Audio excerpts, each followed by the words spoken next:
Chapter 1. East Sea, Windmill Village. A boy clad in a black t-shirt, known as Lin Mo, pushed open the door of the tavern at noon, as was his custom. Marquino, the usual. Lin Mo made his way directly to the bar and seated himself. Certainly.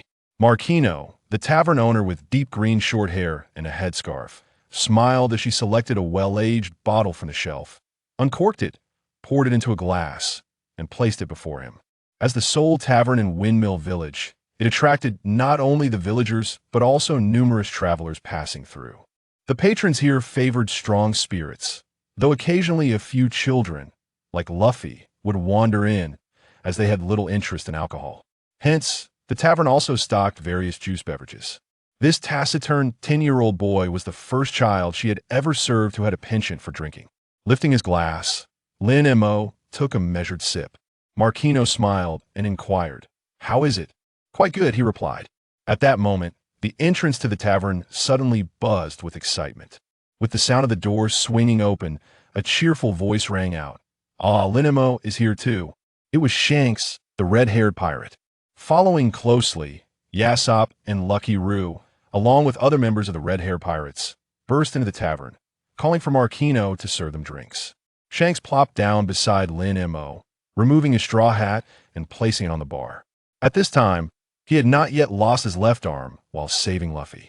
Marquino brought forth the fine spirits. Shanks opened a bottle and took a hearty swig, then heartily patted Lin Mo on the back, laughing. "Ah, kid, have you found an answer to the question I asked you yesterday?" Lin Mo calmly set down his glass and replied nonchalantly, "I decline." You're refusing so outright. You really give me no face." Shanks feigned sadness. The members of the red-haired pirates erupted in laughter. "Ah, the captain got rejected. You can't even handle a kid. Captain, you're slipping." "Ah, boss, keep it up. We're rooting for you." Then, Shanks took another large gulp of his drink and joined in the merriment with the others. The atmosphere among the red-haired pirates was so jovial that Lin Mo, the time traveler, couldn't help but chuckle along. Indeed, Lin Mo was a time traveler, and it had already been 10 days since his arrival. As a time traveler, Lin Mo had received a unique ability known as the Traveler System, which assigned him a sign-in task upon reaching designated locations. The sign-in process was not merely about arriving at the location. One must wait until the progress bar was completely filled. The conditions for filling the progress bar were somewhat perplexing. When Lin Mo first appeared in Windmill Village, the progress bar only increased by 30. After having a drink at Marquino's tavern, it rose another 30. Then, after getting acquainted with Shanks and sharing a drink, the total progress reached 90. However, ever since he met Shanks a week ago, the progress bar had remained stagnant. "Hey kid." Shanks suddenly draped an arm around Lin Mo's shoulders, laughing heartily. "Have you ever thought about what you want to do in the future?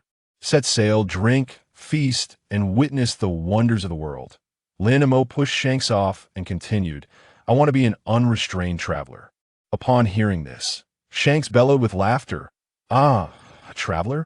Don't you think with your talents, being merely a traveler is a waste?" Talent? Could it be that he had discerned something? Lin Mo remained silent. Shanks continued, "Kid, perhaps others cannot see it, but don't think you can hide it from me." In truth, they had only known each other for less than a week. Even though Lin Mo appeared to be a quiet 10-year-old, he occasionally expressed insights and bold proclamations that belied his age. Though Lin Mo's words were often met with ridicule from the other patrons, he paid them no mind and had never engaged in disputes with them. If not for his age, Shanks might even have mistaken him for a seasoned adult who had experienced myriad tales. In any case, despite their brief acquaintance, Lin Mo's carefree nature resonated with Shanks, and they quickly became close friends. Furthermore, Lin Mo's strength, while perhaps unnoticed by others, could not escape Shanks' keen eye. Shanks was certain that this kid had awakened all 3 forms of Haki.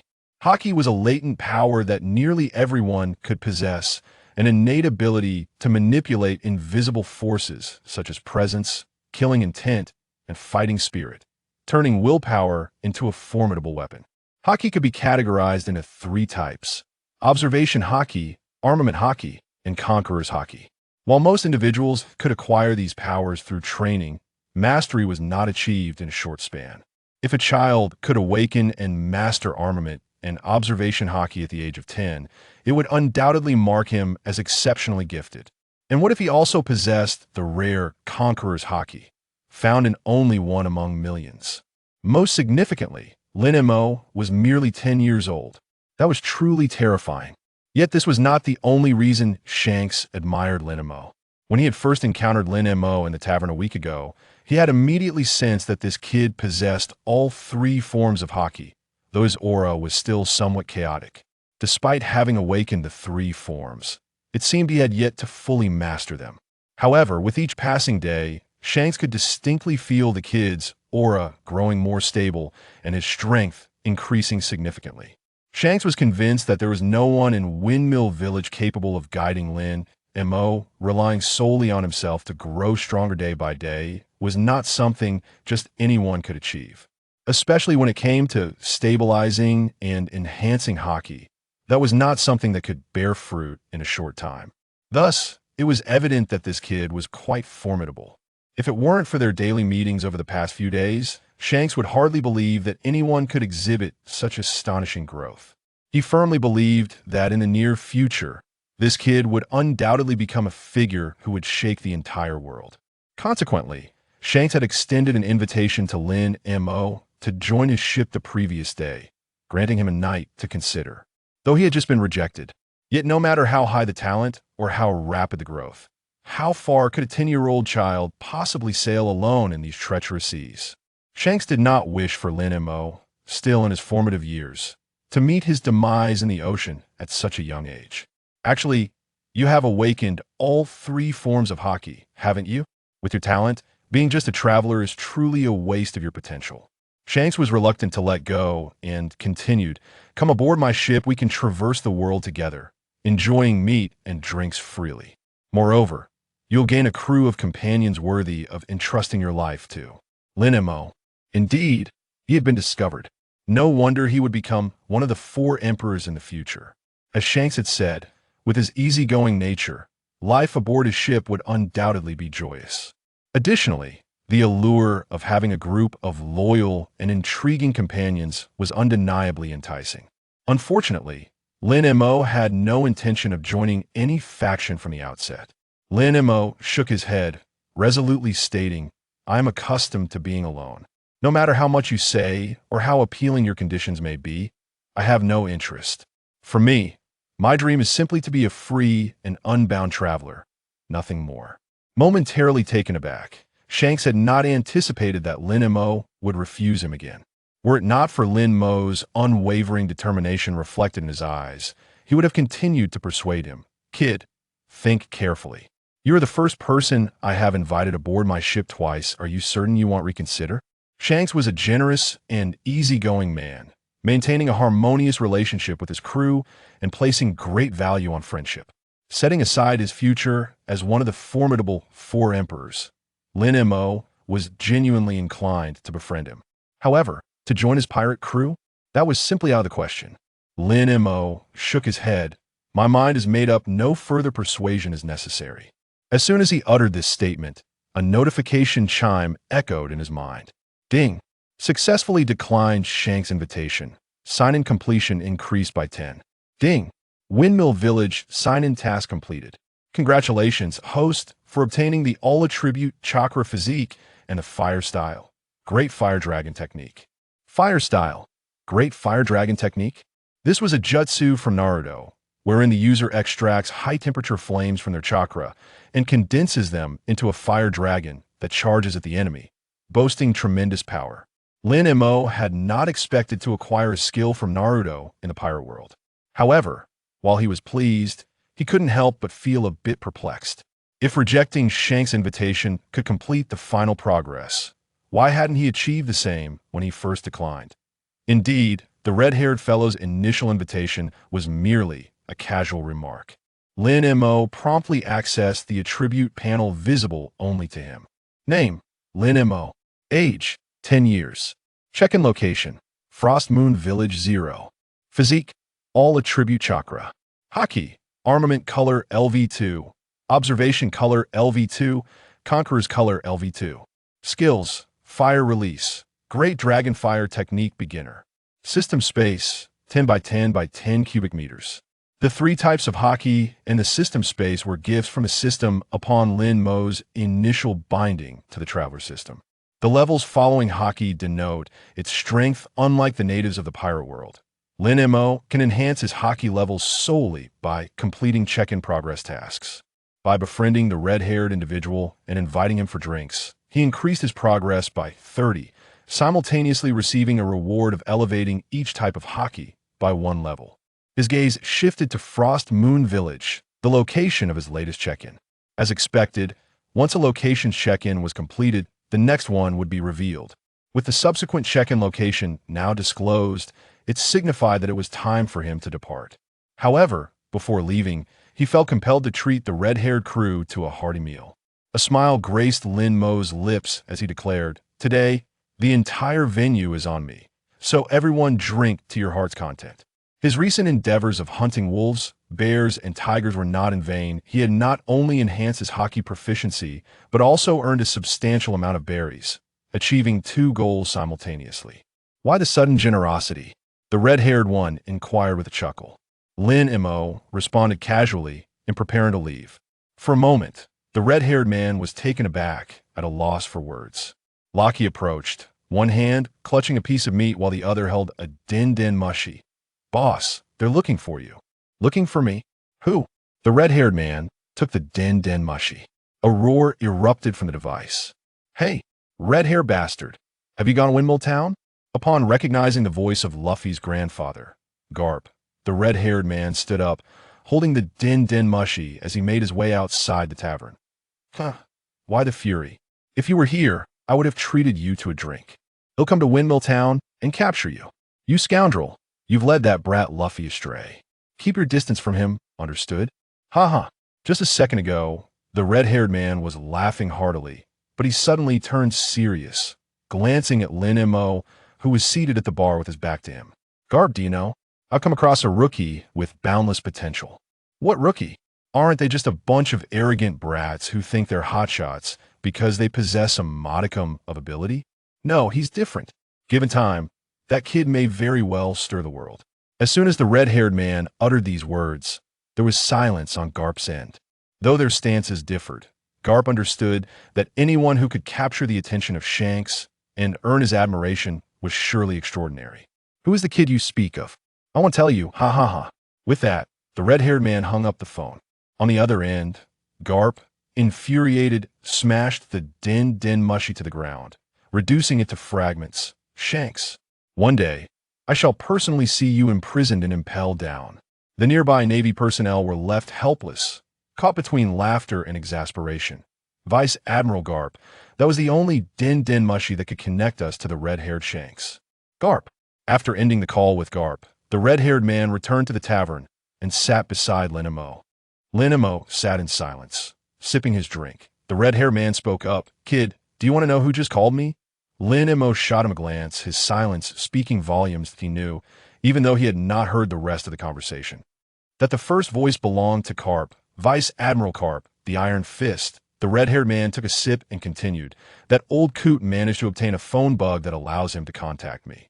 But that's not the crux of the matter, kid. You need to understand that your talent will undoubtedly attract attention from all sides, that if you don't align yourself with any faction, you may find yourself facing multiple adversaries in the future."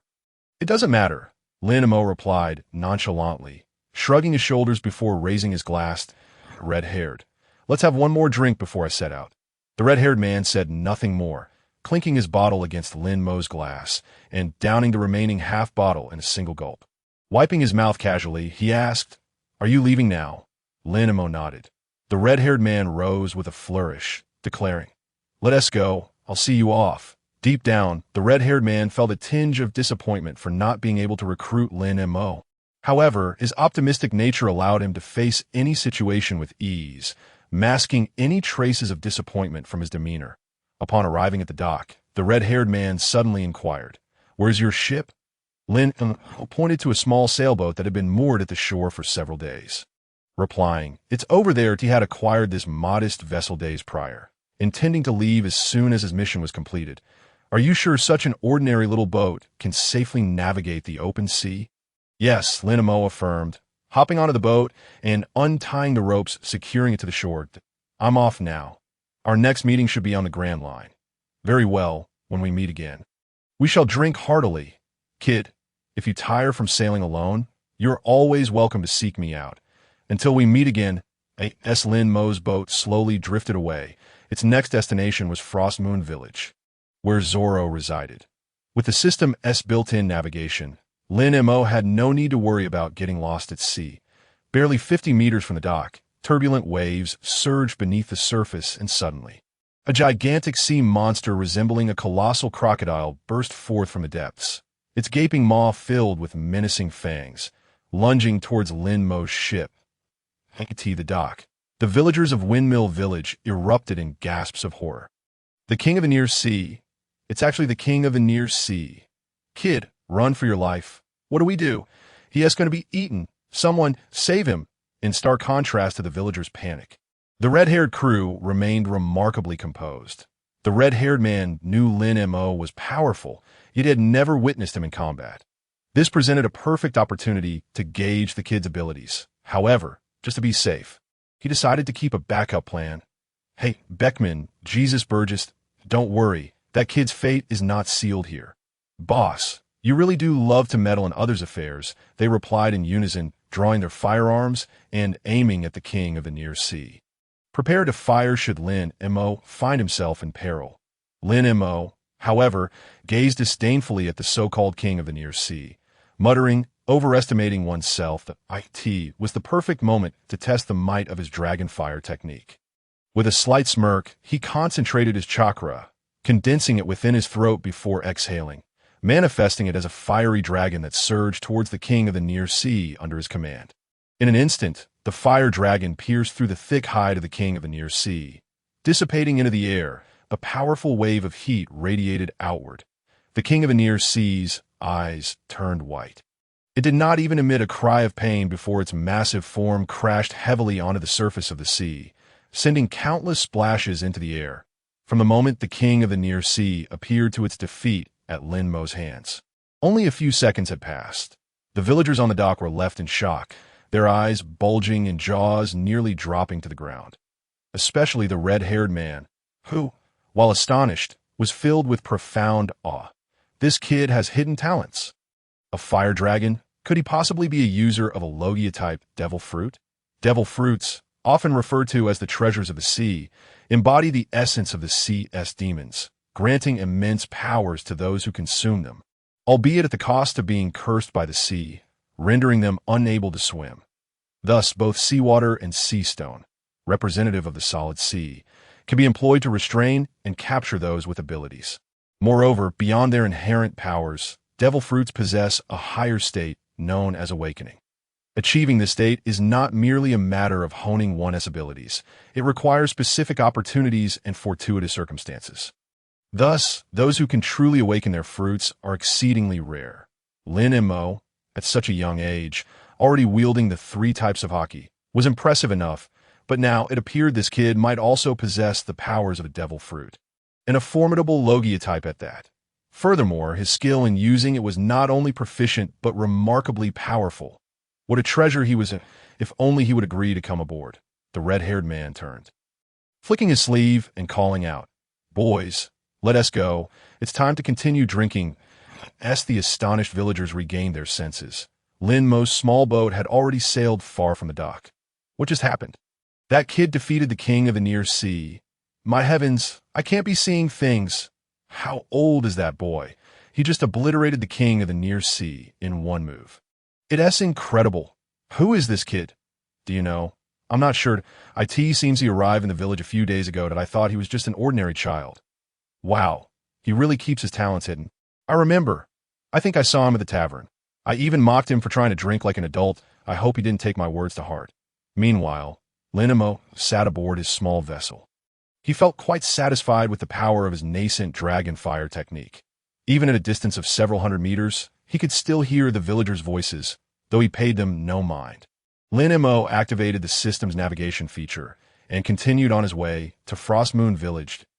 As dusk approached, he finally spotted the small island that housed Frostmoon Village. He docked his boat and, as soon as he stepped ashore, the system chimed with a notification. Ding! Congratulations, host, for successfully arriving at the sign-in location. Frostmoon Village. Sign-in progress increases by 10. Current total progress. 10. Reward. Demon Blade. Star Shatter. Skill Swordsmanship LV1 unlocked. Star Shatter. The name of this blade piqued his interest. Lin Mo had some familiarity with the names of legendary swords, but he had never heard of Star Shatter before. Well, I'll just see how this sword performs. With a thought, a seemingly ordinary wooden sword materialized in his hand. Indeed, it was a wooden sword. Observing the inscription on the hilt that read Lake Toya, Lin Mo fell silent, though he was unaware of the specifics of Star Shatter. He recognized Lake Toya as the sword wielded by Sakata Jintoki, the protagonist of Gintama. Ding! System prompt. The Demon Blade, Star Shatter, also known as Lake Toya, is forged from a 1,000-year-old diamond tree. IT can slice through both rock and meteorite with ease. Even capable of severing bullets, and can reach the level of cleaving stars and moons, annihilating all. Cleaving stars and moons, annihilating all that sounds rather impressive. Lin Mo wielded Lake Toya, finding it surprisingly comfortable. Strapping it to his waist, he rose and made his way towards the village. When he thought of Frostmoon Village, the first person who came to mind was Zoro and the One Heart Dojo. Given Zoro's current age, he should have already joined the One Heart Dojo under the tutelage of its master, Kung Shiro. Moreover, with the initial rewards of swordsmanship and Lake Toya, it was evident that this sign-in task was closely tied to the way of the sword. With that in mind, he decided to visit the One Heart Dojo to assess the situation. Guided by the enthusiastic villagers, Lin Mo quickly arrived outside the One Heart Dojo. Even though night had fallen, the dojo was still brightly lit, the sounds of children practicing their sword strikes echoing from within. Ding! Upon arriving at Isen Dojo, Lin Mo's progress increased by 10, bringing his total to 20, and his swordsmanship level rose by 1. In an instant, a warm current coursed through his entire body, and visions of various sword techniques at LV2 naturally materialized in his mind. Compared to the subtle enhancements of LV1, LV2 distinctly made Lin Mo acutely aware of his newfound strength. With a slight smirk, he confidently stepped into the dojo. Inside, a girl with blue short hair led a group of several children, all not much older, as they practiced their slashes. Lin Mo's gaze was immediately drawn to a boy among the group with green short hair and a middle-aged man sitting beside the dojo. Wearing glasses, squinting with a perpetual smile, the green-haired boy was Zoro, and the middle-aged man was Gung Shiro, the father of the blue-haired Girl and the master of Isen Dojo. Gung Shiro's swordsmanship was exceptionally advanced. As far as Lin Mo knew, this reclusive master had never truly unleashed his full power. Given his current LV2 swordsmanship, Lin Mo stood no chance against Gung Shiro. A slight noise at the entrance caught Gung Shiro's attention, and he noticed the wooden sword Lin Mo wore at his waist. The reflection from Gung Shiro's glasses indicated that the wooden sword was no ordinary weapon. Rising, he approached Lin Mo. The children practicing their slashes halted, turning their attention to the entrance. "You are a traveler, are you not? A swordsman as well?" Gung Shiro inquired with a smile. Lin Mo nodded slightly, but did not directly respond to Gung Shiro's question. His intention for coming here was merely to make a brief acquaintance with Gung Shiro and Zoro. Having achieved that, he planned to leave. Just as Lin Mo was about to depart, Gung Shiro curiously observed the retreating figure of Lin Mo. Many things eluded the average person's perception, but Gung Shiro was different. Having encountered countless individuals in his lifetime, he could discern Lin Mo's remarkable strength from the boy's steady gait and composed aura. Moreover, from the moment he first laid eyes on Lin Mo, he recognized a tranquility in the boy's gaze that suggested a profound understanding of existence. Most individuals practicing swordsmanship were often restless. Yet those who could cultivate a heart as calm as still water were exceedingly rare. Only by truly immersing oneself in the world's myriad experiences and remaining unaffected by the tumult of emotions could one forge into a formidable swordsman. Gung Shiro saw a glimpse of the future within Lin Mo. Wait a moment.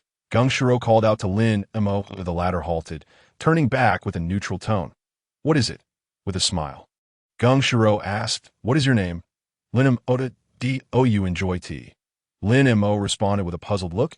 If you have a time, why not stay for a cup of tea, enjoy some refreshments, and have a chat? No. Thank you, Lin Mo declined. I prefer wine over tea. Gung Shiro paused in surprise. Wine? Yes, that haha.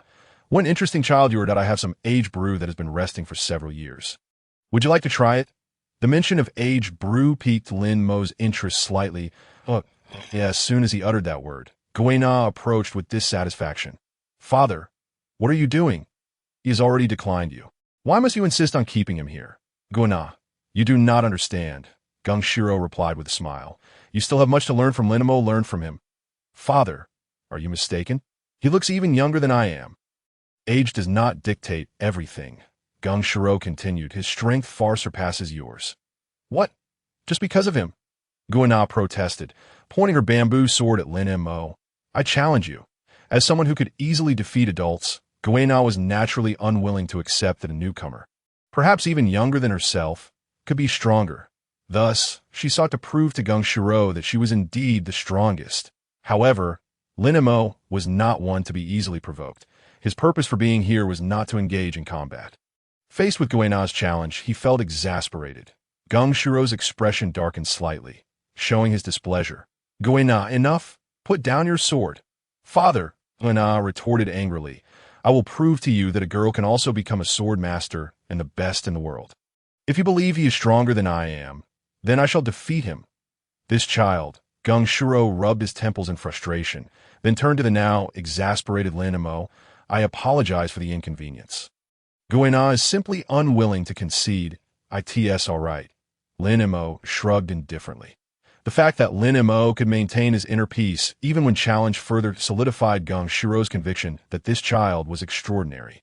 Yet, Guina was resolute in her challenge to Lin Mo. Perhaps experiencing some hardship would not be a bad thing for her.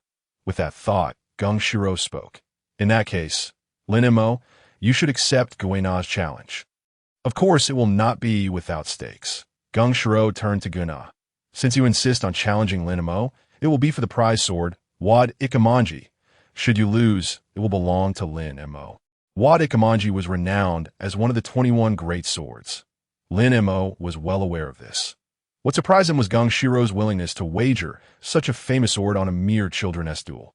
Guina, incredulous, exclaimed, Father, Wad Ikamanji is, I know, Gung Shiro interrupted. This is the risk you must accept for challenging Lin Mo. If you fear losing, then forfeit the challenge. The fear of loss must never reside in the heart of a qualified swordsman, especially not at such a critical moment. Harboring such emotions can lead to dire consequences. Guina glared at Lin Mo, her eyes filled with defiance and anger. I will not lose. I challenge you. Lin Mo, however, had no desire to accept this arbitrary challenge. Even with the reward of a famous sword, he was indifferent. Seeing Lin Mo show no intention to fight, Gung Shiro smiled. If you win, not only will you receive Wad Ikamanji, but you will also gain 10 jars of special brew that has been carefully crafted and stored for nearly a decade. Lin Mo's interest was piqued. 20 jars. I only have 15, but I can give them all to you. Deal. Upon Lin Mo's acceptance of Guina's challenge, the dojo's children, including Zoro, quickly gathered around, eagerly anticipating the duel. Go. Guina, you are the strongest in the dojo. Take him down. Yes, let this outsider see the prowess of her dojo. Right, just like you do with Zoro. Take him down with one strike, Zoro muttered. Hey, Zoro glared at a particular individual cheering for Guina. Are you asking for a beating? Don't drag me into this. In the center of the dojo, Gung Shiro spoke. All right, everyone quiet down. Guina, Lin Mo, prepare to begin. Lin Mo approached the sword rack in the corner of the dojo and casually selected a bamboo sword. For this level of contest, he had no intention of using his prized weapon from Lake Toya. In accordance with Isen Dojo's customs, they were to bow to the altar and each other before commencing their duel.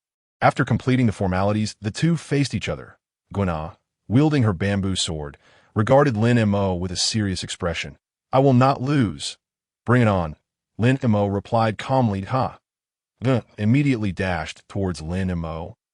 Wielding her bamboo sword with swift precision, she struck at his face multiple times in rapid succession, each blow infused with her pent-up frustration.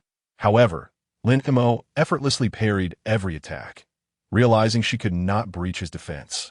Guina adjusted the angle of her blade, sweeping from bottom to top and left to right, attempting to disarm him. Just as Lin Mo seemed poised to deflect her next move, Goina unexpectedly pivoted and reappeared behind him, raising her sword with fierce intent to deliver a powerful slash. Indeed, Goina's swordsmanship was commendable compared to most, yet to Lin Mo, it still lacked finesse. Her speed was insufficient, and her technique was riddled with openings. He preferred a swift resolution, unwilling to squander more time. Without further hesitation, Lin Mo turned around, catching Goina off guard and striking her bamboo sword from her grasp. She felt a sharp pain in her wrist as her weapon clattered to the floor. 2 meters away, the match had lasted only a few seconds from start to finish. After a brief silence, the crowd erupted in disbelief. "In no way. Goina lost. How is that possible?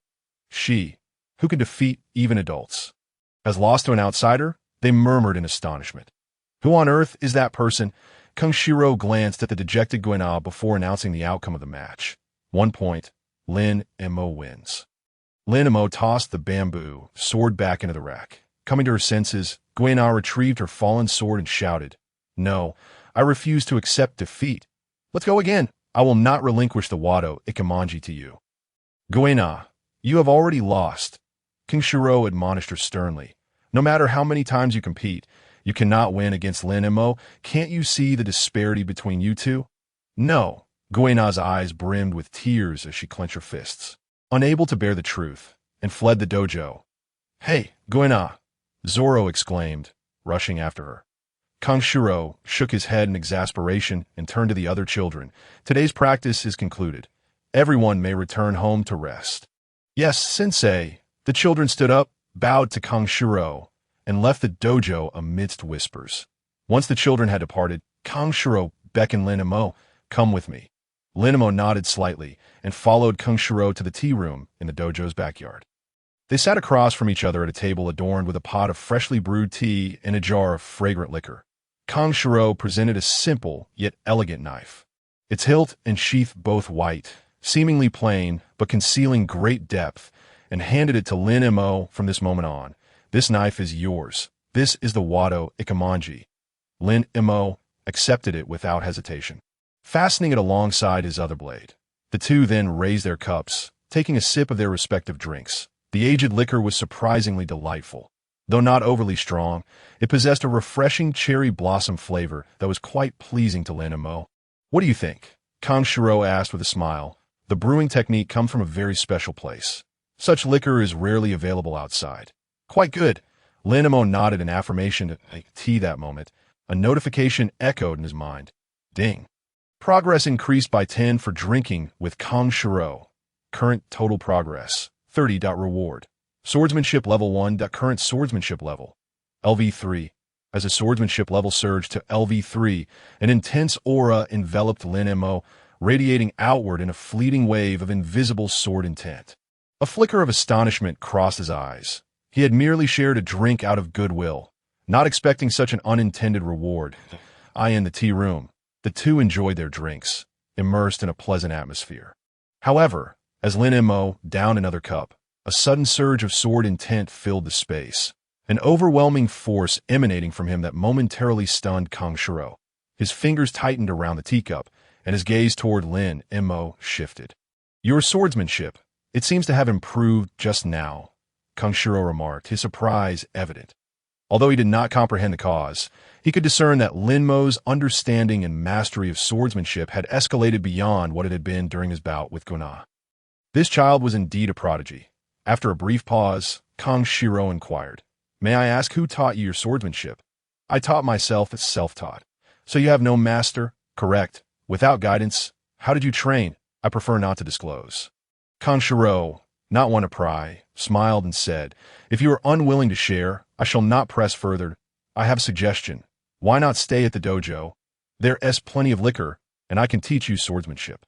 Kang Shiro had already been intrigued when Lin Mo mentioned he had no master to talent like his was rare, and he did not wish to let such an opportunity slip away. "No, thank you," Lin Mo declined. "I am a traveler, and cannot remain in one place for too long." "A traveler?" Kang Shiro paused. "With your talent, to be merely a traveler seems a waste if you choose to stay." I could impart all my knowledge to you that I believe. With your gifts, you could master it in no time and then continue your travels. I appreciate your kindness, but I am not interested in the legacy of swordsmanship or becoming a revered swordsman. My dream is simply to be a free traveler, unbound and unrestricted. Kanshiro pressed once more. Are you truly unwilling to stay? Lin Mo resolutely nodded. Yes. Seeing he could not be swayed, Kanshiro relented. Very well then. How long do you plan to stay in Shuangyue Village? Lin Mo pondered. Given that his current progress was only 30, and based on his previous experience in Fengche Town, he estimated he would need at least 10 to 15 days to complete his stay. Approximately half a month. Kanshiro took a sip from his teacup and continued, There are no inns in the village, so before you leave, you may stay at the dojo. All right, Lin Mo agreed without objection. After a brief exchange, Kanshiro arranged a guest room for Lin Mo and had someone deliver the promised liquor. Once the 15 barrels of liquor were stored in his system space, and with time still on his side, Lin Mo decided to explore the village. As he stepped into the courtyard, he felt a wave of murderous intent approach from behind. He deftly sidestepped an attack, and, illuminated by the moonlight, recognized the green-haired assailant as Zoro. With a swift motion, Lin Mo easily knocked Zoro, who wielded 2 bamboo swords, to the ground. Damn it! Zoro exclaimed, rising from the ground. You must have cheated for Gana to lose to you. If you are a man, pick up your sword. I challenge you. If I win, you must return the Wado Ikamanji to Gana. Lin Mo remained silent, perplexed by the absurdity of the situation. He had no intention of engaging Zoro. Yet as he turned to leave, Zoro lunged at him once more, shouting, Take this! As before, Lin Mo effortlessly evaded Zoro's various attacks without even facing him directly, ultimately delivering a decisive blow that sent Zoro crashing to the ground. When Zoro rose from the earth for the 3rd time, charging at him once more, Lin Mo felt a twinge of annoyance. Was this fellow always this bothersome in his youth? If I defeat you with my sword, surely you will cease to pester me, right? Drawing his sword, Lake Toya, Lin Mo easily parried several of Zoro's strikes, simultaneously noting that in terms of sheer strength, Zoro did indeed possess a slight advantage over Kun. However, when it came to technique and comprehension, the gap between the two was rather significant, and no wonder Zoro had always struggled against Kun. Not dwelling on it further, Lin Mo unleashed a powerful downward strike. Mirroring the encounters Kun had with Zoro, the blow struck Zoro squarely in the face, causing him to topple backward and land heavily on the ground, staring up at the stars. Lin Mo sheathed Lake Toya and prepared to depart. Clenching his fists, Zoro gazed at the vast expanse of twinkling stars, filled with frustration. How infuriating! We are nearly the same age, so why is he so formidable? Why? The initial sense of hope he harbored evaporated completely. He believed that Lin Mo had merely exploited some trick to best Kun, but now it was evident that he had been mistaken. Lin Mo was truly powerful. Once more, Zoro pushed himself off the ground. As he watched Lin Mo's retreating figure grow ever smaller, he hesitated, his fists clenched tightly, before finally calling out, Hey, wait a moment. Lin turned to glance at him. Zoro blurted out, How long have you been practicing swordsmanship? Less than half a day. Half a day? Zoro swallowed hard. How could someone achieve such formidable sword skills in just half a day?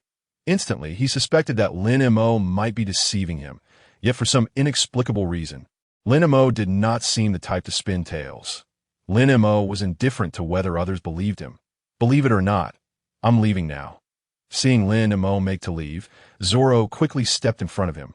I didn't say I didn't believe you. I'm just surprised. Can you tell me how you practice swordsmanship? I want to become as strong as you.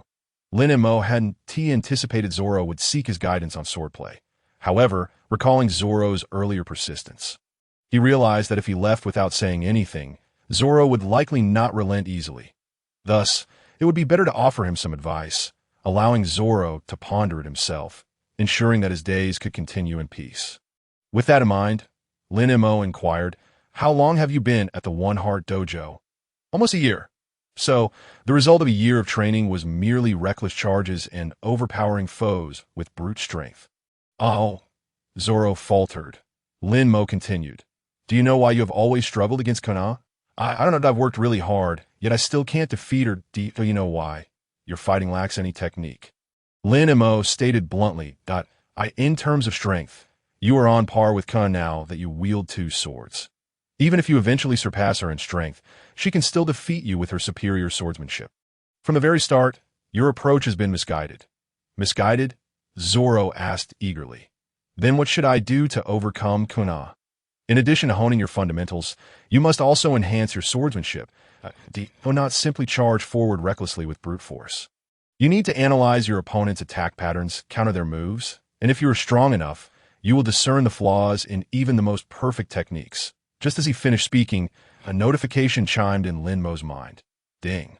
Guiding Zoro in swordsmanship. Sign-in progress increased by 20. Current total progress is 50. Reward.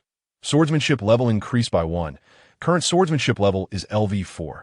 Upon hearing this, Lin Mo instantly felt a surge of power within him. An overwhelming and terrifying aura emanating forth. Indeed, to achieve progress in sign-ins, one must be in the company of key individuals. Merely guiding Zoro in swordsmanship had already yielded a 20-point increase in sign-in progress. What was that? Zoro's voice broke through his thoughts. Was it a trick of the mind? I felt an indescribable pressure. Lin Mo glanced at Zoro. In no wonder he would eventually become the left-hand man of the Pirate King. Luffy. Shifting the topic back, Lin Mo asked, do you understand what I just told you? Zoro, snapping back to reality, scratched his head and replied, somewhat bewildered, so I need to think and analyze my opponent's moves to find their weaknesses and defeat them. Right? In true combat, your enemy will not grant you ample time to analyze their techniques Then what should I do? Learn to comprehend on your OWNT this point. Lin Mo suddenly posed a question. Do you believe there exists a sword capable of severing all things? Zoro paused, his eyes gleaming. Is there really such a sword? With a slight smirk, Lin Mo picked up one of Zoro's bamboo swords. Watch closely. As a gust of wind swept through, a leaf floated down. Lin Mo swung the bamboo sword towards it. When the leaf landed and scathed on the ground, Zoro couldn't help but scoff. A bamboo sword? You think you can sever a leaf? That's impossible. Lin Mo chuckled lightly, offering no explanation.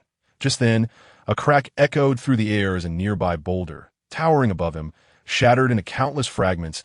Zoro gasped, bewildered. What just happened? How did that stone break? In the tranquil courtyard, the moonlight cast elongated shadows of the two small figures standing there. Lin Mo tossed the bamboo sword back to Zoro, who fumbled to catch it, his eyes wide with astonishment. Did you really shatter that stone? But you didn't even strike it. Lin Mo regarded Zoro, a smirk playing on his lips, before stating, listen closely, Zoro. There are swordsmen who can cut through nothingness. Yet those same swordsmen can use a single blade to sever all things in this world, but a truly powerful swordsman can protect what they wish to safeguard and likewise sever all that they wish to cut down. Your journey of learning is still long. Keep at it. With that, Lin Mo gently patted Zoro on the shoulder before turning to leave the courtyard. The evening breeze rustled the hem of his garment and hair as he departed. Zoro stood there, captivated by Lin Mo's retreating figure, his mind racing with thoughts. Could one be incapable of cutting anything yet still sever all things in this world? Had he been asked this before, he would have undoubtedly dismissed the notion. Yet just now, Lin Mo had demonstrated through action that a truly powerful swordsman could indeed achieve such feats. To accomplish this using merely an ordinary bamboo sword was astonishing. They appeared to be of similar age. That fellow is truly a monster. Hey, what are you doing alone in the courtyard? Came Kuna's cool voice. Snapping back to reality, Zoro did not look at Kuna, but instead focused on the shattered stones. His expression serious, his gaze resolute. Kuna, Lin Mo is incredibly strong. Following Zoro's line of sight, Kuna observed the scattered stones and instantly deduced that Lin Mo was responsible, yet she showed no surprise. T-Seach. Using a Wado Ikamanji to strike stone is such a waste, that's not it, Zoro exclaimed, brandishing the bamboo sword Lin Mo had used. That he used this sword. What? Kuna glanced at the bamboo sword in Zoro's hand, disbelief flickering in her eyes. That a bamboo sword? He severed the stone with a bamboo sword? How is that possible? It's true, Zoro insisted earnestly. Kuna, I think I understand why Master spoke to you in that manner. Meanwhile, having exited the One Heart Dojo, Lin Mo intended to visit the village tavern to savor the local brews, though the drink Gung Shiro had gifted him was indeed unique and sufficient for some time.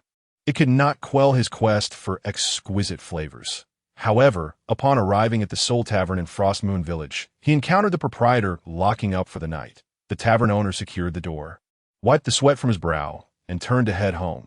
Upon seeing Lin Mo, he jumped in surprise, and upon realizing the boy's youth, he grumbled, "Hey kid, out so late. What are you doing here?" Lin Mo, rendered speechless, inquired, "Are you not open in the evening?" After a brief pause, the tavern owner continued, "You must be from out of town. Why tavern only operates during the day, if you wish to purchase wine for your elders. Please return at dawn." With that, the owner departed. Lin Mo chose not to elaborate and prepared to return to the Isen Dojo. He paused at a stall specializing in wine jars, contemplating for a moment before selecting one. After paying, he secured the newly purchased wine gourd at his waist. Several figures cloaked in deep green capes passed by him. This presence, Lin Mo turned to regard them. Simultaneously, the leader of the group glanced back at him. Their gazes met, the former maintaining an expression of calm, unyielding resolve, while the latter's eyes flickered with surprise. The lanterns set up by nearby vendors illuminated the faces of those concealed in shadow beneath their cloaks. Particularly, upon noticing the red square tattoo on the left side of the leader's face, Lin Mo confirmed the individual's identity. It was Monkey D. Dragon, the leader of the Revolutionary Army, son of the naval hero Garp, and also the father of the future pirate king, Luffy. "Hey Dragon, what are you doing? We can't linger here too long. It would be troublesome if we attract unwanted attention. Hurry up," a man with an exceedingly large face, walking beside Dragon, urged in a hushed tone. One of his companions behind him muttered quietly, "Ivankov, your terrifyingly large face has already drawn attention." "What did you say?" Ivankov retorted, turning around and delivering a swift blow. The recipient of the hit, eyes brimming with tears, dared not express his anger. Dragon shifted his gaze away and continued forward, a slight smirk gracing his lips. Interesting that a few minutes later, within the tea room at the back courtyard of the Isen Dojo, Gung Shiro was not surprised by the sudden arrival of these guests. "I thought you wouldn't arrive until a few days later," he remarked, taking a sip from his teacup with a smile. "It seems the plan has been executed smoothly." "Not too bad," Dragon replied, looking at the steaming teacup before him and taking a sip, appreciating the flavor. "Honestly, Gung Shiro, I want some alcohol," Ivankov exclaimed in the past. "You would always prepare fine wine for us. Why are you being so stingy today?" Gung Shiro chuckled and shook his head. "It's not that I don't want to prepare it for you. It's just that I've given away all my treasured wines." "What? You're joking, right? Given them all away?" Ivankov expressed his astonishment. "When I previously begged you, you refused to give me even an extra jar. Who's so important that you would part with your wine?" "It must be that little brat," Dragon remarked casually while savoring his tea. "Little brat? Which little brat?" Ivankov asked. Gung Shiro, surprised, inquired, "Have you met Lin Mo?" "Lin Mo? Who is that? Is he the little brat you mentioned earlier?" Ivankov responded, "I saw him on the street just now." Dragon continued, "He was wearing the Wado Ikamanji and a wine gourd, and he showed no fear upon seeing me. Moreover, I sense that this boy's strength is on par with Kana's. It seems you've taken on a remarkable disciple. You saw him on the street? How did I miss him? If only he were truly my disciple." Gung Shiro lamented with a smile. "What?" Dragon exclaimed, setting down his teacup in surprise. "He's not your disciple." Gung Shiro nodded. "I wish he would stay at the dojo, but he is unwilling to remain." Hey, both of you, didn't you hear me speaking? Don't ignore me," Ivankov interjected, after a brief silence. Dragon disregarded Ivankov's comment and continued speaking to Gung Shiro. "You gave him such cherished wines and the Wado Ikamanji, so sincerely, yet he chose not to stay. He must have something pressing to attend to." "Perhaps," Gung Shiro replied, taking another sip of tea. "In truth, the Wado Ikamanji and the wine were trophies for my victory over Ka. They cannot be considered gifts. You knew he would win all along and offered the wine and famed sword as rewards for the victor. That's nearly the same as giving them away," Dragon remarked. Just as he finished speaking, footsteps echoed from afar, growing closer. The group seated in the tea room turned simultaneously towards the sliding door. A small figure, adorned with 2 swords and a wine gourd at its waist, walked past them nonchalantly. Upon spotting Dragon's group in town, Lin Mo surmised that they were undoubtedly seeking Gung Shiro. Dragon is the leader of the Revolutionary Army. The purpose of the Revolutionary Army is to overthrow the oppressive rule of the Celestial Dragons, who dominate the world. They're even regarded by the world government as the greatest threat to global stability. Given the current timeline, the Revolutionary Army should be in the preparatory stage, not yet engaging in large-scale operations. As for Dragon's reason for visiting Frostmoon Village to see Gung Shiro, it was of no concern to him. However, to return to the guest room prepared by Gung Shiro, he must pass through the tea room. Gung Shiro was the first to break the silence, greeting Lin Mo. Lin Mo, are you heading out?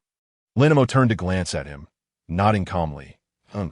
Dragon observed him with keen interest. Ivankov, unable to contain himself, dashed out from the tea room, nearly pressing his face against Lin Mo's as he scrutinized him from every angle. Are you the little brat that Dragon and Gung Shiro were talking about? I don't see anything impressive. Hey, did you two make a mistake? Can this little brat really defeat Kana? Lin Mo disdainfully pushed him away. Keep your distance. Huh? Ivankov, feeling hurt, staggered back a few steps, clutching his chest and bending over, trembling. My heart can't take it.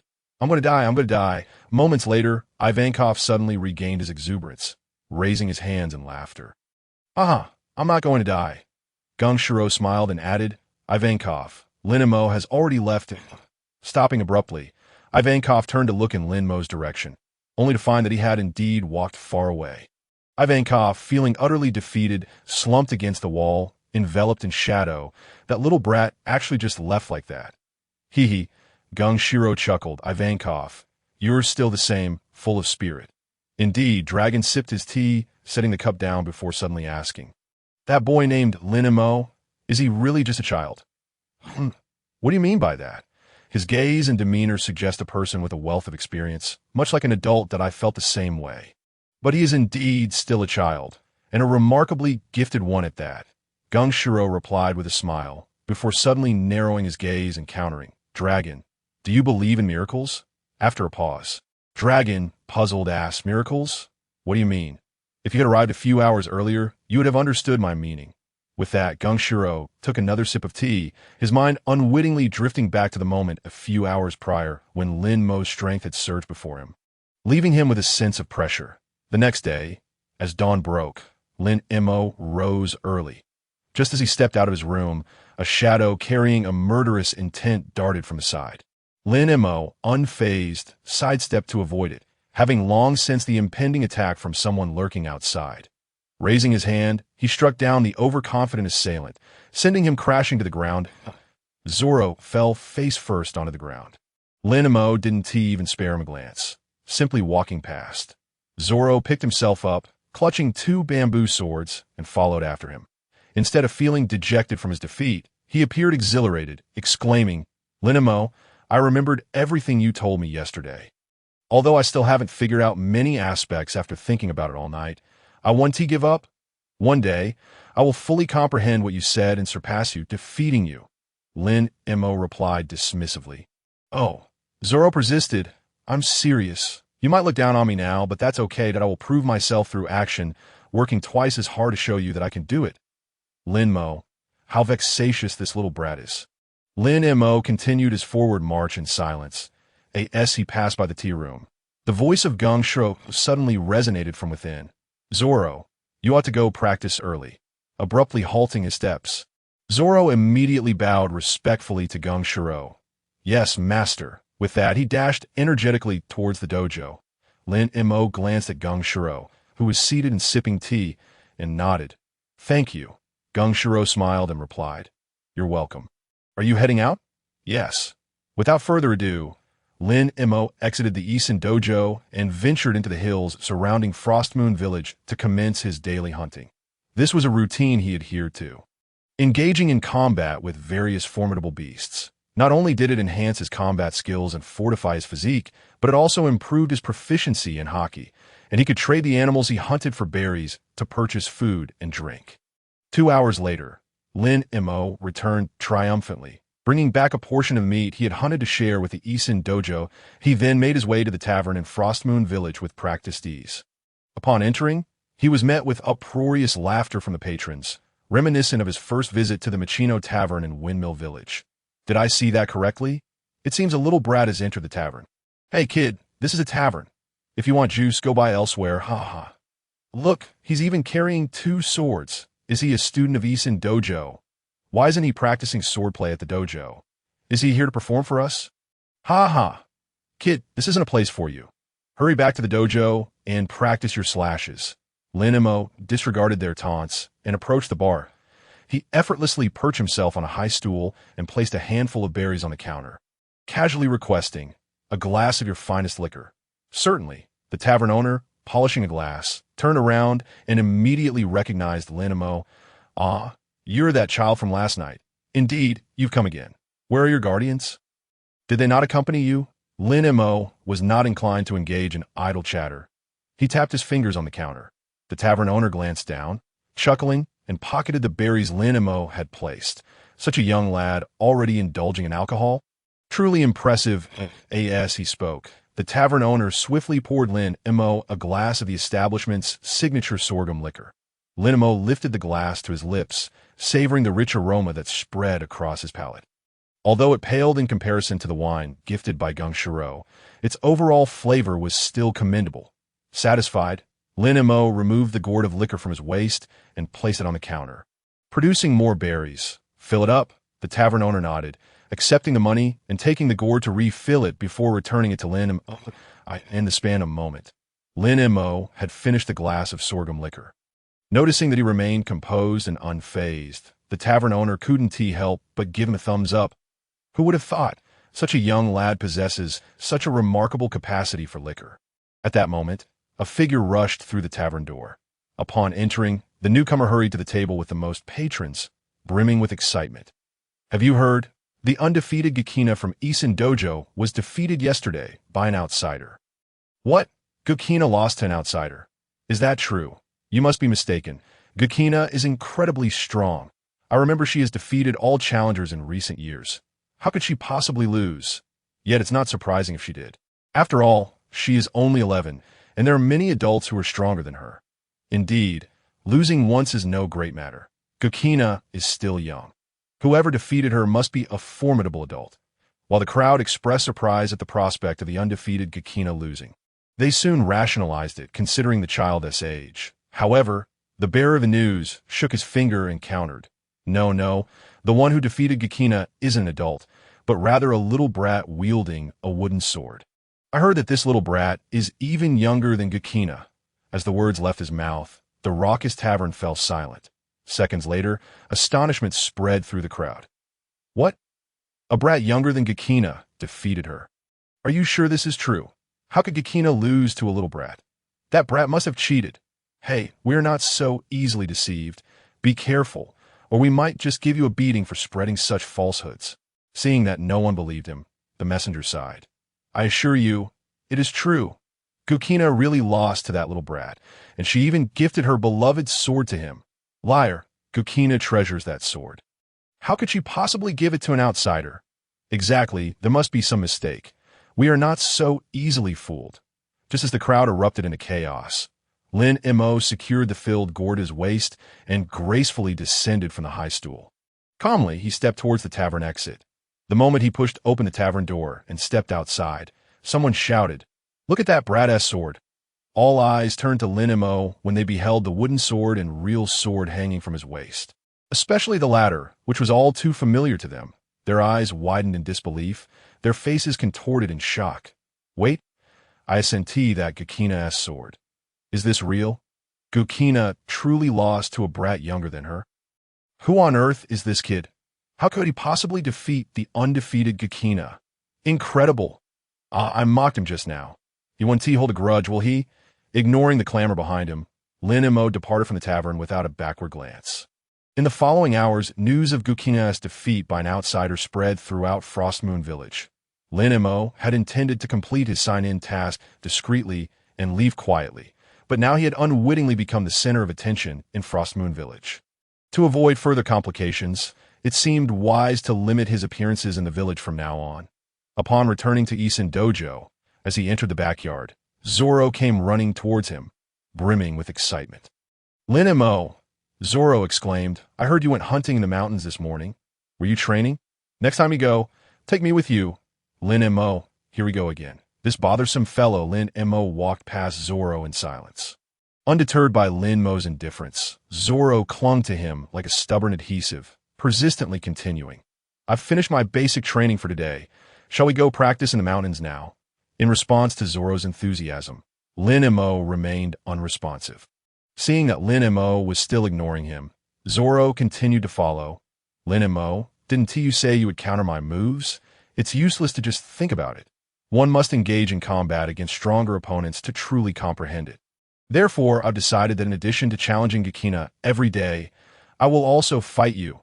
Lin Mo abruptly halted, feeling a strong aversion. "Leave me be." Zoro stopped in surprise. "Why?"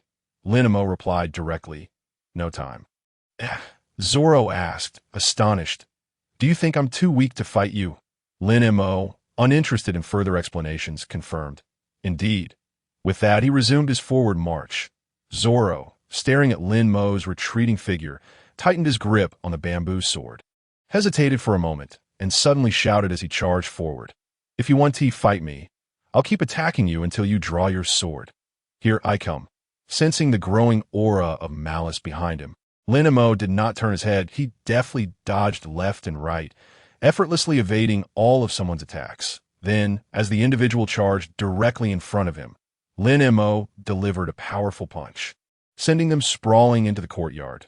Casting a glance at the figure lying on the ground several meters away, struggling to rise, he thought to himself, "Let us see how you keep up now."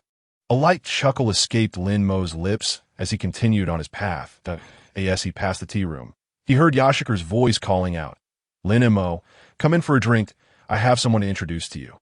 Stopping in his tracks, Lin Mo turned his gaze and saw that seated across from Yashika was none other than Long, who had visited the previous night. That Long's identity was already formidable, and his presence in Windmill Village at this moment was no mere coincidence. Perhaps interacting with this individual could even trigger the completion of his task. After a moment's consideration, Lin Mo stepped into the tea room and took a seat beside Yashika. Yashika smiled and asked, "Would you like some tea?" "No need, I have my wine," Lin Mo replied, lifting his wine gourd, uncorking it, and taking a sip. Yashika introduced Lin Mo. "This is my friend Long." Lin Mo nodded politely. "Hello." With keen interest, Long inquired, "How old are you?" Lin Mo casually responded, "Quite the drinker," Long remarked with a half-smile. "Yashika mentioned your swordsmanship is impressive." "Not bad," Lin Mo replied modestly. "Truly humble," Long continued, scrutinizing Lin Mo closely. "From what I observed earlier, you utilized observation haki to evade that brat's attacks, didn't you?" At this, Lin Mo raised his gaze to meet Long's, calmly affirming, "Indeed, it was not a secret that warranted concealment." Long's interest was piqued. "You are indeed more intriguing than I imagined. However, I still sense something lacking." With that, a sudden change washed over Long's expression, and a flicker of golden light ignited in his eyes. Immediately, a formidable aura radiated from him, enveloping the small tea room. From the moment Long laid eyes on Lin Mo in the village last night, he had perceived that this child was extraordinary. A teen merely 10 years old, he possessed swordsmanship capable of dispatching Ka in an instant. Particularly, the hint of observation haki he had displayed earlier indicated that this child was undeniably gifted, a promising prospect. Yet, Long felt there was still something more to uncover, prompting him to use his Conqueror's Haki to probe Lin Mo's depths. Upon realizing that Long was employing Conqueror's Haki to assess Lin Mo, Yashika's expression froze. "Long, he is still just a child." "Rest assured, I am well aware," Long replied, his gaze fixed intently on Lin Mo. Lin Mo met Long's sharp eyes without flinching. The moment he sensed the probing aura, he understood there was no further dialogue necessary between them, even if Long's test was merely the tip of the iceberg and devoid of malice. Silently, Lin Mo sealed his wine gourd. Narrowing his eyes slightly, he unleashed an aura of equal strength. Clashing with Long's Conqueror's Haki, a powerful shockwave erupted as their auras collided, producing a resounding crack that shattered the tea table before them into countless fragments. While the walls of the tea room bore numerous deep fissures from the destructive force, neither Lin Mo nor Long had exerted their full strength. "How interesting. You have not disappointed me," Long remarked with a growing smile. Preparing to amplify his Conqueror's Haki output to gauge Lin Mo's limits like tea that moment, Yashikar suddenly grasped one of their shoulders, urgently interjecting, "Enough! Do you too wish to destroy my dojo? Cease at once." While surprised that Lin Mo possessed Conqueror's Haki, Yashikar understood that now was not the time for astonishment. The clash of Conqueror's Haki was no trifling matter. A careless misstep could obliterate the entire dojo, or even Windmill Village itself. He could see that neither individual was exerting their full power. Even this tentative exchange had already wrought significant devastation. If left unchecked, the destruction of the tea room would be the least of their concerns, should any of the children training in the dojo be harmed. The consequences would be dire. That Yashikar's admonition prompted both men to retract their haki. Long, somewhat apologetic, said, "My apologies, I couldn't help myself." Yashikar sighed in exasperation. "You two are truly a handful. Long, why must you, an adult, engage in a contest of strength with a child?" "Ha ha." Long chuckled. Turning to Lin Mo, "Lin Mo, are you aware of the Revolutionary Army?" Lin Mo stared at Long. Speechless, he recognized the implication. Was Long attempting to extend an olive branch? Before Lin Mo could respond, Long continued, "This world is one of survival of the fittest, plagued by incompetent rulers who oppress the powerless.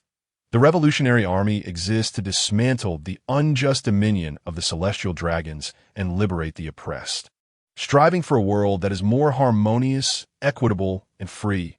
Pausing briefly, Long elaborated, "Yashikar mentioned that you aspire to be a traveler.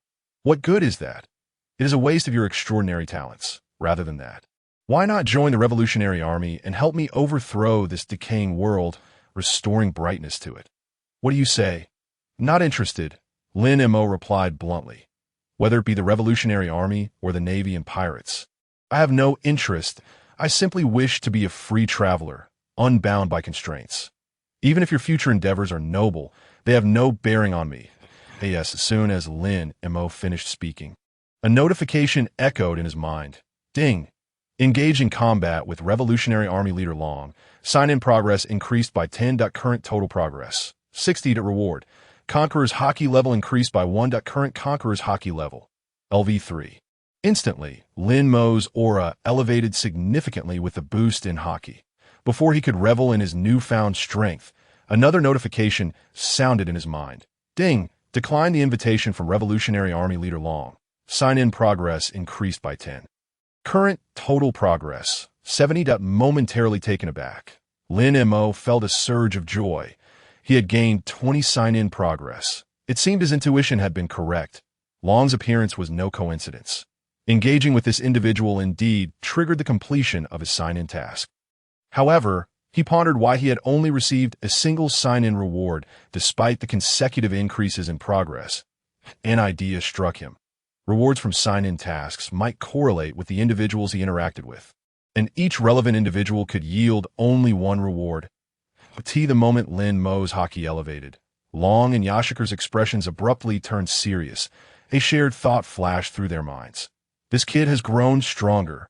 How could he, without any apparent effort, merely from the brief clash of Haki, have inexplicably increased in strength? Had he stumbled upon an epiphany?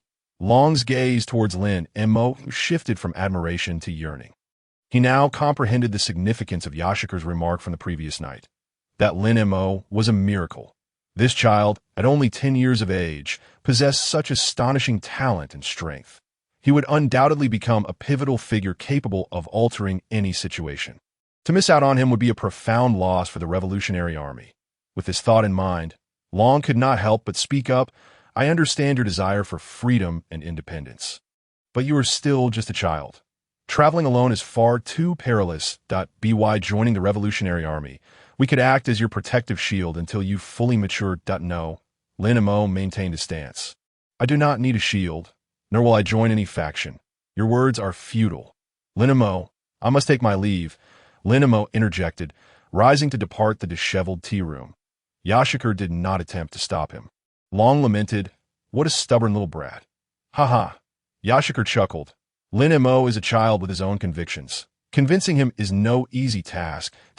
In the courtyard, Zoro, who had been sent flying by Lin Mo's punch, landed directly in front of the tea room's entrance. He painfully struggled to rise after several attempts. Muttering a complaint about the force of the blow, he glanced into the open tea room, just in time to witness the clash of hockey between Long and Lin Mo. Zoro was taken aback, left momentarily stunned his place. It was not until Lin Mo emerged from the tea room, seemingly unfazed, that he regained his composure. As he observed Lin Mo's receding figure, a flicker of determination ignited in Zoro's eyes. His grip on the bamboo sword tightened unconsciously. The following day, Lin Mo departed from the Isen dojo at dawn, making his way towards the valleys surrounding Windmill Village for his routine hunting practice. However, this time he was trailed by an inconspicuous little shadow with tracking skills that were difficult to describe, although Zoro's innate talent and strength were inferior to Kuna's. He was undeniably the first to rise and the last to retire in the dojo, dedicating himself to rigorous training. Typically, at this hour, he would be honing his fundamentals within the dojo. Yet today, he resolved to stealthily follow Lin Mo into the mountains for training. Gazing at the figure growing distant and accelerating away from him, Zoro's resolve solidified as he murmured, "If you won't take me with you, then I shall pursue you on my own." However, mere minutes later, as he sprinted desperately to catch up, the distance between them only widened, and he ultimately lost sight of Lin Mo instead of feeling disheartened. He grew increasingly exhilarated. "Truly impressive. Lin Mo, your speed is astonishing. No matter how hard I try, I cannot keep up with you. Tomorrow, I shall certainly catch up." In truth, Lin Mo had long since noticed Zoro's pursuit and, wishing to avoid being disturbed, skillfully evaded him. After concluding his hunt, Lin Mo returned to the Isen dojo with his catch. That afternoon, he entered a bustling tavern, carrying an empty wine gourd. Upon entering, the air was filled with clamorous excitement. "The brat who defeated Kuina has arrived. Hey kid, how did you manage to beat Kuina? Do share. I believe his name is Lin Mo. I haven't seen you before. Which village do you hail from? Hey, don't ignore us. Did you come to Windmill Village all by yourself?" Lin Mo, maintaining his silence, approached the bar and placed a handful of berry and the empty wine gourd on the counter. "Fill it up," he instructed. The tavern owner chuckled awkwardly. "Sure thing. Just a moment." As he filled Lin Mo's gourd and returned it, he inquired, "Brat, have you already become a disciple of Gung Shiro?" Lin Mo casually replied, "No." With the filled gourd in hand, and amidst the discontented murmurs of the crowd, he departed the tavern with an air of indifference. The tavern owner sighed with a smile. What a character that kid is. Upon returning to the dojo, Lin Mo was unexpectedly halted by Kuina at the training grounds. "Lin Mo, let us have another match." The defeat she suffered previously, along with a loss to the way of the sword, had weighed heavily on her. Despite her reluctance to accept it, the disparity in their strengths was undeniable, and she had no choice but to concede. However, this did not signify her surrender. Kuina was determined to challenge Lin Mo once more, convinced that she could not continue to lose. In contrast to the combative Ka, Lin Mo had little inclination to waste time sparring with her. He walked past her without uttering a word, silently rejecting her challenge through his actions. Seeing that he ignored her, Kuina hastily pursued him. "Lin Mo, I am seriously issuing you a challenge. Why are you disregarding me?" Yet, the response remained one of silence. Lin Mo had no intention of acknowledging her. "You stubborn fool." Kuina's temper flared momentarily. That moment, Zoro intervened just in time to prevent her from confronting Lin Mo. "Let us have another match instead." He proposed. "I want to duel Lin Mo. You must step aside." Zoro continued. "He has already entered the dojo to train. Your persistence is futile." Having experienced similar sentiments, he felt emboldened to speak thus. Pausing, Kuina's expression soured as she clenched her bamboo sword, her determination unyielding as she fixated on Lin Mo's retreating figure. After a prolonged moment, she turned and walked back. Zoro remained rooted in place. "What are you waiting for? Weren't you eager to fight me?" Kuina snapped. "All right, I'm coming," Zoro replied without hesitation. Their duel concluded in mere minutes, yielding results consistent with their previous encounters. Kuina emerged victorious once more. However, this time, Zoro managed to withstand several of her blows and nearly landed a hit. Had it been just 2 days prior, he would have had no chance of even coming close to striking her. Was it mere coincidence, or had his swordsmanship improved significantly in such a short span? Kuna felt an unsettling sensation in her heart. She had been keenly aware of Zoro's efforts over the past year, and to prevent him from surpassing her, she had set exceedingly high standards for herself. When others could not see, she worked doubly hard to improve. Even so, each encounter made her acutely aware that Zoro was gradually closing the gap between them. While their rivalry had previously been a slow build-up, in the last 2 days, Zoro's swordsmanship had evidently reached a new level. Had someone been instructing him? Kana sheathed her bamboo sword, her gaze complex as she stared at the boy she had just knocked to the ground. Zoro rose from the dojo floor, brushing the dust off his clothes, remaining silent as he mentally replayed the techniques Kana had employed moments ago in the past. He would have never considered doing such a thing. Gung Shiro approached with a smile. Another loss. Zoro, that you've truly grown stronger, especially in these past 2 days. Yes, he finished. Other children from the dojo flocked around them. Teacher, are you secretly training Kuna because she's your daughter? That's unfair. Gung Shiro chuckled helplessly. No, I would never do such a thing. Zoro has certainly improved, but Kuna has also become increasingly formidable. I need to wash my face, Zoro remarked, not lingering in the dojo as he turned towards the courtyard. After washing his face, he made a decision to challenge Kuna one final time that night. Later that evening, as Kuina passed by the makeshift tea room that Gung Shiro had hastily repaired, she overheard some disheartening words.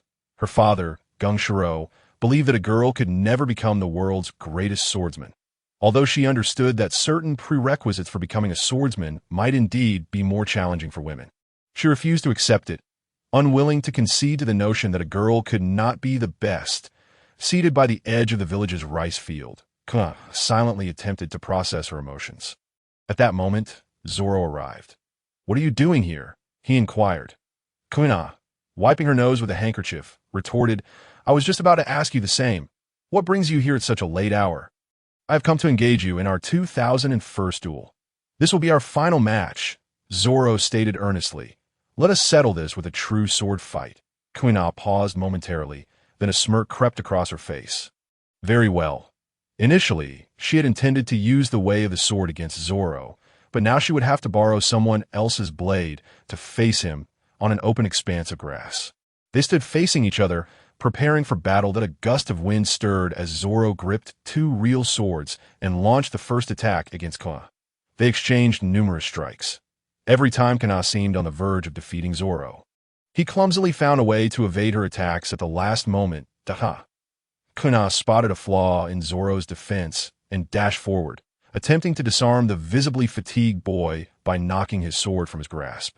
Anticipating her move, Zoro instinctively stepped back. Real swords were significantly heavier than bamboo swords, and wielding 2 at once drained his stamina far more than Kuna's single blade, since he could not rely on strength or endurance to outmatch her. He needed to employ technique or discern her moves to exploit any weaknesses, thereby altering the course of their duel. This instinctive retreat allowed Zoro to narrowly evade Kuna's strike, meanwhile under the astonished gaze of his opponent. For the first time, he discerned a flaw in her defense. Without a moment's hesitation, Zoro immediately gripped his sword and, utilizing the back of the blade, struck towards Kuna's arm. A flicker of disbelief flashed in Kuna's eyes. But she swiftly reacted, parrying the blow just in time, and then, with a deft movement, disarmed Zoro, sending his sword flying. Zoro collapsed onto the ground, gasping for breath. Although victorious, Kuina felt no joy. Just moments ago, had she hesitated for even half a second, defeat would have been her fate. This fellow, Zoro, truly had caught up to her. Ding! Alteration of Kuna's death fate. Sign-in progress increased by 10. Current total progress at 80. Reward. Swordsmanship level increased by 1. Current swordsmanship level at LV5. Lin Mo was in his room, indulging in wine, when the system prompt echoed in his mind, causing him to pause momentarily.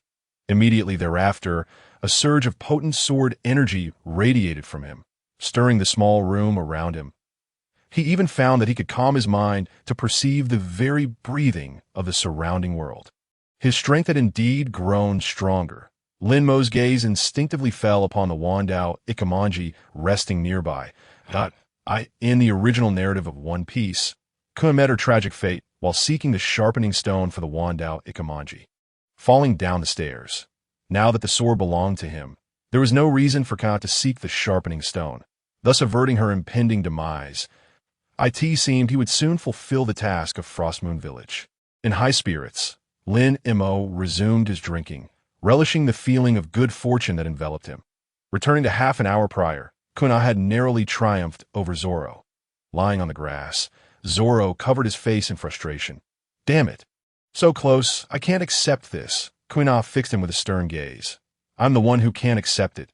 Zoro lowered his hands, meeting Kuna's eyes. She continued, as girls grow up, they become weaker than boys. You've caught up to me. Soon enough, you will defeat me. Zoro often spoke of becoming the world's strongest swordsman. His father had told him that girls could never achieve such a feat, and he understood this implicitly. Yet he couldn't accept it. Zoro, you're so admirable. Because you're a boy, I too wish to become the world's strongest swordsman. If only I could be a boy. Zoro stood up from the grass, growing increasingly agitated as he listened. You've beaten me, so stop complaining. That's too despicable. You're the target I've always aimed to surpass, regardless of gender. Will you still say such things when I finally defeat you? As if my victory doesn't stem from my own strength. So, all this hard training I'm doing now, does that make me a fool? Stop saying such things. With tears glistening in her eyes, Ka gazed at Zoro. He stepped closer, gritting his teeth. Promise me, one day, whether it's you or me, we will become the world's strongest swordsman. Staring into Zoro's unwavering eyes, Kuna paused briefly, then relented. You fool, you are clearly weaker than me. Then it's settled. Zoro extended his hand, insisting, but before we become the strongest swordsman, let us compete to see who can defeat Lin Mo first. Kuina's eyes sparkled, and she took Zoro's hand, smiling. All right, it's a deal. Just wait and see. I will definitely defeat him first. The following day, Lin Mo rose early to hunt in the valley. However, his small entourage had multiplied from 1 to 2. These two seemed to have coordinated, taking turns to challenge him. And even after being consistently rejected, they remained undeterred, having learned to launch sneak attacks. Despite being knocked down each time by Lin Mo, their enthusiasm showed no signs of waning. For the next few days, regardless of how many times he brought them to the ground, their fervor remained unshaken, diligently repeating their antics. Gungshiro observed this with a smile, showing no inclination to intervene, fully accepting their relentless pursuit of Lin Mo that evening. After Lin Mo had once again bested Zoro and Kuna in the dojo's backyard, Gungshiro cheerfully beckoned Lin Mo from the corridor. Lin Mo, come here for a moment. Lin Mo glanced over. Dragon was present as well. It seemed Dragon was about to depart. Lin Mo approached. Dragon smiled. I've stayed here too long. It's time for me to leave. Oh, Lin Mo replied nonchalantly. Dragon continued. Are you sure you won't reconsider joining me? Lin Mo replied directly. Not interested. Realizing Lin Mo's disinterest, Dragon reluctantly abandoned his recruitment effort. Well, if you are unwilling, I won't press you. Should you encounter any trouble in the future, feel free to find me at Baldigo. Baldigo was the base of the Revolutionary Army. Lin Mo nodded in acknowledgement. Dragon smiled and turned to Gungshiro, openly expressing gratitude. Thank you for the provisions this time. Gungshiro smiled back. No problem. What are your plans next? This place isn't far from Windmill Village in the Goa Kingdom. You haven't visited in a while, right? Would you like to check it out? No. Dragon shook his head. Now is not the time. I'll consider it later. Gungshiro nodded. All right, just let me know in advance next time you come. Good, Dragon replied, saying no more, and departed Frostmoon Village before nightfall. In the original plot, Luffy was unaware of his father's identity until after passing Water 7 in the Grand Line. Dragon was a cautious man, not prone to exposing his vulnerabilities. Thus, very few were aware of his true lineage, even those trusted subordinates within the Revolutionary Army. Although Gungshiro hadn't explicitly stated it, it was evident that he was among the rare few who knew Dragon's background. This clearly indicated that their relationship was indeed exceptional. Nevertheless, Lin Mo had no interest in such matters. His sole focus lay in completing his sign-in tasks and enjoying his wine. That I'm off for now, Lin Mo declared, preparing to return to his room for a drink. Gung Shiro called after him. There's a village festival tonight. Do you want to check it out? No. Lin Mo flatly refused. Just then, Zoro and Kina came running up. Zoro exclaimed, Frostmoon Village hold a lively festival at the end of every month. It's so much fun. Lin Mo, let us go together. Ka added with a hint of pride. I'm not particularly fond of shopping. But if you go, I can reluctantly accompany you. Lin Mo turned them down. Not interested. I'm not going. Gung Shiro smiled. Tonight, many villagers will be selling their homemade wines. Each has a unique flavor.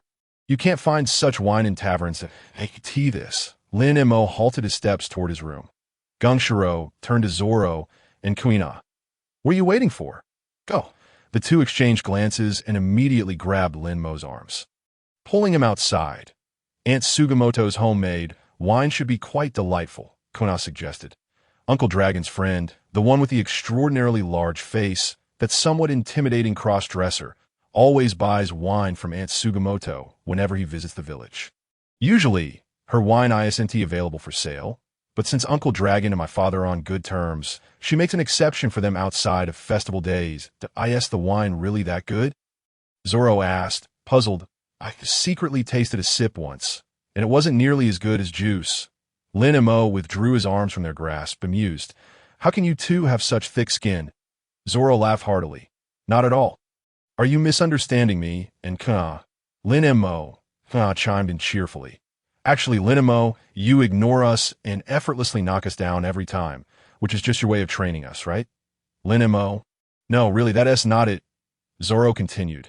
My reaction time and resilience have improved tremendously, all thanks to Lin Mo's guidance. Lin Mo, when did I ever teach you that? Kuina continued. I've always wanted to ask. Many times, both Zoro and I have attacked you simultaneously, yet you never seem to notice us. How is it that you manage to evade all our assaults? Exactly. Zoro chimed in eagerly. I've been curious about this too. Lin Mo, enlighten us on how you accomplish this. Faced with the relentless inquiries from Zoro and Kuina, Lin Mo expressed his disinterest in engaging with them. Indeed, regardless of how much the two pouted or acted cute, Lin Mo remained unresponsive. In a moment of desperation, Kuina suddenly conceived an idea. Lin Mo, if you tell us, I will use all my pocket money I've saved over the years to buy you drinks. What do you say? Not interested. Lin Mo replied flatly. I have my own money to... Don't be so stingy, Zoro muttered. As they conversed, the trio arrived at the liveliest street of Frostmoon Village's night market. The street was bustling with vendors' calls and throngs of people, creating a vibrant atmosphere. Lin Mo remained relatively composed, while Zoro and Kuina, their cheeks flushed with excitement, scanned their surroundings eagerly. Children will indeed be children. Over there, Kuina pointed to a middle-aged woman selling goods from a cart on the left side of the street. That's Aunt Sugimoto. The alcohol she brews sells the fastest, if we delay even a moment. It might all be gone as she spoke. A crowd had already gathered around the small cart, queuing up to purchase the limited stock of beverages. The three of them promptly made their way to the end of the line. You two go have fun. Lin Mo did not wish for the pair to shadow him constantly. Kuina smiled. Aunt Sugimoto's liquor is limited. You can only buy one small barrel per person. Zoro and I can help you buy a couple more. No sooner had Kuina finished her sentence than a group of menacing figures roughly pushed through the crowd to the front of Sugimoto's stall. Leading them was a tall, gaunt man with a cross-shaped scar on his forehead and a sword hanging from his waist. This was the Mountain Bandit. He was infamous for having once poured alcohol over one of the four emperors, red-haired Shanks. Although at that time, Shanks had chosen to overlook the incident due to his magnanimous nature. From the current timeline, it appeared Sig and his gang had yet to encounter Shanks at Windmill Village. With this many people in line, the liquor must be good. I'll take the whole cart, Sig declared arrogantly. The surrounding villagers instinctively recoiled in fear, but our liquor is limited to one small barrel per person, Sugimoto stammered. If you wish to buy, you need a queue. Queue? Sig sneered. I am a bounty fugitive with an 8 million berries reward on my head. You expect me to wait in line? Sugimoto nearly burst into tears, while the villagers felt too intimidated to voice their anger. An 8 million berries bounty was no laughing matter. These defenseless villagers dared not provoke him. Zoro and Gana instinctively reached for their bamboo swords. Gana's cold voice suddenly pierced through. I don't care how much of a bounty you are. This is Frost Moon Village, and we won't allow you to act recklessly. Exactly. Zoro tightened his grip on his bamboo swords. We will not let you bully others here. Sig turned his gaze toward Lin Mo and the others, scoffing derisively. His henchmen laughed heartily. Look at these little brats daring to stir trouble. They truly don't know their place. While our boss is still in a good mood, you better scram. Our boss is destined to become the king of bandits. Wise ones should keep their distance. Observing Sig's brazen demeanor, Zoro quietly asked, Goina, can we take them? Goina glanced at Lin Mo, who had remained silent, took a deep breath, and replied, Even if we can't win, we must fight. We cannot let them wreak havoc in Frost Moon Village. Hey, Goina's gaze turned cold as she fixed it on Sig, taunting, You are nothing but a gang of bullies. What mountain bandit king? You are merely a group of thugs who prey on the weak. I will not allow you to run amok here. What? Sig frowned slightly. Seeing this, Sugimoto anxiously urged, Goina, stop talking. You all should leave quickly. Although Goina's swordsmanship was among the best at the One Heart Dojo, and many adults could not match her, she was still just a child wielding a bamboo sword. How could she possibly contend with such vicious bandits? The surrounding villagers were filled with concern, pleading for Goina and the others not to provoke Sig further. Want to leave? Sig drew his sword, pointing the blade directly at Goina's forehead. If you wish to depart, leave behind an arm. Goina clenched her teeth tightly. Zoro suddenly pulled her behind him, brandishing his 2 bamboo swords defiantly at Sig. Goina, step back. I will face this guy. Goina protested. Fool, you are weaker than me. I should be the one to confront him. Haha. Sig laughed heartily. How touching, 2 of you fighting over who gets to die first. Very well, I'll grant your wish and let you both perish. Just as Sig's words fell, Lin Mo interjected. Aren't you all going to queue? The villagers fell silent, no one daring to speak. Their silence was taken as acquiescence. Lin Mo turned his gaze to Sig. You arrived late. You must queue behind me. With that, Lin Mo calmly walked past Sig. Gasps of shock echoed from the villagers as all eyes turned to Lin Mo, who had approached the cart brimming with beverages. Lin Mo inquired, How much for a barrel?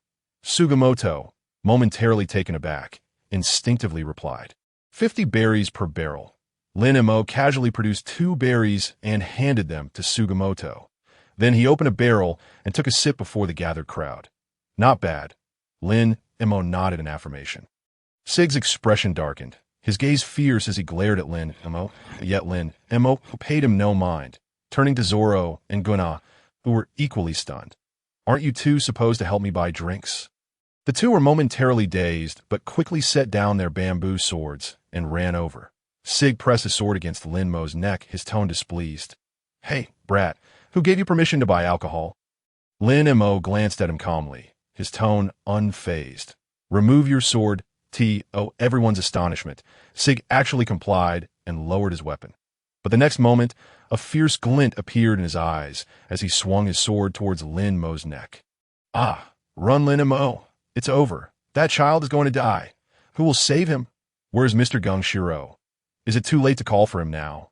The villagers' worried voices filled the air. Both Zoro and Goina broke into a cold sweat. Meanwhile, Lin Mo, just as Sig's sword was about to strike him, took a step back. The sword's tip swept just half a centimeter before his throat as Sig's mouth twitched. When had he ever been so easily thwarted? Especially by a mere child? Now, he was furious. You little brat, you have brought this upon yourself, Sig snarled, raising his sword, ready to strike Lin Mo down. Lin Mo remained indifferent, turning to Zoro and Goina by the drinks. How frustrating. Even at such a moment, he still thought about drinking.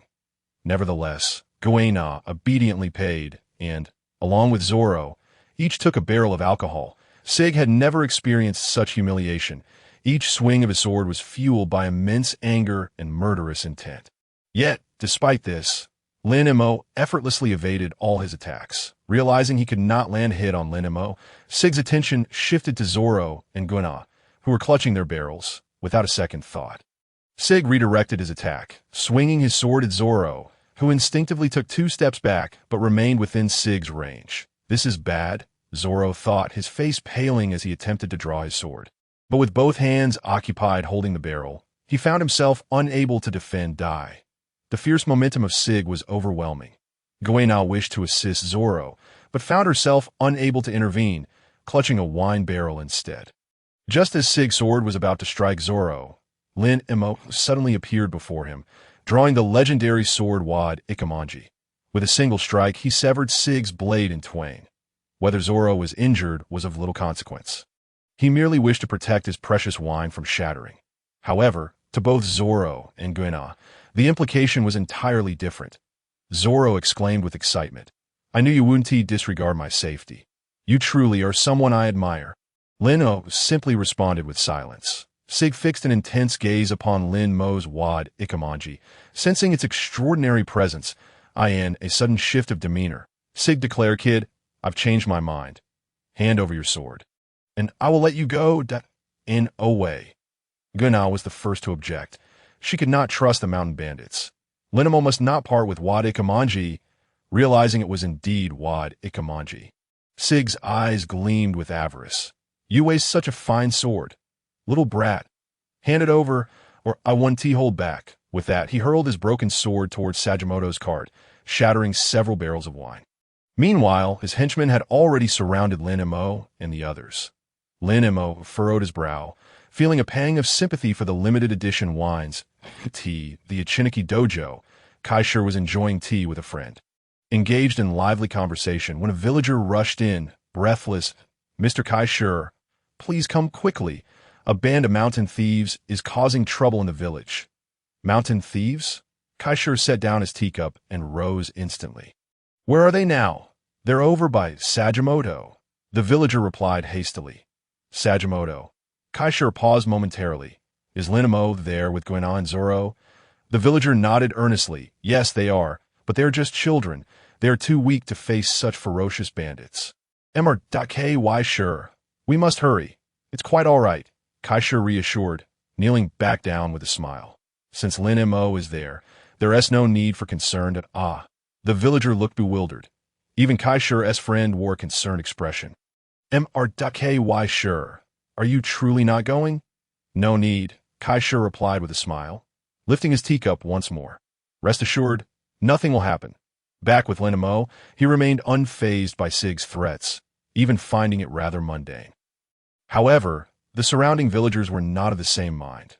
"Lin Mo, just give him the sword. There's no need to risk your life over it. Yes, you're still young. You can't possibly contend with so many bandits. Just comply and hand over the sword. Prioritize your safety. Don't underestimate Lin Mo. He is incredibly strong." Zoro retorted angrily, his frustration mounting. The bandits erupted in laughter. "What, just because he dodged a few of our boss's attacks?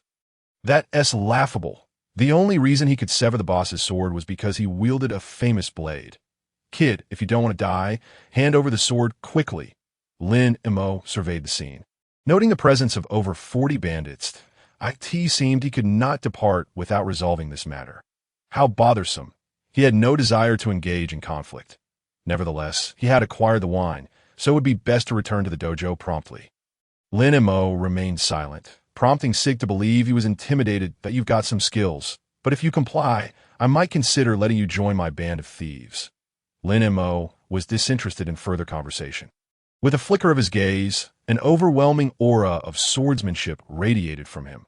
Just as Sig finished boasting, Lin Mo vanished, appearing behind Sig, and calmly sheathed Wad Ikamanji.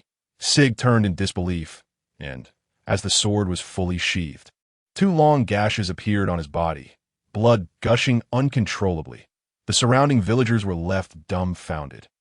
Sig's eyes widened, but before he could finish a sentence, he collapsed, unconscious. "Boss!" His subordinates rushed to his side, assessing his condition. "Damn it, how could you injure the boss so gravely?" "Kid, you're finished. Prepare to die." Sig's men shouted as they charged toward Lin Mo with a mere glance. Lin and Mo halted them in their tracks. Their eyes rolled back as they fell en masse. Fools, Lin and Mo remarked, lifting the wine barrel. He called to the stunned Zoro and Guina. Let us go da-da. Coming, Zoro replied, still in a daze, then turned to Guina. Hey, Guina, snap out of it. We need to leave that. Oh. Guina shook her head to regain her composure, watching Lin and Mo's retreating figure, her body trembling slightly. She knew Lin and Mo was strong, but never had she imagined he was this formidable. A sense of dread washed over her, making her feel as if she could never surpass him. Hey, Zoro called out again, having noticed her state. He understood her thoughts, even as he too felt shaken by Lin Mo's prowess. Stop overthinking it, Zoro continued.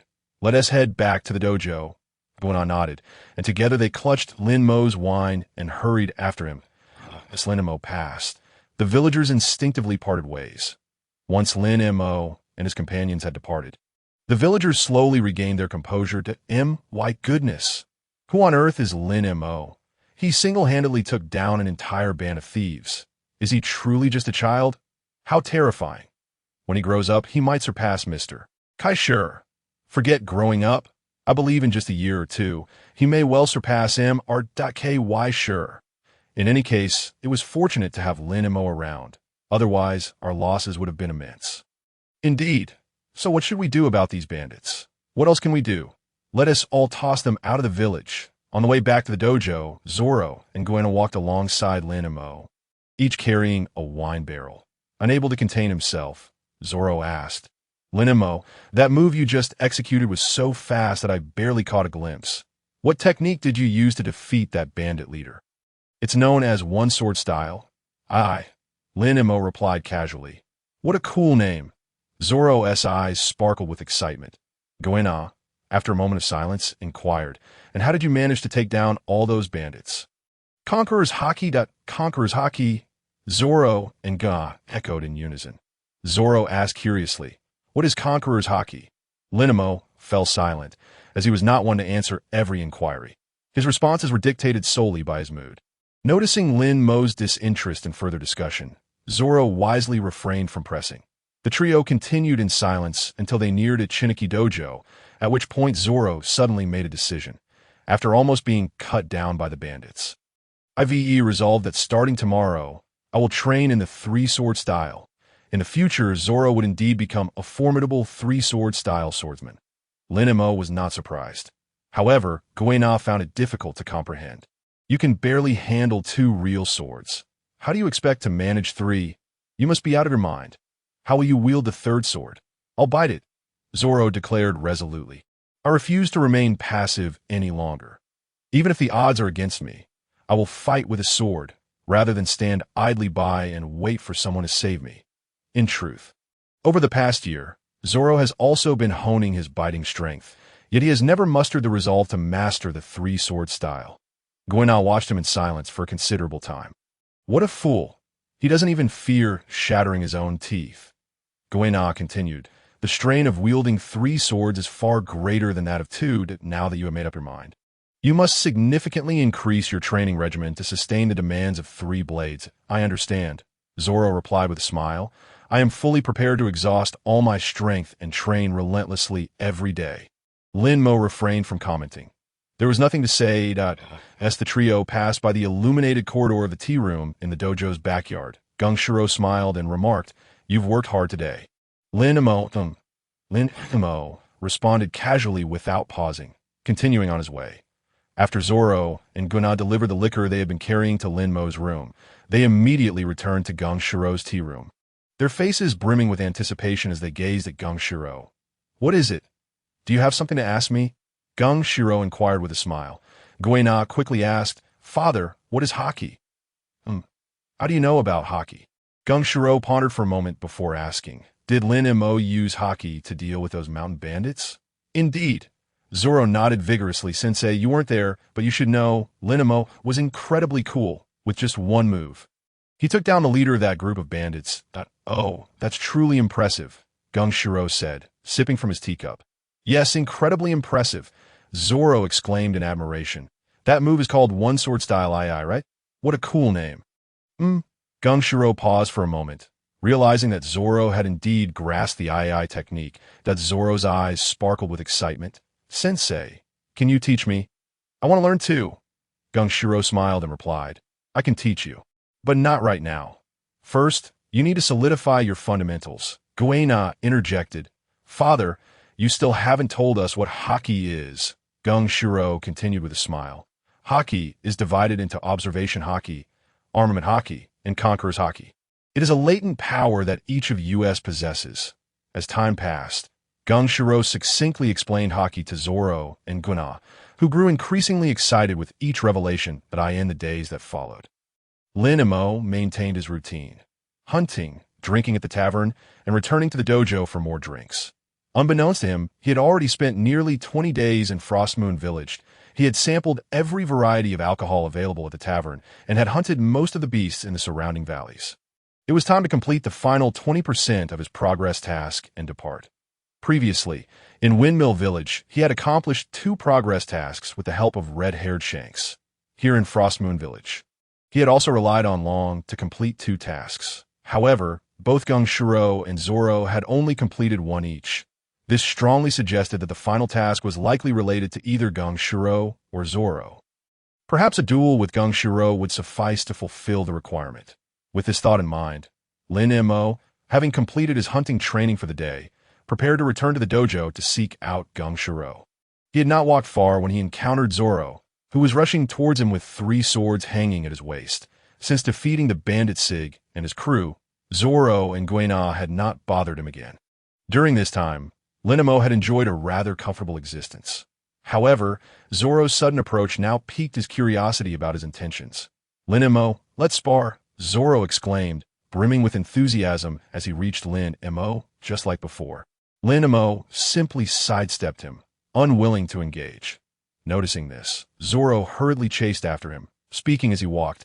I'm not the same as before. Really, I've been training hard every day that I can now hold my own against Guy using the 3-sword style.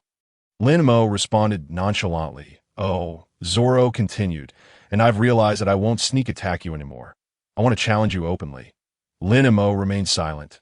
Zoro quickly ran 50 meters ahead, then turned to face Lin Mo, biting down on one sword while gripping the other 2 firmly in his hands. Readying himself for battle, as Lin Mo approached within 10 meters, Zoro crossed his arms, aligning the 2 swords he held parallel to the sword clenched in his mouth. Lin Mo, accept my challenge, Zoro mumbled through the sword. A faint aura of sword intent radiated from him. This posture, this momentum, Lin Mo's gaze flickered. Could it be the Purgatory Demon Slash? He recalled this technique was supposed to be learned 2 years after Zoro and Luffy had parted ways. Although it was still in its fledgling form, Zoro's stance was not entirely standard. Lin Mo had not anticipated how much this individual could progress. In just a few dozen days, it was evident that he had even begun to grasp the concept of sword intent. Truly, a man destined to become a great swordsman. Lin Mo had never been averse to those who strive for improvement, that I've always wanted to have a proper fight with you. Lin Mo, please, accept this challenge. Zoro stared earnestly at Lin Mo. Lin Mo halted, silently observing him. Suddenly, a smile crept across his lips as he drew the Wado Ikemonji from its sheath. All right then, before I leave, I shall grant you this opportunity. For the past 10 days, Zoro had been training at the limits of human capability, frightening the other children who practiced swordplay alongside him. Gungshiro, worried that he might injure himself, had even taken the time to speak with him, hoping to persuade him to reduce his training load, but Zoro had flatly refused. Gungshiro then turned to Guena, seeking her assistance in convincing Zoro, only to find that Guena shared Zoro's attitude. In fact, her own training volume had increased several-fold. The catalyst for this frenzied training regimen stemmed from the day after Lin Mo had effortlessly dispatched the bandit Sig and his crew.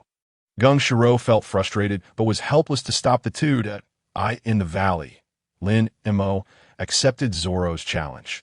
They stood facing each other, both prepared for combat, and a glint of determination flashed in Zoro's eyes as he charged at Lin Mo first. As he closed the distance, the swords he wielded traced clever intersecting arcs, while the sword held in his mouth was masterfully controlled, all 3 blades striking fiercely toward Lin in this moment. Zoro was no longer the brash novice who had only relied on brute strength in his earlier encounters with Lin Mo. His rapid improvement in such a short span of time was not merely due to talent and insight. It necessitated ample training to develop muscle memory. From Zoro's current swordsmanship and control over the three blades, it was clear that he had put in considerable effort. However, to Lin Mo, Zoro still seemed woefully insufficient. Lin Mo narrowed his eyes slightly.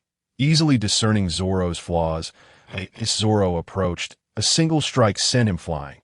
Sheathing the Wado Ikemonji, Lin Mo regarded the figure sprawled on the ground. Zoro gritted his teeth, staring blankly at the sky for a while before slowly rising. Brushing the dust off himself with a grin, "It seems I'm still far from your level. I must work even harder." Lin Mo observed him, and a flicker of inspiration ignited within his heart. "Zoro," Lin Mo began, "when you initiate that move, raise your shoulder a bit higher, concentrate your focus, and lower your stance." Zoro paused, momentarily taken aback. Without further thought, he picked up the sword that had fallen beside him and positioned himself as Lin Mo had suggested. "Is this correct?" he asked, his words muffled by the sword in his mouth. Lin Mo nodded, encouraging. "Now try executing that strike again." "All right." Zoro responded with a sound, his gaze shifting toward the tree that stood closest to him. Lin Mo could already sense that the sword intent emanating from Zoro had intensified slightly compared to earlier. Without hesitation, Zoro dashed towards the massive tree, delivering a strike that left 3 deep gashes, nearly 10 centimeters deep, upon its trunk. Zoro stared at the marks he had carved, his eyes gleaming with excitement. "I could only manage 5 centimeters deep before. Lin Mo, your guidance is extraordinary. Just a casual suggestion has allowed me to break through. You must keep trying." Lin Mo continued. "This technique can become even more powerful. Keep up the hard work." "Yes, I will." Zoro nodded vigorously. Just as he finished speaking, a sudden crack echoed, and the sword he held in his right hand shattered, a portion of its blade clattering to the ground. Zoro's eyes widened in shock as he stared at the fallen piece of his sword, his expression shifting to one of horror. "Dada! How did it break? I saved for so long to buy this. What a disaster! Now I'm down a sword. How will I practice swordsmanship from now on?" During this time, he had been training with a real sword. Ordinary swords simply could not withstand the intensity of Zoro's training. Hence, all 3 swords had sustained varying degrees of damage, particularly the one he wielded in his right hand, which was bound to break sooner or later. Lin Mo also fixated on the severed sword piece on the ground, pondering the sheer coincidence of it breaking at this moment, and only one sword at that. After a moment of silence, he drew out the blade Wado Ikemonji still sheathed at his waist. "Zoro," Lin Mo called out to him. Zoro, still teary-eyed and lost in his sorrow over the shattered blade, turned to look at Lin Mo upon hearing his name. Lin Mo tossed Wado Ikemonji to him. Zoro instinctively reached out to catch it, glancing between the sword and Lin Mo, questioning, "What is this? It's a gift for you." Lin Mo replied calmly. Zoro exclaimed in surprise, "Why? Did I not lose to you? This sword suits you well." Lin Mo offered no further explanation and turned to walk towards the One Heart Dojo. Just a few steps in, a notification chimed his mind. "Ding, Wado Ikemonji has been gifted to Zoro. Sign-in progress increased by 20. Ding, Frost Moon Village sign-in task completed. Congratulations, host, you have unlocked the 6 styles, and your swordsmanship level has increased by 1. The current swordsmanship level is LV6. At these words, Lin Mo abruptly halted. A powerful and unsettling aura emanated from him, reminiscent of the previous instance. But it dissipated quickly. It seemed there was no need to challenge Gong Shiro after all. Nevertheless, the final progress was indeed unexpected. Lin Mo smiled and opened his attribute panel. Name: Lin Mo. Age: 10 years. Sign-in location: Bar Thai Restaurant. 0. Haki. Armament Haki LV2. Conqueror's Haki LV3. Observation Haki LV2. Skills: Fire Release. Great Dragon Fire Technique. Beginner. Swordsmanship LV6.6 styles. Finger Pistol LV1. Iron Body LV1. Soru. Unlocked. Jeppo. Unlocked. Rankyaka. Unlocked. Shave. Unlocked. Weapon: Demon's Sword. Star Shatter. Lake Toya. System space: 10 by 10 by 10 cubic meters. The 6 styles encompass 6 techniques that surpass the limits of the human body in the pirate world. Mastering all 6 would confer immense strength. Unfortunately, only the finger pistol and iron body have been unlocked thus far. The finger pistol is a technique reputed to possess the power of a gunshot, concentrating the body's strength into the index finger, releasing a hardened strike in the blink of an eye. The fingertip boasts bullet-like attack power, capable of piercing through bodies and even steel with ease.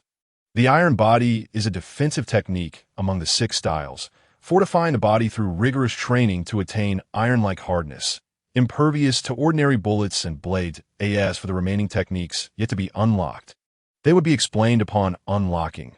With the attribute panel stowed away, Lin Mo continued towards the One Heart Dojo. The task was complete, and it was time to depart. After all, having stayed at the dojo for so long, it was only courteous to bid farewell to Gang Shiro. Zoro, cradling the Wado Ikemonji Lin Mo had given him, stared blankly at Lin Mo's retreating figure. Just moments ago, an overwhelming and chilling power had surged forth, causing him to collapse in fear. Trembling, Zoro gazed at the distance where Lin Mo had briefly lingered before moving on. He had likely already deduced the source of that terrifying force, though it was but a fleeting moment. He did not believe it was merely an illusion. Was that Lin Mo? Zoro gulped nervously.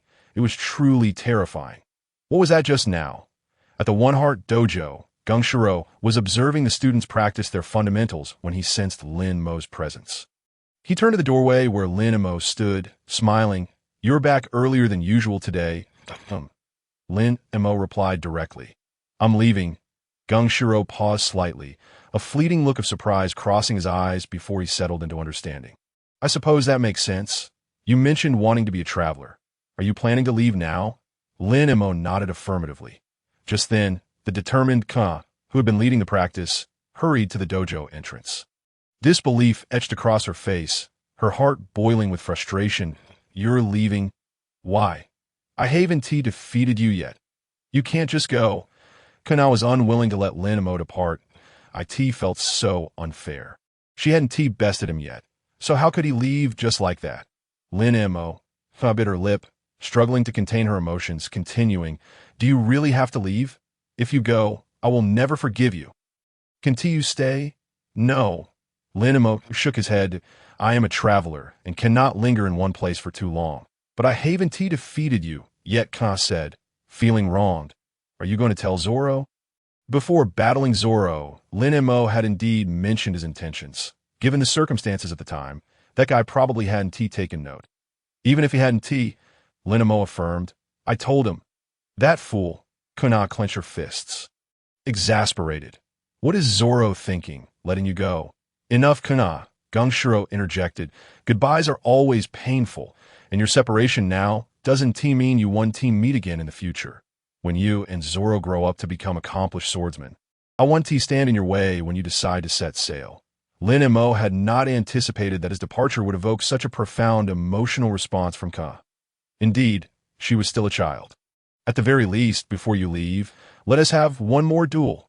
Ka took a deep breath, pointing the bamboo sword in her hand at Lin Mo. "I challenge you." The same words, but with a different sentiment. Gang Shiro, wishing to add more, thought better of it and fell silent. Lin Mo stared at Kana, feeling at a loss. He had merely come to bid farewell. That was all. How'd he found himself embroiled in another challenge?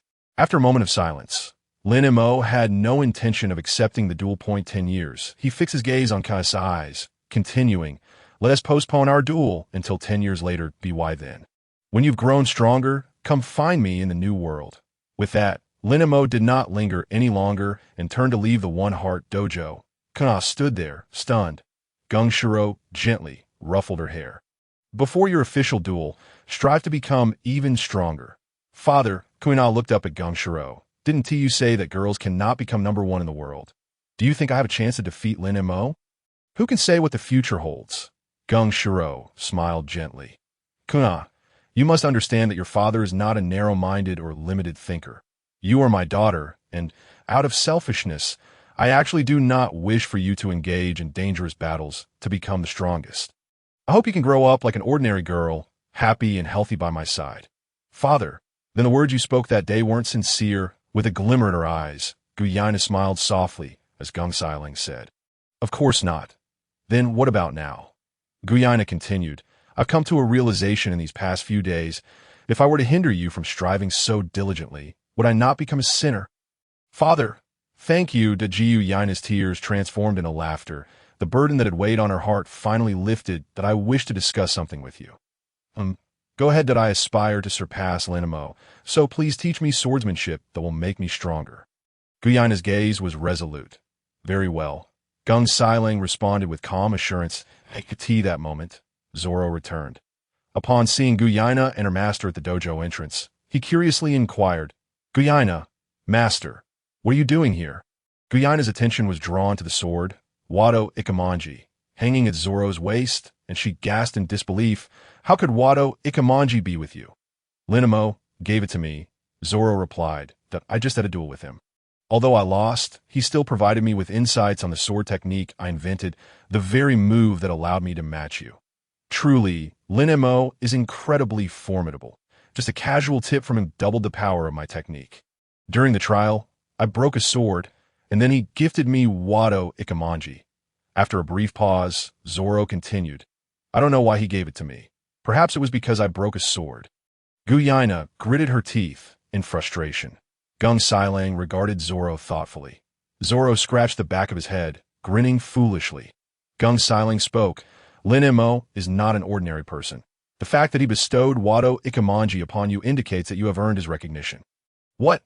Zoro exclaimed, astonished. "Really? Lin Mo truly acknowledges me." "Humph." Guyaina scoffed. "That's wonderful. That guy dueled with you and even offered you guidance before leaving, and he gifted you a sword. Zoro, don't get too proud. I will not relinquish Wado Ikemonji. I shall reclaim it with my strength. In 10 years, I will certainly defeat Lin Mo before you do." "Huh? 10 years?" Zoro asked, bewildered. "What are you talking about? Don't tell me you are unaware of Lin Mo's departure." "Yeah," Zoro exclaimed, shocked. "What? He's leaving when? Why didn't he tell me?" Guyaina paused. "He said he mentioned it to you." Before she could finish, Zoro suddenly recalled Lin Mo's words prior to their duel, and his expression changed dramatically as he hurriedly asked, "He must have only just left, right?" Guyaina nodded. Without a moment's hesitation, Zoro dashed towards the dock to go. Gung Siling gently patted Guyaina's back. "You should also bid farewell to Lin Mo." Yaina hesitated for a moment, but ultimately ran after him. Frostmoon Village was not far from the dock. Lin Mo arrived at the dock after a 10-minute walk. Locating the small sailboat he had docked there, he boarded the vessel, untied the rope securing it to the shore, and opened the navigation system. Setting sail towards the sea restaurant, Bartai, out on the shore, Zoro's voice suddenly rang out.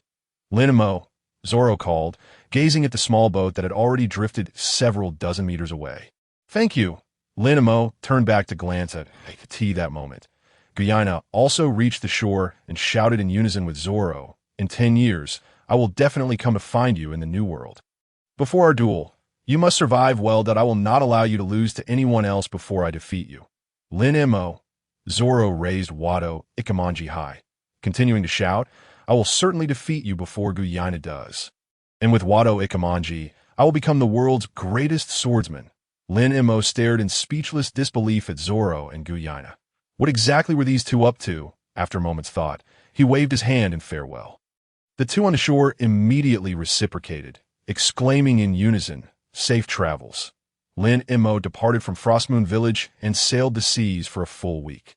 Finally, on the 8th day at noon, he caught sight of Sabaody's silhouette. Bartai is a renowned sea restaurant in the East Sea.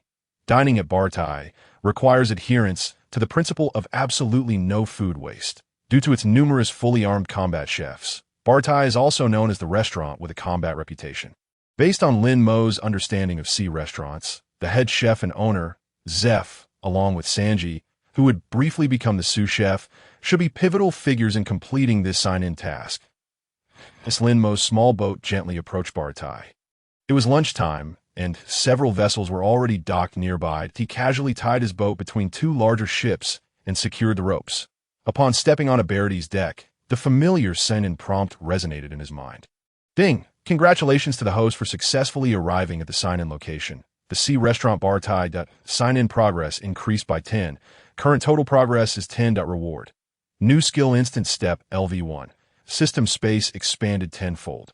Current total system space is 100 times 100 times 100 cubic meters. 100x 100x 100 cubic meters is indeed quite substantial. If filled with food and beverages, it would easily suffice for Lin Mo to eat and drink to his heart's content for an entire year. As for this instant step, when the system integrated its information into his mind, Lin Mo's eyes lit up. This skill allows for rapid movement, enabling one to reach their opponent's side or a further distance at an unseen speed. The advanced version, Shunpo, can even allow one to escape from encirclement. For Lin Mo, instant step serves as an excellent auxiliary skill. Opening the grand red door leading to the dining hall, Lin Mo walked in nonchalantly. The dining hall was already filled with patrons enjoying their meals when a burly man with a large mouth, resembling an ape, approached Lin Mo, rubbing his hands together. "Welcome, kid. This establishment does not welcome penniless individuals. Do you have money?" Lin Mo glanced up at him. It was Patty. Patty was once a pirate, but later joined the sea restaurant as a chef and combat personnel. It is quite normal to ask customers for payment at a restaurant. Lin Mo did not find Patty's initial inquiry about his finances to be problematic. Reaching into his pocket, Lin Mo pulled out a pouch of coins and weighed it in his hand. Patty's ears perked up, and he immediately broke into a wide grin.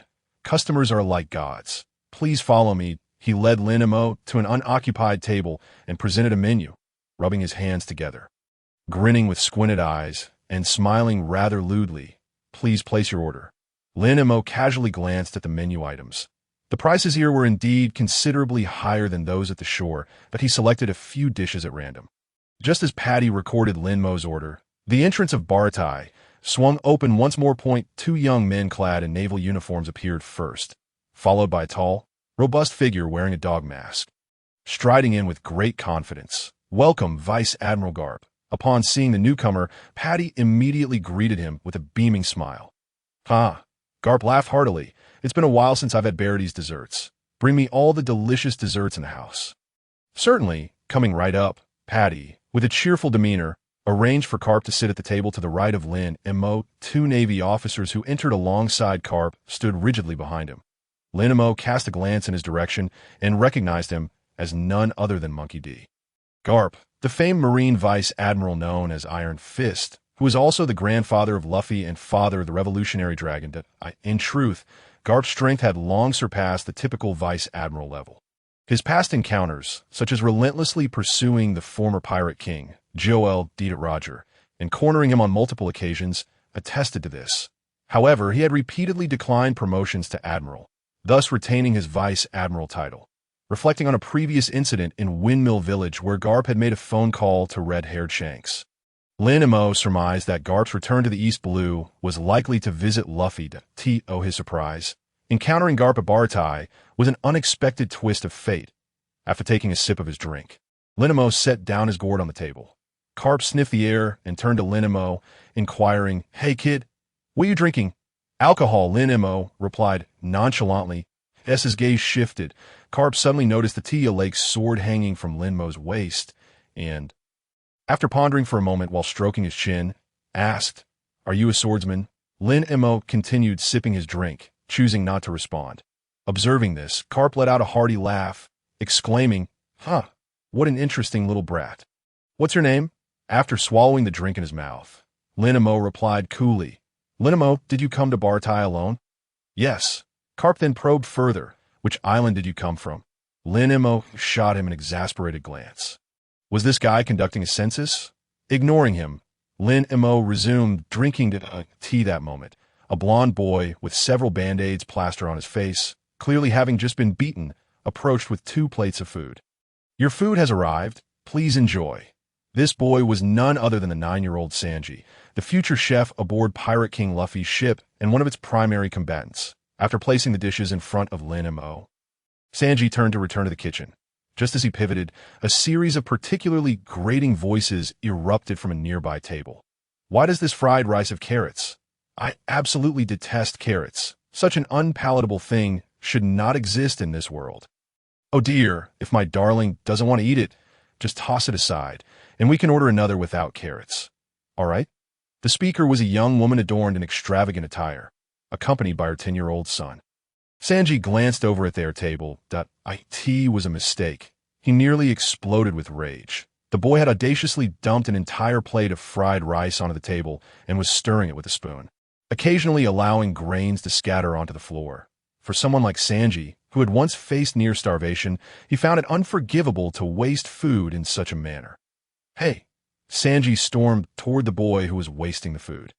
The boy's mother, upon seeing Sanji approach, promptly stated, "Just in time, we need to reorder." Sanji disregarded her request and confronted her. "Do you have any idea how many people in the world are starving? How can you waste food like this?" The young woman was momentarily taken aback, furrowing her brow in irritation. "What nonsense are you spouting? I paid for this food, and I can waste it however I please. What does it have to do with you? Pathetic. What does it matter if you have a fortune?" Sanji clenched his fists, his voice rising with fervor. In a place where there's nothing edible, can money fill his stomach?" In the expansive dining hall at that moment, most patrons had paused their meals, their attention drawn to the escalating argument between Sanji and the customer. The elegantly dressed woman glanced around, noticing the collective gaze upon her, and with a sudden spark of mischief, she dumped the remaining half of her fried rice onto the floor in front of Sanji. With wide eyes, Sanji watched as she stomped on the fried rice. Smirking as she taunted, "Don't you detest food wastage? Why don't you just eat the rice on the floor? After all, I paid for it. Consider it my treat." "You!" Sanji trembled with anger. "Oh dear." The woman feigned surprise. "What is the matter? Can you only talk big? Disappointing, really, that if you can't do something yourself, don't expect others to." Her words elicited laughter from some nearby patrons, while others felt she had gone too far but remained silent. Sanji stared at the soiled rice on the ground, his tightly clenched fists loosening and tightening in a cyclical motion. Finally, taking a deep breath, he asked, "If I eat the rice on the floor, will you eat the food on the table?" The woman squinted, stepping on the rice a few more times. "Sure," she replied with a cold smirk, "as long as you eat the rice on the floor. I'll eat everything on the table." "All right, you said it." With that, Sanji squatted down, scooping up the dirted fried rice with his hands, and began to eat it. "Mom, is that guy an idiot?" The woman's son pointed at Sanji, laughing uproariously. "Aha! He actually ate the rice off the floor. Is he a beggar? Ha!" At this moment, some patrons could no longer contain their murmurs. What kind of person bullies a child like that? No way. Did he really eat it? I thought he was joking. "Hey, you over there, the woman. He ate the rice off the floor, so you should keep your promise and eat the food on the table." "Yeah, eat up." The kid just ate the rice he stomped on. "Whatever you eat from the table is still a gain for you." The ongoing commentary from the crowd was like a persistent echo in the woman's ears. Infuriated, she glared at Sanji, who was still on the ground eating the rice she had sullied. Gritting her teeth, she seized the fried rice that her son had overturned on the table, devoured it in a few bites, then grabbed her son's hand and hurriedly exited, muttering, "What a lousy restaurant. You'll pay for this, you little brat." Meanwhile, Lin Mo, enjoying the 2 side dishes he had ordered, observed the situation with Sanji from a distance. To many, it might seem unnecessary for Sanji to argue with the woman over something so trivial or to actually eat the soiled rice. However, had Sanji ignored it, he wouldn't have been true to himself. After all, both wasting food and striking a woman were intolerable acts for him. Thus, Sanji's actions were entirely within Lin Mo's expectations. I could see that moment. Patty emerged from the kitchen with a large tray filled with desserts, his cheerful expression faltering as he noticed the commotion involving Sanji. He quickly delivered the desserts to Carp before making his way behind Sanji, grabbing him by the collar and lifting him up. The mother and son who had wasted food had already departed. Patty, unaware of the specifics of the altercation between Sanji and the table of customers, deduced the situation upon seeing the pile of dirty rice on the floor and the grain of rice stuck to Sanji's mouth. "Let go of me, you jerk, Patty." Sanji struggled vigorously. Petite, only 9 years old. He was no match for the robust Patty, and no matter how hard he fought, he could not break free from Patty's grip. With his other hand, Patty playfully thumped Sanji on the head, exclaiming, "You little brat. You've surely argued with another customer again. Do you have any idea how many patrons you've scared off this month? Do you know how much less profit we're making because of your antics?" Sanji, in defiance, exclaimed, "Money, money, money. Is that all you think about?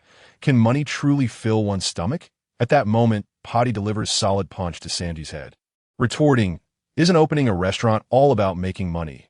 Without funds, how do you intend to procure ingredients, you fool?" While chastising Sanji, Potty dragged him towards the kitchen, asserting, "You, who merely loafs about and accomplishes nothing, should obediently wash the dishes. Enough of your prattle, you foul chef. Huh? You, who aspire to be a foul chef, have no right to call me one." Lin Mo silently observed as Potty hauled Sanji into the kitchen. His purpose for being there was to fulfill a sign-in task, and it was evident that Bartai merely served as a dining ship and lacked accommodations for guests, unless he chose to work there. After contemplating this, Lin Mo promptly dismissed the idea. Working for someone else was simply not an option for him. He would never accept such a fate. Another possibility was to converse with Zeph, the captain and head chef of Bartai. Based on his prior experiences in Windmill Village, it was conceivable that discussing matters with Zeph might trigger the sign-in task. With that thought in mind, Lin Mo finished the last morsel of food on his plate and drained the final drop of wine from his gourd, just as he prepared to rise and seek out Zeph. Carp unexpectedly tossed a donut in his direction. Lin Mo sidestepped gracefully, catching the donut with ease, and shot Carp a bemused glance. "Ha!" Carp laughed heartily. "Not bad. Lin Mo, have you ever considered joining the Navy?" Is this how casually one invites someone to join the Navy?" Lin Mo thought, puzzled. "No," he declared, promptly tossing the donut back at Carp. Carp caught the donut with a chuckle and took a bite. Wasting food in Bartai is against the rules. You know, Lin Mo was left speechless. "You were the one who threw the donut at me." Carp continued to laugh. "Ha, little one, don't rush your decision. Think it over." As a vice admiral with strength surpassing that of a rear admiral, Carp may seem frivolous, yet he possessed a keen eye for talent. From the moment he laid eyes on Lin Mo, he sensed that this quiet boy was extraordinary. One of the catalysts that led Carp to regard Lin Mo with newfound respect was the wine he drank, although its aroma was subtle. The delicate scent of cherry blossoms and a unique flavor produced from special grains assured him that this boy had indeed visited the One Heart Dojo in Windmill Village. Carp had previously traveled there on official business and spent 2 days at the dojo, where he had enjoyed a similar type of wine crafted with special techniques and ingredients. When he left, he had even asked Yang Siro for more, but Yang had stubbornly refused to part with even a small jar. Now this boy had an entire gourd filled with that very wine, indicating Yang held a high regard for him. Another factor that caught Carp's attention was the small sailboat docked outside, designed for just 1 or 2 passengers, bearing the distinctive style of Windmill Village. He recognized it immediately, prompting him to inquire if Lin Mo had come to Bartai alone. When Lin Mo confirmed he had, it became apparent that the little sailboat belonged to him. Coupled with the earlier phone call with Shanks, who had mentioned encountering a boy who might one day shake the world, Carp was increasingly convinced that Lin Mo was indeed that very individual. Given Lin Mo's understanding of Carp's character, he knew that Carp would not extend an invitation to join the Navy lightly, unless he perceived remarkable potential in the individual. They had only just met, barely exchanged a few words, yet Carp was suggesting he consider the offer. Lin Mo firmly stated, "I won't think about it. I refuse." "Ha!" Carp laughed. "You aren't considering joining Shanks' crew, are you?" "Shanks?" Lin Mo glanced at Carp in surprise. How did he know about his connection with Shanks? Was it possible that Shanks had mentioned it during their last phone call? No. Lin Mo quickly dismissed that notion. Given Shanks' character, he would never divulge such information. It was more likely that Carp had deduced it on his own. Truly, Carp was astute. Lin Mo chose not to directly answer Carp's question, instead downplaying it with, "I am merely a traveler." Carp was momentarily taken aback before bursting into laughter. "Huh, a little brat like you, a traveler. You have no future. The Navy is the way to go. I have 2 grandsons, one a bit younger than you and the other about your age. The 3 of you should join me in the Navy to uphold order and justice at sea." Carp's 2 grandsons included Luffy, his biological grandson, and Ace, the son of the former Pirate King, Joel D. to Roger. Thus far, very few knew Ace was Roger's son. Carp had always envisioned a future where Luffy and Ace became Navy officers. Yet both had ultimately become infamous pirates, much to Carp's chagrin. Regardless of Carp's persuasion, Lin Mo remained resolute. Not interested, he placed the bill for his meal on the table and proceeded towards the spiral staircase leading to the second floor. Just then, a few chefs carrying dishes approached him. Spotting Lin Mo ascending, they immediately halted him. "Little brat, you're going the wrong way. The entrance is over there. The upstairs is for the kitchen and private rooms. Not for outsiders. If you want more food, just call out." Lin Mo, uninterested in further conversation, decided to test his instant movement technique. In the brief exchange, he swiftly darted past the two chefs, leaving them utterly bewildered. "Where did that little brat go?" One chef exclaimed in astonishment. "I don't know. He was right here a moment ago, and then he just vanished," the other replied, shaking his head. Carp had observed Lin Mo's swift movements with keen interest. Although he had yet to witness Lin Mo's full capabilities, the boy's unique footwork had caught his attention. Slowing his dessert consumption, that was his first time witnessing such an extraordinary method of movement that could significantly accelerate one's speed. This young lad was indeed remarkable, more intriguing by the moment. With a grin, Carp continued to savor his dessert. Within mere seconds, Lin Mo arrived at the door of Zeph's office, where the head chef was busy recording accounts. Sensing a presence at the door, Zeph glanced up and saw a boy he had never encountered before. "Little one, this is not a place for you. Return to the restaurant downstairs." With that, he returned to his ledger. After a moment, noticing that Lin Mo had not left, Zeph slammed his pen down on the table, irritation evident in his tone. "Hey, can't you understand what I'm saying?" As he spoke, his two braids of mustache wobbled amusingly.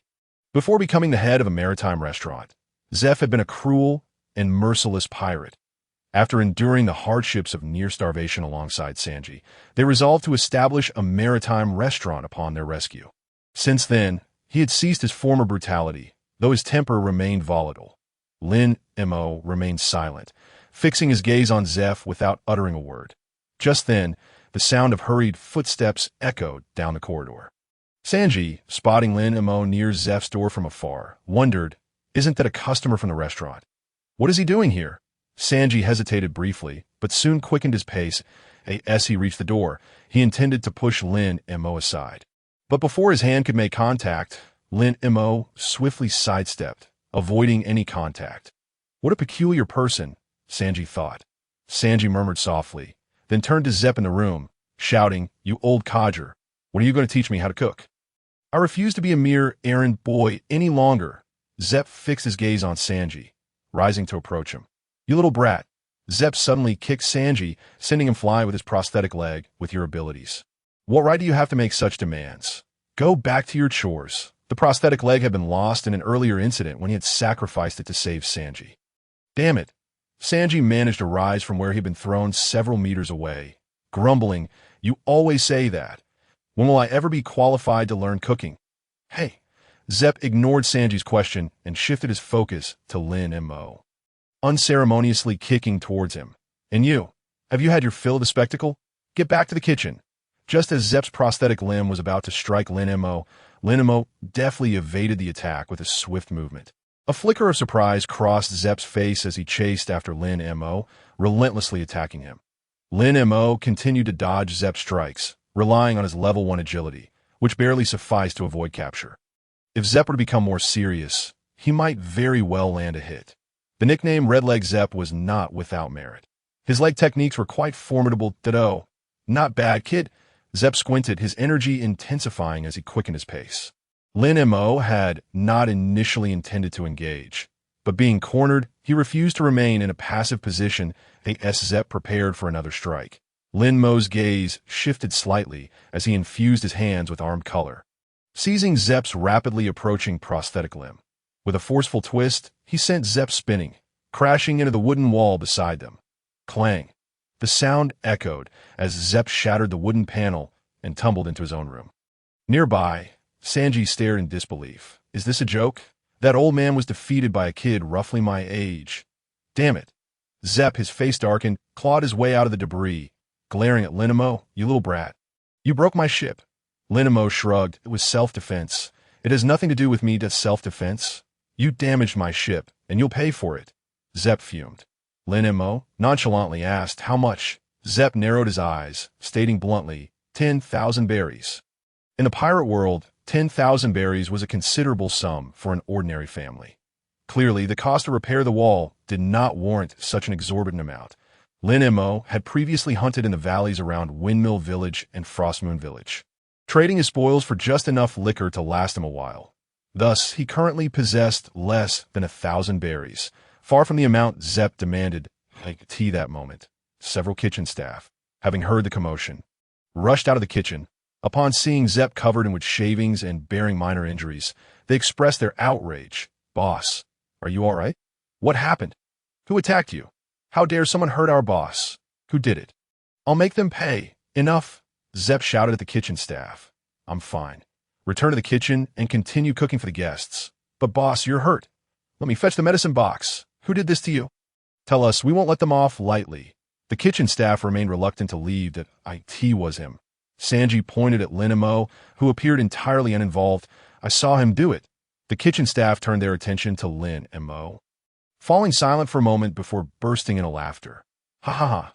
Sanji, are you joking? That kid looks about your age. He hasn't even grown a full set of hair. How could he possibly injure the boss?" "Exactly. I could send that kid flying with just one finger." "Sanji, if you're going to boast, at least prepare your script first." "Aha!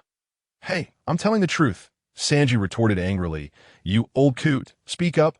It was him who sent you flying." Zep's face darkened as he snapped, "You idiots better get back to work, or I'll throw you out of Baratai."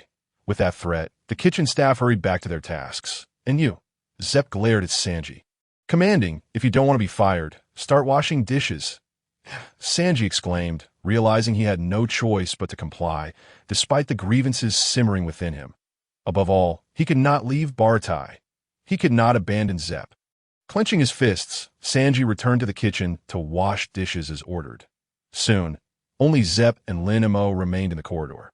"Hey, kid," Zep brushed off the dust from his clothes, his expression impassive.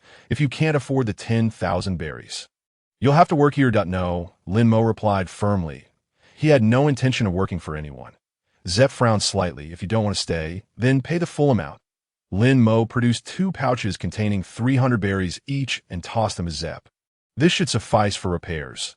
Zep scrutinized the 2 pouches in his hand, narrowing his eyes. "You broke my ship. How much you owe is my decision. I say this isn't enough. Given your age, I'll allow you to stay and work for 2 months. And then you can leave." Baratai was unique. Its chefs were combative individuals who frequently dealt with rowdy pirates, resulting in many potential workers being frightened away. With a constant influx of patrons, the staff was often overwhelmed. Thus, Zep's true intention was not to extract a large sum of money, but to have Lin Mo assist. Lin Mo understood this all too well, that he had no intention of yielding to Zep's demands. "No," Lin Mo rejected once more that moment. A notification sounded in his mind. Beep. By refusing Zep's work request, sign-in progress increased by 10. Current total progress is 20. Reward. New skill Night Kai, LV1. Night Kai. Lin Mo's eyes sparkled with joy, realizing that interacting with Zep contributed to his sign-in progress. However, he was pleasantly surprised that the system would grant him a new skill, one nearly capable of altering the conclusion of a series. Night Kai was the ultimate technique of the 8th gate of death from the 8 gates of Duanjia, enabling a burst of chakra to deliver an overwhelmingly powerful kick to an opponent, capable of distorting space itself. This skill was undeniably formidable. However, utilizing Night Kai came at a cost. One's life essence was sacrificed. This was a concern for Lin Mo. He silently inquired, "System, will using Night Kai consume my life?" Beep. No life will be consumed. For levels below LV6, there is no impact on the host. Levels above LV6 will require substantial chakra and physical stamina for each use of Night Kai. Upon hearing this, Lin Mo felt a slight sense of relief. Noticing Lin Mo's continued silence, Zep, who had been observing him since the start, remarked, "Hey kid, what are you doing? Are you even listening to me? Do you think you have the right to negotiate with me?" Snapping back to reality, Lin Mo composed himself, raised his gaze to meet Zep's, and with a slight smirk, replied, "As I said, I refuse." Zep took a deep breath and charged at him once more. "You little brat. A man must own up to his mistakes and take responsibility for his actions. That I merely require you to work for 2 months. I refuse." This time, Lin Mo did not dodge, seizing the rare opportunity to counterattack. He lunged at Zepp. A faint red vapor emanated from Lin Mo's body. As the two drew closer, he executed a kick that landed squarely on Zepp's prosthetic limb. Despite being artificial, the damage inflicted by that leg was no trifling matter. In truth, the moment Lin Mo began to exude steam, Zepp sensed something amiss. In his past encounters along the Grand Line, he had faced individuals of formidable strength, all of whom were typically over 20 years of age. Yet now, he felt a hint of threat emanating from this mere child. That moment. It was too late for him to retract his leg. Their limbs collided, pausing for a full 3 seconds before both were propelled backward. Retreating several steps, Zepp had only exerted 30% of his strength, but for an average person, that was enough to send them flying. "Who on earth are you, brat?" Zepp inquired with a furrowed brow. "What do you call that last move?" Lin Mo adjusted his right leg and casually replied, "Night Kai." Zepp was taken aback that I asked at the name of your technique. Lin Mo nodded slightly. Zepp was momentarily stunned. What a peculiar name for a technique. Nevertheless, he found himself regarding this little brat with newfound respect. Zepp's leg techniques were second only to his culinary skills, having vanquished many opponents, their blood staining his feet, which earned him the moniker Redfoot Zepp. "What is your name, little brat?" Zepp asked.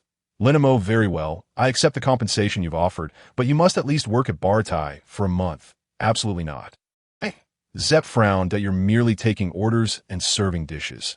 You need not concern yourself with the kitchen's menial tasks. That moment, a voice echoed from the spiral staircase in the corridor.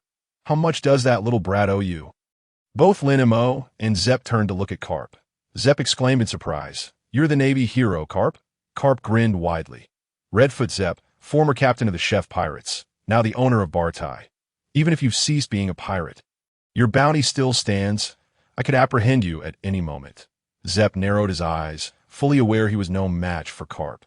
Nevertheless, he had no intention of surrendering easily, "Since you know that Bar Tai is my establishment. If you intended to catch me, you would have done so long ago. No need to wait until now." Carp continued to grin. "I'm actually quite reasonable. Release that little brat, and I won't apprehend you. It is a fair deal. SNT it?" Zepp scoffed. "A mere child has managed to summon you, the Navy hero, for assistance that IT seems his background is anything but ordinary." Carp laughed heartily. "Don't be so tense. That little brat is just an ordinary child. I was merely taking a leisurely stroll after my meal when I happened upon this pitiful little one being bullied by you. My sense of justice compelled me to rescue him from his plight." "Zepp, I believe you not," Zepp retorted. "What exactly do you intend to do?" Carp turned to Lin Mo, smiling. "Little brat, I'll save you this once, and in return, you owe me a favor. All I ask is that you join the Navy." Lin Mo stared at him in disbelief. What was Carp's fixation with him? After finishing his dessert, Carp had sensed the commotion upstairs and, driven by curiosity, ascended the stairs, only to witness the confrontation between Lin Mo and Zepp. He knew of Redfoot Zepp. While Zepp's strength did not match his own, dealing with overconfident youngsters was usually a simple task. Yet here, Zepp was evenly matched with a child. Moreover, from the wooden sword hanging at Lin Mo's waist, it was clear he was a swordsman. Rather than relying on his swordsmanship to combat Zepp, he chose to respond with leg techniques. Carp surmised that this child aimed to defeat his opponent using their own expertise. How audacious! His admiration for the boy grew, and he began to understand why Shanks held him in such high regard. As for Carp's unilateral decision, Lin Mo found it utterly absurd. As for Zepp, he discovered something rather amusing. Zepp inquired with a grin, "Carp, did you previously invite this little brat to join the Navy, only to be rebuffed?" Carp scratched his head, laughing. I must admit, it's a bit embarrassing." Zepp continued. "However, judging by the boy's demeanor, he seems quite reluctant to join the Navy. If you were to coerce him, how would that differ from the ruthless pirates who stop at nothing to achieve their goals?" Ha. One cannot say it like that. Who says I intend to force him into the Navy?" Carp replied cheerfully as he glanced at Lin Mo. "Little brat, I'll help you this time, but in return, join the Navy and we'll call it even." Before Lin Mo could respond, Zepp interjected, "Little brat, I know you're averse to joining the Navy. Why not remain at Bar Tai? You won't have to do any menial work." And you can go wherever you please and do as you wish, as long as you don't cause any trouble. How does that sound? Moreover, you can stay here for as long as you like. What do you say? It was evident Zepp was deliberately opposing Carp. Hey, Zepp, Carp exclaimed, exasperated. Do you really have to do this? Huh? Zepp laughed heartily. I'm merely offering this little brat another option today, yes, for where he decides to go. That is up to him. Hey, little brat, what do you think of my suggestion? Lin Mo chuckled softly. Sounds good. Zepp's proposition amounted to Lin Mo merely needing to stay there without any obligations. What was there to hesitate about? Of course, he agreed.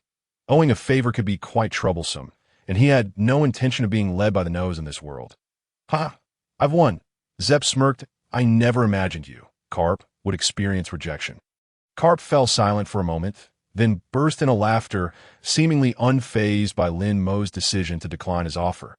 Ha! Carp laughed heartily. Indeed, you are a most interesting little brat.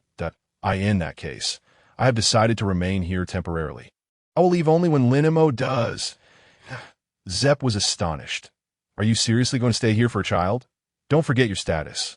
Aren't you supposed to be capturing pirates? Carp pointed at Zepp, chuckling. Naturally, pirates must be captured. I've heard that your restaurant often attracts pirates. It would be quite advantageous to enjoy delicious desserts while apprehending those who willingly walk into a trap. Zepp, Lin Mo had not anticipated Carp would go to such lengths.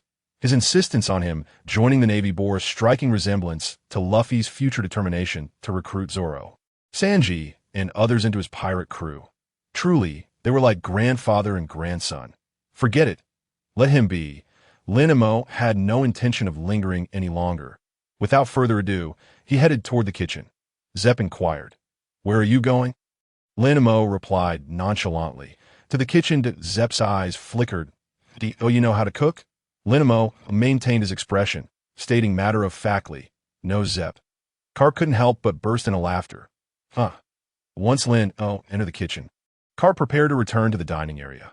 Suddenly, Zepp called out to him, Carp, are you really going to stay here? Carp grinned widely. Of course. As his words came to an end, he descended the spiral staircase and returned to the dining hall below. Zepp's gaze once more fell upon the entrance of the kitchen. Just what is the background of that little rascal? Upon entering the kitchen, Lin Mo's eyes directly bypassed the dozen or so busy cooks, landing instead on Sanji, who was diligently scrubbing dishes at the sink. Based on his experiences from the sign-in at Windmill Village, it seemed that Sanji's progress on the task was quite significant. Without much thought, Lin Mo approached Sanji. Noticing someone approaching, Sanji turned his head for a glance. Upon recognizing the child who had just engaged in a kick with Zepp, he momentarily froze, causing a plate in his hands to slip and crash to the ground with a loud shatter. Sanji's expression changed drastically. This is bad. That old coot is going to scold me. He had not anticipated Lin Mo would come looking for him. Not only that, but now he had also broken a plate because of him, which infuriated him. Hey, what are you doing? Sanji grumbled. Thanks to you, I've broken a plate. Lin Mo chuckled. Did I personally shatter it? Sanji paused, pouting no. Lin Mo retorted, Then what does that have to do with me? Realizing he was in the wrong, Sanji could only swallow his resentment. You guys only know how to bully me. Those filthy cooks are like that, and that old coot is the same. Even you, an outsider, are the same. One day, I will make you all see me in a different light. At that moment, Patty stormed into the kitchen, fuming as he complained, A penniless wretch dares to come to Bartai for a meal. What an audacious fellow. Laughter erupted among the busy cooks. Patty, did you throw someone out through the back door again? They joked. Ha ha, that's truly Patty style. Upon hearing that Patty had tossed a broke man out the back, Sanji paused his dishwashing. Lin Mo observed him with indifference. From what he knew of Sanji, it was certain that he would sneak food to those in need. After all, Sanji could not simply overlook those who were starving. Sure enough, he discreetly took 2 loaves of bread and a bottle of milk. When he noticed Lin Mo watching him, he gestured for silence before slipping out of the kitchen unnoticed by Patty and the others. Lin Mo followed closely behind. Sanji arrived at the back deck, where a gaunt, starving man lay helplessly on the ground. Without a word, Sanji placed the bread and milk beside the man. Eat, he said, sitting beside him and watching intently. The man weakly turned his head to glance at him, trembling as he grabbed the bread and milk, devouring them without hesitation. Once he finished, tears streamed down his face as he thanked Sanji profusely. Thank you so much. I nearly thought I would starve to death in this vast sea. Sanji grinned. Feels good to have something to eat, right? The man nodded, smiling. Yes, for the first time, I feel that having food is a true blessing. I really don't know how to thank you, and no need for thanks. Food is a treasure bestowed upon us by nature. Just promise me that even when your life becomes abundant, you won't waste any food. All right, I promise. Sanji nodded and turned to head back as he ascended the spiral staircase. Lin Mo leaned against the wall on the second floor, watching Sanji pass by. He remarked, warm food is surely better than dry bread. Sanji suddenly halted, Lin Mo's words piercing his heart like a sharp blade. Hey, what do you know? Sanji retorted angrily. I want to cook for those who are starving too, but my cooking is awful. That old coot refuses to teach me. I'm just as frustrated. Huh. Lin Mo scoffed. Sanji gritted his teeth in anger. Are you mocking me? What qualification do you have to laugh at me? With your level of understanding. Why would Zepp teach you? What? Sanji trembled with rage. You want to fight? As he spoke, he lunged at Lin Mo, throwing a punch. Lin Mo sidestepped, causing Sanji to punch the wooden wall behind him, yelping in pain. Lin Mo, exasperated, noted that this fool hadn't even begun to learn leg techniques and was resorting to using his hands to fight, that a chef's hands are meant for cooking, not for brawling. A skilled chef, like Zepp, fights with their legs. The future Sanji would do the same. He was simply too slow to realize it. Suddenly struck with inspiration, Lin Mo thought perhaps this was the key to the current sign-in task's progress. He then said, Does your hand hurt? Of course it hurts. Sanji replied irritably. Lin Mo chuckled lightly. Do you know why Zepp has been reluctant to teach you culinary skills? Sanji paused, snorting. Who knows what that old coot thinks? You, an outsider, don't presume to know why that I do know. Sanji, incredulous, replied, What nonsense! How could you possibly know after only just meeting that old coot? What is your dream? Lin Mo inquired. Hey, why do you want to know that? Though displeased, Sanji answered honestly. I want to surpass that old coot and, once he is passed, set sail to find All Blue. All Blue was a place Sanji had long yearned for. It was the convergence of the four seas. Said to possess every ingredient from all corners of the oceans, a culinary paradise for chefs. His eyes sparkled at the mention of All Blue. Lin Mo, however, merely responded with a nonchalant "oh," pulling Sanji back to reality. What do you mean by that dismissive "oh"? What qualifications does someone who only knows how to grumble all day have to discuss dreams? Huh. You jerk, you don't understand anything. Sanji clenched his fists and charged at Lin Mo again. This time, however, Lin Mo did not evade. Hands are the most important tools for a chef. If you injure them, how do you plan to cook with your feet? Sanji's fist halted just inches from Lin Mo's face. Lin Mo smirked slightly and continued. Those who can't even manage to put in the effort have no right to speak of dreams. With that, Lin Mo sidestepped and prepared to explore Bartai and familiarize himself with the surroundings. He had said all that needed to be said. In his impression, Sanji was not a person of poor understanding. He would likely grasp his words quickly.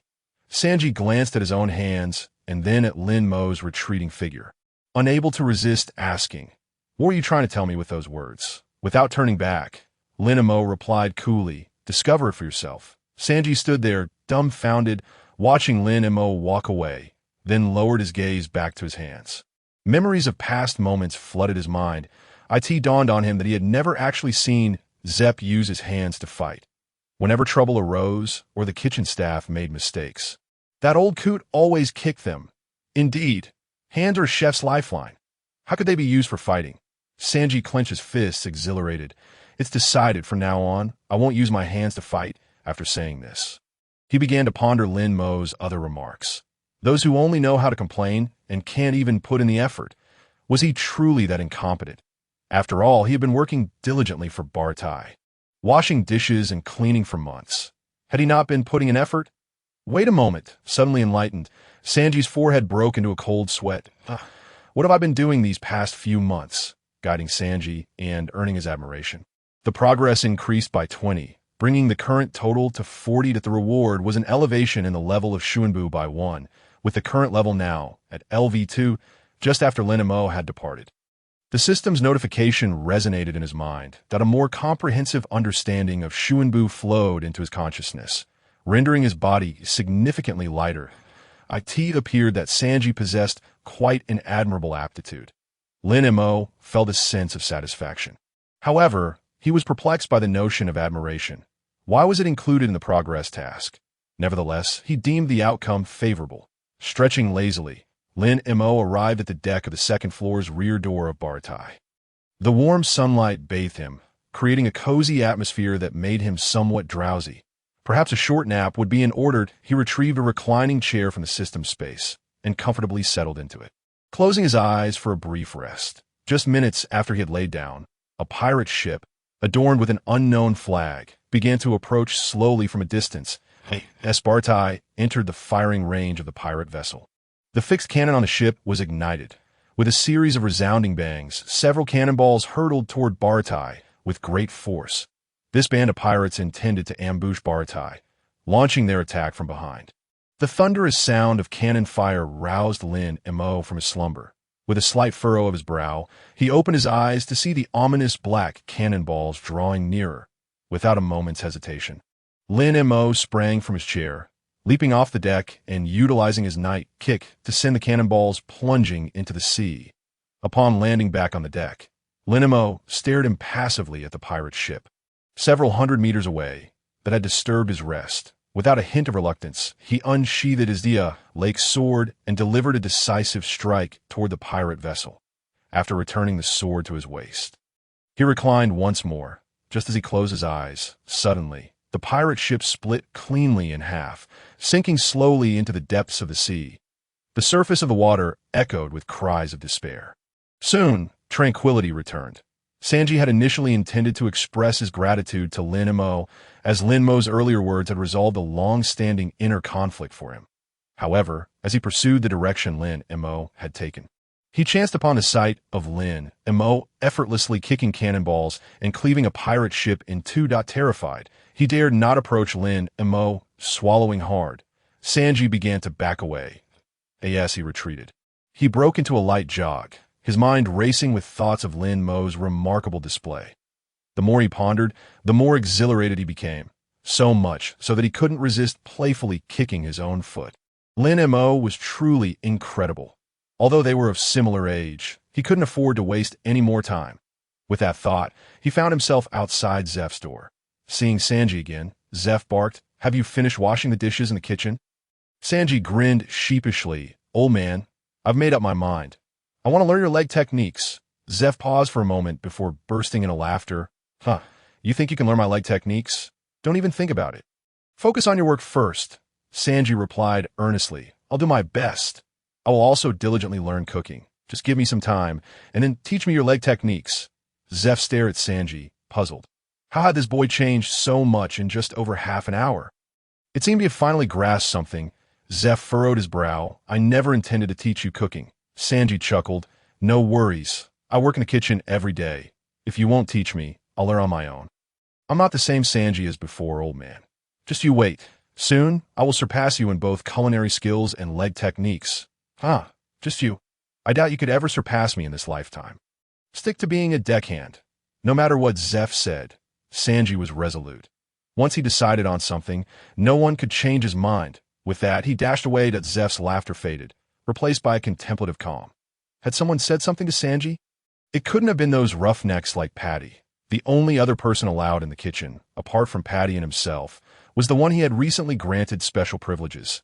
Zeph narrowed his eyes slightly. Could it possibly be that boy? Meanwhile, Lin Mo relished over an hour of uninterrupted sleep. Upon waking, the first thing he did was reach for his wine gourd. Alas, it was empty before departing Windmill Village. He had stocked up on a considerable amount of alcohol from the tavern. However, after nearly 8 days at sea, filled with drinking and sleeping, and occasionally fending off foolish sea creatures that dared to attack him, his supplies had dwindled to just 2 jars of special brew sent by Geng Shiro. After some contemplation, he decided against drinking the wine gifted by Geng Shiro. Rising from his chair, he returned it to the system space. Lin Mo yawned, catching a faint whiff of the lingering aroma of wine in the air, and made his way to the door of a room on the second floor designated for storing alcoholic beverages. Just then, Sanji emerged, clutching a bottle of wine. Upon opening the door and spotting Lin Mo outside, Sanji froze momentarily to, what brings you here? He stammered. Lin Mo's gaze landed on the wine bottle in Sanji's grasp. How much is this? He inquired. Oh, this? 5 berries a cup. You don't mean to say you want to drink, do you? Sanji asked cautiously. Lin Mo replied nonchalantly, yes. Then take this bottle. I'll grab another for myself, Sanji said with a cheerful grin, shoving the bottle into Lin Mo's hands. Lin Mo was taken aback. It's fine, Sanji said dismissively. Whenever you want to drink, just let me know. We'll come here together. You can drink while I keep watch. Lin Mo chuckled inwardly. This boy certainly knew how to ingratiate himself. He appreciated Sanji's kindness, but wasn't one to take advantage of others. Reaching into his pocket, Lin Mo pulled out a pouch containing 100 berries and tossed it to Sanji. Hey, what's this? Sanji exclaimed, hastily catching it. It's for the wine, Lin Mo stated, unscrewing the bottle cap and taking a swig. The taste was decent. He then poured the remaining wine into his own gourd and returned the empty bottle to Sanji.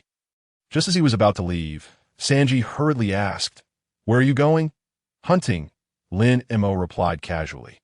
Sanji paused, recalling Lin Mo's earlier feat of kicking cannonballs, and excitement surged within him once more. He quickly followed Lin Mo down the stairs, peppering him with questions. Are you going to hunt pirates? I saw you kick those cannonballs and cleave a pirate ship in two. You're amazing, Lin Mo.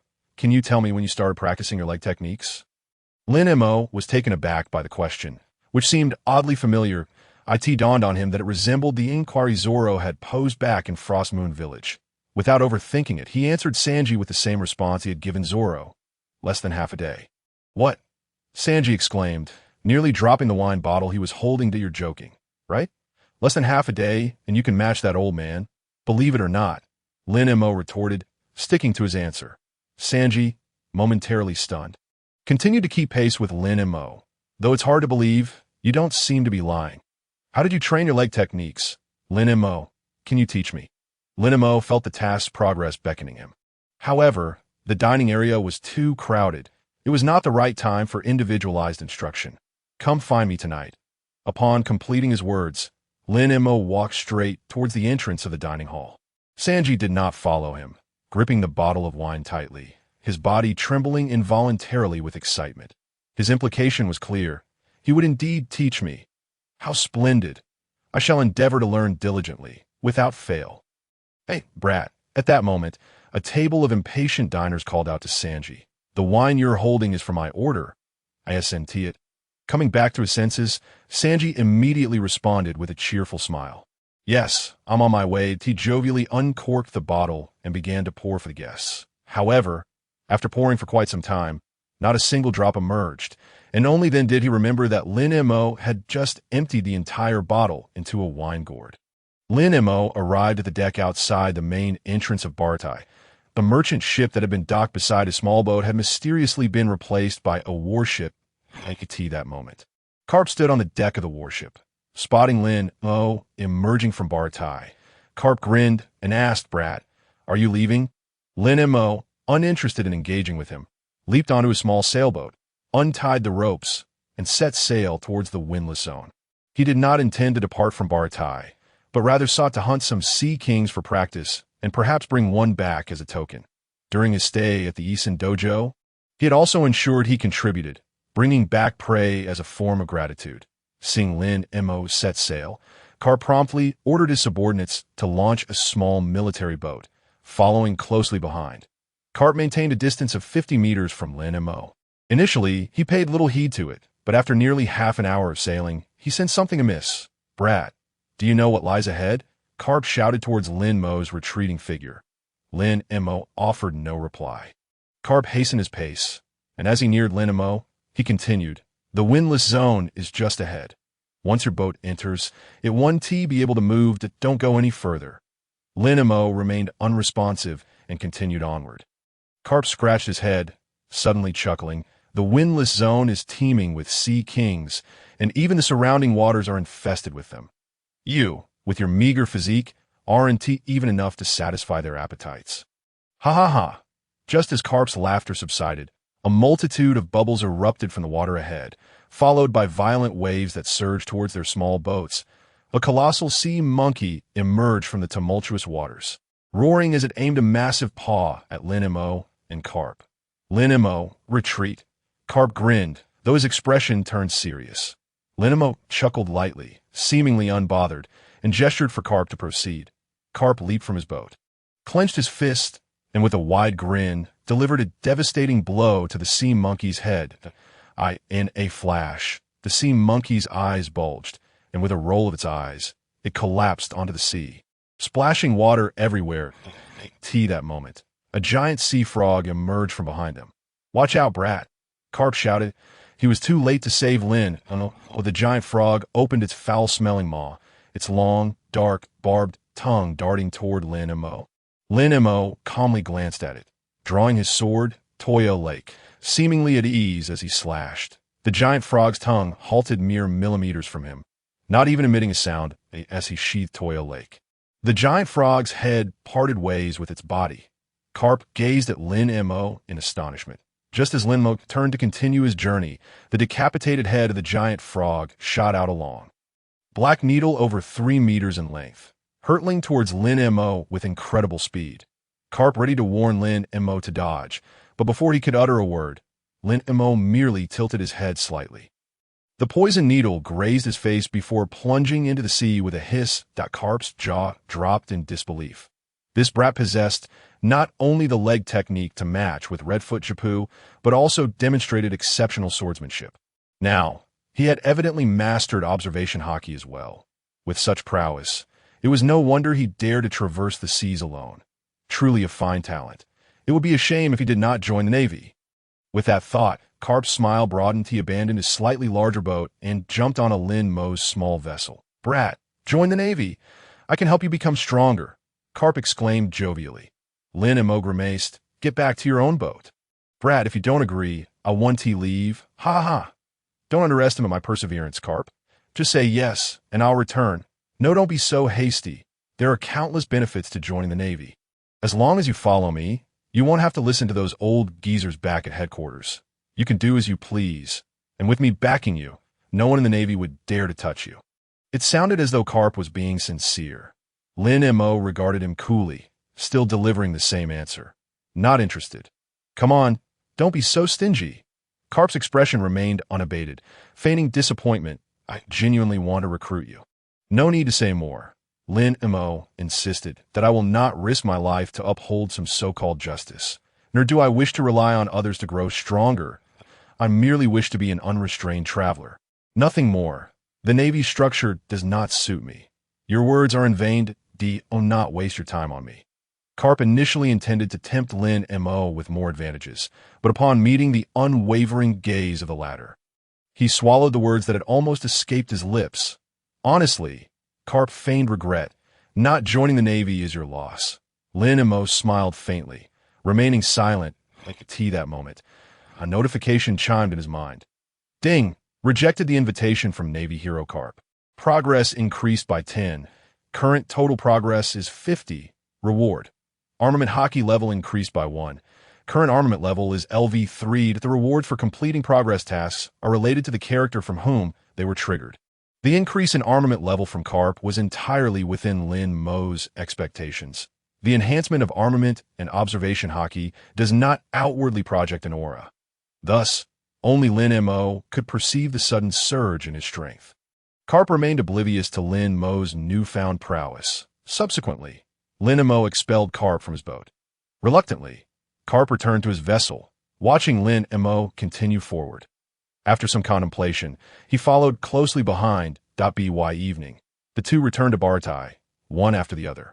Lin Mo brought back a large fish measuring over 3 meters. He had hoped to catch a sea king, but alas, even the smallest one could capsize his boat, forcing him to abandon that endeavor. Barity's accommodations for staff were limited, typically accommodating 3 to 4 individuals per room. Shunpo arranged for Lin Mo to stay in the same room as Sanji. That night, as per their agreement, Sanji met Lin Mo on the deck at the back door of the second floor. The faint moonlight bathed the two in a soft glow. Sanji, unable to contain his excitement, eagerly exclaimed, Lin Mo, I'm ready. Let us get started. Lin Mo regarded him coolly. Sanji appeared too frail at present, especially when compared to the robust Zoro.to. Commenced strength training directly would likely overwhelm Sanji's slender frame. Lin Mo directly instructed, from now on, tie 2 kilograms of weights around your ankles. You must not remove them while eating, working, or sleeping until you have adapted, at which point we can increase the weight. Sanji exclaimed in surprise. Is this to train my leg strength? Lin Mo nodded slightly. What next? Sanji asked eagerly. Is there anything else I need to do?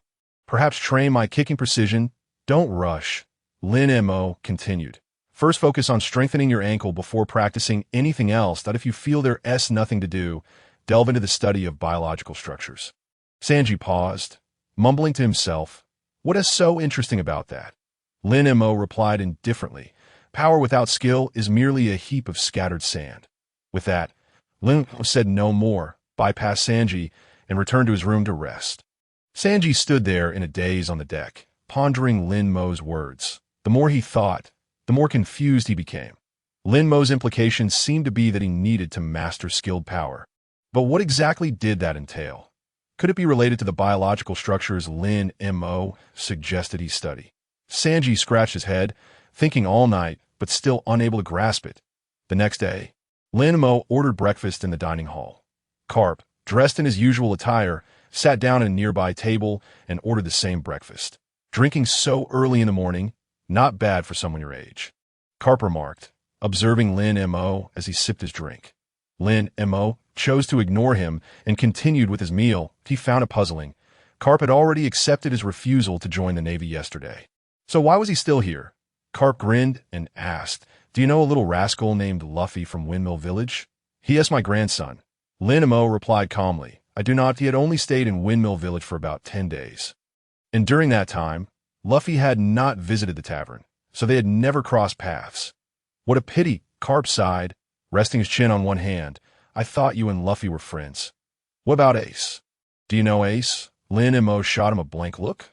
What was this old fox trying to achieve with his nonsensical questions? I do not know him, Lin Mo replied flatly. Carp burst into hearty laughter. Ha ha! No worries. You'll definitely meet them someday. It's never too late to make friends then. Ha ha! That moment. The restaurant door was suddenly kicked open with force and a burly man with a fierce expression stormed in. Flanked by a group of henchmen. Hand over the golden-haired brat, the leader shouted. ISNT that one of Krieg's subordinates. Someone murmured. Krieg, the pirate causing a ruckus in the East Blue. Another responded. Why would his men come to Bartai? Is the golden-haired brat the one who just served us? Oh no, that kid is done for. The patrons in the restaurant whispered among themselves, some too frightened to speak. Lin Mo continued to eat his breakfast undisturbed. Carp took a closer look at the henchman, but couldn't he recall who Krieg was? Krieg? Is he a pirate? I don't remember. The nearby diner quietly reminded him Krieg, the one making waves in the East Blue. Known for all sorts of misdeeds, with 15 pirate ships under his command. 15 pirate ships. Carp stroked his chin in thought, his gaze shifting to Lin Mo, suddenly chuckling. What a coincidence. I just had my men take the warship away this morning. Lin Mo, what do you think I should do next? Lin Mo shot him an exasperated glance. Do as you please. Patty descended from the upper floor, carrying dishes, upon seeing the crowd at the entrance. He promptly delivered the food to the respective tables and greeted them with a smile. Welcome. Are you gentlemen here to dine? The leader glared at Patty, grabbing him by the collar and angrily demanding. Hand over that golden-haired brat, golden-haired brat. Patty asked with a grin. So you gentlemen are here looking for someone not to eat. What? Can't you understand what I'm saying? The man widened his eyes, and with his other hand, he swung a punch at Patty's face. Patty's expression changed, and he swiftly caught the man's fist, his demeanor shifting dramatically. Those who are not here to eat should get out. As he spoke, Patty kicked at the man. The man quickly drew a gun from his waist, aiming it at Patty's forehead. Patty immediately halted, beads of sweat forming on his brow. I could see that moment. Sanji slowly descended the stairs, burdened by weights strapped to his ankles. Upon seeing Patty threatened by a gun, he hesitated in fear. Boss, I see the golden-haired brat, one of the henchmen shouted, pointing at Sanji on the spiral staircase. The leader scoffed. shifting the gun's aim towards Sanji. "You little brat, blame yourself for provoking our boss's woman. Die." With that, he pulled the trigger. A bullet swiftly flew across the dining hall, aimed at the petrified Sanji. In that instant, Sanji could only think, "Oh no, I'm done for." Just as the bullet was about to strike him, a chopstick appeared, precisely hitting the bullet's side, deflecting it off course, grazing Sanji's hair and embedding itself in the wooden wall behind him. "Oh, you have heart after all," Carp chuckled, looking at Lin Mo, who was left with just one chopstick. Lin Mo impaled the last dumpling with the remaining chopstick, leisurely chewing and swallowing it. The leader, furious at the interruption, bellowed, "Who did that? Who threw that chopstick?" Lin Mo took a final sip of his drink, concluding his meal that he hung the gourd back at his waist, then stood up and walked towards the group of pirates at the entrance. Step by step. "What's that kid doing? Don't go over there. They're vicious pirates and will kill you." Voices of concern echoed around him. "Little brat, go back and sit down." Lin Mo seemed to ignore the warnings. Continuing forward, Carp watched Lin Mo with a smile, unconcerned about his fate. Instead, the pirates were in for a rough time. "Boss, I'll handle this brat." A pirate wearing a blue bandana charged at Lin Mo with a machete. Grinning evilly, Lin Mo sidestepped effortlessly, avoiding the glaringly flawed attack. "Damn it, you're finished, brat." The bandana-wearing pirate charged again with renewed vigor. Lin Mo casually dodged twice, then retaliated with a swift strike, knocking the man down. The leader, known as Boss Chong, narrowed his eyes, noticing the wooden sword hanging at Lin Mo's waist, and sneered, "You little brat playing tricks, today I'll send you to your grave." With that, Boss Chong aimed his gun at Lin Mo and fired several shots in rapid succession. Sanji shouted anxiously, "Lin Mo, be careful. Get out of the way." Lin Mo utilized his instant movement to evade all the attacks, swiftly appearing before Boss Chong and delivering a kick to his knees. Losing his balance, Boss Chong fell to the ground. "You bastard! Do you know who I am?" Boss Chong exclaimed angrily as he sprang back up. "Everyone get him! I want this brat to have no burial." "Yes, Boss Chong." Suddenly, the restaurant erupted into chaos. A horde of pirates charged at a 10-year-old child. Lin Mo watched them calmly, shifting his feet before unleashing a series of rapid, precise kicks targeting the pirates' waists, chests, and ribs. Soon, the pirates were all knocked to the ground, writhing in pain. Lin Mo glanced dispassionately at the defeated foes, then walked past them towards the entrance. Before exiting, he left behind a parting remark. "As long as you find the right position, even with insufficient strength, you can still bring down your enemies." After a brief silence, the entire restaurant erupted in cheers. "Wow, that little brat is truly impressive. He single-handedly defeated so many pirates. Perhaps those pirates were simply too weak. Haha, this kid has some skills." However, what did he mean by that statement he made before going out? I don't know, but that was truly spectacular. Haha.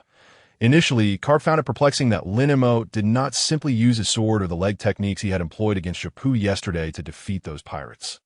Instead, he went to great lengths to use basic attacks. It was only when he noticed Sanji, who was slightly trembling on the staircase, that he realized the reason behind it, connecting to Lin Mo's earlier statement before leaving. The truth became clear. This kid is indeed intriguing. Sanji was not trembling out of fear. He understood that Lin Mo's final words were meant for him. It was precisely because he grasped the significance of that statement that he was overwhelmed with excitement and began to shake. As soon as Lin Mo boarded the ship, the system's notification echoed in his mind. Ding ding. Guide Sanji's kicking techniques. Sign-in progress increased by 20. Current total progress, 70. Indeed, there were no rewards. Nevertheless, that was fine. Only 30 progress points remained, indicating that the tasks at Bartai were proceeding smoothly. Lin Mo untied the ropes that had secured his small boat on the deck and continued sailing towards the calm belt. In the evening, upon his return, the military vessel that had been anchored there had vanished. This meant that Carp had already departed. Lin Mo felt a sense of relief at the absence of that bothersome individual. After securing his small boat, he tossed the giant octopus he had brought back to the kitchen. Just as he was about to exit the kitchen, he was intercepted by a group of chefs led by Patty. With a grin, Patty said, "Lin Mo, I heard from the boss that you're only temporarily staying at Bartai, and I see you possess impressive skills. Why not stay here long-term to work?" "No," Lin Mo firmly rejected. I do not cook, that no problem. We can teach you, they insisted. Besides, we haven't seen your skills, but if Patty is praising you, you must be quite formidable. Just stay. After all, you have nowhere else to go to, what are you guys talking about? This is absurd, Lin Mo replied, exasperated. I am a traveler with many destinations ahead. It is impossible for me to settle in one place for long, and I have no interest in being a chef. Instead of wasting time on me, you should hone your culinary skills. Wait, are you really rejecting us? You're being rather blunt. At least be a bit more tactful. Hey, what are you all doing? Have you finished preparing the dishes ordered by the customers? At that moment, Japu's voice suddenly came from outside the door. The group of chefs scattered like mice, hastily returning to their tasks. Japu, with an impassive expression, turned to Lin Mo and said, "Come with me." Lin Mo calmly followed him to the outer deck. After a moment of silence, Japu spoke. "Thank you for what happened this morning. That it was nothing," Lin Mo replied indifferently. Japu continued, "And about Sanji, you were the one who helped him, right?" "Yes, though I don't quite understand why you would assist that brat. I still appreciate it." "Not a problem." Japu chuckled lightly. "I heard everything they said to you earlier." "Do you truly have no intention of staying?" Lin Mo stated directly. "No, now that Carp has left. When do you plan to depart?" Lin Mo pondered briefly before answering soon. Just as he finished speaking, a chef who had just gone down to deliver dishes rushed back up in a panic. Spotting Japu, he exclaimed, "Boss, it's bad. That clique with 15 pirate ships has arrived." "What?" Japu furrowed his brow slightly. He said he came to settle scores with Sanji and Lin Mo. How audacious. Japu's expression darkened, displeased. "Let's go. I want to see what this clique is capable of to dare cause trouble at Baratai." In Lin Mo's recollection, the first encounter between clique and Japu should occur a decade later when Luffy arrives at Baratai. Why is it happening now? As he prepared to head downstairs to take a look, his peripheral vision suddenly caught sight of a pirate ship approaching Baratai in the distance. Lin Mo stared in surprise at the pirate flag on the ship. A skull with 2 crossed bones behind it and a crescent-shaped mustache. Is this not the emblem of the Whitebeard Pirates? The Whitebeard Pirates, founded by Whitebeard Edward Newgate, who possesses the strongest paramecia-type Tremor fruit ability, is considered the strongest pirate crew in the current world. Given the current timeline, the Whitebeard Pirates should be the most formidable crew. Lin Mo recalled that their main ship was a grand vessel with a whale's head at its bow. However, the ship approaching Baratai now appeared to be a light sailing ship. It seemed that one of Whitebeard's subordinate captains had come, but he was uncertain who it was. Retracting his gaze, Lin Mo decided not to dwell on it further and promptly made his way to the staircase. Upon arriving at the dining area downstairs, he found it eerily silent. The patrons who had been dining there had already fled in a panic. Meanwhile, Japu confronted Klee and his entourage. Accompanied by the chef who had just delivered the news, behind Klee, in addition to his own subordinates, stood a woman, the very same woman who had told Sanji to wait and see yesterday. Just as Lin Mo had anticipated, upon seeing Japu, Klee's eyes widened in shock. You are the unparalleled pirate who serves as the chef aboard a pirate ship. Redfoot Japu, I heard you perished in a shipwreck. I never imagined you were still alive. Japu narrowed his eyes and scoffed. What of it? That has nothing to do with you. I am merely a chef trying to make a living now. Klee paused momentarily before bursting into laughter, his monkey-like face becoming even more pronounced. Ha, how amusing. You claim to make a living as a chef, but it sounds more like you can only be a chef now. Klee glanced at Japu's prosthetic limb, his smirk widening that if you were whole, I might have had some reservations, but now that you've lost a leg, you are no longer a threat to me. Then what of it? Japu replied, his expression stern at, I am no longer a pirate, and besides, I still have these hands. Speak plainly about what you want. Klee grinned wickedly. Redfoot Japu, you are a man who once ventured into the Grand Line and returned safely. You must have recorded your entire year of sailing in a logbook. If you hand over that logbook, I will let you all go today. Humph.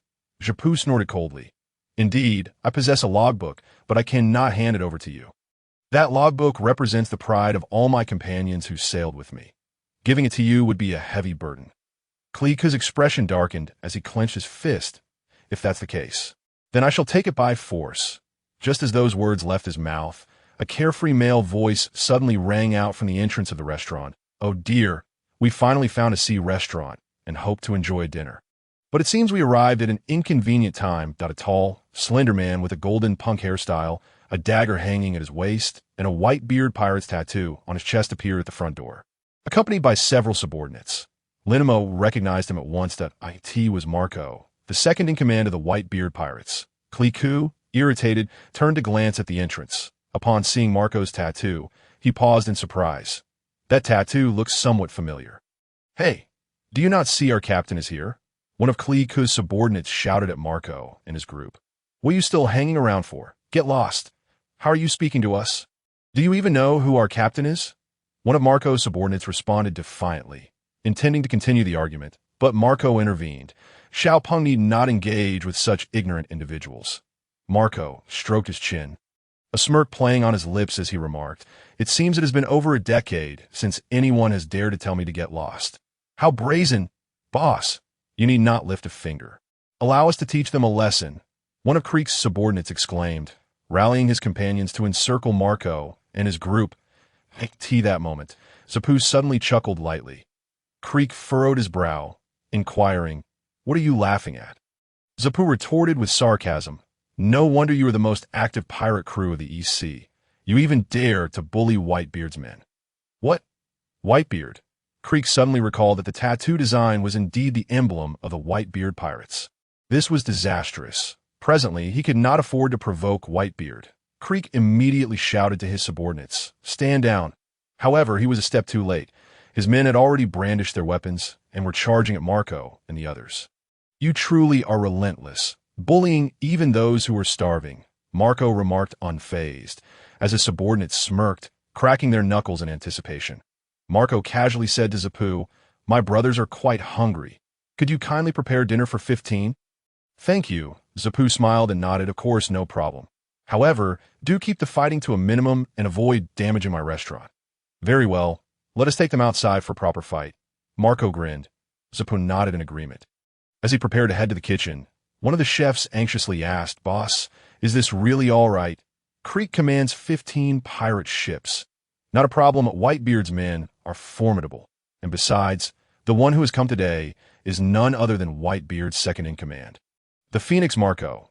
Dealing with Creek will be a mere formality." With that, Zapu made his way towards the spiral staircase. As he passed by Lin Mo, who was at the stair's edge, he chuckled again. "Little brat, you haven't had dinner yet, have you?"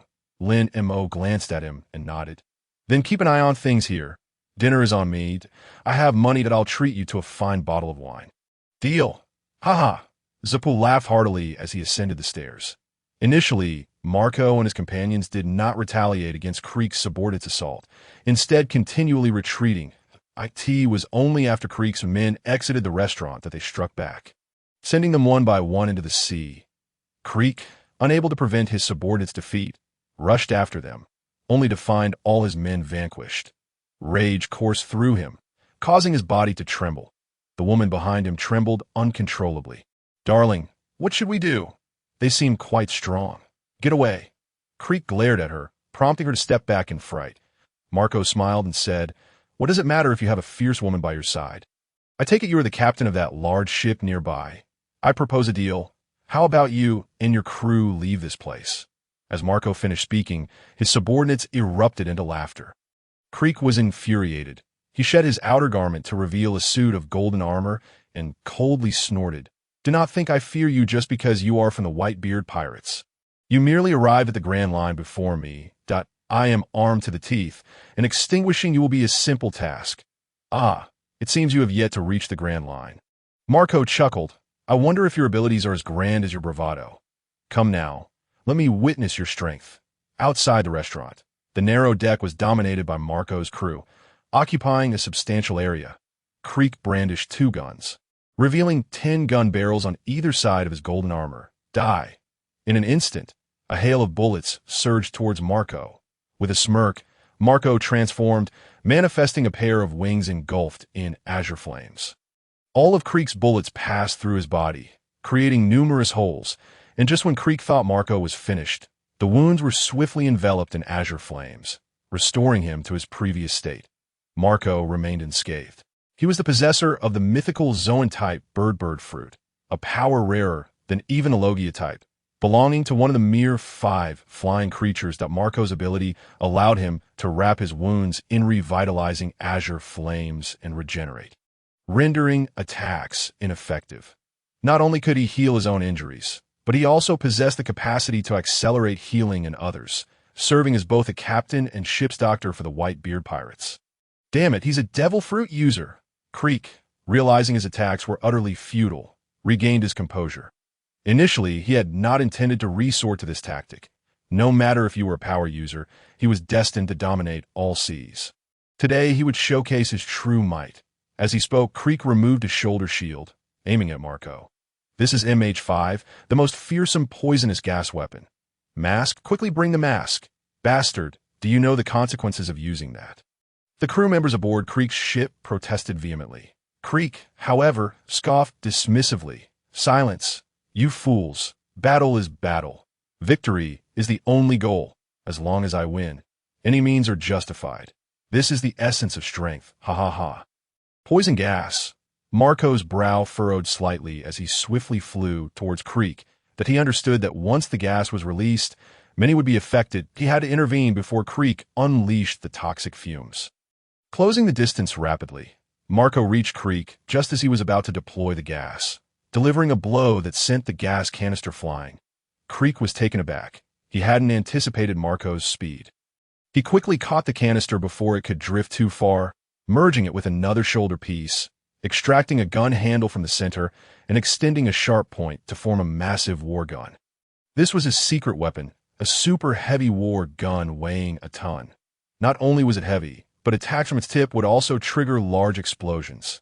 Die, together with this wretched restaurant, be destroyed. Creek swung his massive war gun towards Marco. Marco nimbly leaped aside, evading the strike. Although Creek missed, the deck outside the Baratai was effortlessly cleaved in two that Marco's subordinates quickly retreated to the nearby ship to avoid plunging into the sea.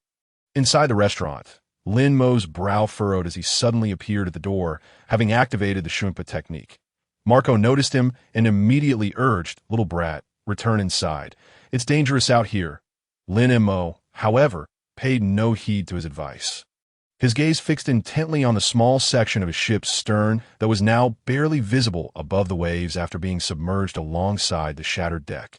That was his vessel. Marco and Creek's skirmish was of little consequence to him, but if it endangered his ship, even if it was but an insignificant little boat, that was unacceptable. Lin Mo's expression turned cold as he regarded Creek, who was charging toward Marco. Marco instinctively positioned himself in front of Lin Mo to shield him.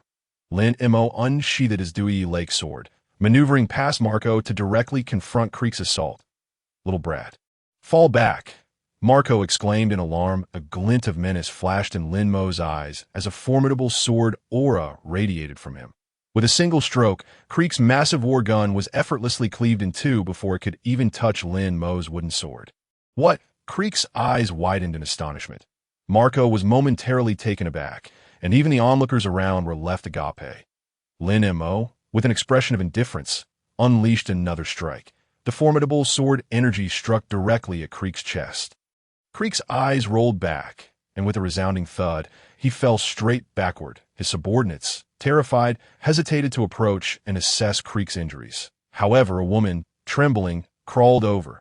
She nudged Creek and, receiving no response, checked his pulse. At that moment, her face turned pale, and she covered her mouth in shock, exclaiming, "He's dead." What? The boss is dead.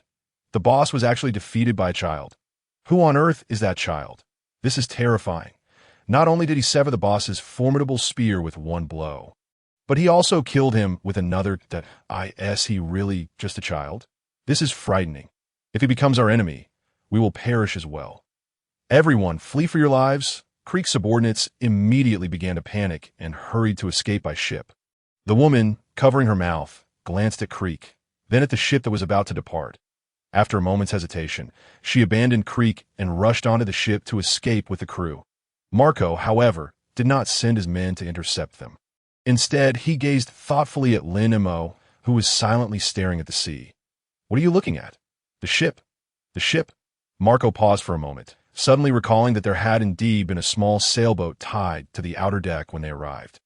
But now, the sea was devoid of any vessel. That small sailboat had already sunk to the seabed along with the broken deck, and oh wonder this little brat decided to take action. It turns out his own ship was affected. Marco chuckled and inquired, "What is your name?" "Lin Mo, you appear to be merely 9 or 10 years old at home. Your swordsmanship is impressive. Who did you learn from?" Lin Mo cast him a sidelong glance, remaining silent as he turned and walked indifferently towards the dining hall. Marco watched his retreating figure, smiled, and refrained from asking further questions. He turned back to his crew and called out, "Brothers, prepare yourselves. Dinner is ready." "Oh, coming. That little brat was truly formidable. Is he one of the people from the seaside restaurant?" "I don't know. He isn't in uniform nor wearing chef's attire, so he may not be from the restaurant. If he isn't, I'd really like him to join our pirate crew.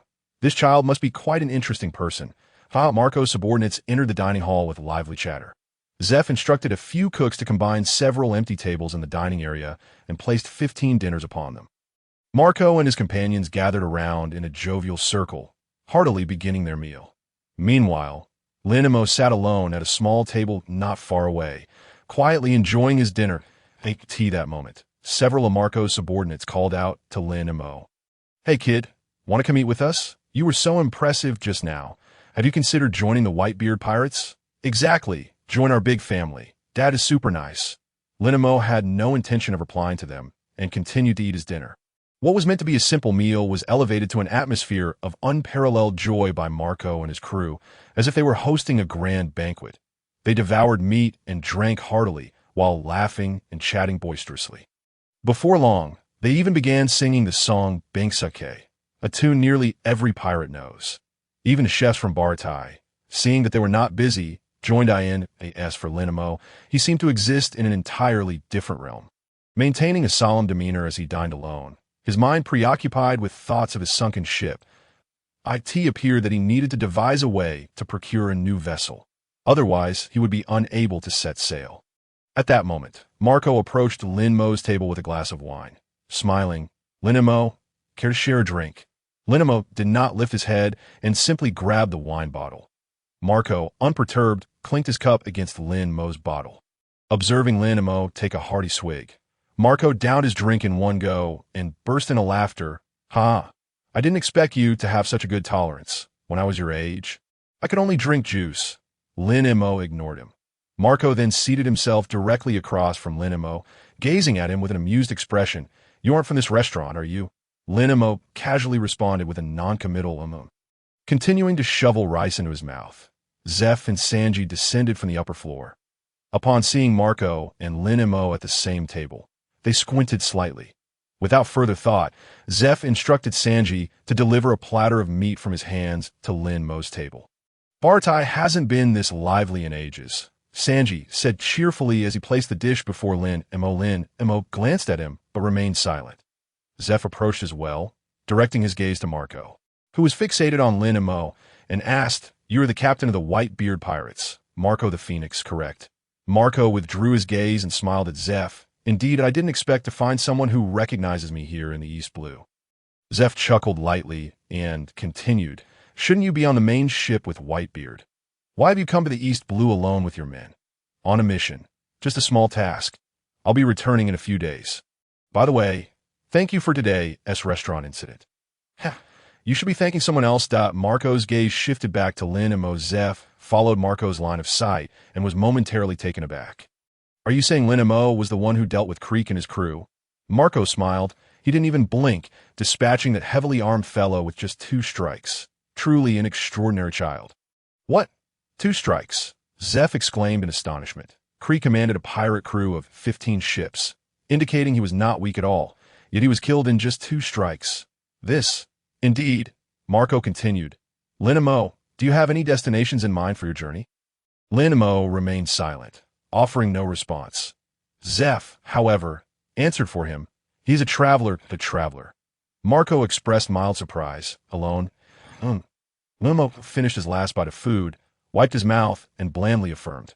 Marco grinned. "Traveling alone on this vast sea. Isn't it lonely? Have you considered joining the Whitebeard Pirates?" No. Lin Mo stood up. No longer wishing to remain in this boisterous atmosphere that did not suit him, he intended to head upstairs to sleep. Observing this, Marco immediately called out to him, "Your ship has already sunk. Without a vessel to set sail, you cannot go anywhere. You might be wary of us being pirates, but there are many types of pirates. The Whitebeard pirates are different from ordinary pirate crews. Dad is the most magnanimous person in the world. He can embrace everything and treats us like his sons, his family. Trust me, once you meet Dad, you will surely come to like him." "No, Lin Mo," firmly rejected. "I am merely a traveler. I do not need a home, nor do I require family or ties. That I appreciate your kindness, but I must take my leave." With that, Lin Mo continued on his way. In his mind, a system notification chimed. Ding! Rejected the invitation from Marco the Phoenix. Sign-in progress increased by 10. Current total progress is 80. Reward. Observation Haki level increased by 1. Current observation Haki level is LV3. Hearing this, Lin Mo involuntarily paused. Although others could not perceive the enhancement of his observation Haki, he could distinctly sense the breaths of those within the last few hundred meters. Even the presence of fish swimming in the water. However, he still could not feel their heartbeats. Zeph, noticing Lin, was suddenly halt. Curiously inquired, "What's wrong, kid?" Upon regaining his senses, Lin Mo suddenly had a thought. He turned to Japu and inquired, "Is there a bounty on Creek?" Japu, somewhat perplexed, replied, "He has just emerged in the East China Sea. The bounty isn't substantial, only a few million berries, I believe." "Why do you ask?" His corpse still lies outside. Lin Mo responded nonchalantly, "The bounty is yours. Just provide me with a small boat." After a moment's pause, Japu couldn't help but chuckle, exchanging a few million berries for a small boat. "You are indeed quite generous. Money holds little value for me." With that, Lin Mo turned and continued his ascent upstairs. Sanji hesitated for a brief moment before swiftly following after him. "Hey," Marco lamented, "is my charm not compelling enough? I can't even manage to sway a mere child." "Haha," Japu laughed. "That kid, Lin Mo, has a rather peculiar temperament. Not just you, he outright rejected both my and Carp's invitations." Carp?" Marco exclaimed in surprise. "Are you referring to Vice Admiral? The Iron Fist Carp?" "Precisely," Japu nodded. "Carp pursued Lin Mo for 2 days without success. He left this morning. Fortunately, you arrived in the evening. Otherwise, encountering Carp would have been troublesome." Marco fell silent, his gaze drifting towards the spiral staircase where Lin Mo had vanished. Without further thought, he stood up and walked outside the dining area. Japu observed his retreating figure, a flicker of anticipation gracing his lips. To have so calmly rejected the Navy's hero and the strongest pirate crew's recruitment. "I wonder what fate awaits you, Lin Mo." Marco returned to the ship alone and promptly contacted the Moby Dick, the main vessel of the Whitebeard pirates. Using a den mushy, the call connected swiftly. "Pass the phone to Pops, quickly," Marco urged, his tone urgent. The person on the other end was startled and hurriedly handed the den mushy to Edward Newgate, known as Whitebeard, who was enjoying drinks with his crew. "What's the matter, Marco? Have you run into trouble in the East China Sea?" Whitebeard asked. With a smirk, Marco replied, "Pops, I've encountered an extraordinary little brat." "Extraordinary little brat?" Whitebeard questioned curiously. "In what way?" "He effortlessly dispatched a pirate with 15 ships in just 2 sword strikes." "Oh, he certainly possesses impressive strength." "Not only that," Marco continued, "he also turned down an offer from the Navy hero, Carp." "What? Carp?" Whitebeard responded, somewhat astonished. "The Navy is attempting to recruit that boy. Indeed, we missed our chance to confront Carp directly." According to the owner of the maritime restaurant, Carp pursued that boy for 2 days, but failed to persuade him. Whitebeard pondered. Carp is not the type to engage in trivial pursuits. "What is that boy's name?" "How old is he?" "His name is Lin Mo, and he should be around 10 years old." Whitebeard was taken aback. "What? Only 10 years old?" Marco had initially sought to recruit Lin Mo out of admiration for his strength and calm demeanor. Even if the boy had declined, it was of little concern. However, now it seemed Lin Mo had caught the attention of the Navy, particularly that of Carp, a vice admiral whose actual prowess surpassed that of many admirals. This alone attested to the boy's exceptional nature. Thus, Marco felt compelled to inform Whitebeard of the situation. Whitebeard was indeed astonished by Lin Mo's circumstances and began to contemplate recruiting him. Yet considering that Carp had failed to sway Lin Mo after 2 days of persistent effort, it was evident that the boy's resolve was remarkably steadfast. "Marco, did you extend an invitation to him?" Whitebeard inquired, his tone now calm and measured. Marco sighed. "Yes, I invited him, but he declined, stating that he is a traveler and does not require a home or family." "It's quite vexing." "Huh." Whitebeard suddenly burst into laughter. "A traveler? What an intriguing little brat. I'm quite eager to meet him." Within the staff quarters on the second floor of Baratai, as Lin Mo entered the room, Sanji rushed over, brimming with excitement. "Lin Mo, did you really defeat Creek?" he asked, eyes sparkling with curiosity. Lin Mo casually affirmed, "Yes, that you're incredible. Everyone is terrified of Creek, and yet you're only about my age. Not only are you unafraid, but you also easily defeated him. I'm so envious. If only I could possess your strength. How did you defeat him? Did you use your sword? But yours is a wooden sword. It shouldn't be lethal. Did you use kicks instead? Oh, I'm so excited. Please tell me the details." Lin Mo thought to himself, "Is this guy a chatterbox? I remember that among pirates, Sanji wasn't this talkative, even if he is chatty. It is usually with beautiful women. What is going on? It's infuriating." Just as Lin Mo was lamenting Sanji's incessant chatter, a notification from the system echoed in his mind. Ding, gained a recognition of Edward Newgate. Progress towards signing and increased by 10. Current total progress is 90. Reward. Conqueror's Haki level increased by 1. Current level of Conqueror's Haki is LV4. Before Lin Mo could process the surprising fact that he had inexplicably gained Whitebeard's recognition, a powerful force radiated from him. Though it lasted only an instant, it left Sanji dazed and unconscious. The Conqueror's Haki differs from armament and observation Haki. When its level increases, skilled individuals present can sense it. Previously, in Windmill Village, both Dragon and Gongshiro could feel his growing strength. However, this time, the surge of Conqueror's Haki spread out like an enhancement of swordsmanship, even further than when he upgraded to LV6 swordsmanship. Downstairs, the previously jovial atmosphere abruptly ceased. Marco's subordinates and the chefs of Baratai all fainted on the spot. Only Shunpo and Marco, who had just returned from the phone call with Whitebeard, remained unaffected. "What just happened?" Marco exclaimed. "Was that Conqueror's Haki? Who did it?" Shunpo's expression darkened, but he could sense that the aura had emanated from upstairs. At that moment, only Sanji and Lin Mo were present upstairs. Without hesitation, Shunpo dashed upstairs, followed closely by Marco. Upon reaching the staff quarters, they found Sanji unconscious while Lin Mo appeared unscathed. Shunpo, with a grave expression, asked, "It was indeed you, wasn't it?" Lin Mo glanced back at the two at the door and calmly replied, "Yes." Shunpo pressed his hand to his forehead, feeling a headache coming on. "I never expected you to possess Conqueror's Haki. Even if you do, you shouldn't unleash it carelessly. It's far too dangerous." Marco, his demeanor serious, added, "It seems that his Conqueror's Haki has increased in power, causing him to unconsciously emit such an aura that's so." Shunpo exclaimed in astonishment.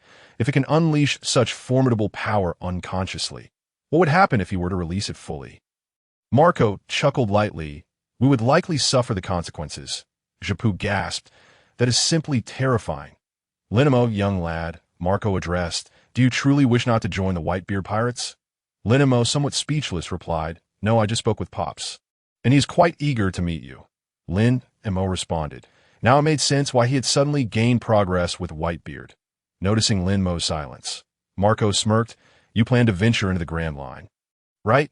Lin Mo nodded. "Yes. Good. When you see the Moby Dick, be sure to pay Pops a visit. You both enjoy drinking. Who knows, you might become great drinking buddies." Marco spoke in a relaxed tone, and Lin Mo nodded perfunctorily. Marco noticed immediately, but had no intention of exposing him. "All right, I won't disturb you any longer. My crew has nearly finished eating, and it's time to return to the ship. Honestly, I wonder when those fellows will wake up. It seems I'll have to carry them back myself." As Marco spoke, he quickly departed from the room. Shunpo silently stared at Lin Mo for a long while before finally exhaling. "Very well. Let us close up early and rest for today." With that, he too exited the room. After considerable effort, Marco managed to carry all his subordinates onto the ship. He promptly called Whitebeard. "Old man, I think I understand why Carp has such high hopes for that kid, Lin Mo. Not only is he exceptional with his sword, but he has also awakened a formidable conqueror's haki. Who knows, he might also possess armament and observation haki. The next day, Sanji woke up in a daze. The events of the previous night were hazy in his memory. He only recalled conversing with Lin Mo when an overwhelming sense of dread suddenly engulfed him. And then, everything went blank. He instantly jumped out of bed and spotted Lin Mo outside on the corridor's railing, drinking while enjoying the sea breeze. Momentarily stunned, Sanji rushed outside to Lin Mo and inquired anxiously, "Lin Mo, what happened last night? I seem to have fainted for no reason." Lin Mo remained silent. Sanji continued, "What about you? Are you all right?" Lin Mo glanced at him and shook his head. "I'm fine." Sanji couldn't help but breathe a sigh of relief. "Thank goodness, as long as you're okay." Lin Mo smiled and hung the wine gourd back at his waist. Just then a familiar voice echoed from downstairs.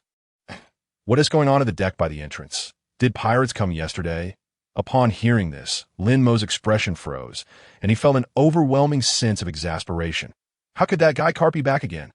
Lin Mo had assumed Carp had returned to Windmill Village to find Luffy, but instead, the old fox had come back to Bartai early in the morning with a net full of seafood.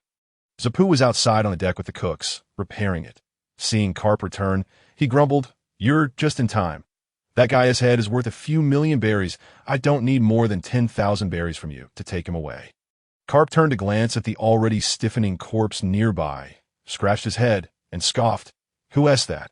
Zapu replied with a stern face, "Crick, the captain of that ruckus-making group that came to the restaurant yesterday morning." Oh, now I remember." Carp grinned. "Good job, Zapu. You managed to kill that notorious pirate even with a broken leg." "Huh. Truly impressive." Zapu retorted, "That wasn't Timmy." "Huh." Carp raised an eyebrow. "If it wasn't you, then who was it?" "Could it be Lin Mo?"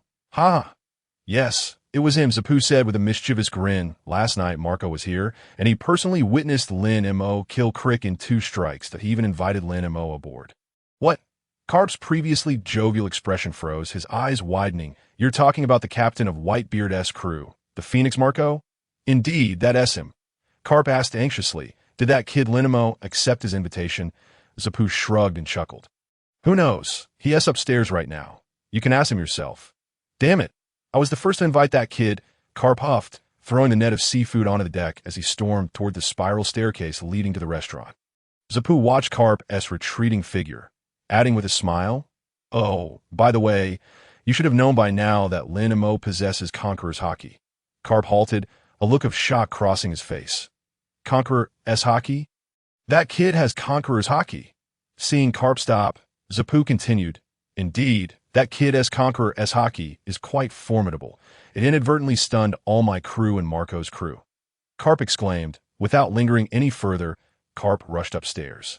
Upon finding Lin Mo, he wasted no time and threw a punch at him. Lin Mo effortlessly dodged using his Shunpo. Carp continued to swing. "Kid, you didn't accept Marco's invitation to join the Whitebeard pirates." "Did you?" Lin Mo remained silent. "Why aren't you speaking? Did you really agree to that foolish bird's offer?" Carp threw another punch. "No." Lin Mo, feeling slightly irritated, wrapped his fist with armament haki, no longer evading. He struck back, colliding fists with Carp's iron punch. Immediately, a powerful shockwave emanated from the clash, expanding between their fists. Carp's eyes widened in surprise. Normally, he only exerted a fraction of his strength when using his iron fist on Luffy and Ace. Knowing Lin Mo was strong, he had used 30% of his strength against him. Yet he and team managed to land a hit. Lin Mo had withstood it. Indeed, this kid has even mastered armament haki. Possessing leg techniques on par with Zapu, along with 3 types of haki, he even seems to be a swordsman. How many secrets does this kid still hide? Carp's interest in Lin Mo deepened. As they both retracted their fists, a notification sound suddenly rang in Lin Mo's mind. Ding! Engaging in combat with the Navy hero Carp. Sign-in progress 10. Ding. Sign-in task at the Bartai restaurant completed. Congratulations, host, for unlocking Moonwalk and Gale Step. And for increasing the level of Shunpo by 1 and Night Phantom by 1. Current Shunpo level is LV3. Night Phantom level is LV2. Moonwalk is a technique from the 6 forms that allows one to walk in the air, as if stepping on stairs, utilizing powerful leg strength to create significant buoyancy. Gale Step is another technique from the six forms that uses rapid contractions and extensions of leg muscles to generate kinetic energy, swiftly attacking with the legs to create air compression, resulting in a vacuum attack akin to a sharp slash capable of cutting down opponents. Lin Mo raised an eyebrow. With the unlocking of new skills and the upgrades of Shunpo and Night Phantom, a tremendous power surged from his feet, radiating outward. He stood still, and the deck beneath him cracked in countless fine fissures, resembling a spider web. With a resounding crack, the area beneath Lin Mo and Carp collapsed, forming a large hole. The two reacted swiftly, leaping to the adjacent intact section of the deck, just in time to avoid falling with the collapsing floor. Sanji, who had been secretly observing from a nearby room, was left utterly astonished. Carp exclaimed in shock, "Lin Mo, what did you do?" Lin Mo flexed his legs and shook his head. "I did nothing." Carp twitched his mouth. "I believe you not." Lin Mo chose not to say anything further and calmly walked past Carp. Carp called after him, "Where are you going?" "I'm leaving." Since the sign-in task here was completed, it was time to depart. "What?" Carp was surprised. "You're leaving now." He hurried after Lin Mo, saying, "How about reconsidering joining the Navy?" Lin Mo replied resolutely, "Not considering." Seeing Lin Mo about to leave, Sanji snapped back to reality from his earlier shock and hurriedly chased after him. "Lin Mo, are you really leaving?" "Right now," Sanji asked, furrowing his brow. Lin Mo replied calmly. Once the three arrived at the restaurant downstairs, Sanji dashed ahead, blocking Lin Mo's path with open arms. "You said you would teach me leg techniques. You haven't properly instructed me yet. How can you leave now?" Lin Mo replied. Lin Mo responded, "When did I ever say I would teach you?" Sanji was momentarily taken aback, recalling that Lin Mo had never explicitly stated his intention to teach him. "Yet, didn't you tacitly agree?" Sanji lamented. Lin Mo turned his gaze towards Zepp, who was directing the cooks outside on the deck to repair it, and remarked, "You already have a commendable teacher." Sanji bit his lower lip. Looking as though he were on the verge of tears, Lin Mo walked past him. Approaching the restaurant's entrance, he pondered for a moment before uttering, "All blue truly exists." Sanji's heart skipped a beat, and he immediately turned to look at the already distant Lin. T seemed he had never mentioned all blue to Lin Mo. How did that guy? Oh, that night, Lin Mo had inquired about his dream, and he had casually mentioned it once. That fellow, remarkably, remembered. "It appears you've found a splendid friend," Carp said, joining Sanji as they both gazed at Lin Mo's retreating figure. Sanji glanced at Carp, his earlier frustration and grievance replaced by a relieved smile as he nodded vigorously. Yes, Lin Mo arrived at the first deck and directly informed Zepp of his departure. Zepp, surprisingly agreeable, instructed the cooks to prepare a small wooden boat for his procurement needs, gazing at the procurement vessel, which was twice the size of his original sailboat. Lin Mo leapt aboard without hesitation. He activated the navigation system and set sail towards the next designated check-in location. Before long, Sanji's voice unexpectedly echoed from the deck of Baratai. "Lin Mo, when we meet next, I will undoubtedly prepare the finest ingredients in the world to create the most delectable dishes for you." Carp's voice chimed in as well. "Even if we can't become comrades, we can still be friends. Lin Mo, when we meet again, let's share some delicious donuts." Zepp shouted after him, "Lin Mo, if you have nowhere else to go in the future, just return to Baratai. At least here. I can guarantee you will never go hungry." Lin Mo did not respond or look back, merely waving his hand. Zepp and the others watched him depart from the deck. At that moment, a cook hurriedly rushed from the restaurant, exclaiming anxiously, "Boss, it's terrible. There's a huge hole in the second-floor deck." "What?" Zepp's eyes widened, and he immediately turned to Sanji, demanding to know what had happened.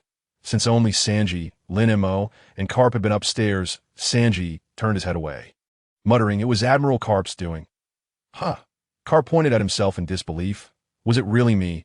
Lin Mo sailed on Baraty's procurement boat across the vast ocean, his next check-in destination being Roguetown. He opened his personal attribute panel. Name, Lin Mo. Age, 10 years. Check-in location, Roguetown 0. Constitution, all attribute chakra.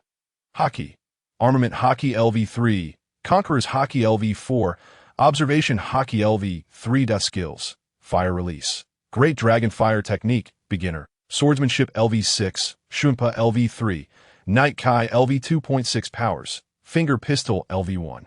Iron Body LV1, Suru, unlocked. Moonwalk LV1, Tempest Kick LV1, Paper Drawing, unlocked. Weapon, Demon Blade Star Shatter, Lake Toya. System space, 100 by 100 by 100 cubic meters.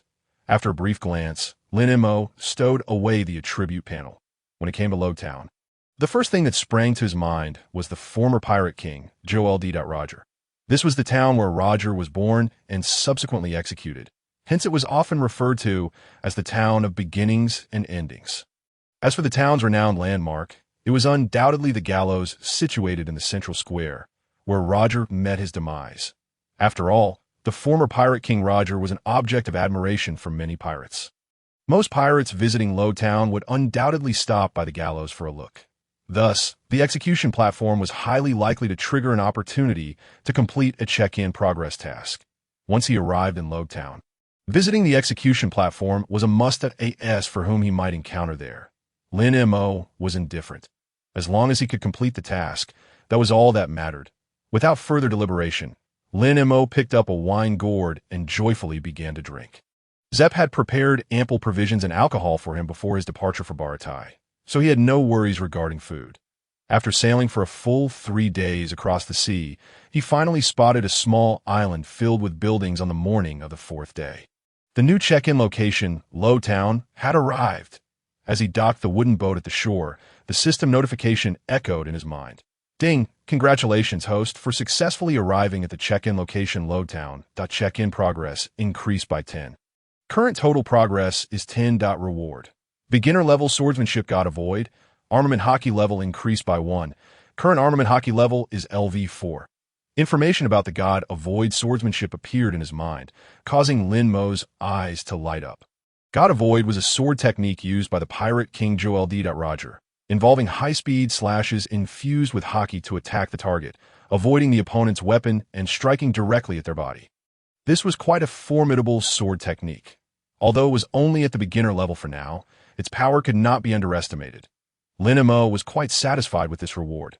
Entering the town through the port, he noticed that it was still early, and the streets were rather deserted, with many shops yet to open. Lin Mo strolled along the street, but due to the town's intricate layout, he quickly found himself lost. As he descended the steps of a narrow alley, he was about to ask someone for directions when he stumbled upon a tavern named after Joel D. Roger. Isn't this the tavern that Luffy will come to in 10 years? Lin Mo raised an eyebrow, and without further ado, he pushed open the door and walked inside. His wine supply was running low, so it was time for a refill, following the spiraling stone staircase downwards. He soon arrived at a small wooden door leading to the underground tavern hall. Inside, he found only an elderly man with silver hair who was placing the overturned stools back on the tables, seemingly preparing to open for business. Upon hearing the noise at the entrance, the tavern owner turned to glance at him. Seeing a child who appeared to be only a few years old, he replied with an expressionless face, "Get lost, kid. This place isn't for you."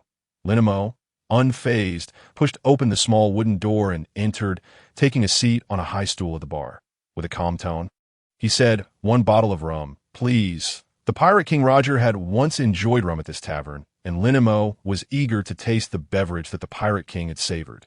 The tavern owner, seeing that Lin Mo not only refused to leave, but had also taken a seat at the bar, immediately halted his actions and approached him with a bemused expression. "Kid, do you even know how to drink?"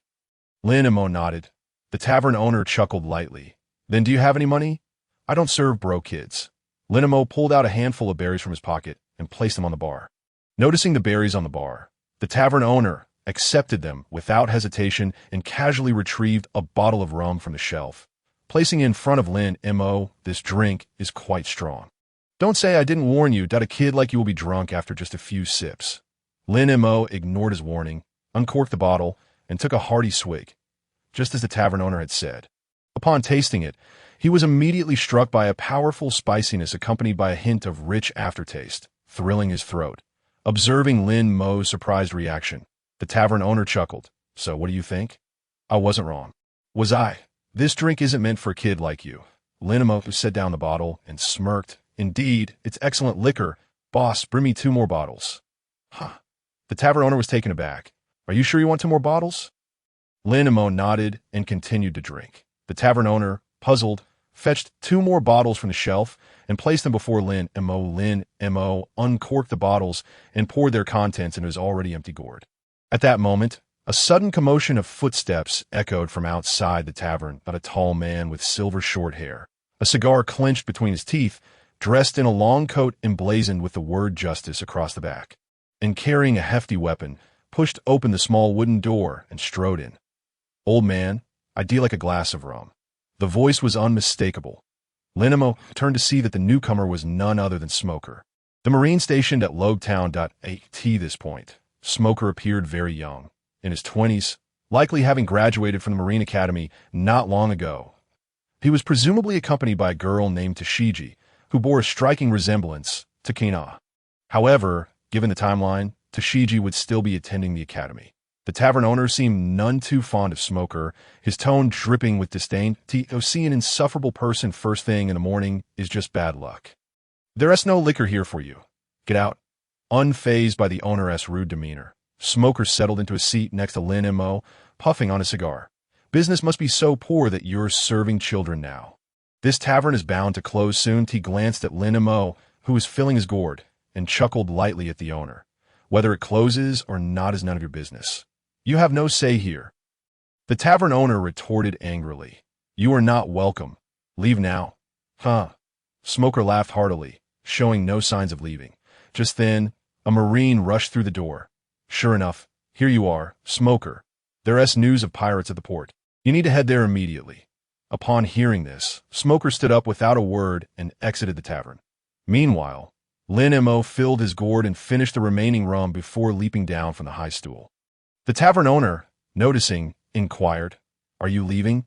Lin Mo nodded slightly, left the payment for the drinks, and departed with an air of indifference. Just as he stepped outside, a boy sporting a green mohawk dashed past him.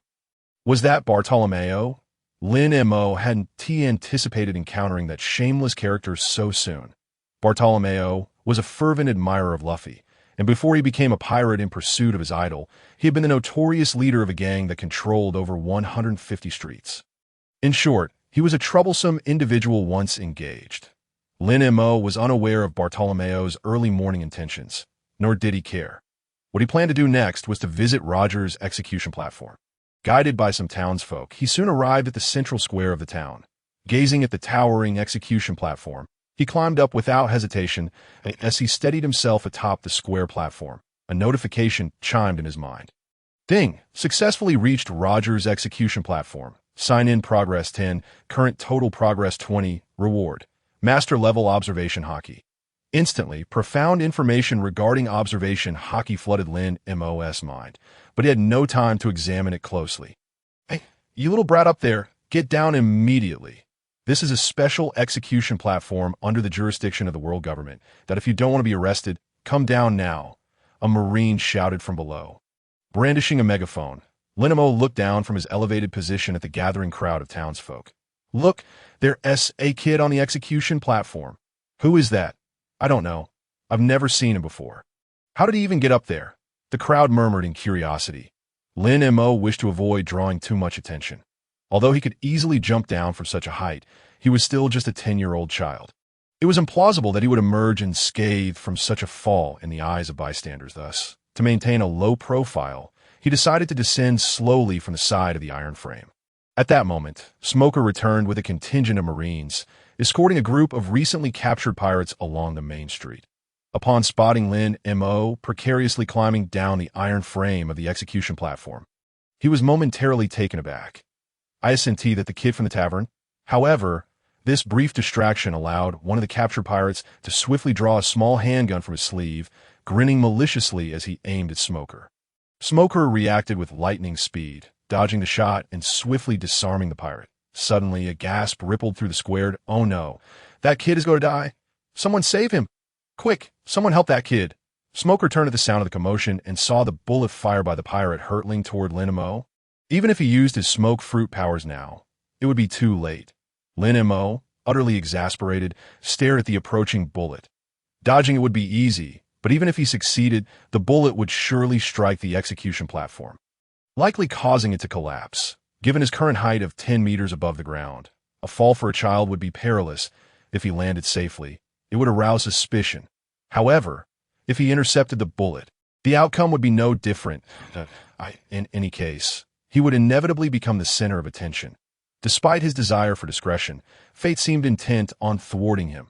Resigned, Lin Mo grasped the iron frame of the execution platform with one hand and coated the other with haki. In full view of the crowd, he effortlessly caught the speeding bullet in his palm. The square fell silent. Moments later, astonished exclamations erupted. "Wait, is that real? It can't be. Oh my God, I must be seeing things. That kid just caught a bullet with his bare hands? Surely, that bullet can't be real. How could anyone catch a bullet unscathed? It's impossible. I heard the gunshot. The bullet can't be fake." The pirate who had fired the shot was drenched in cold sweat, incredulous. How is this possible?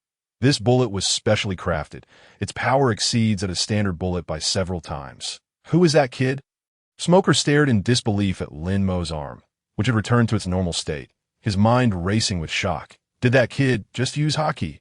At that moment, Lin Mo, still clinging to the iron frame, had become the most captivating figure in the square. Realizing this, he felt no need to maintain the facade any longer. Releasing his grip, he leaped down from the 10-meter-high structure and landed gracefully on the ground. Out of the corner of his eye, he noticed a familiar figure in the crowd, a certain mohawked boy, excitement lighting up his face. "Wait, Bartolomeo, what is he doing here?" Lin Mo was momentarily stunned, a sense of foreboding washing over him. Without further thought, he quickly made his way in a less crowded direction, hastening his departure. Seeing Lin Mo make a run for it, Smoker ordered his still-stunned subordinates to take the captured pirates back, then swiftly pursued Lin Mo, determined to uncover the identity of that extraordinary boy. Lin Mo was aware that Smoker was in pursuit of him, so he intentionally wandered into the labyrinthine alleys. As he had anticipated, he swiftly managed to shake off Smoker. Having drawn too much attention earlier, he knew he had to be less conspicuous from that point on. Lin certainly did not wish to find himself under the scrutiny of countless eyes wherever he went. While pondering his next destination, a weapons shop specializing in swords and blades caught his eye. Wasn't this the very shop where Zoro had purchased a sword a decade later in Roguetown? It seemed he had unexpectedly arrived here. It appeared that the cursed sword Sandai Kitetsu and the fine blade Yuki, one of the 51 masterpieces, were housed within this very establishment. Since he was already there, he decided to take a look inside. Upon entering, Lin Mo was met with the sight of a child. The shopkeeper, who was preparing to greet customers with a smile, instantly became disheartened upon realizing that his visitor was merely a child, and he muttered his dissatisfaction. Lin Mo casually scanned the weapons adorning the walls, his gaze settling on 3 sword barrels filled with blades in the corner. Noticing Lin Mo's apparent interest in the cheaper wares, the shopkeeper impatiently remarked, "The swords in that barrel are the cheapest, priced at 50,000 belly each. If you have money, feel free to choose one. If not, then scram." Ignoring him, Lin Mo walked directly to the barrels. Determined to find Sandai Kaitsu, as he approached the barrels, a tall, slender figure that had just passed by the entrance of the shop caught his attention. Sensing that someone was observing him, the person outside abruptly halted and cast a glance inside. Their eyes met. With long silver hair, a similarly colored beard adorning his chin, and spectacles framing his face, he bore a vertical scar across his right eye. It was unmistakably Silver's Rayleigh, the former vice-captain of the Roger Pirates. Known as the Dark King. After the dissolution of the Roger Pirates, he had remained on Sabaody Archipelago as a coding craftsman. What could have brought him to Roguetown now? Before Lin Mo could ponder further, Rayleigh unexpectedly turned and re-entered the weapons shop. The shopkeeper, upon seeing a customer, was about to rejoice, but his expression fell again when he noticed Rayleigh's humble attire, with his tattered white cloak revealing several holes, clearly indicating he was not affluent. The shopkeeper's demeanor soured as he grumbled, "What is going on today? All I'm getting are broke customers." "Hey, old man, do you have any money to spend?" Rayleigh replied with a smile. "Is it not permissible to browse without money?" With that, he approached Lin Mo with an amiable smile. Lin Mo thought, could it be that this fellow was here for him? Never mind, he decided to ignore him. Turning away, Lin Mo resumed his search in the sword barrels. At last, he found it. Lin Mo drew out a sword with a small white cloth tied to its hilt, its cross-shaped guard and simple, yet elegant design catching his eye as he unsheathed Sandai Kitetsu. The shopkeeper, who had been lamenting his bad luck that day, suddenly became anxious. Even Rayleigh, who had just stepped beside Lin Mo, could not help but express surprise. Is that Sandai Kitetsu? Lin Mo silently drew the cursed blade from its sheath and casually swung it a couple of times. A chilling aura surged through the hilt into his body. Although nothing outwardly occurred, he could faintly catch the scent of blood. It even felt as if the sword was attempting to invade his consciousness. Indeed, it was a cursed blade.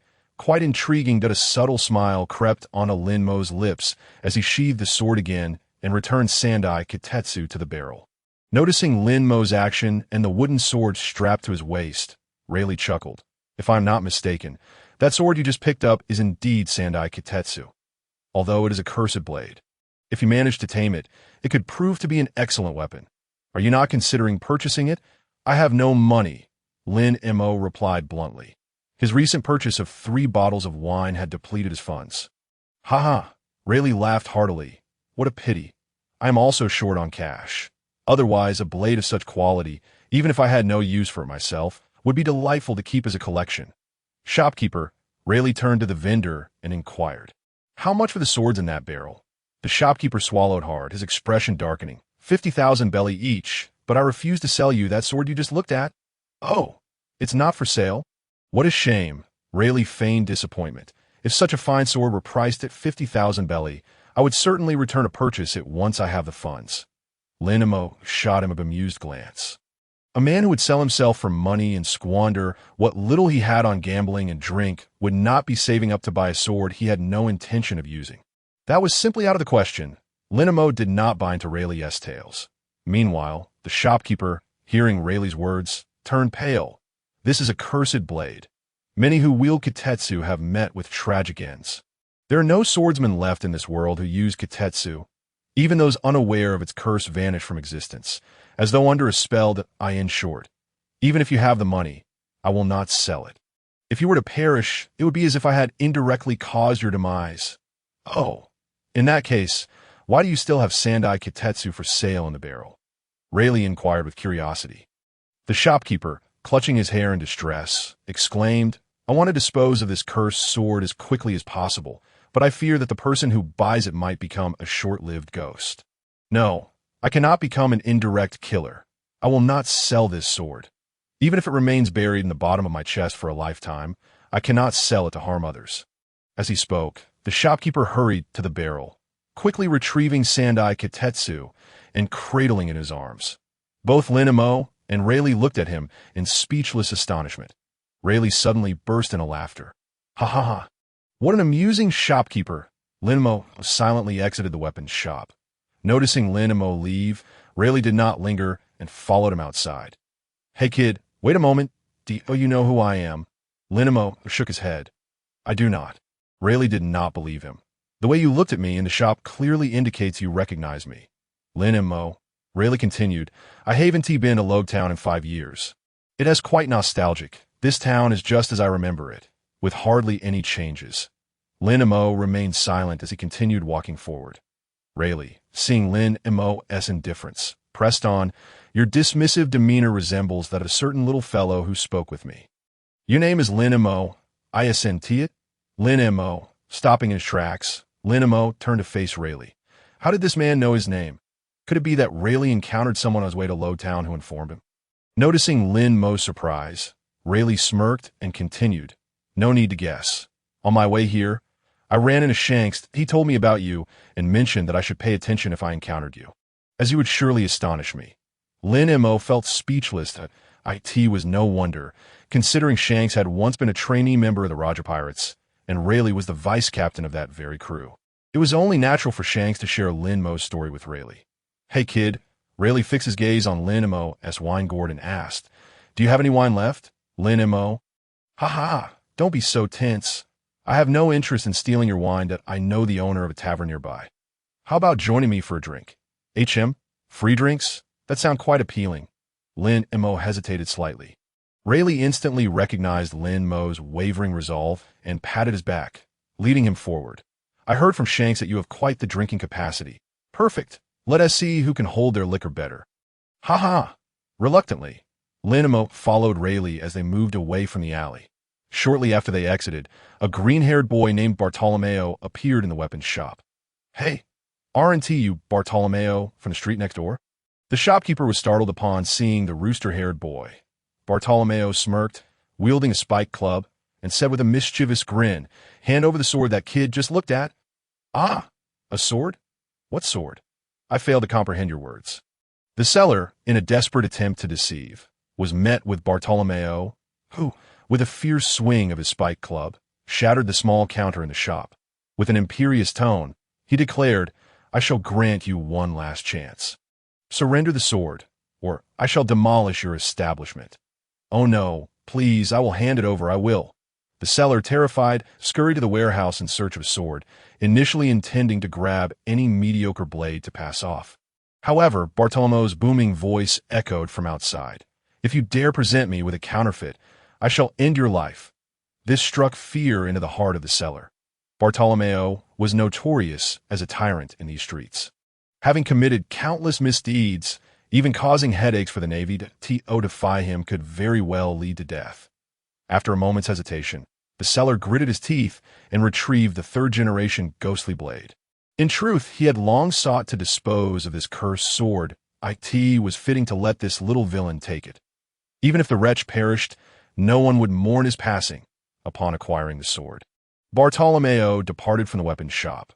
Clutching the blade as he traversed the narrow alley, his mind was consumed by the image of Lin Mo catching bullets with his bare hands. The more he pondered, the more exhilarated he became, and he resolved to utilize this sword as leverage to recruit that formidable young man as his subordinate. Under Rayleigh's warm invitation, Lin Mo reluctantly accompanied him to a certain tavern. Gazing at the tavern owner, who was diligently polishing the bar counter, Lin Mo felt a wave of incredulity wash over him. Indeed, the tavern Rayleigh had brought him to was the very same establishment where he had previously purchased rum. "You again, little devil." Before the tavern owner could finish his sentence, his gaze was drawn to Rayleigh, who had entered alongside Lin Mo, his hood now lowered. Rayleigh smiled and greeted, "Boss, it's been a while." "You are, Rayleigh?" The tavern owner exclaimed in astonishment. "That, Mr. Rayleigh, I recall you haven't visited Roguetown in many years." "Indeed, it has been 5 years," Rayleigh replied as he and Lin Mo took their seats at the bar. The tavern owner promptly poured him a glass of rum, his eyes glistening with moisture. "That you returned to Roguetown because of that incident. Haven to you." Rayleigh downed the glass in one swift motion, wiped his mouth, and chuckled. "Precisely. In a few days, it will mark the anniversary of Roger S. passing, and I have come to commemorate him. Is it really all right to be so direct?" The tavern owner glanced at Lin Mo with concern. Rayleigh waved his hand dismissively. "No worries, this little fellow is trustworthy." "Huh, you know this little brat?" the tavern owner asked, surprised. Rayleigh glanced at Lin Mo and smiled. "Though today marks our first meeting, I have faith in Shanks' judgment. He wouldn't mistake someone." Lin Mo, in silent disbelief, thought, "So, you intend for me to merely observe you while you drink?" Rayleigh paused momentarily, then burst into laughter. "Huh, boss, pour us more drinks. I'll cover the tab." "Very well." The tavern owner nodded and swiftly placed several bottles on the bar. The old man and the young one, seated side by side, immediately began to drink heartily, reveling in their libations. As noon approached, Rayleigh, noticing the empty tavern, queried, "Lin Mo, and I have been drinking for hours. Why has no one else entered?" The tavern owner waved his hand. "Ever since Roger's demise, my business has declined day by day. Perhaps due to the name of the establishment, the townsfolk are reluctant to drink here. Only a few pirates who admired Roger still come to show their support. However, after a certain marine named Smoker was assigned here, even the pirates have dwindled in number." The tavern owner's expression darkened. Rayleigh fixed him with a silent gaze, contemplating for a long while before suddenly bursting into laughter again. He was about to pat Lin Mo on the shoulder, but as his hand descended, Lin Mo subtly shifted away. A flicker of surprise crossed Rayleigh's eyes before he retracted his hand, chuckling, "Little brat, do you have any plans for the afternoon?" Lin Mo looked at him, speechless, and shook his head. Rayleigh grinned. "Since you have no plans, how about joining me for a hunt?" Lin Mo regarded him with curiosity. "At a hunt? What was this fellow plotting now? However, perhaps accompanying him on this hunt might trigger some quest progress. After a moment of consideration, Lin Mo nodded. All right. Rayleigh turned to the tavern owner. I'll settle the tab tonight. The tavern owner quickly shook his hands. No need. How could I take your money? This round is on me. That simply won't do, Rayleigh insisted, rising to his feet as he looked at Lin Mo. Let us go, Lin Mo. Lin Mo nodded indifferently, hopping down from the high stool and departing the tavern alongside Rayleigh. The two made their way to the busiest street in Roguetown. Observing the throngs of people, Rayleigh grinned. Roguetown is the closest town to the Grand Line. Lin Mo, I assume you're planning to venture there soon? Lin Mo replied flatly. Rayleigh continued. I met Shanks at the entrance to the Grand Line. He spoke highly of you. I initially thought he was exaggerating, but it appears I was mistaken. You may possess even greater talent than I anticipated. Lin Mo thought, what on earth is this guy rambling about? Rayleigh chuckled. From the very first moment I laid eyes on you, I recognized you were not an ordinary individual, given your wooden sword. You must be a swordsman, correct? A powerful swordsman is most remarkable when they possess a heart that remains serene in the face of adversity. Over the years, I have encountered many individuals and formidable swordsmen. Yet among them, few can achieve such tranquility. You, however, are the youngest I have met who possesses the potential to become a true swordsman. Lin Mo inquired. And then, Rayleigh grinned. Shanks mentioned you have awakened the 3 forms of Haki and have mastered them to a high degree. If that is true, you could indeed be considered a veritable prodigy. Lin Mo retorted. What are you getting at? Rayleigh smiled. I can see you are a person who yearns for freedom. Being a traveler is certainly a splendid choice. But the future is uncertain. What transformations will occur, what events will unfold, and what individuals will you encounter? It is difficult to predict. Remain true to oneself and live according to one's desires is a formidable challenge. Yet I hope you can achieve it. What exactly does Rayleigh intend? Lin Mo found himself regretting agreeing to accompany him on this hunting expedition. Noticing Lin Mo's apparent disinterest, Rayleigh couldn't help but burst into laughter. Haha, I may have rambled on too much. From this moment on, let us have a competition. Young Lin Mo, let us see who can capture the most bounty hunters. If you win, I shall grant you a favor. If I win, you simply owe me a fine drink. What do you say? It appeared that regardless of the outcome, Lin Mo had nothing to lose. What was the point of this wager? Lin Mo was thoroughly puzzled by Rayleigh's intentions. However, after some thought, he decided it might not be, as long as he was being swindled. It would suit him fine, especially since he had no money left. Capturing some bounty hunters and trading them for berries with the Navy was indeed the quickest way to earn some cash. With this in mind, Lin Mo nodded in agreement to the challenge. Rayleigh grinned widely. Let us set the limit to 2 hours. After that, we'll reconvene here and see who has captured more. All right, let us begin now, Rayleigh declared, and in an instant he vanished. Lin Mo's eyes widened. How swift! He barely caught a glimpse of Rayleigh's movement. Truly, the legendary Dark King lived up to his name. Well then, it was time for him to begin as well. Lin Mo immediately quickened his pace, seeking out some bounty notices. With the assistance of Kinbunchika Haki, he swiftly apprehended his targets. Within just an hour, he had captured 5 bounty criminals. However, upon discovering his 6th target and preparing to take action, a resounding explosion suddenly echoed from the direction of the port. Lin Mo remained oblivious to the situation at the port and had little interest in it. His sole desire was to capture more bounties and surpass Rayleigh. Having promised to compete with Rayleigh, he had no intention of losing. Yet, the 6th bounty he had set his sights on had blended into the crowd of onlookers drawn by the explosion. Without further thought, Lin Mo followed suit. As he mingled within the throng, drawing ever closer to his target, Rayleigh unexpectedly emerged from nowhere and swiftly knocked out Lin Mo's target right before his eyes. In a flash, he seized the unconscious figure and disappeared into the crowd with astonishing speed. Before leaving, Rayleigh flashed a triumphant smile in Lin Mo's direction. Lin Mo, it was deliberate. That guy Rayleigh had undoubtedly done it on purpose. Lin Mo felt a wave of frustration wash over him. Now he had no choice but to seek out new targets. As he prepared to turn back, his gaze shifted, and he suddenly spotted a familiar figure at the mouth of a narrow alley. The cocky-haired Bartolomeo, brandishing a sword, was scanning the area as if searching for something. Lin Mo's eyes fell upon the sword in Bartolomeo's grasp. Was it the Sandai Kitetsu? How did it end up in his hands? Before Lin Mo could ponder further, Bartolomeo noticed him. Their eyes locked, and Bartolomeo's expression lit up with excitement. Lin Mo, as expected, that guy was indeed looking for him as Bartolomeo approached. Lin Mo wasted no time and quickly darted out of the crowd. He had no intention of getting entangled with Bartolomeo. However, despite Lin Mo's swiftness, he found himself intercepted in a narrow alley by a local resident unfamiliar with the town. Bartolomeo, clutching the Sandai Kitetsu, blocked Lin Mo's path, his face brimming with enthusiasm. I finally found you, the guy who catches bullets with his bare hands. Lin Mo. Bartolomeo generously extended the Sandai Kitetsu, exclaiming, I saw how you were enamored with this sword in the weapons shop this morning. So I thought you'd love to have it. It's a gift. Lin Mo cast a glance at the Sandai Kitetsu Bartolomeo offered and felt a wave of exasperation. When did he ever show such affection for that cursed blade? Seeing Lin Mo's silence, Bartolomeo continued, Haha, I know you must feel embarrassed to accept such a gift, but don't worry. This sword is just a token of our meeting. I, Bartolomeo, hereby formally invite you to become my incredibly powerful right-hand man. Lin Mo flatly replied. I refused. He then expressionlessly walked past Bartolomeo.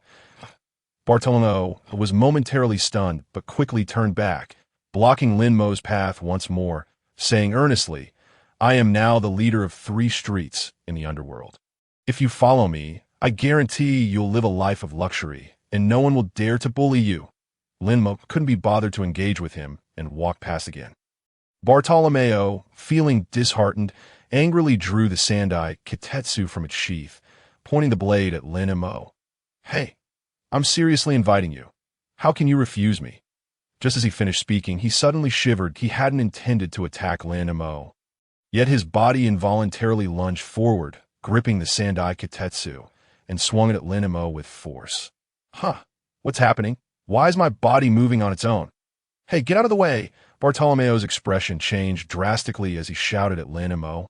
Lin Mo sidestepped, causing Bartolomeo to miss. As Bartolomeo raised his sword to strike again, Lin Mo swiftly countered with a precise strike to Bartolomeo's hand. The intense pain forced Bartolomeo to release his grip, and the Sandai Kitetsu clattered to the ground. Simultaneously, Bartolomeo regained his composure, staring at his hands and then at the fallen sword. He felt a chill. What kind of cursed sword is this that can control me to attack someone? Lin Mo replied nonchalantly, only those with weak wills can be controlled by sword. After saying this, he continued on his way. Bartolomeo watched Lin Mo's retreating figure in shock, scratching his head. Memories of Lin Mo wielding the blade effortlessly earlier flooded his mind. The more he thought about it, the more his admiration grew. Truly, this was a person worthy of my respect. Bartolomeo clenched his fist in excitement. Incredible. Only someone like him deserves to be my partner. Just as Lin Mo exited the alley and stepped back onto the main street, a system notification echoed in his mind. Ding! Gained Bartolomeo's admiration. Sign-in progress increased by 10. Current total progress. 30 reward. New skill. Fairy Sphere. Instantly, information regarding the Fairy Sphere surged into his consciousness. Lin Mo came to an abrupt halt. The Fairy Sphere was a legendary super magic from fairy tale, capable of creating an immense, invincible protective sphere, within which time could even be frozen. This was a formidable defensive magic skill. Lin Mo had not anticipated acquiring such a powerful skill for Bartolomeo. What a stroke of luck! It seemed that the lad was indeed of some use. In high spirits, Lin Mo prepared to resume his hunt. As he was reviewing bounty notices, a tall man with curly hair, wearing a green eye mask, a white vest, and a deep blue shirt, exuding an aura of chill, rode past him on a bicycle. Lin Mo instinctively looked up. Although the man had already ridden away, Lin Mo instantly recognized him by his distinctive hairstyle and attire. It was Admiral Akiji. As for Rayleigh, that was understandable. He had come to Roguetown to pay tribute to Roger, but why was the esteemed Admiral Akiji here at such a time? Could it be that he was looking for Smoker? Lin Mo recalled that Akiji and Smoker seemed to have a decent relationship. Before he could ponder further, the sound of a motorcycle engine roared to life. Smoker arrived on his smoke-powered amphibious trike. Akiji and Smoker crossed paths effortlessly, halting in the middle of the road to exchange a few words. Lin Mo had no interest in their conversation and was about to leave when Smoker suddenly caught sight of him. He immediately revved his trike and sped in Lin Mo's direction, executing a stylish drift to block his path. Lin Mo stared at him in disbelief. Smoker, with a cigar clenched between his teeth, said with a serious expression, "Hey kid, where do you think you're going?" Akiji rode up beside Lin Mo and scrutinized him before turning to Smoker, asking Smoker, "Why are you in such a hurry to stop this kid? Has he committed some offense?" Smoker's gaze remained locked on Lin Mo as he spoke. This kid is no ordinary person. This morning at the execution platform, he intercepted a special bullet fired by a pirate with haki. "Oh, haki, you say?"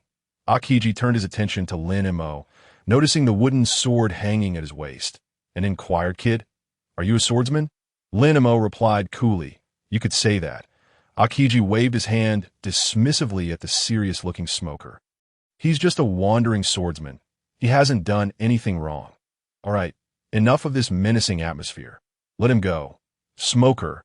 Akiji pointed towards the port, saying, "When I arrived, I happened to encounter pirates blowing up the port. I made it clear that I wasn't there to capture them, but they insisted on putting up a fight, so I had no choice but to freeze them. Your men seem to be heading toward the port.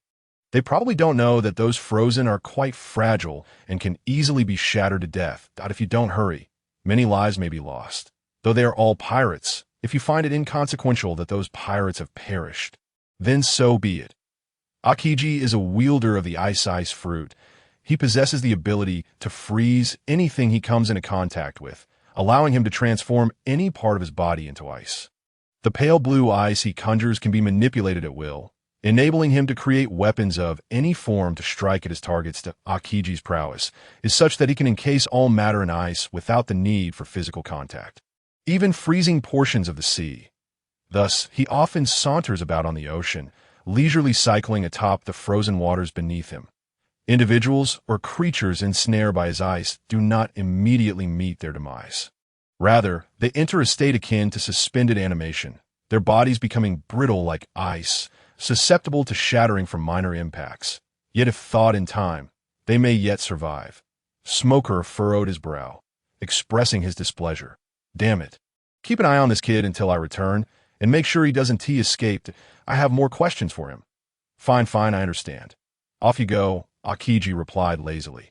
Smoker cast one last glance at Lin Mo before swiftly changing direction and riding his motorcycle towards the port.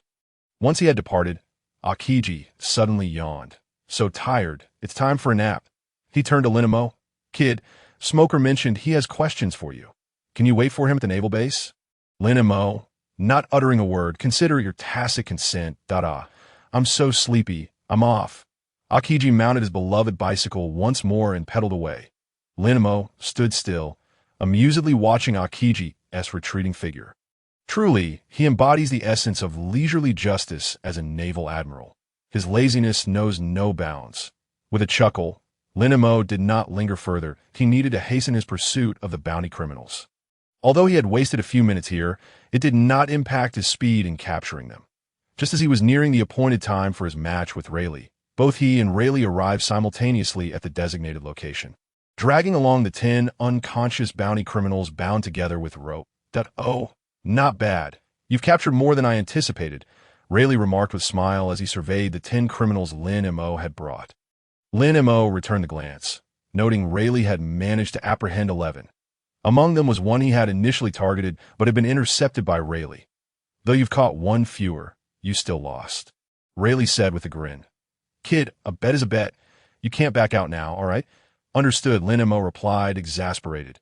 Losing was losing, nothing more to say. "I quite like your attitude," Rayleigh said, tossing the end of the rope binding the criminals over to Lin Mo, who caught it deftly.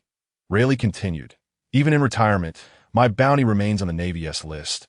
Ultimately, I am still a pirate in their eyes, making it inappropriate for me to claim the reward, so you go ahead and split the prize with me." Lin Mo, in truth, he was reluctant to go. However, to claim the bounty on these criminals, Smoker's signature was essential. If he did not visit the naval base, he would be unable to collect the money. Without money, he could not buy alcohol, and without alcohol, he would be quite troubled. Thus, after much deliberation, he resolved to make a trip to the naval base. Very well, Lin Mo sighed. Rayleigh laughed heartily. Then, I shall await your return at the tavern. Ha ha! With that, Rayleigh turned and confidently strolled towards the tavern, while Lin Mo dragged the 21 criminals along the path to the naval base. Passing through the central square, he drew considerable attention.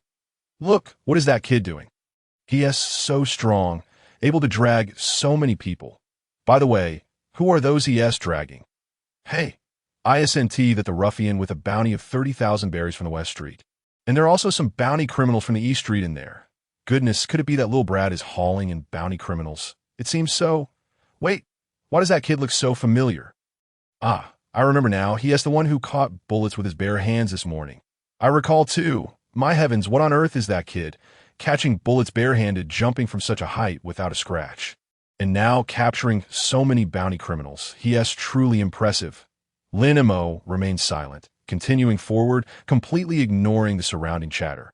Upon arriving at Smoker's naval office, the station Navy personnel were taken aback to see a child dragging 21 unconscious individuals. One of the sailors couldn't help but ask, Kid, who are these people you're dragging? Lin Mo maintained a stoic expression. Bounty criminals. Huh, the sailor exclaimed in astonishment. Are all of them bounty criminals? Lin Mo. Yes. Goodness, did you capture all of them by yourself? Lin Mo. No ahem. Then let us assist you in taking these rascals to Smoker's office, the sailor offered. Lin Mo nodded indifferently to a few sailors eagerly gathered around to help carry the bounty criminals into Smoker's office. The space, already limited, was quickly overwhelmed by the heap of 21 unconscious bodies. Lin Mo did not have to wait long. Soon, Smoker's voice resonated from the corridor. Did anyone come looking for me while I was away? A sailor replied, No, Captain, forget Akiji. You all go thaw out those frozen pirates first, Smoker instructed.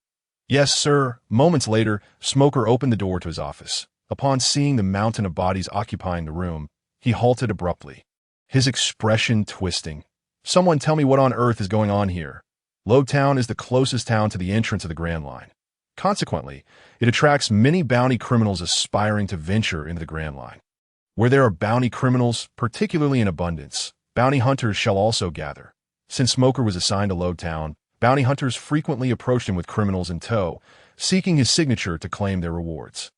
Typically, bounty hunters would bring 2 or 3 criminals at a time, but what on earth is this situation? Ah, Captain, you're back. A sailor rushed in, reporting, Captain, these are all bounty criminals. We've verified it. What? All these are bounty criminals. Smoker was momentarily taken aback. His gaze was drawn to Lin Mo, who was leaning against the wall of the office, sipping from flask. ITS that kid. Smoker furrowed his brow, navigating around the pile of bodies in the center of the office. He approached Lin Mo. Kid, did you capture all of these guys? Lin Mo set down the flask, regarding Smoker with indifference, and nodded slightly. Though only half of them were his captures, admitting otherwise might arouse suspicion from the smoke man.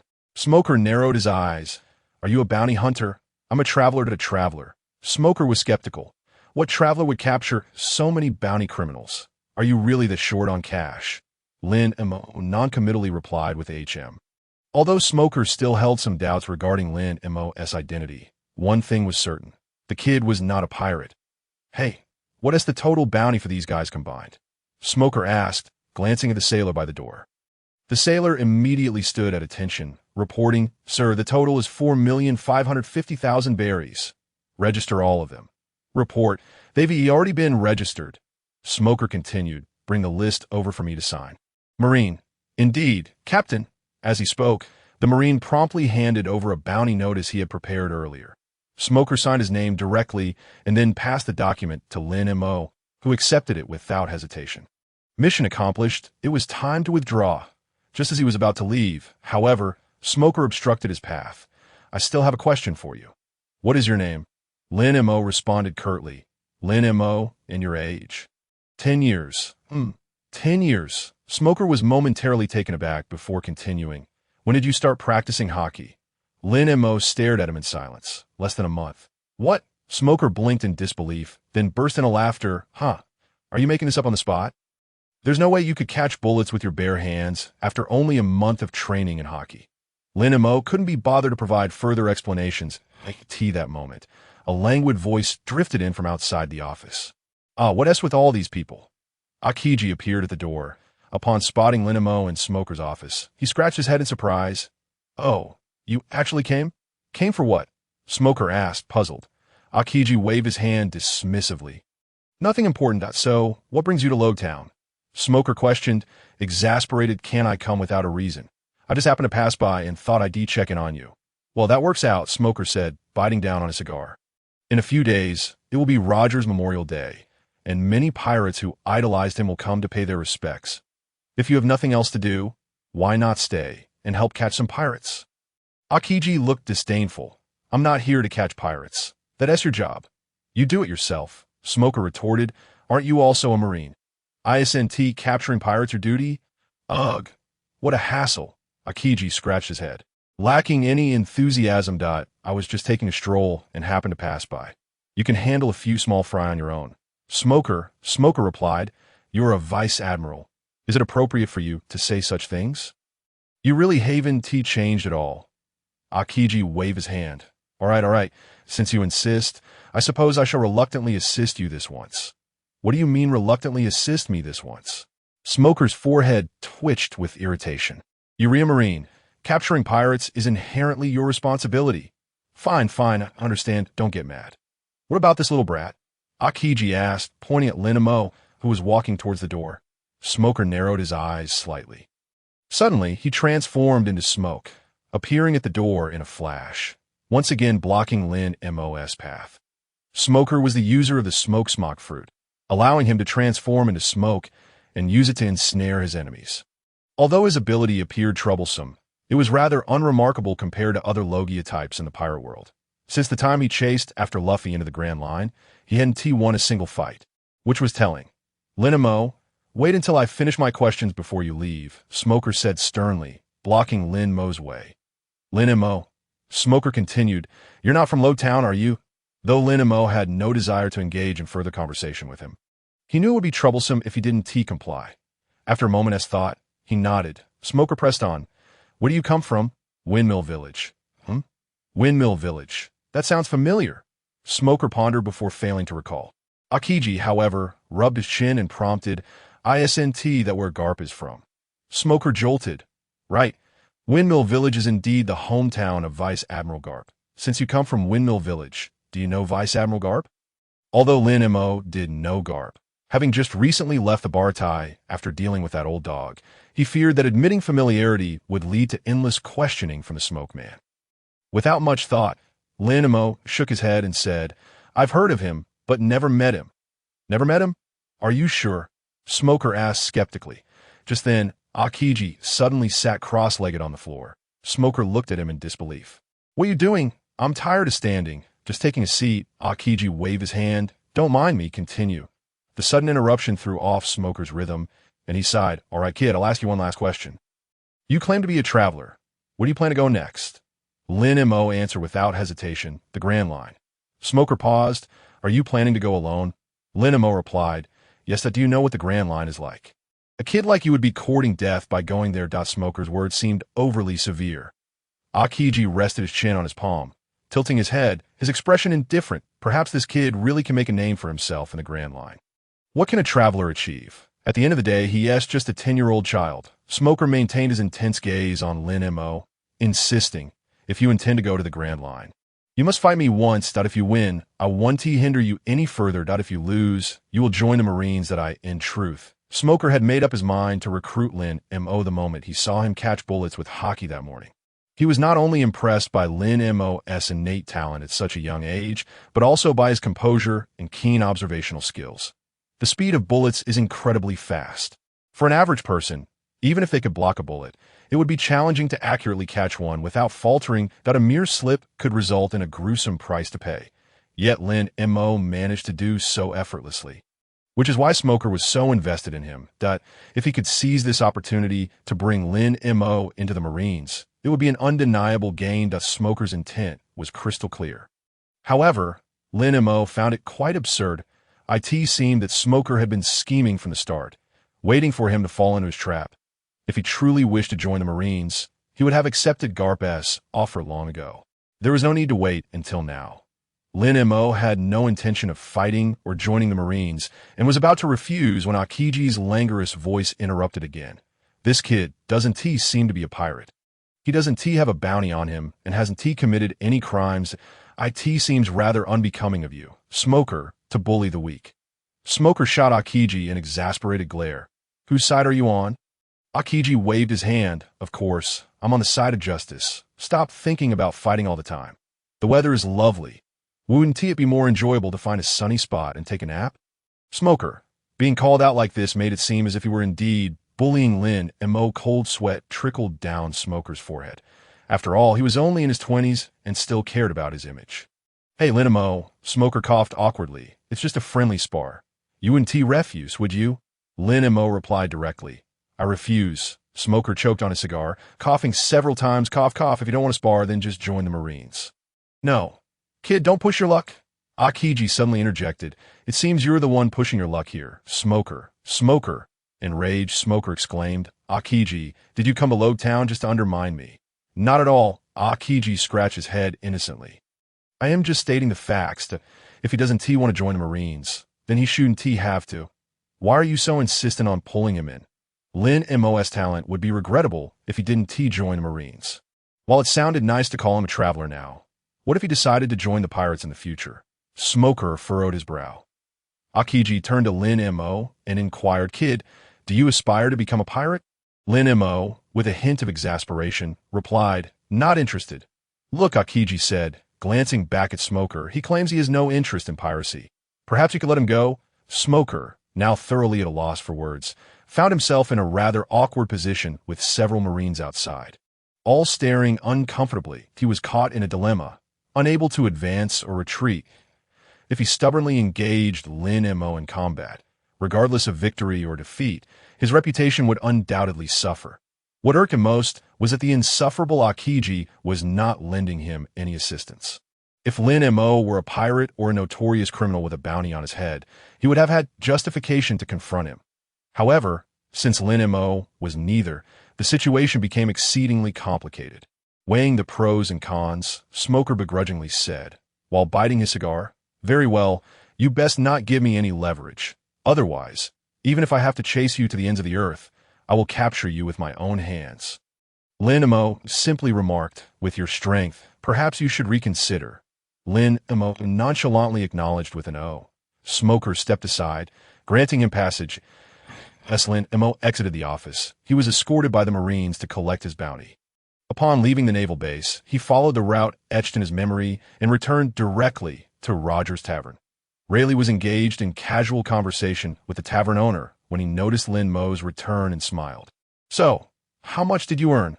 Lin Mo produced the distributed berries, retaining $2 million for himself while giving Rayleigh the remaining $255,000, acknowledging that Rayleigh had captured an additional individual. Rayleigh kept $100,000 for himself and handed over the remaining $155,000 to the tavern owner. Isn't that a bit too much, Mr. Rayleigh? I can't accept this money, the tavern owner protested. Attempting to return the funds, Rayleigh smirked. I will be staying in Roguetown for the next few days, residing in your tavern, so consider this as my payment for drinks and lodging. But that's still too much. The tavern owner insisted, clearly troubled. If you refuse, I might just take Lin Mo to another tavern for drinks, Rayleigh threatened, indeed preparing to leave. The tavern owner, left with no choice, relented. Very well, I shall accept this money. He turned to Lin Mo and asked, Kid, you're not from Roguetown, are you? If you have nowhere else to go, you can stay in the tavern like Mr. Rayleigh. Feel free to drink whatever you like before you leave. Lin Mo nodded. All right. After all, it made little difference where he stayed. Lin Mo, Rayleigh suddenly interjected. You owe me a fine meal. Lin Mo replied flatly, I know. Rayleigh continued, since the owner has graciously allowed us to drink freely until we depart. You can treat me next time we meet. Lin Mo remained silent. Ha ha, Rayleigh laughed heartily, raising a drink and sliding a bottle towards Lin Mo. Lin Mo, still perplexed, took a sip. Just then, a loud commotion erupted at the tavern entrance as a rowdy group barged in, kicking open the wooden door. Bring out the drinks. The lead man, a hefty figure with two large axes at his waist, looked quite formidable, I'm afraid. The tavern owner said expressionlessly, "This establishment has been reserved. Please find another tavern." "Hey, do you know who our boss is? How dare you speak to us like that? Do you want to die?" The burly man-s entourage shouted brazenly at that moment. A slender man wearing a jacket adorned with a red snake pattern and a blue and white striped bandana stepped forward. Appearing behind the group, "Step aside," the bandana-clad man said coldly. The two blocking his path turned to sneer at him. "Who asked this? No idea. Daring to tell us to move? How laughable. If you don't want to get hurt, just get lost." They laughed boisterously. The man, unflinching, drew a double-barreled gun without a flicker of an eye and swiftly shot the two uncooperative men in the head without hesitation. "You bastard. You're asking for it. Brothers, get him. Take that shooter down." The companions of the fallen shouted as they charged at the masked man. "The ones looking for death are you," he replied, narrowing his eyes as he holstered his double-barreled gun and produced two canes with spherical ends. Swiftly maneuvering through the crowd, when he halted before the hefty leader, the tavern fell silent. Every one of the man's followers lay lifeless on the ground. The once arrogant hefty man's expression turned pale. "You bastard. You killed my men. I will make you pay." With that, he drew his axes and lunged at the masked man. "Humph." The masked man scoffed, effortlessly shattering the hefty man's axe with one cane and striking him in the face with the other, sending him crashing into the wall across the tavern. "What have you done to my tavern?" the tavern owner exclaimed, his face paling. Lin Mo and Rayleigh silently watched the masked man. Rayleigh was unaware of the man's identity, but Lin Mo recognized him as the infamous Akin, the captain of the Krieg pirates. Krieg was the very pirate Lin Mo had dispatched at Bartai. "Kid, I've been searching for you." Akin glared malevolently at Lin Mo. Previously, he had not accompanied Krieg to Bartai due to a mission, and upon learning of Krieg's demise, he nearly succumbed to despair. It could be said that Akin was the most loyal member of the Krieg pirates. In his quest for vengeance, he had relentlessly sought out Lin Mo, leading him to this very moment. Lin Mo regarded him with a mix of indifference and understanding. Akin was known for his ruthlessness, yet held a deep sense of loyalty. According to the original storyline, Akin would eventually owe a debt of gratitude to Sanji, even going so far as to incapacitate his most loyal ally, Krieg, in an act of repayment. However, with Krieg now slain by Lin Mo's hand, it was only natural for Akin to seek retribution. "Oh, it seems you two share quite a deep-seated grudge," Rayleigh remarked, observing the unfolding drama with an amused expression, continuing to sip his drink. The tavern owner, visibly agitated, interjected, "Regardless of any grievances, please refrain from causing a ruckus in my tavern. You've already damaged several tables." Akin, his expression darkened, directed a menacing glance at the tavern owner. He drew his double-barreled gun and aimed it at the owner. Pulling the trigger, the tavern owner jumped back in fright. Rayleigh, one hand clutching his drink, swiftly unsheathed the sword from his waist. In the instant the bullet flew past him, he redirected its trajectory with his blade. The bullet grazed the tavern owner's hair before smashing into a wine rack behind him, shattering a bottle. Akin frowned slightly. Rayleigh lamented, "What a waste of good wine." Jean let out a cold snort. His gaze once again fixated on Lin Mo without uttering a word. He unleashed a flurry of gunfire in Lin Mo's direction. The bullets erupted from the barrel. Jean swiftly drew out his twin cudgels and charged at Lin Mo with fervor. Lin Mo, bemused, tilted his head slightly and effortlessly evaded the incoming bullets. Just as Jean closed the distance, Lin Mo promptly unsheathed his sword. Lake Toya, eager to test the prowess of his swordsmanship technique. Divine evasion. With a flicker in his eyes, Lin Mo swung his blade with remarkable speed, enveloping the slashing energy in an aura of imposing might. The sword energy, seemingly endowed with sentience, deftly maneuvered around Jin's cudgels and struck him fiercely in the back. A mouthful of blood erupted from Jin's lips as he collapsed face first to the ground, his eyes rolling back in unconsciousness. Impressive indeed. The tavern owner was left in a state of shock.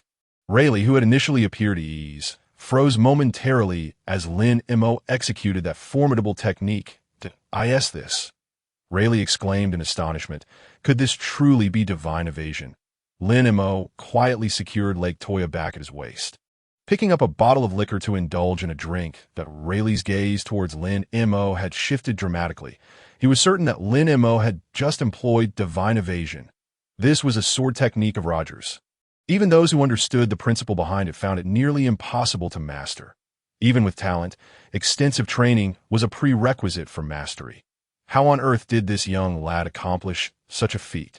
Initially skeptical of Shanks' claim that Lin Mo could one day disrupt the world, Rayleigh was now convinced that a person capable of effortlessly wielding the techniques of that man was undoubtedly extraordinary.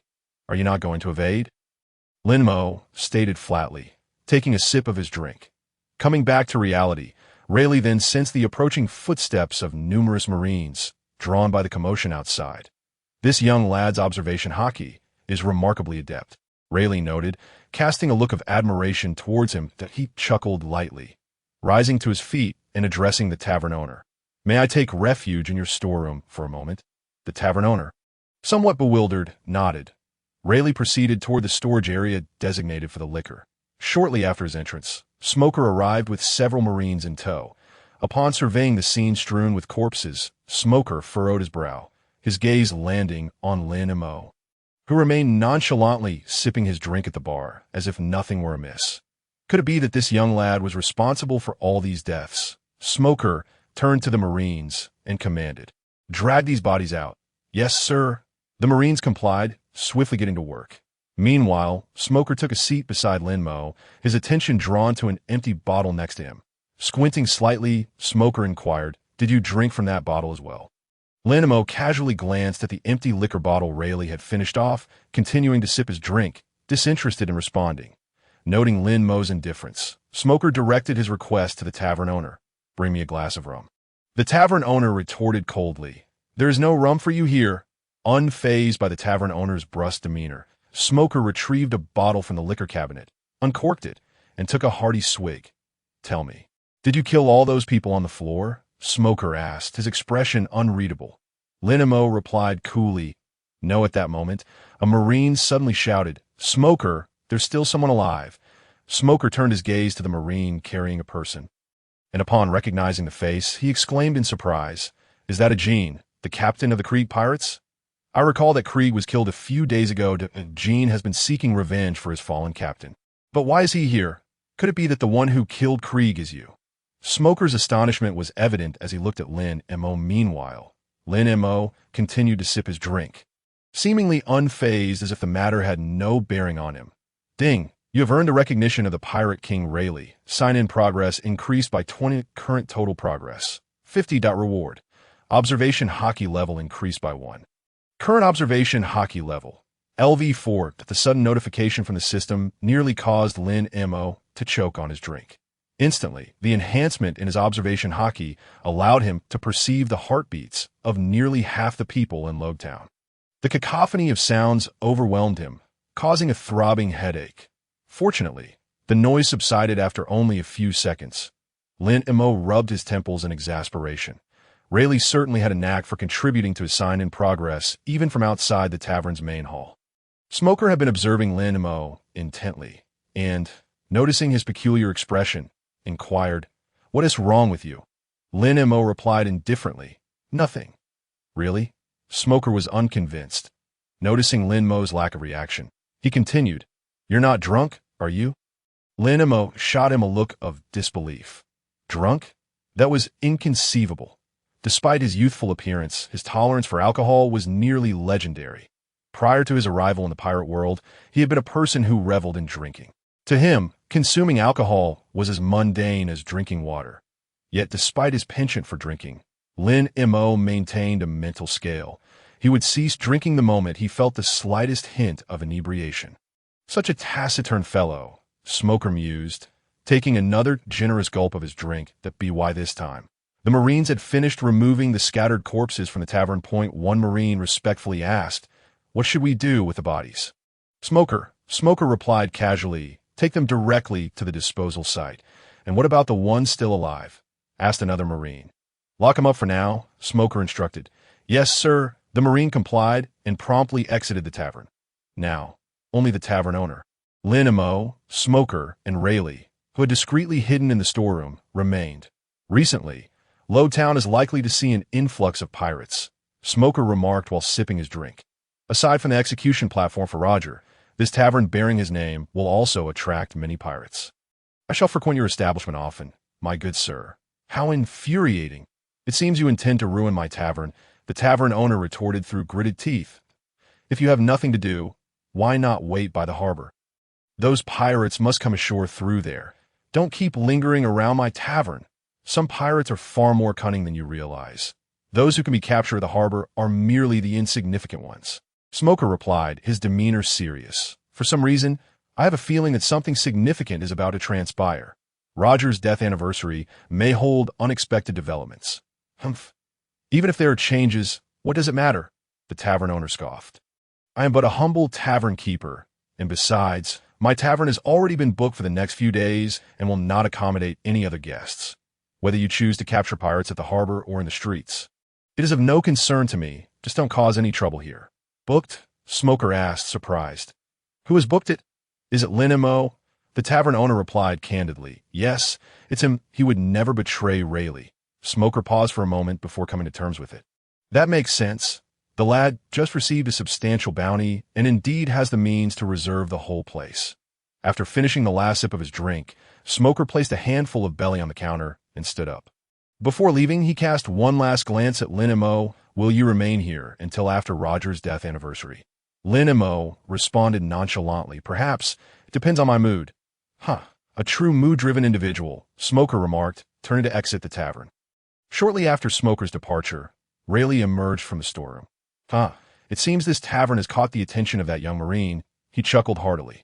The tavern owner, clearly exasperated, replied, Rayleigh, I am on the verge of a headache. And you still find this amusing. That fellow known as Smoker has been visiting me frequently since his reassignment to Roguetown.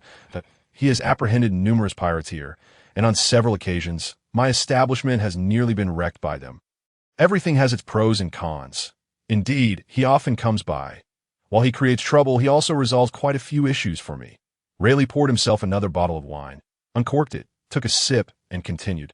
After all, there are still many unreasonable pirates in this world. Indeed, the tavern owner sighed. If only all pirates could be like Roger. Enough of this idle chatter. Come, let us drink together, Rayleigh boomed, extending a jovial invitation to the tavern owner. The tavern owner chuckled dryly and then made his way to the entrance. You all drink up? I'll go close the door to prevent any troublemakers from coming in. Rayleigh gulped down his drink and turned his gaze towards Lin Mo, who seemed to have had his fill. I've only just begun, and you can't take any more? Lin Mo retorted, I've already had quite a bit. Rayleigh laughed heartily. Indeed, you are still just a child. By the way, would you be interested in hearing tales about Roger? I have plenty of stories that few know. I'm not interested. Don't be so cold. Rayleigh grinned. It has been ages since I've enjoyed drinking so much. I plan to go out soon to find some amusement. Would you care to join me? Not a chance. Lin Mo flatly declined. That Rayleigh's idea of amusement was all too clear. It was almost certainly gambling. Ever since the Roger pirates disbanded and Rayleigh settled in the Sabaody Archipelago, he had transformed into a gambling enthusiast. Aside from his work in coating ships, his days revolved around drinking and gambling. Despite his exceptional observation hockey, he often ended up losing everything, even the money meant for buying wine to make ends meet. He had even resorted to offering himself to human traffickers for sale. In any case, Lin Mo had no interest in gambling. Why not spend that time basking in the sun or taking a nap? Seeing Lin Mo's utter disinterest, Rayleigh sighed. Very well, I'll go alone then. I have a good feeling about today. I should win quite a bit. With a bottle of wine in hand, Rayleigh confidently strode toward the tavernous entrance, just as he encountered the returning tavern owner. Mr. Rayleigh, where are you off to? Rayleigh smiled and replied, I recall there is an underground casino nearby. I trust it's still open? The tavern owner looked bewildered. It's still operational, though the number of gamblers has dwindled in recent years. I doubt it will last much longer. As long as it's open, I'm going to take a look at Mr. Rayleigh. I thought you used to avoid gambling. Why the sudden fascination? A little wager for enjoyment. Nothing more. Don't wait for me for dinner tonight. Rayleigh chuckled as he left the tavern. The tavern owner scratched his head awkwardly. Lin Mo couldn't help but smile wryly. Losing everything he had is what Rayleigh considered a little wager. Not long after Rayleigh departed, Lin Mo also stepped outside. Noticing it was still early, he found a relatively tranquil stretch of beach by the sea. Behind a rock on the shore, he retrieved a lounge chair from his system space and comfortably reclined, ready to take a nap. Just a few minutes into his slumber, he heard faint footsteps approaching that, what a lovely spot, yet you've claimed it first. A languid voice reached Lin Mo's ears. Lin Mo furrowed his brow slightly. That voice? Is it Akiji? He couldn't be bothered to respond, keeping his eyes shut and turning his head to continue his nap. Akiji smirked, saying nothing further, and simply stood beside Lin Mo, donning an eye mask and standing upright to sleep. As time ticked by, the two, one large and one small, slept soundly behind a rock. Meanwhile, a pirate ship slowly approached the seemingly deserted beach, anchoring at the shore. Several dozen individuals clad in inconspicuous attire stealthily disembarked from the vessel and cautiously made their way toward the town. As they passed by the rock and caught sight of the two sleeping figures, they froze in disbelief. "What is going on here?" a young man wearing a tricorn hat asked nervously. "Captain, those two might have seen us. Should we take them out?" The captain, a scruffy man with a bushy beard, couldn't help but smack the young man on the head.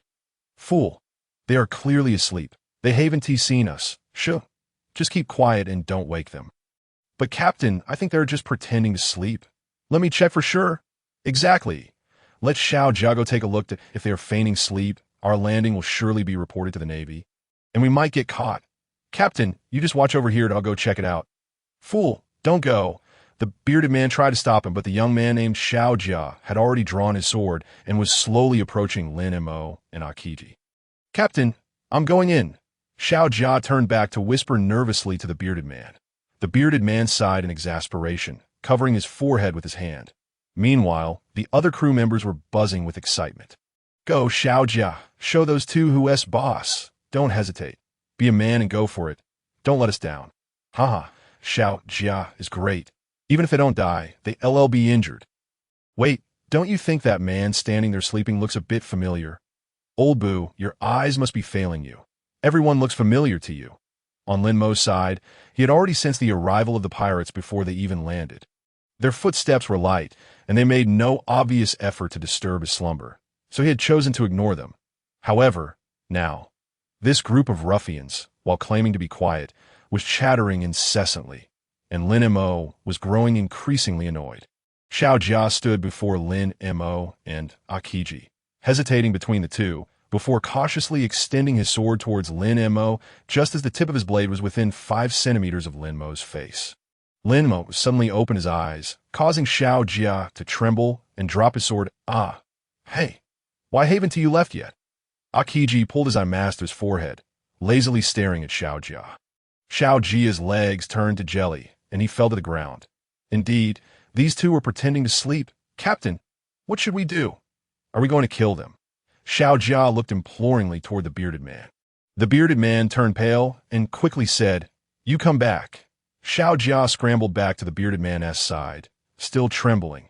The bearded man, his expression tense, warned, "You two had better not act rashly. I am a pirate with 30 subordinates, and with just the two of you, you cannot contend with us. If you promise not to inform the Navy about our landing, we shall spare you." "The Navy, you say?" Lin Mo sneered, pointing at Akiji beside him. "He's one?" The pirates gasped in shock. Akiji scratched his head, his tone nonchalant that I promised Smoker I would help him catch pirates. But that was only on the day of Roger's death. "You should leave now. I have no intention of capturing you at the moment." "What? He is really with the Navy?" "Oh no, this is disastrous. How can we encounter the Navy right after landing? We are doomed. He will definitely report us that I recall now. I saw his photo in the newspaper some time ago. He is Admiral Akiji of the Navy headquarters." "What? An Admiral of the Navy?" "Old Boo, are you sure you're not joking?" "I assure you, I speak nothing but the truth that he is indeed Admiral Akiji of the Navy headquarters. Alas, it appears we are doomed, that a mere finger from the Admiral could obliterate us. What shall we do?" "Captain," faced with the chaotic throng of pirates, Akiji felt a bead of cold sweat form on his brow as he lamented, "I've already stated that I am not here to apprehend you. Why won't you listen?" Yet, his words fell on deaf ears. The expressions of the pirates, including their captain, were steeped in despair. Regardless, it seemed they had nothing to lose. They might as well take a gamble. Even if hope was but a flicker, perhaps a miracle would manifest. Brothers, charge! Rather than languish in certain death, they resolved to fight back. Onward, my comrades! As Akiji beheld the advancing crowd, his heart sank into profound frustration. He turned to Lin Mo, who had descended from his recliner with an impassive demeanor, adjusting his attire as if he were an outsider observing the chaos. Akiji sighed in exasperation. Honestly, I have made it clear that I am not here to capture you. Why can't you all simply heed my words? You could have left without any trouble. The pirates surged forward. Akiji had no desire to engage, but after deftly dodging their haphazard attacks, he found himself with no choice. With a swift motion, he unleashed a freezing blast, enveloping the pirates in a chilling wave. Amidst their wails, every last one was encased in ice. Akiji scratched his head and sighed. What a disobedient lot. They could have just walked away. Lin Mo chuckled softly, offering no words as he began to drag his recliner away. Akiji, contemplating Lin Mo's calm demeanor as he watched him depart, mused, this fellow truly possesses an air of tranquility. Before he could ponder further, his transponder snail buzzed to life. Upon answering, he was met with Carp's voice. Hey, Akiji, have you ventured to Roguetown? Encountered a lad named Lin Mo? Lin Mo? Akiji scratched his head in response. Ah, he was just here. Have you heard? The nearly defunct underground casino on West Street was revived by an old man. What are you talking about? That casino was on the verge of collapse. How could anyone save it? I assure you it's true. That old man is incredibly extravagant. Every wager he places is lavish. Yet after winning the first round, he inexplicably lost continuously, as though the house were cheating. Indeed, I've heard the same. That old man is quite the character. He seems unable to accept his losses, wagering recklessly. Rumor has it he lost over 1 million berries. He must be quite senile. Over 1 million berries. That could sustain a family of 3 for years. As Lin Mo made his way back to the tavern, he overheard snippets of conversation. Without question, they were discussing Rayleigh, while he could not ascertain whether the man truly revived the dying casino. He was certain that the losses incurred were Rayleigh's doing. Fortunately, the man had generously given a substantial portion of his money to the tavern owner before heading to the casino. Otherwise, he would have lost everything. Continuing onward, Lin Mo turned a corner into a narrow alley and fortuitously encountered Rayleigh, who approached with a jovial expression that, Lin Mo, Rayleigh called, waving cheerfully. Lin Mo, maintaining his stoic visage, nodded slightly in acknowledgement. My luck was dismal today. I placed a bet while watching others play, and though I had no money to wager, it turned out just as I had hoped. Such a pity. Had I funds, I surely would have recouped my losses. As he spoke, Rayleigh's gaze shifted. You must still have a fair amount, right? Lend me some. Lin Mo's silence spoke volumes. So, you've fallen to the point of borrowing money. You are the Pirate King Rayleigh, after all. Lin Mo replied curtly, Know what? You truly won't lend me any? Rayleigh feigned disappointment. If you did, I would certainly return it with interest. How does that sound? Not at all that a thought struck Lin Mo, and he smirked. I could lend you some, but that would mean the debt for that drink you owe me would be wiped clean. Rayleigh paused in surprise before bursting into laughter. I never imagined you would go to such lengths to evade a drink. Very well, I shall not ask again. Thus, it seemed that in the end, money and gambling paled in comparison to the pleasure of sharing a drink. Lin Mo was baffled as to why Rayleigh insisted on him treating him to drinks, though he would choose a bottle of liquor over 100,000 berries without hesitation. Enough of that. Come, let us return to the tavern and continue our revelry. Rayleigh laughed heartily as he playfully patted Lin Mo's back, intending to nudge him forward. However, just as Rayleigh's hand was about to make contact, Lin Mo stepped aside, evading the gesture as if by chance. Yet, Rayleigh was acutely aware that it was a deliberate move on Lin Mo's part. Withdrawing his hand, Rayleigh mused, It seems you truly dislike being touched. I also dislike being disturbed. Can you keep it down? Lin Mo retorted dryly. Rayleigh couldn't help but laugh again. You are indeed an amusing little rascal. Lin Mo, disinterested in further banter, quickened his pace, with Rayleigh trailing behind. Upon reaching the tavern's entrance, they spotted Bartolomeo squatting on the steps. As Lin Mo approached, Bartolomeo sprang up, grinning widely. I asked the tavern owner. And you must be Lin Mo. I am Bartolomeo. Can we be friends? Lin Mo merely regarded him with silence. Ah, quite the popular fellow, Rayleigh remarked with a smile. Bartolomeo, brimming with excitement, exclaimed, Lin Mo, you are truly impressive. You look even younger than I am. I absolutely want to be your friend. Please say yes. Absolutely not. Lin Mo decisively rejected him, striding past Bartolomeo and into the tavern. Bartolomeo stood frozen, his expression one of utter despair. Oh no, I've been rejected. As Rayleigh passed by, he patted Bartolomeo on the shoulder, smiling. True friends can withstand trial. If you can't handle this minor setback, you might as well give up. Lin Mo is not someone to be easily swayed. With that, Rayleigh followed Lin Mo into the tavern. Bartolomeo, staring blankly at the duo entering, swallowed hard. His earlier disappointment was instantly replaced with renewed vigor. Clenching his fists, he declared, Indeed, if I cannot endure this little test, I am unworthy of being Lin Mo's friend.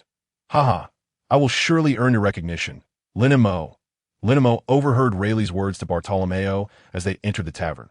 The tavern owner, upon seeing them return, promptly served them drinks. Lin Mo uncorked a bottle and took a sip, then remarked, Why did you bother saying all that to that guy? Rayleigh laughed heartily. Surely having one more friend is preferable to having another enemy. That green-haired brat may appear hot-headed, but he is genuinely quite naive. While he may not be able to assist you now, he might prove valuable in the future. Lin Mo replied. Not needed. He understood Bartolomeo's future all too well. He did not require someone who would idolize him with blind exuberance. It would be best for him to idolize Luffy instead. Spare me your irrelevant chatter, Lin Mo said, sipping his drink with an impassive expression. Rayleigh chuckled softly, while the tavern owner, polishing a glass, remarked, You are quite remarkable, Lin Mo, to speak so boldly to Mr. Rayleigh. Even if you're not the first, you are undoubtedly the youngest to do so. Not at all, not at all, Rayleigh waved dismissively. This lad speaks the truth. I was indeed meddling. Haha. As Rayleigh continued to drink and laugh, a figure emanating a chilling aura appeared outside the tavern. With a resounding bang, the lock on the tavern door was shattered. A tall silhouette descended the spiraling stone staircase. Before the tavern owner could utter a word of astonishment, Kazan had already materialized outside the small wooden door of the tavern, slightly bending to peer inside. Upon recognizing who was sharing drinks with Lin Mo, a flicker of surprise crossed his face. Is that the Dark King Rayleigh? Has he actually come to Roguetown for Roger's death anniversary? Kazan gently pushed open the small wooden door and stepped in. The tavern owner, terrified at Kazan's recognition of Rayleigh, was rendered speechless. Meanwhile, Rayleigh continued to drink nonchalantly, smirking. I've already retired, yet you Navy folks are still relentlessly pursuing me. Your bounty still stands. Even in retirement, I remain a pirate. Kazan took a seat beside Lin Mo and addressed the tavern owner, raising his hand. Excuse me, could I have a glass of sherry, please? Kazan's sudden arrival did not surprise Lin Mo or Rayleigh in the slightest. It was the tavern owner who, upon realizing Kazan was a member of the Navy, turned as pale as a ghost. When Kazan requested sherry, the owner remained unresponsive, his mind racing with thoughts of how to handle the situation. Hoping Rayleigh wouldn't be apprehended. Noticing the tavern owner's silence, Kazan repeated, Excuse me, can you hear me? I'd like a glass of sherry. Thank you. The tavern owner jolted awake, his expression immediately darkening as he replied curtly. We have no sherry here. If you want some, go to another tavern in town. Oh, so there isn't any? Kazan scratched his head, glancing at the rum Lin Mo was drinking, and continued, Then I'll have a bottle of what this kid is drinking. The tavern owner clenched his fists, irate. I've already told you there's none. There's not a single drink left. This tavern has been reserved by Mr. Rayleigh and that Lin Mo kid since noon. All the drinks are theirs. I won't sell you a single drop. If you understand, I suggest you leave immediately. Why so angry? Kazan replied helplessly. I merely wish to enjoy a drink, since the place is reserved. I suppose it can't be helped. Owner, serve him a bottle, Rayleigh said indifferently. The tavern owner, incredulous, exclaimed, Mr. Rayleigh, he is from a Navy and wants to capture you. Why invite him for a drink? Rayleigh waved his hand dismissively. It is of no consequence. Even if he truly intends to apprehend me, It depends on whether he possesses the capability to do so. Ha ha ha. The tavern owner was caught in a dilemma. Kazan reassured him, "Rest assured, I'm not here to capture Rayleigh. Although I am quite surprised to see him here, in truth, he was more astonished that Lin Mo was in Rayleigh's company." The tavern owner shook his head helplessly and retrieved a bottle from the shelf, placing it before Kazan.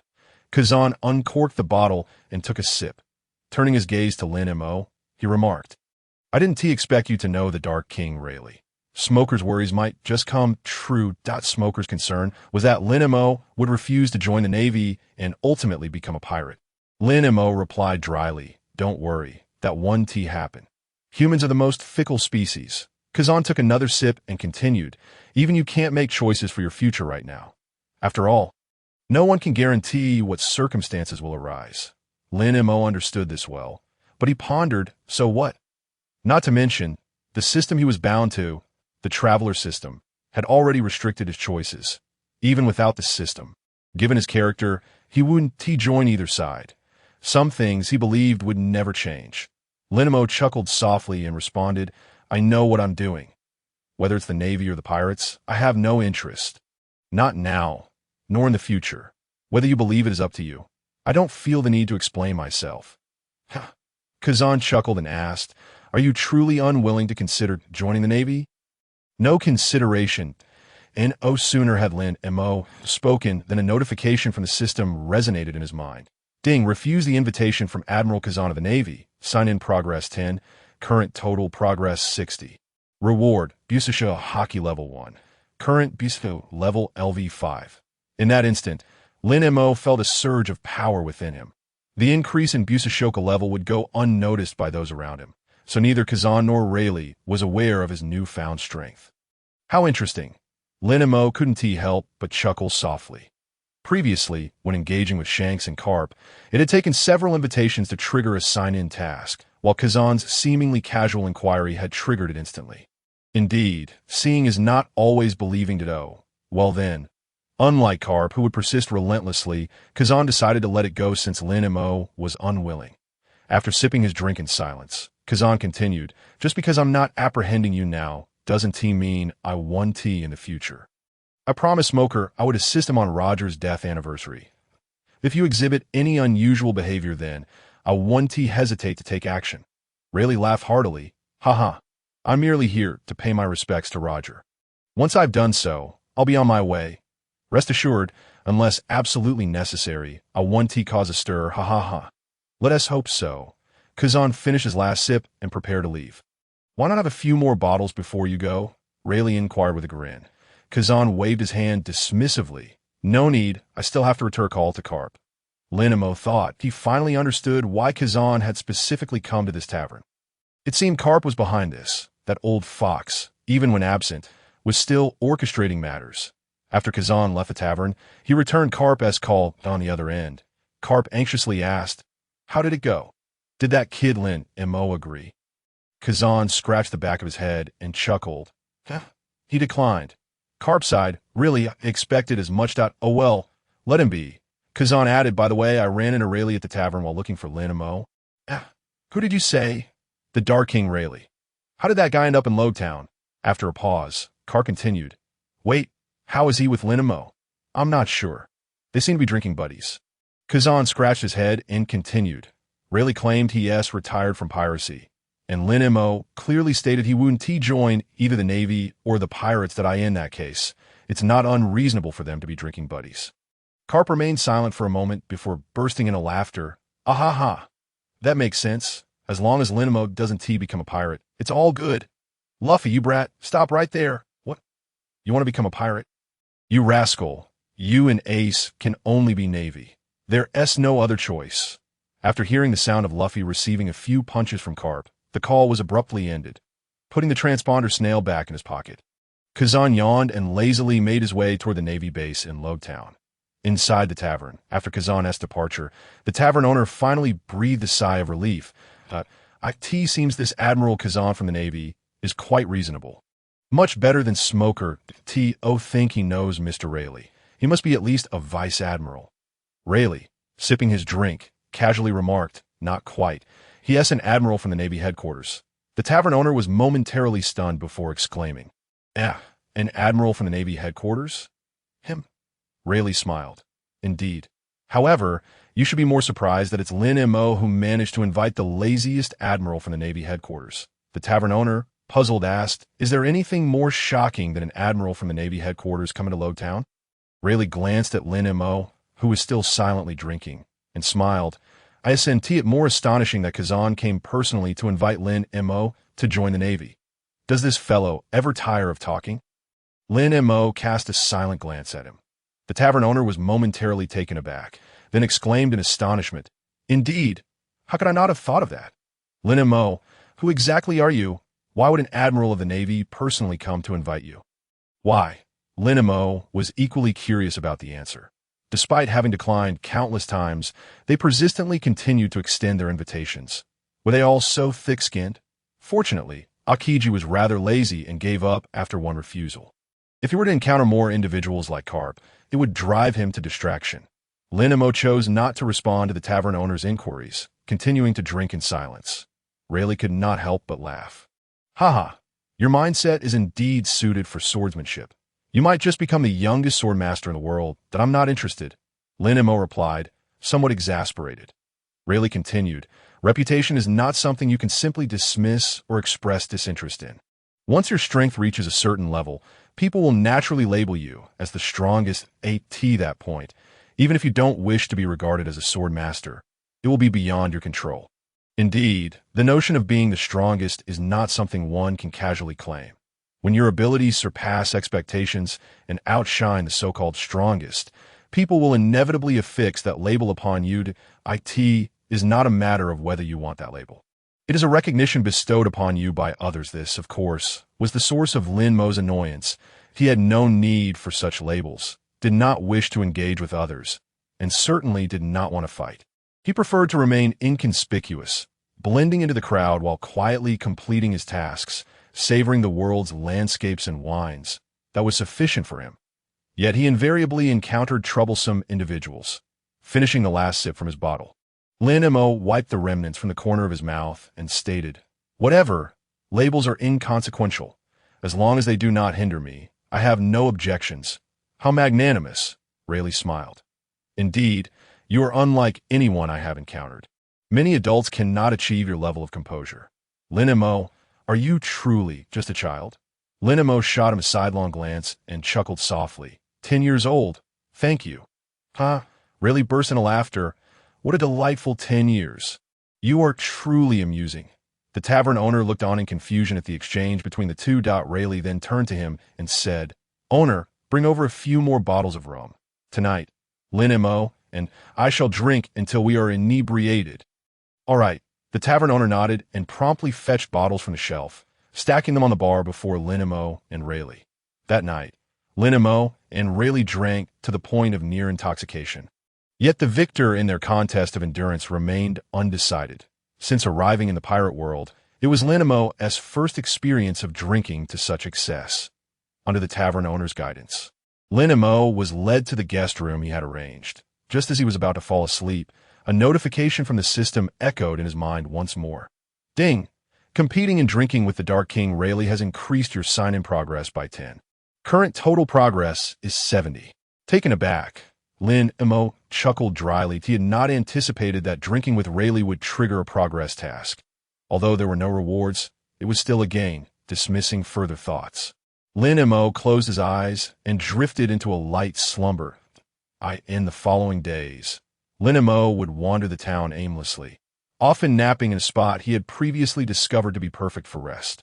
Akiji also took a liking to that location, and they frequently napped together, one reclining in a lounge chair while the other stood by. Rayleigh, during the day, would occasionally capture bounty criminals and have the tavern owner take them to the Navy base for rewards, which he would then use to gamble. In just a few days, he single-handedly revived the nearly defunct casino. In the evenings, Lin Mo and Rayleigh would merrily drink together at the tavern. Smoker, as he had mentioned before, would stake out the Roger Tavern several times a day, successfully capturing some infamous pirates who had secretly come ashore. As for Bartolomeo, he followed Lin Mo around almost daily, and it must be said that his tracking skills were indeed superior to Zoro's. Even so, no matter how far he concealed himself, he could not escape Lin Mo's advanced observation haki that on the day of Roger's anniversary. Early in the morning, Rayleigh asked the tavern owner for 2 bottles of rum and set off with Lin Mo. Lin Mo had not intended to go, nor did he see the necessity, but considering it might trigger a sign-in task, he decided to follow. The sky outside was overcast, with a light rain falling. Rayleigh held a black umbrella as they walked side by side. Soon, they arrived at the entrance of a small alley at the edge of the central square. Due to the weather, the square was nearly devoid of people, and not a single Navy officer was in sight. However, both Lin Mo and Rayleigh could sense that numerous Navy officers were hiding within the surrounding buildings, lying in ambush, should any suspicious individuals approach the execution platform where Roger was to be executed. They would be apprehended. That it appeared that reaching the execution platform would not be an easy task. Rayleigh gazed at the execution platform, which is a mere 200 meters away, and remarked, "I wasn't present when Roger was executed." "Do you want to know why?" Lin Mo remained silent, uninterested in the answer. Rayleigh glanced at him and chuckled. "I suppose you don't care to know. If I had been there, even if he blamed me, I would have undoubtedly rushed to save that fool. So, Lin Mo pointed at the 2 bottles of rum Rayleigh was holding under his arm and inquired, "What do you plan to do with them?" Before Rayleigh could respond, a tremendous explosion echoed from the main street. Instantly, screams erupted in the square. With the already sparse crowd now scattered, the square was left entirely empty. "What bad luck," Rayleigh remarked with a half-smile. "I had intended to wait until more people were around to slip in, but now if we go over, we would become live targets for the Navy." Lin Mo cast an exasperated glance at him. "Are you really afraid of the most useless bullets in the pirate world?" Lin Mo shifted his gaze toward the main street, now shrouded in billowing smoke. When the smoke cleared, aside from a massive crater left in the ground where the main street met the central square, not a single person remained. That it was as if the bomb had detonated out of thin air. Inside one of the buildings, Smoker, cigar in mouth, observed the situation on the main street through binoculars. Upon noticing that no one had emerged after the smoke dissipated, his brow furrowed in confusion. That moment, a Marine approached to report. There are 2 suspicious individuals at the alleyway to the southwest." Smoker immediately turned his binoculars toward the direction indicated by the Marine. Indeed, at the entrance of a small alley, under a black umbrella, stood 2 figures, one tall, cloaked in a hood obscuring their face, and the other shorter, whose features Smoker could see quite clearly. Lin Mo. Smoker furrowed his brow slightly. What was he doing here, and who was the person beside him? Early that morning, Smoker had arranged for hundreds of Marines to lie in ambush within the buildings surrounding the central square, waiting for pirates who would come to pay their respects to Roger. Although many believed that those without blood ties, even those who had never met him, had no need to risk coming to Roger's anniversary. Roger's death had ushered in the era of great pirates, especially for those pirates hailing from the East Sea, most revered and admired Roger. Thus, before they would challenge the Grand Line, many chose to visit Roguetown, to see with their own eyes the place where the former pirate king had once lived. Smoker focused intently on the direction where Lin Mo stood, trying to discern the identity of the person accompanying him. Due to the weather and the fact that the individual was holding an umbrella while wearing a hood, Smoker could not make out their face no matter how hard he tried. At that moment, Akiji, lying lazily on the floor behind him, remarked nonchalantly, "It should be Rayleigh." Smoker paused for a moment, turned to Akiji, and asked with a furrowed brow, "What did you just say?" Akiji scratched his head. Sitting up cross-legged from the floor, his expression blank as he replied, "The person with him should be the Dark King Rayleigh." "What?" Smoker exclaimed in astonishment. "You mean to say that the Pirate King Rayleigh is here?" "Is that truly the case?" "Indeed." Akiji nodded in affirmation. The Smoker's expression shifted dramatically. This was troublesome. If the opponent was Rayleigh, even with our combined efforts, we might not be able to subdue him. Moreover, Lin Mo was nearby, aiding that scoundrel. It seemed Lin Mo had indeed deceived me, claiming he would not become a pirate, yet he was now associating with Rayleigh. How infuriating. Hold on. Don't be too quick to anger. Rayleigh stated that he has retired from piracy, and Lin Mo also asserted he wouldn't join the pirates.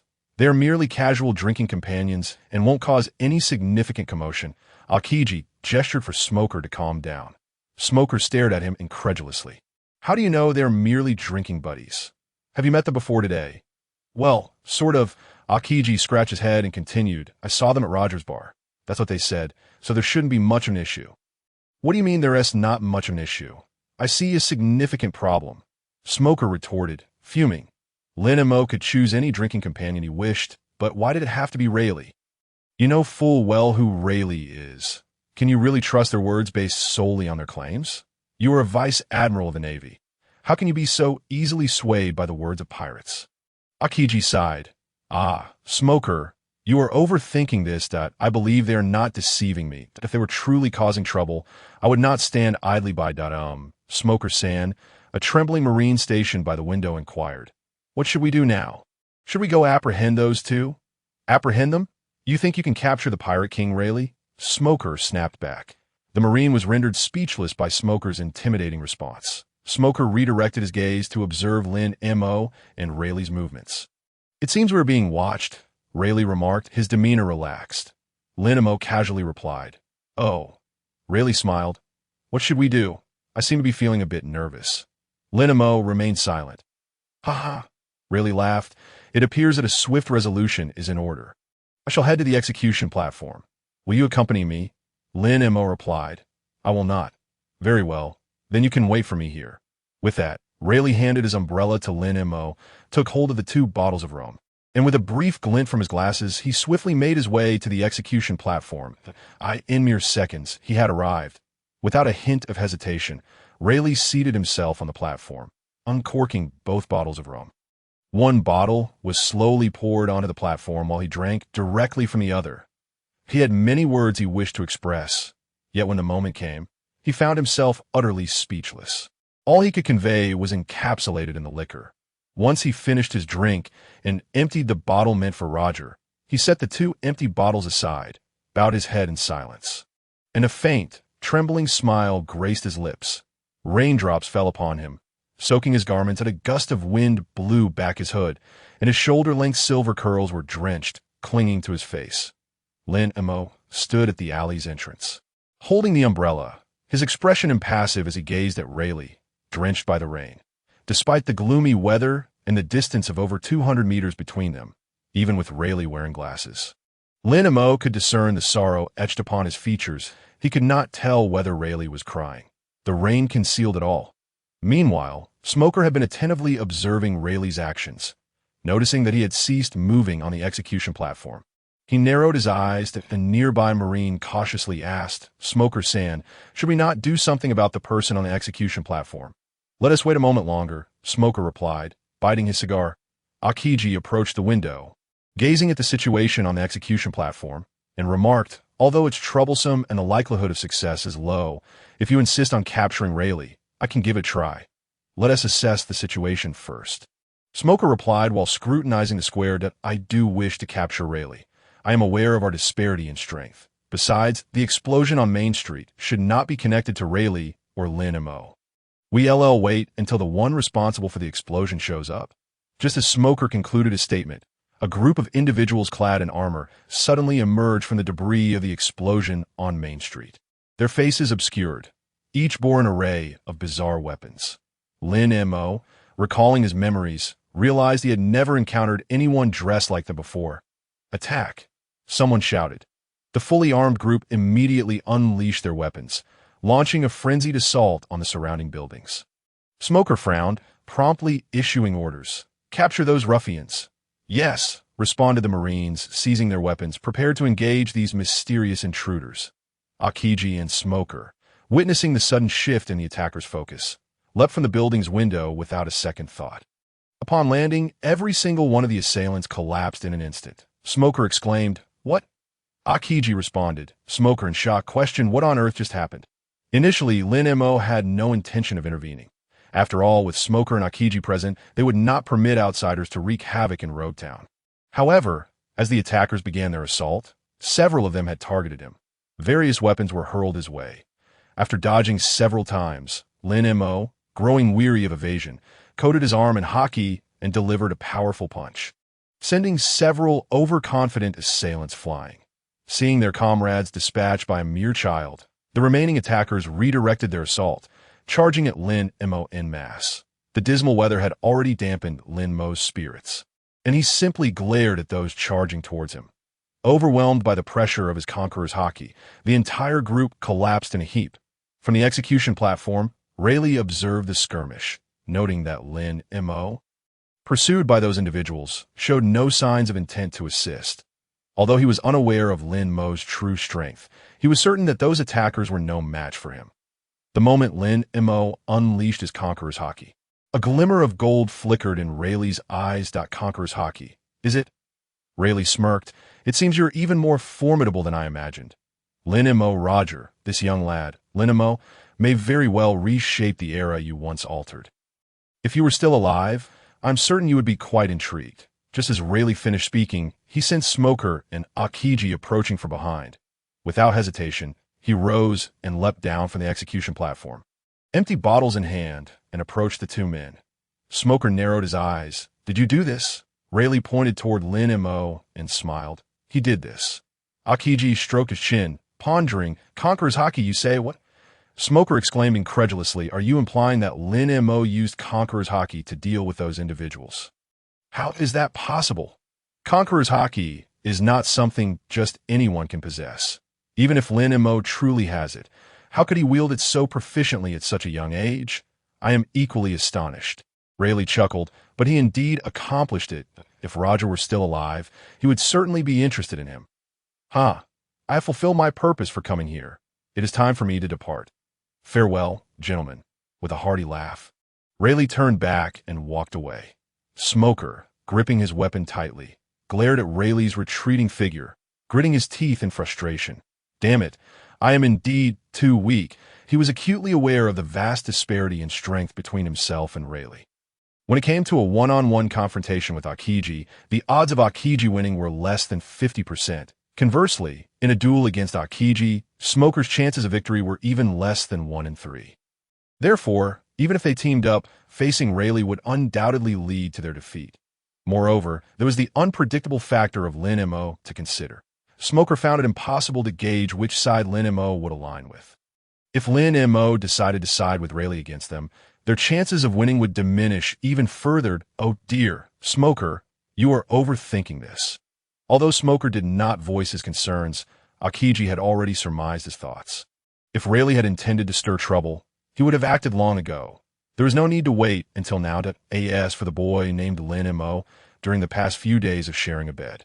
Akiji had exchanged a few words with him and discerned that he had no intention of joining either side, making it unlikely for him to lean towards one faction. Suddenly, Smoker's expression changed dramatically as he exclaimed in shock. What? You've shared a bed with him? Akiji, taken aback, replied, What are you surprised about? It was just a brief nap. Smoker coughed awkwardly. That moment, Smoker's subordinates had already emerged from their hiding spots in various buildings. Have all the intruders been dealt with? Captain, how should we handle them? Smoker replied. First, lock them all up. Once they regain consciousness, we will inquire about their origins. Understood. The Marines immediately rushed towards the group of unconscious individuals. Akiji gazed in the direction where Lin Mo and Rayleigh had departed and asked, So, are we just letting them go? Smoker cleared his throat and said, Let them be. Also, I will keep your matter confidential. Akiji looked puzzled. What are you talking about? Smoker awkwardly replied, It's nothing. I'm about to take my leave, Rayleigh said with a smile as he walked towards the port. Lin Mo responded nonchalantly with a briefing. He was feeling rather vexed. Having initially expected to trigger a progress task, only to find nothing had occurred. Noticing Lin Mo's distracted demeanor, Rayleigh continued, What about you? When do you plan to leave Roguetown? Soon, Lin Mo replied casually. Will you see me off? Rayleigh inquired with a smile. Lin Mo was about to decline, but Rayleigh added, After treating you to drinks for so many days, it wouldn't be too much to ask for you to accompany me. Would it? Lin Mo, feeling speechless, replied, Fine. Rayleigh laughed heartily as they continued onward. Soon, they arrived at the port. Although the rain had yet to cease, numerous individuals clad in raincoats were bustling about. Rayleigh surveyed the several boats docked at the port and grinned. Guess which boat is mine. There's a prize if you get it right. Lin Mo shot him an exasperated glance at a boat. Was Rayleigh the type to set sail alone? In Lin Mo's memory, Rayleigh had bravely swum from the Sabaody Archipelago through the calm belt to reach Amazon Lily. Such a person hardly needed a boat. Seeing Lin Mo's silence, Rayleigh laughed. What is the matter? Can't guess. Just take a wild guess. Lin Mo, uninterested in further banter, randomly pointed at a small wooden boat moored by the shore. Rayleigh burst into laughter once more. Haha, as expected of you. You guessed correctly. That boat is indeed mine. Lin Mo was taken aback. Rayleigh continued. Since you've guessed right, I'll grant you a favor. Anything within my capacity, whether good or bad, I will assist you. Lin Mo felt rather speechless. How could a random choice turn out to be Rayleigh's boat? Even if it was true, he had no need for such a favored, and no need. Lin Mo declined. Hold on. Don't be so quick to refuse. Rayleigh smiled. Who can predict the future? It's not like you owe anyone anything. Accepting a free favor is not a bad deal, right? Ha ha ha. It's settled then. If you ever find yourself in trouble, feel free to come to the Sabaody Archipelago and seek my help. With that, Rayleigh promptly leaped onto the small wooden boat, waved goodbye to Lin Mo, and set sail towards the Grand Line. Lin Mo watched in silence as Rayleigh's figure gradually faded into the distance. Just as he turned to head back to the tavern, a sudden cry echoed behind him. Ah, someone's stolen my boat. Damn it, which fool is so blind as to steal a little old boat? Indeed, Lin Mo couldn't help but chuckle softly at that moment. A notification from the system rang in his mind. Ding! Progress increased by 10 for fulfilling a task for the Dark King Rayleigh. Current total progress, 80. Stunned. Lin Mo barely had time to process his surprise when another notification chimed in. Ding! Gained recognition from Navy Captain Smoker. Progress increased by 10. Current total progress, 90. Reward. Iron block level increased by 1. Current iron block level. LV-2-8T, the Roguetown Marine Base. Smoker ordered his subordinates to confine the group of unidentified individuals who attempted to disrupt Roguetown. Upon removing their armor, he was astonished to discover that, despite their varying heights and weights, they all bore identical features. What is going on? Smoker exclaimed, bewildered. Why do they all look the same? Akiji pondered, stroking his chin. Clones, perhaps. This reminds me of an organization from the North Sea. North Sea? Smoker looked at Akiji in surprise. But we are in the East Sea. What business do they have here? Akiji shook his head. I'm not sure. However, these are clearly manipulated pawns. The mastermind behind this is undoubtedly still lurking in Roguetown. Damn it. Smoker's brow furrowed and angered. Dare cause trouble in Roguetown. I will root out whoever is scheming behind the scenes, even if I have to dig 3 feet into the ground. At the port, Lin Mo was in high spirits as he made his way back. Think that seeing Rayleigh off would trigger a progress task and earn him a favor in return. It seemed luck was on his side today. Though he found it strange that he had garnered Smoker's recognition, it appeared that he might complete the final 10% of the progress today. As Lin Mo walked past the triangular archway at the port and entered the main street, he encountered a tall man with half of his face obscured by a golden mask. His long golden hair cascading down his back, he held an umbrella and was accompanied by 4 children, each with hair of different colors, red, blue, green, and pink, all heading towards the port. That Germa 66? Lin Mo thought, puzzled as he stole a glance at them. Germa 66 was a formidable military organization from the North Sea, a scientific combat unit led by the Vinsmoke family, representing the kingdom of Germa 66. The man walking ahead of the 4 children was none other than Vinsmoke Judge, the leader of the Vinsmoke family. The 4 children trailing behind him were born from genetic modifications using the lineage factor. The girl with pink hair was named Vinsmoke Reiju. The boy with red hair was Vinsmoke Ichiji. The boy with blue hair was Vinsmoke Niji. The boy with green hair was Vinsmoke Yanji. These 4 children were not only genetically modified beings, but also the siblings of Sanji. Indeed, Sanji was also a child of the Vinsmoke family. However, due to a failed genetic modification, he could not keep up with the training intensity of his siblings and often suffered beatings from them. Consequently, his father, Vinsmoke Judge, imprisoned him. Later, when Germa 66 came to the East Sea to conquer a certain nation, Sanji managed to escape from his confinement with the help of his sister Reiju. However, upon being discovered by his father, he was promptly exiled. This incident ultimately led to Sanji's encounter with Zeph. After which, having narrowly escaped starvation, they established a floating restaurant together. Yet, it seems that Germa 66 had arrived in the East Blue several years prior. The timing of their appearance in Roguetown raises the question of whether it is mere coincidence or a premeditated scheme. Lin Mo chose not to dwell on it. Judge passed by with his 4 children, remarking disdainfully what useless failures they are. Haha, captured by the Navy, how fortuitous! We can observe the loyalty of these experiments. E.G. chimed in. This batch of experimental subjects have been implanted with detonation devices linked to their hearts. If they were to self-destruct, the Navy base would be obliterated. No, the entire town would be devastated. How unfortunate for the people of this town, becoming the battleground for our Germa experiments. Niji chuckled mischievously. Reiju walked alongside with a smile, remaining silent. Judge continued with a light laugh. The program in those subjects dictates that they will self-detonate upon capture. Even if a few Navy personnel survive, without evidence linking us to the incident, they could do nothing against us. The group strode forward with arrogance. Suddenly, E.G. noticed Lin Mo and sneered. What are you staring at? Father, it seems he overheard us. Should we take care of him? Niji inquired with a grin. Judge glanced at Lin Mo with disdain, scoffing. What storm could a mere child stir? Ignore him. Let's proceed. Judge and the others departed Roguetown without a backward glance. Lin Mo continued on his path, now understanding the sudden appearance of a group with similar auras in the central square. Even if what Judge claimed were true, that the so-called experiments would self-destruct upon realizing their capture, there were still Akiji and Smoker present, who should be able to contain the situation. Just as Lin Mo pondered this, a tremendous explosion erupted from the direction of the Navy base. However, it was only a solitary blast, abruptly ceasing if Judge's assertions held true. And all the experimental subjects had detonated. Then half of Roguetown should have been reduced to ruins. Yet from Lin Mo's vantage point, nothing seemed amiss. That it became evident that the remaining detonations had been contained by Akiji and Smoker. At the Navy base, as the first clone awakened and bit down on the explosive device in its mouth, triggering a self-detonation, Akiji immediately activated his ice time ability, freezing the entire Navy base and forming a massive ice block barrier to contain the subsequent chain explosions.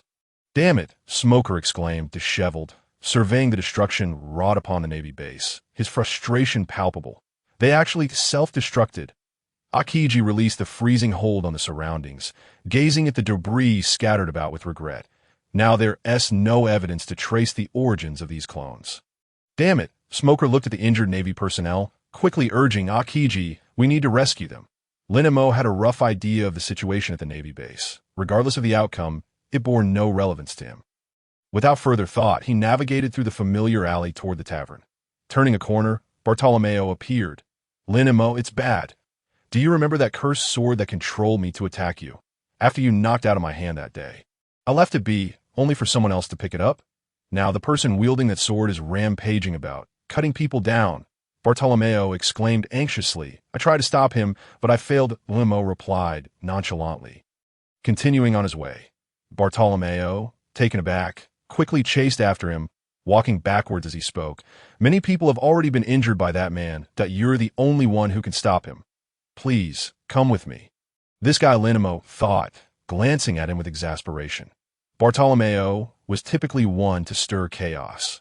When had he become so altruistic? The Sandai Katetsu sword was a gift Bartolomeo had snatched from the sale to curry favor with Lin Mo, who had never expressed any desire for it. It was entirely Bartolomeo's own folly that led to this predicament.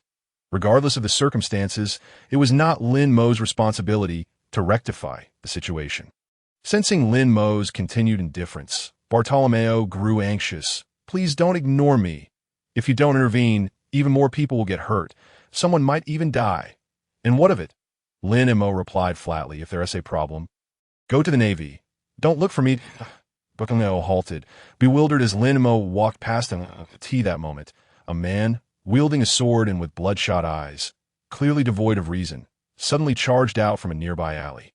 Upon spotting Lin Mo and Bartolomeo, he wasted no time and, with a roar, swung his sword directly at Lin Mo. This was the very man who had picked up the Sandai Katetsu. Lin Mo, unimpressed, effortlessly evaded the attack. The middle-aged man swung again, adjusting his stance to continue his assault on Lin Mo this time. Lin Mo did not shy away. He faced the attacker head-on, seized his wrist with force, and attempted to wrench the sword from his grip. Yet, unlike Bartolomeo's previous ordeal, the Sandai Kitetsu seemed to be fused to this man's hand. And no matter how much strength Lin Mo exerted, the man would not relinquish the weapon. Was it that the longer one was under the sword's control? The harder it became to let go. Lin Mo furrowed his brow. Wrapping his other hand in haki, he grasped the blade of the Sandai Kitetsu and, without hesitation, used sheer force to wrench the sword from the man's grasp. Without the sword's control, the man collapsed, his eyes rolling back in unconsciousness. Holding the Sandai Kitetsu, Lin Mo examined it casually, preparing to discard it when suddenly a system notification chimed in his mind. Ding! Acquired cursed sword Sandai Kitetsu. Progress towards signing and increased by 10. Ding! Roguetown sign-in task completed. Congratulations to the host for unlocking Shave, paper drawing, and receiving mastery-level fire release. Great dragon fire technique.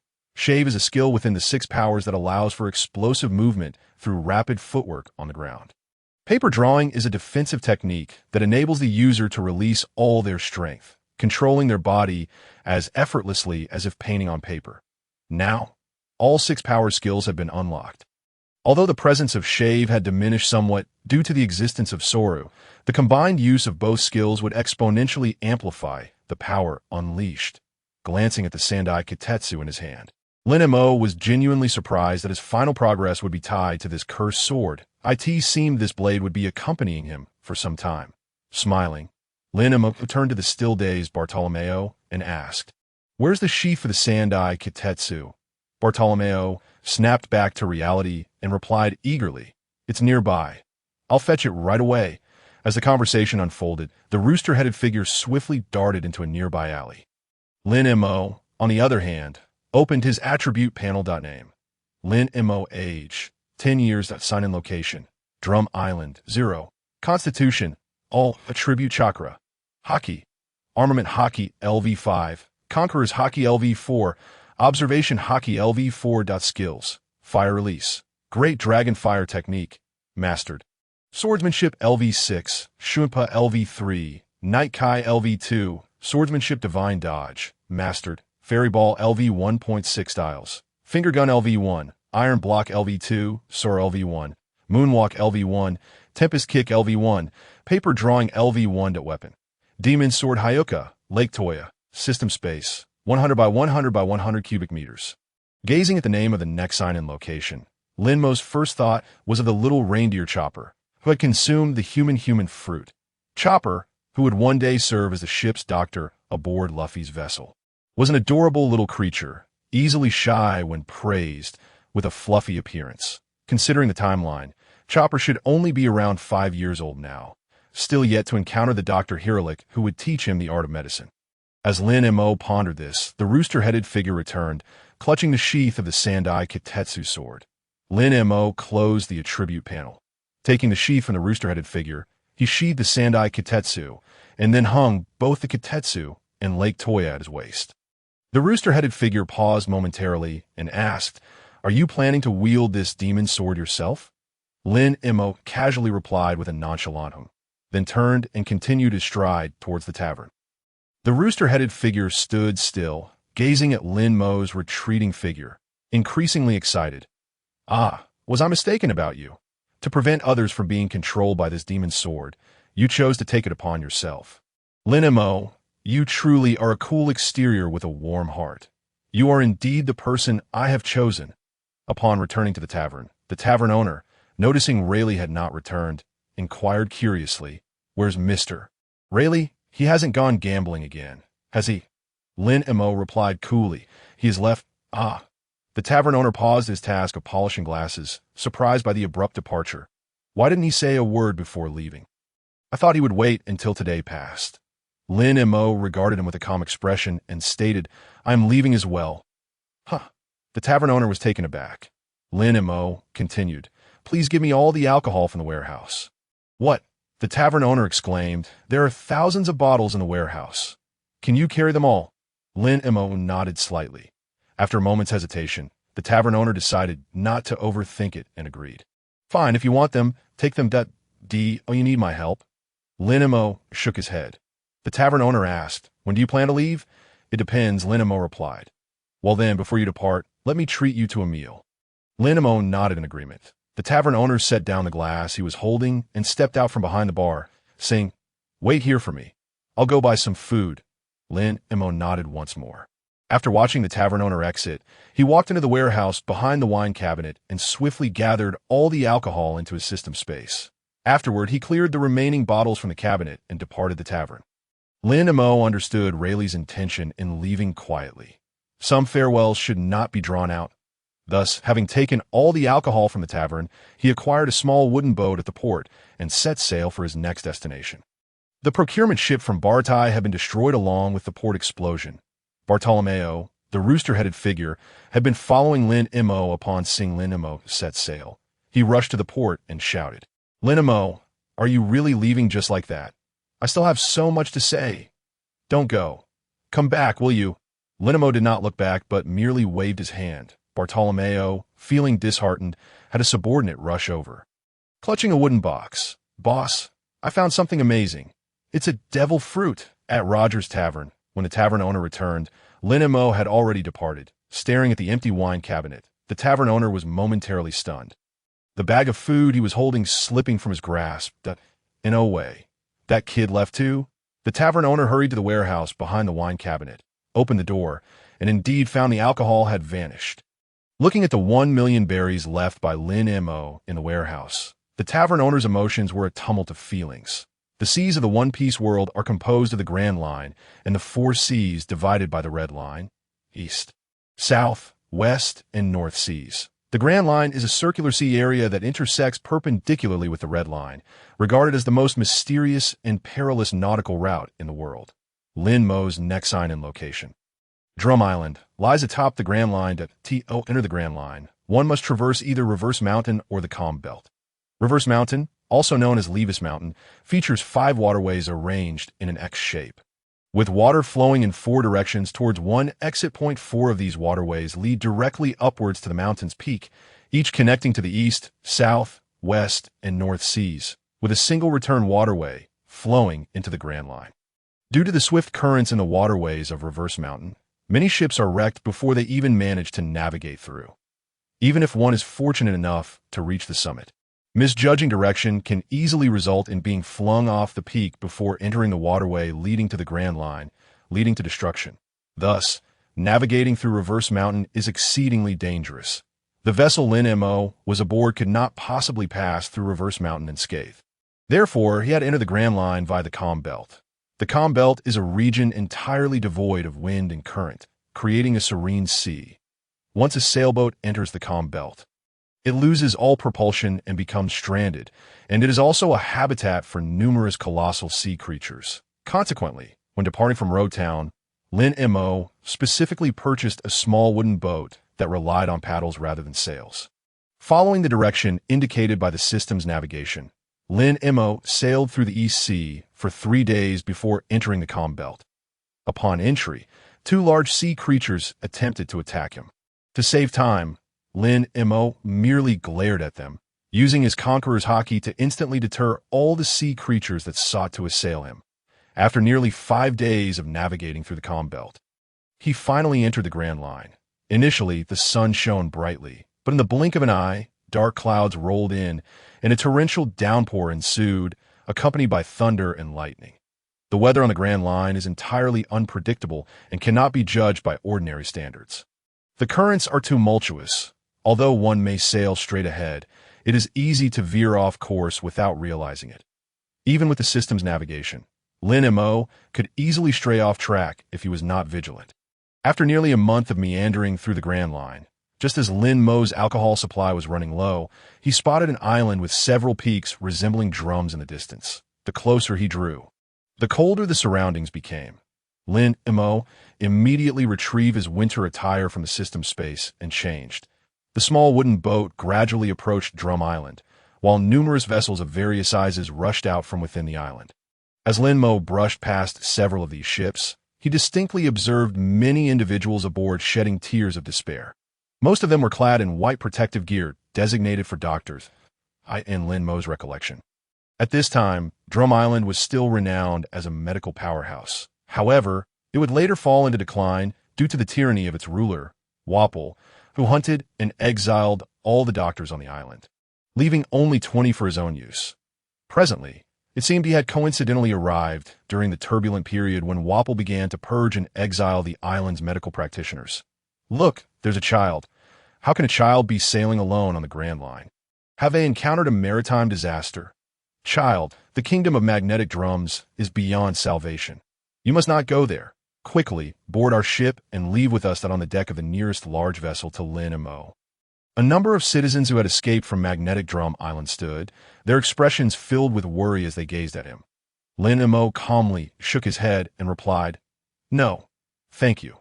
With that, he took control of his small wooden boat and continued to sail forward. Despite the multitude of pleas behind him, he chose to remain deaf to their concerns, ignoring them entirely. Soon, his vessel came to a halt at the snow-laden shore of Magnetic Drum Island. As he leapt onto the snowy bank, a notification sound echoed in his mind. Ding! Congratulations, host, for successfully arriving at the sign-in location. Magnetic Drum Island. Sign-in progress increased by 10. Current total progress is 10. Reward. Entry-level palm healing technique. Instantly, information regarding the palm healing technique flooded Lin Mo's consciousness. This was a medical ninjutsu from the world of Naruto, capable of astonishing recovery speeds through the release of chakra, effective for both internal and external injuries. Remarkably, this technique could be utilized from a distance of 1 meter, eliminating the need for close proximity. In summary, it was an exceptionally powerful skill. Wrapping his coat tighter, Lin Mo dismissed further thoughts and pressed on. Along the way, he encountered many individuals burdened with heavy luggage, hurrying toward him. Without needing to inquire for directions, he followed the flow of traffic, walking for nearly half an hour until he arrived at a small town composed entirely of single-story brick houses. At that moment, the situation in the town was dire. The residents were in a state of panic. Lin Mo initially sought a tavern for a hearty meal, but after a lengthy search, he discovered that the one he found was unexpectedly closed. Even the only 2 inns in town had their doors firmly shut, not open to guests. Standing amidst the disorderly streets, the cold wind carrying snow was biting. Even with a thick coat, the prolonged exposure was unbearable, particularly for Lin Mo, who had never been to such a frigid place. Just then, a group of guards from the kingdom of magnetic drums, clad in uniform black cotton attire and armed with hunting rifles, rushed into the town. Each of them held a stack of papers bearing the names and photographs of all the doctors from Magnetic Drum Island, beginning their search for targets amidst the frenzied crowd. If they found a doctor, they would immediately apprehend them. Those who resisted would face gunfire. This was the hunting policy for doctors decreed by Valpo, the current ruler vying for the throne of the kingdom. Shortly thereafter, the town erupted in a cacophony of gunfire. One of the guards, in pursuit of target, charged toward Lin Mo, the pursued individual, face pale with terror, dashed past Lin Mo in the way. The guard barked, "Kid, get out of my way." Lin Mo did not budge an inch, turning to regard the approaching figure with indifference. With no alcohol to drink and no warm inn to stay in, his mood was far from pleasant. "Hey, I said move," the guard insisted, unrelenting as he advanced toward Lin Mo. In response, Lin Mo sidestepped, avoiding contact, and as the guard was momentarily astonished while passing him, Lin Mo swiftly struck, delivering a precise blow to his back that sent him crashing to the ground. The guard, now face first in the icy debris, was met with laughter from his comrades, who witnessed a child take him down. "Hey, Will, are you okay? You couldn't even handle a kid. What a waste of size, ha ha ha. Truly useless. You've embarrassed our guard team, but don't mention knowing you when we go out next time. That little brat. I could take down 10 of him with a single finger. How could you, an adult, be bested by a child? This is just too funny." Will, the guard who had been knocked down, clenched his fists in fury. His face flushed as he scrambled to his feet, glaring at the composed Lin Mo, and spat. "It's all your fault, you bastard. You've made me look foolish, you little brat. You're finished. I'll have you dead." With that, Will seized his gun and without hesitation aimed it at Lin Mo, firing without a second thought. The bullet whizzed rapidly toward Lin Mo with a swift motion. Lin Mo extended his hand, effortlessly catching the bullet in his palm. Then, using his armed color, crushed it and casually discarded the fragments onto the ground. The once menacing Will was suddenly diminished, his face overtaken by incredulity and fear. Even those who had mocked him stood frozen in place. In a way, did that kid just catch a bullet barehanded and crush it? Impossible. I must be seeing things. It must be too cold, and I'm hallucinating. However, as the onlookers rubbed their eyes and looked again, the shattered bullet remnants in the snow were glaringly evident, prompting them to instinctively step back. Lin Mo strode silently toward Will, who, paralyzed with fear, collapsed to the ground.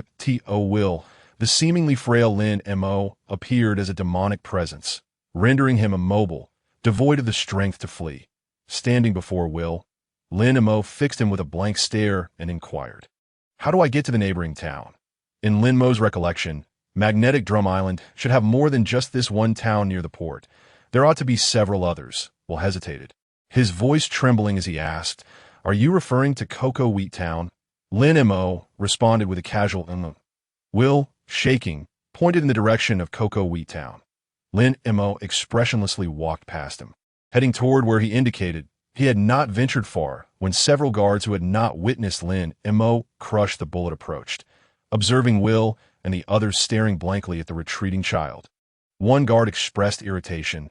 "Hey, what are you doing? Have you forgotten our mission here?" "No, it's not that," Will stammered, pointing at Lin Mo, his complexion poor as he responded. "That kid is a monster, a monster." The guard paused, then burst into laughter. "You must be out of your mind. That kid looks like an ordinary brat. Hardly a monster." "It's true," Will insisted. "He crushed a bullet with his bare hands." The surrounding guards immediately pointed to the nearly buried bullet remnants in the snow. The guards who arrived later looked at the inconspicuous fragments and failed to recognize them as bullets, erupting into laughter. "What a joke! Those fragments are bullets! Even if you don't want to work, can't you come up with a more believable excuse?" How did I swear it's true? Those fragments are bullets. They really are bullets," Will stuttered. Frustrated, the arriving guards raised their guns, aiming at Lin Mo's back of the head. "What a disgrace to be frightened by a child like that. Did I want to see if this kid is really as formidable as you claim?" With that, another gunshot rang out. A bullet sped toward the back of Lin Mo's head. Just as it was about to strike him, Lin Mo tilted his head slightly, the bullet grazing his hair and piercing through a nearby pine tree. The shooter was momentarily stunned, assuming Lin Mo had merely been lucky to escape. He raised his gun and fired twice more. .2 bullets flew simultaneously toward Lin Mo. He appeared to casually sway his body, evading both projectiles effortlessly. "This is impossible," the shooter exclaimed in disbelief. "We all fire together. I refuse to believe that kid can dodge our hail of bullets." Then, apart from Will and the individual who had previously witnessed Lin Mo crushing bullets, the other guards remained motionless. All the remaining guards brandished their firearms and began to unleash a cacophony of gunfire towards Lin Mo. Countless bullets surged towards him like a swarm. Lin Mo, momentarily speechless, halted his steps, turned around to face the torrential rain of bullets, and with a swift mental command, summoned his power to coalesce into a radiant golden sphere that enveloped him entirely. Since acquiring the skill known as the Fairy Sphere, Lin Mo had yet to employ it, and this presented the perfect opportunity to test its efficacy. Any bullet that struck the Fairy Sphere seemed to lose all its destructive force, falling impotently to the ground. Once the last bullet clattered to the earth, Lin Mo dispelled the Fairy Sphere and, with an indifferent expression, regarded the group of guards nearby whose faces had turned pale, their mouths agape in shock. With a mere display of his conqueror's haki, he rendered these unsophisticated individuals mute and incapacitated. Subsequently, Lin Mo turned and continued his journey towards Cocoa Town, after he had distanced himself. The townsfolk who had been hiding behind the houses cautiously emerged, a mixture of astonishment and fear etching their features. Lin Mo trekked through the snow for over half an hour before finally catching sight of Cocoa Town. Yet, Cocoa Town proved no better than the previous settlement he had visited. The townspeople had been thoroughly searched by the kingdom's guards, and those who remained were busy picking up the pieces, each face tinged with indignation and despair. Lin Mo entered the town with an expression as impassive as ever, As he passed by a humble abode, a man rushed out, cradling a feverish girl in his arms. His face streaked with tears, and cried out in anguish, "Is there a doctor? Please, is there a doctor hiding anywhere? I beg you, save my child." However, the only response he received was a chorus of sympathetic sighs. The man knelt in the snow, clutching his child in desperation. "Is there a tavern in this town?" Lin Mo inquired, his expression unreadable as he fixed his gaze upon the man. The man, his face marred by tears, looked up at him, initially inclined to scold, but after a moment's contemplation, he sobbed, "There is no tavern here. Only the town near the harbor has one." The man did not cast blame upon Lin Mo. Rather, it was the surrounding townsfolk who began to voice their indignation. What is wrong with this child? Can't he see that this man is grieving? How could he ask such a question? Indeed, what an inconsiderate child, truly uncouth. Lin Mo paid no heed to the clamor around him. Instead, he pointed to the 2 bottles of alcohol resting on a shelf within the man's home and asked, "May I take the alcohol from your house?" The man gritted his teeth, sorrow etched upon his features. "What is wrong with you, child?" "Fine, take it if you wish." Lin Mo nodded slightly, ignoring the surrounding voices of reproach. He stepped in the man's home and retrieved the 2 bottles of alcohol. Emerging from the house, he approached the man and, extending a hand, placed it half a meter above the girl's forehead. A soft, greenish glow emanated from Lin Mo's palm, gradually permeating the girl's body. The man, astonished by Lin Mo's unusual act, was about to demand an explanation when the girl in his arms suddenly stirred.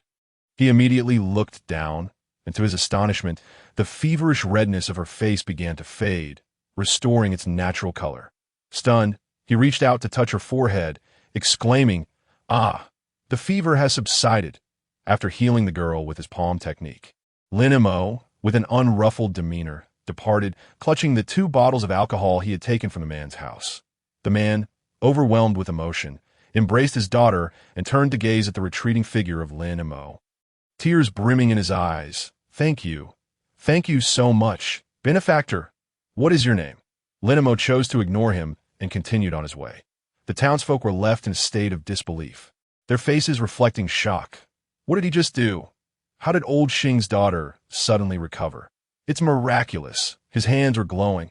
Was that light the reason for her recovery? Who is that child? Does anyone know him? I don't recognize him. There are only a few towns on Magnetic Drum Island, and judging by the style of his cotton coat, he is not from our island, So he took the alcohol as payment for healing old Xing's daughter. We misunderstood him earlier. Oh no. I even called him uncouth. I hope he doesn't hold it against me.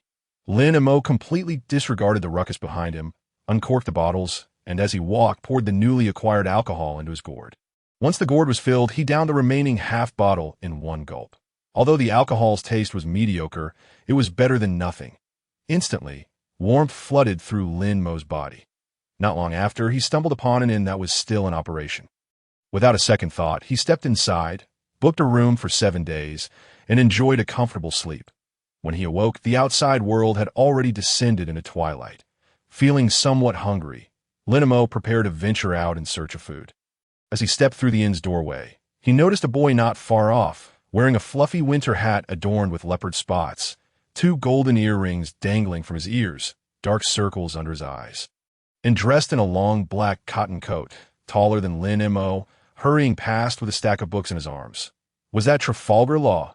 In Lin Mo's memory, Trafalgar Law had endured the agony of losing his loved ones at a young age, later joining the Don Quixote family at the age of 10 for revenge against the world, before being saved and enlightened by his benefactor, Corazon, and ultimately breaking away from the Don Quixote family at 13 to establish the Heart Pirates, gaining renown across the seas.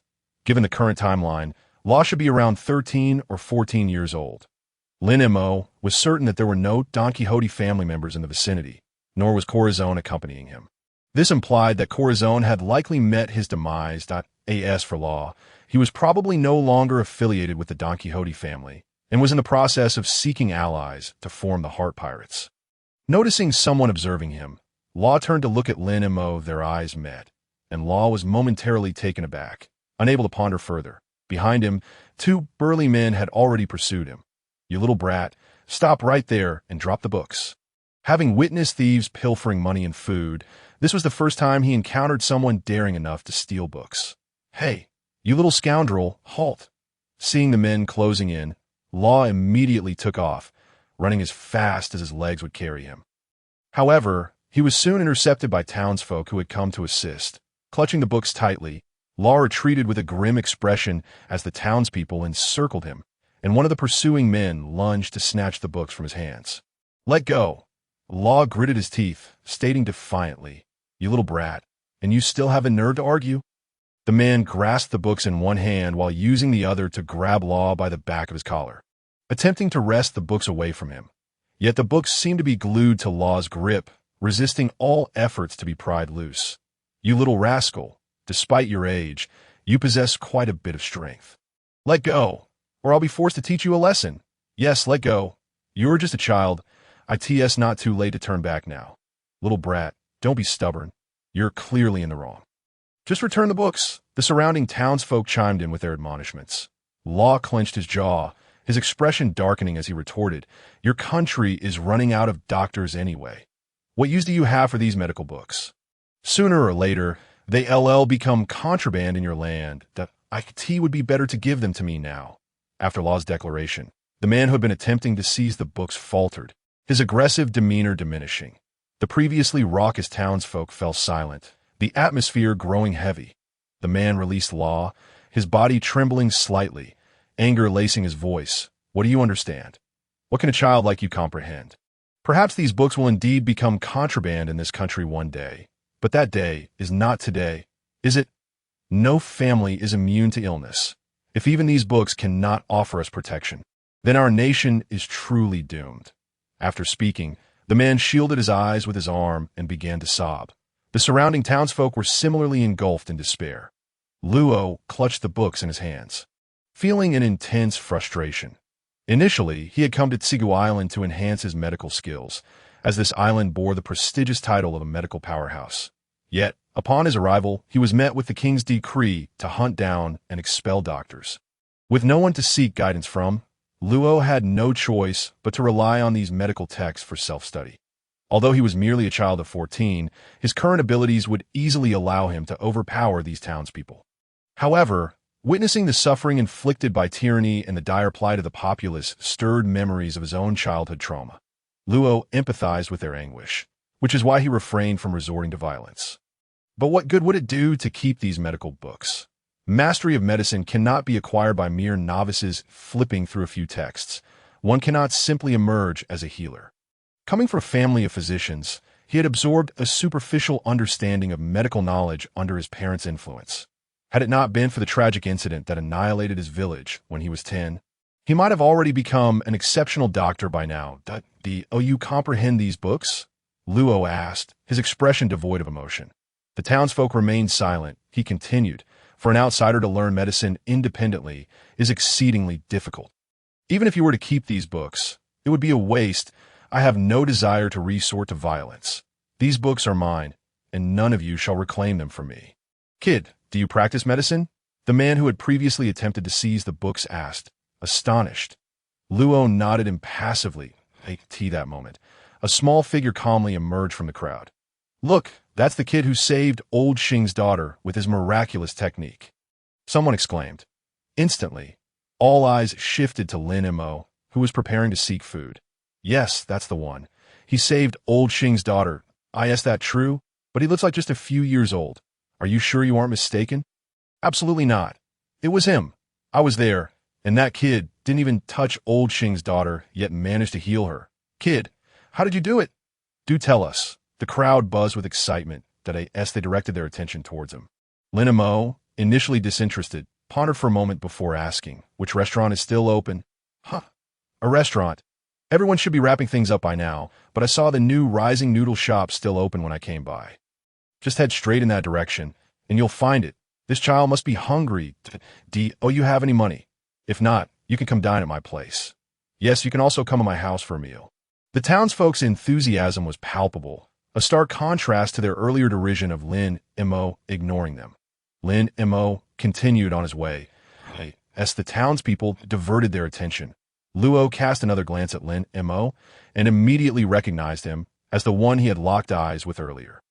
From their conversation, it seemed that this individual possessed medical skills, and quite peculiar ones at that. "Who is he?" Luo inquired, gazing at Lin Mo's retreating figure. The surrounding townsfolk shook their heads in ignorance. "I don't know." Old Xing asked for his name, but he didn't disclose it, one of them replied. Luo pressed further. "How did he heal her?" "Well, it happened like this."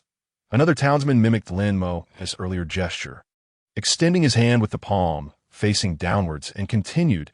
He held his hand about half a meter above the girl's head and made this motion. Then, a shimmering green light appeared in his hand, which gradually merged into the girl's body, and her fever subsided. It was truly miraculous. I've never witnessed such a method of reducing fever. Indeed, I too have never seen anything like it. That kid is extraordinary. I genuinely want to know how he accomplished it. So do I. Alas, this child is far too aloof and unapproachable. Oh, I almost forgot to warn him. This country is in the midst of expelling doctors. If the guards discover he possesses medical knowledge, they will immediately drive him out. What? Do we even need to mention it? He came from the port. He must already be aware that I'm not so sure. I think it would be wise to remind him just in case. That kid is too proud. I won't go. Who among you is willing to? The townsfolk began to shirk their responsibility. Luo, clutching a stack of medical texts, fixated on Lin Mo's receding silhouette. That moment. The man who had previously attempted to reclaim the book spoke up. "These books merely provide us with a glimmer of hope. We understand that not everyone can master medicine. In truth, I wish for these books to be put to good use. Kid, do you genuinely wish to learn more advanced medical techniques?" Luo shifted his gaze back, tightening his grip on the books, and nodded affirmatively. "Yes." The man smirked, his expression easing. In that case, these books are yours. However, in exchange, you must tell that kid not to reveal his medical abilities. I can tell you are quite interested in him. Go on now." Luo stared at the man in astonishment, nodded, and immediately set off in pursuit of Lin Mo, books in hand, battling against the biting wind mixed with snowflakes for 5 minutes. Lin Mo soon arrived at his destination, the new Rising Noodle shop. Given the mealtime, the shop was already bustling with patrons. Upon entering, Lin Mo promptly ordered a bowl of the signature noodles and, noticing beverages for sale, purchased 2 bottles as well. He then seated himself at the only vacant 4-person table in the dining hall. As he awaited his noodles, he took a sip of his drink. Luo rushed in, scanning the room until he spotted Lin Mo and took a seat directly across from him. Luo, expressionless, stated, "The townspeople sent me to inform you not to disclose your medical abilities. Otherwise, you will be expelled by the guards of this nation." Lin Mo casually replied with an indifferent "oh." Luo remained silent, his gaze fixed upon him. Lin Mo continued to sip his drink without a care until his noodles arrived. As the savory aroma wafted towards Luo, he couldn't help but swallow hard, his stomach grumbling audibly. "Damn it!"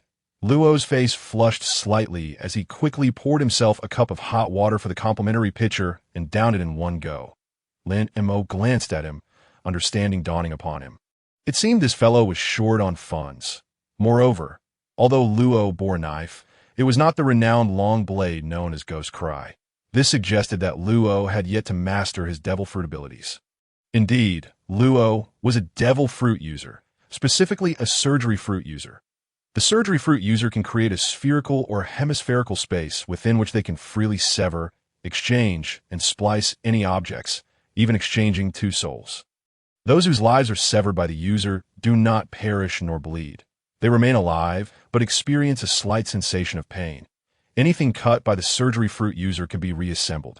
Fundamentally differing from conventional cutting with a knife, the attacks of a surgery fruit are classified as superhuman abilities rather than physical attacks, allowing them to affect even those with natural abilities. If wielded by a sufficiently talented individual, the surgery fruit can even grant humans eternal life, though the user themselves would perish upon executing such a procedure. In summary, the capabilities of the surgery fruit are undeniably formidable. However, there exists a downside to utilizing this power. It greatly depletes the user's stamina, and excessive use can even shorten their lifespan. Luo noticed the 2 swords hanging at Lin Mo's waist and, as Lin Mo neared the end of his bowl of noodles, hesitated before finally asking, Are you a swordsman? After finishing the last sip of broth, Lin Mo wiped his mouth and replied, I suppose so. I suppose so? Luo was taken aback, feeling the hilt of the sword on his back, and inquired, Did you come to Tsigu Island alone? Yes. Lin Mo rose from his seat, preparing to depart. Luo followed suit, pursuing him with determination. I'm also alone, and I wield a sword and possess medical skills. In many ways, we are quite similar. Lin Mo remained silent. Undeterred by Lin Mo's indifference, Luo continued, What is your name? Lin Mo ignored him. Luo, unfazed by the coldness of Lin Mo's demeanor, pressed on, I have established a pirate crew and am in need of members that if you are indeed alone, how about joining my ship? I can make you the first mate. In Lin Mo's memory, Luo was supposed to be cunning, aloof, composed, and unruly. But what was this? The man didn't even know his name, yet had the audacity to extend an invitation to board. Lin Mo replied curtly, I decline. Luo was momentarily taken aback, but quickly urged, Consider it again. I am genuinely inviting you. Lin Mo maintained his stance. I'm a traveler, uninterested in piracy, but a traveler. Luo furrowed his brow. If you wish to brush me off, can't you come up with a more convincing excuse? What does being a traveler even mean? Lin Mo cast him a dispassionate glance and retorted, Brush off. Is it necessary for me to do so with you? With that, Lin Mo smirked coldly and continued onward. That moment, a notification sound from the system abruptly rang in his mind. Ding, you have declined the boarding invitation from the surgeon. Luo. Send in progress increased by 20. Current total progress is 30. Reward. Mastery level of palm technique. Instantly, profound knowledge regarding the palm technique flooded Lin Mo's mind. Momentarily taken aback, he halted his steps. Just then, Luo's stomach growled audibly. Lin Mo turned to glance at him. Luo, with a flushed face, turned his head away, defiantly stating, What are you looking at? If you don't want to join, then don't. I'm not desperate for you to join my crew. Lin Mo could not help but chuckle softly as he reached into his pocket. In reality, he retrieved a pouch filled with berries from the system space and tossed it to Luo. Luo instinctively caught it. Upon glancing down, Luo furrowed his brow again, his tone displeased. What is this? Do you look down on me? You refuse free money yet are certain you want to be a pirate. Lin Mo scoffed and turned away, continuing to stride towards the ramen shop's exit. Lin Mo had two reasons for giving Luo money. Firstly, as a token of appreciation for helping him complete his sign in progress. Secondly, to prevent Luo from relentlessly pursuing him like Zoro and the rooster-headed man. And since Luo was evidently hungry, it was most fitting to leave him at the ramen shop. That'd be why the time Lin Mo exited the ramen shop. Darkness had fully descended. Magnet Drum Island was perpetually blanketed in snow, and it was far better to return to the inn for a good rest than to face the biting wind and falling snow outside. Thus, Lin Mo did not linger in the town. After purchasing several bottles of alcohol from a convenience store, he headed straight back to the inn. For the next 2 days, apart from venturing out for meals, Lin Mo spent most of his time within the confines of the inn, until the 3rd day of his arrival at Magnet Drum Island. Lin Mo, fully rested, left the inn early in the morning. Making his way towards the island's landmark, those towering mountains resembling magnetic drums, the journey was fraught with wind and snow. Lin Mo trudged forward, step by step. He intended to seek out Chopper, based on his previous sign-in experiences. The task on Magnet Drum Island would undoubtedly be connected to Chopper.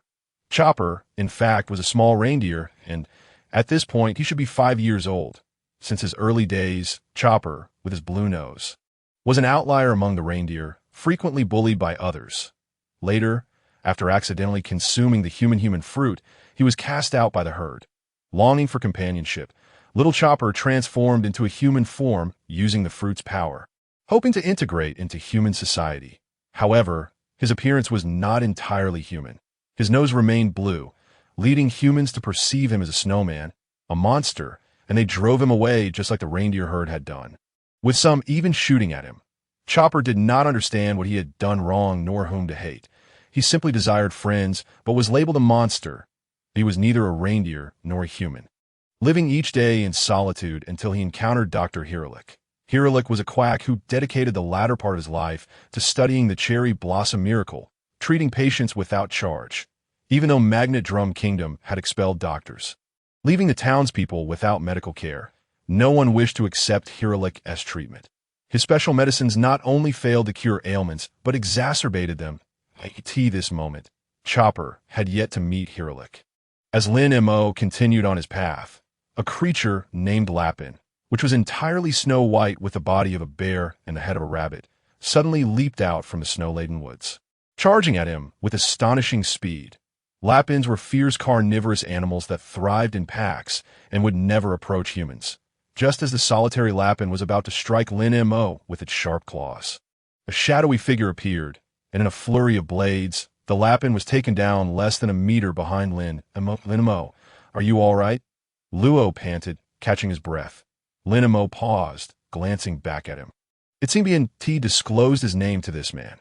Sensing Lin Mo's confusion, Luo explained, "The owner of the inn you're staying at told me, since you registered your name upon checking in. The innkeeper is aware of it." What a big mouth, but it was of little consequence. Lin Mo chose not to respond to Luo and continued walking forward. Seeing Lin Mo move on, Luo quickly followed, asking along the way, "Is it true what the townspeople said, that you can heal people with your miraculous techniques?" Lin Mo ignored him.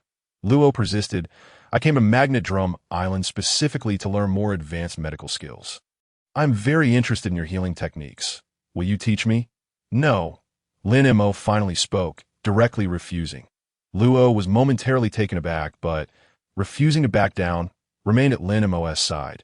"I understand you have no obligation to teach me, but I have compelling reasons to learn advanced medical skills." Luo placed a hand over his heart, his expression grave. "I will not allow another important person to die before me.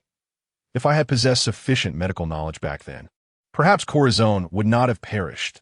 As he spoke, Luo trembled, the memory of Corazon's death haunting him, causing him to shudder uncontrollably. In the biting cold wind, his already frail form seemed even more isolated, as if the wind could blow him away at any moment.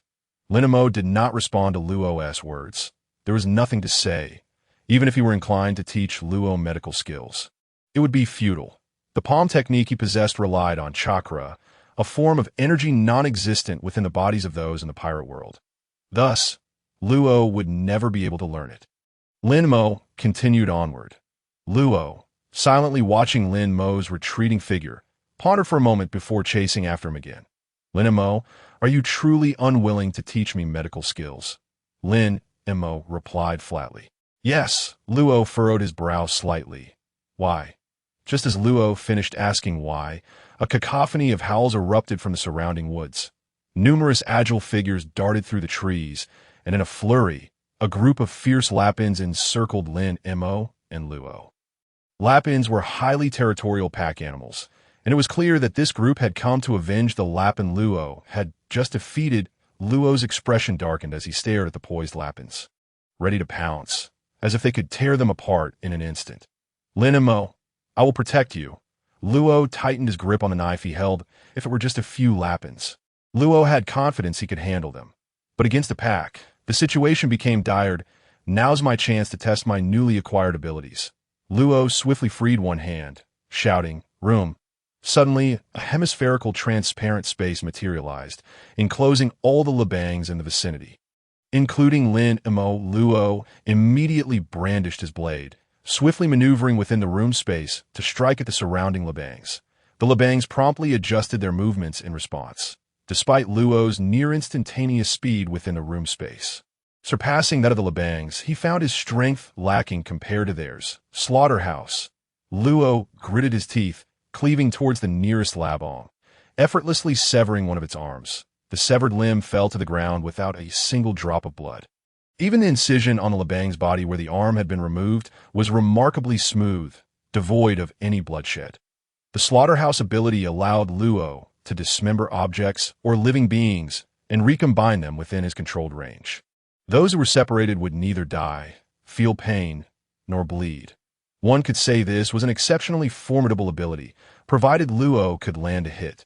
The Labong, after a momentary stupor from losing its arm, immediately howled and charged at Luo once more. The other Labangs, having witnessed Luo's peculiar power, quickly adapted. as Luo was poised to sever the other arm of the previously disarmed Labong. Several Labangs suddenly appeared behind him, striking him with a flurry of blows that sent him flying. Damn it! Luo spat, spitting out a mouthful of ice fragments as he scrambled to his feet in the snow, preparing to continue the fight. A few Labangs had set their sights on Lin Mo, leaping from all directions to pounce on him. "Watch out!" Luo shouted. Lin Mo, speechless as he observed the Labangs soaring towards him, drew out his third-generation Guiche, utilizing instant movement as an aid. With a swift motion, in an instant, all the Labangs attempting to attack him were sent flying back. The remaining Labangs, seeing their comrades dispatched in an instant, revealed their sharp claws and fangs. Roaring as they charged towards Lin Mo snorted disdainfully, and as the Labangs closed in on him, he made another swift cut, causing all the Labangs to come to an abrupt halt. Gradually sheathing his third-generation Guiche, as the blade fully returned to its scabbard, a resounding bang echoed, and all the standing Labangs collapsed simultaneously. Luo stared in awe at Lin Mo. Incredible. Lin Mo calmly walked past the fallen forms of the Labangs. Continuing forward, swallowing hard, Luo hastily dismissed the room space and without hesitation, pursued Lin Mo once more. For the duration that followed, Luo trailed Lin Mo, refraining from bothering him. Although he longed to inquire about Lin Mo's destination, he understood that even if he did ask, Lin Mo would likely ignore him. It was more practical to simply follow and observe his actions, traversing through the snowy landscape, braving the biting wind laden with snow. Lin Mo paid little mind to Luo's presence, as long as he was not a nuisance. With the aid of his observation haki, Lin Mo detected several directions where deer herds were active. After locating several groups of reindeer without catching a glimpse of Chopper and seeing the daylight waning, Lin Mo turned back towards Cocoville. Luo had followed him throughout the day, though uncertain of Lin Mo's intentions. He speculated that Lin Mo was indeed searching for someone. No, more precisely, a specific reindeer. Before returning to the inn, Lin Mo casually selected a restaurant to dine at, then visited a convenience store to purchase an abundance of food and beverages before heading back to the inn. Upon reaching his room, he stowed away the food and drinks into his system space. Over the next 2 months, Lin Mo would rise early each day to search for Chopper, returning at night to stockpile food. Through these persistent efforts, his system space eventually became filled to capacity.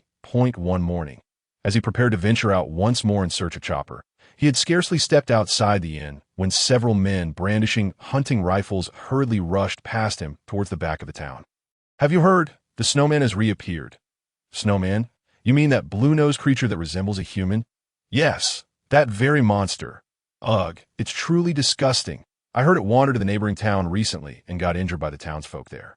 It seems it has healed and is back for revenge. Wait, if that monster seeks revenge, shouldn't it go after those who harmed it in the neighboring town? Why come to our town?" The townsfolk were abuzz with speculation.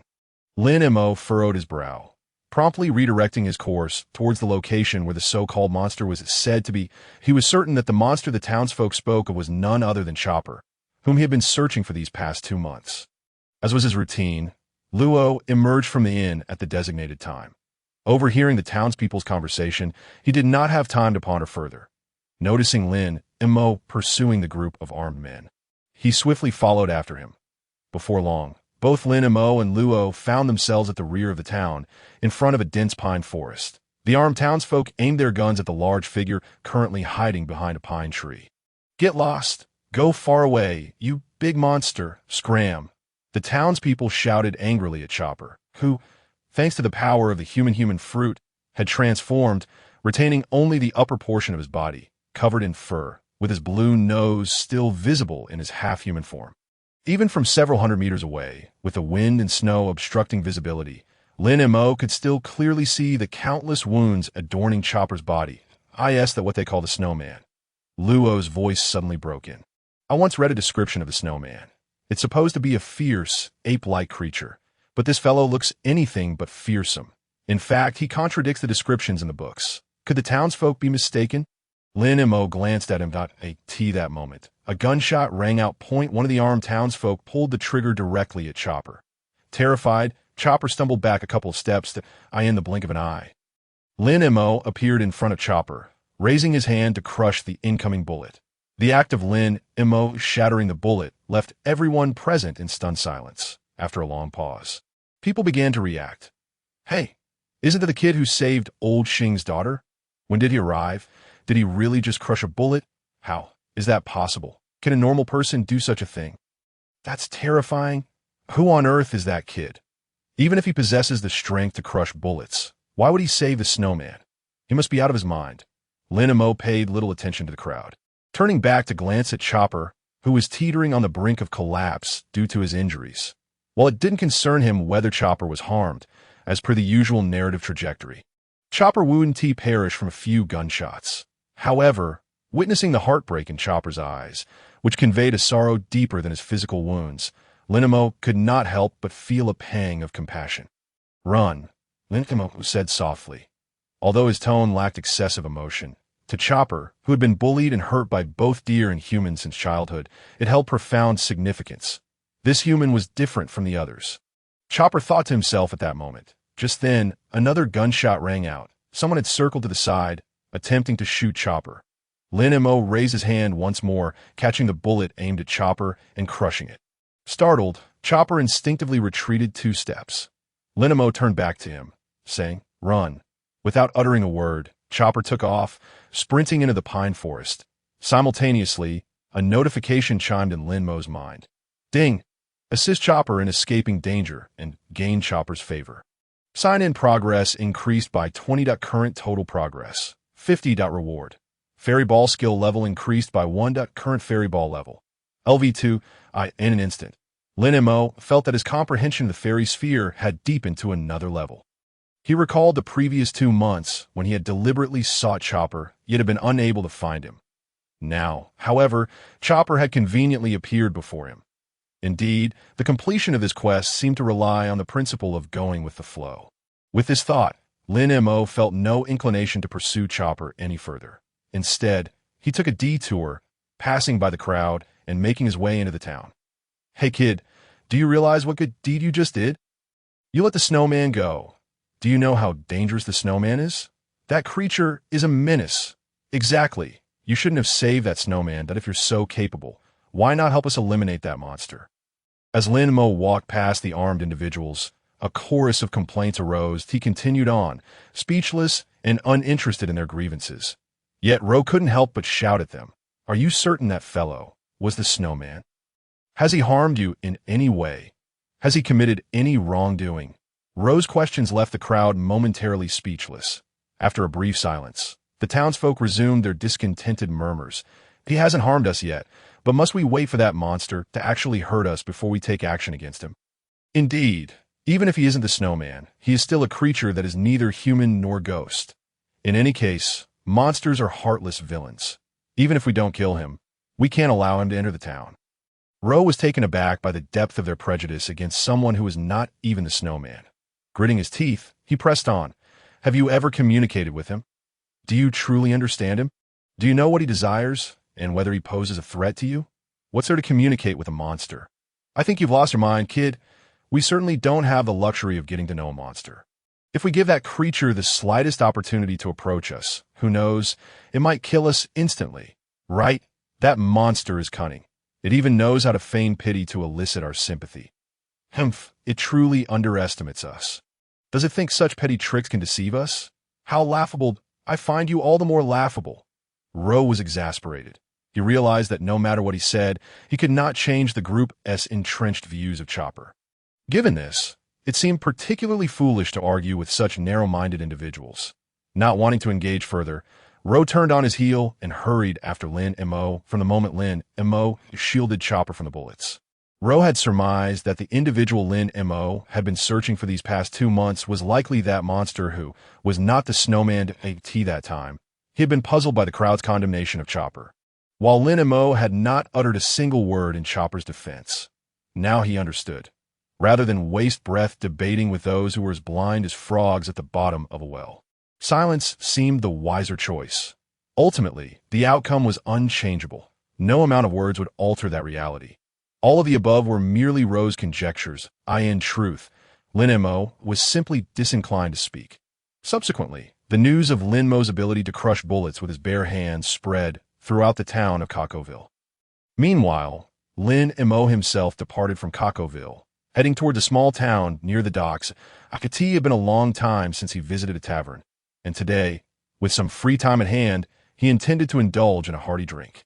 After walking for over half an hour, Lin Mo arrived at the only tavern in the small town on Magnetic Drum Island. As he stepped into the tavern, he was met with jeers from the patrons, reminiscent of his first visits to Windmill Village and Frostmoon Village. "Hey, what is a little kid doing here? This is a tavern, isn't it? Kid, you must be lost. Go buy some juice at the convenience store next door." "Ha ha, look, he even has 2 swords and a gourd hanging at his waist. Is that a wine gourd or one for juice? Ha ha ha. Little brat, this isn't a place for you. Go home. Ha ha ha." Lin Mo completely ignored their mockery and approached the U-shaped bar. With practiced ease, he took a seat on a high stool, before the tavern owner could suggest he return home. Lin Mo produced a handful of berries and placed them on the bar. The tavern owner was momentarily taken aback. Lin Mo, with an impassive expression, said, "A glass of your finest wine, please." Sure. The tavern owner quickly accepted the berries. To him, money meant a customer, regardless of whether they were an adult or a child. Before long, the tavern owner served Lin Mo a bubbling glass of alcohol. Just as Lin Mo took a sip, Ro rushed in after him. "Indeed, you came to drink," Ro said, sitting beside Lin Mo and staring at him. "You look younger than me. How can you drink so much?" Lin Mo ignored him and continued drinking. Upon finishing his glass and producing another handful of berries for a refill, the tavern door was suddenly flung open by an anxious man clad in a deep blue coat. "Not good. Something's happened in Kakoville. What is going on? What happened in Kakoville? Speak quickly, Ajin. It can't be that Valpo's guard is causing trouble again, can it? Aside from the 20 doctors on his side, all other doctors have been expelled from the island. What more does he want?" The crowd murmured in speculation. The man, named Ajin, gasped for breath as he replied, "It's indeed the guards, but their objective isn't to capture doctors. They're after a little kid." "Huh? A kid? What kid? What is Valpo up to now?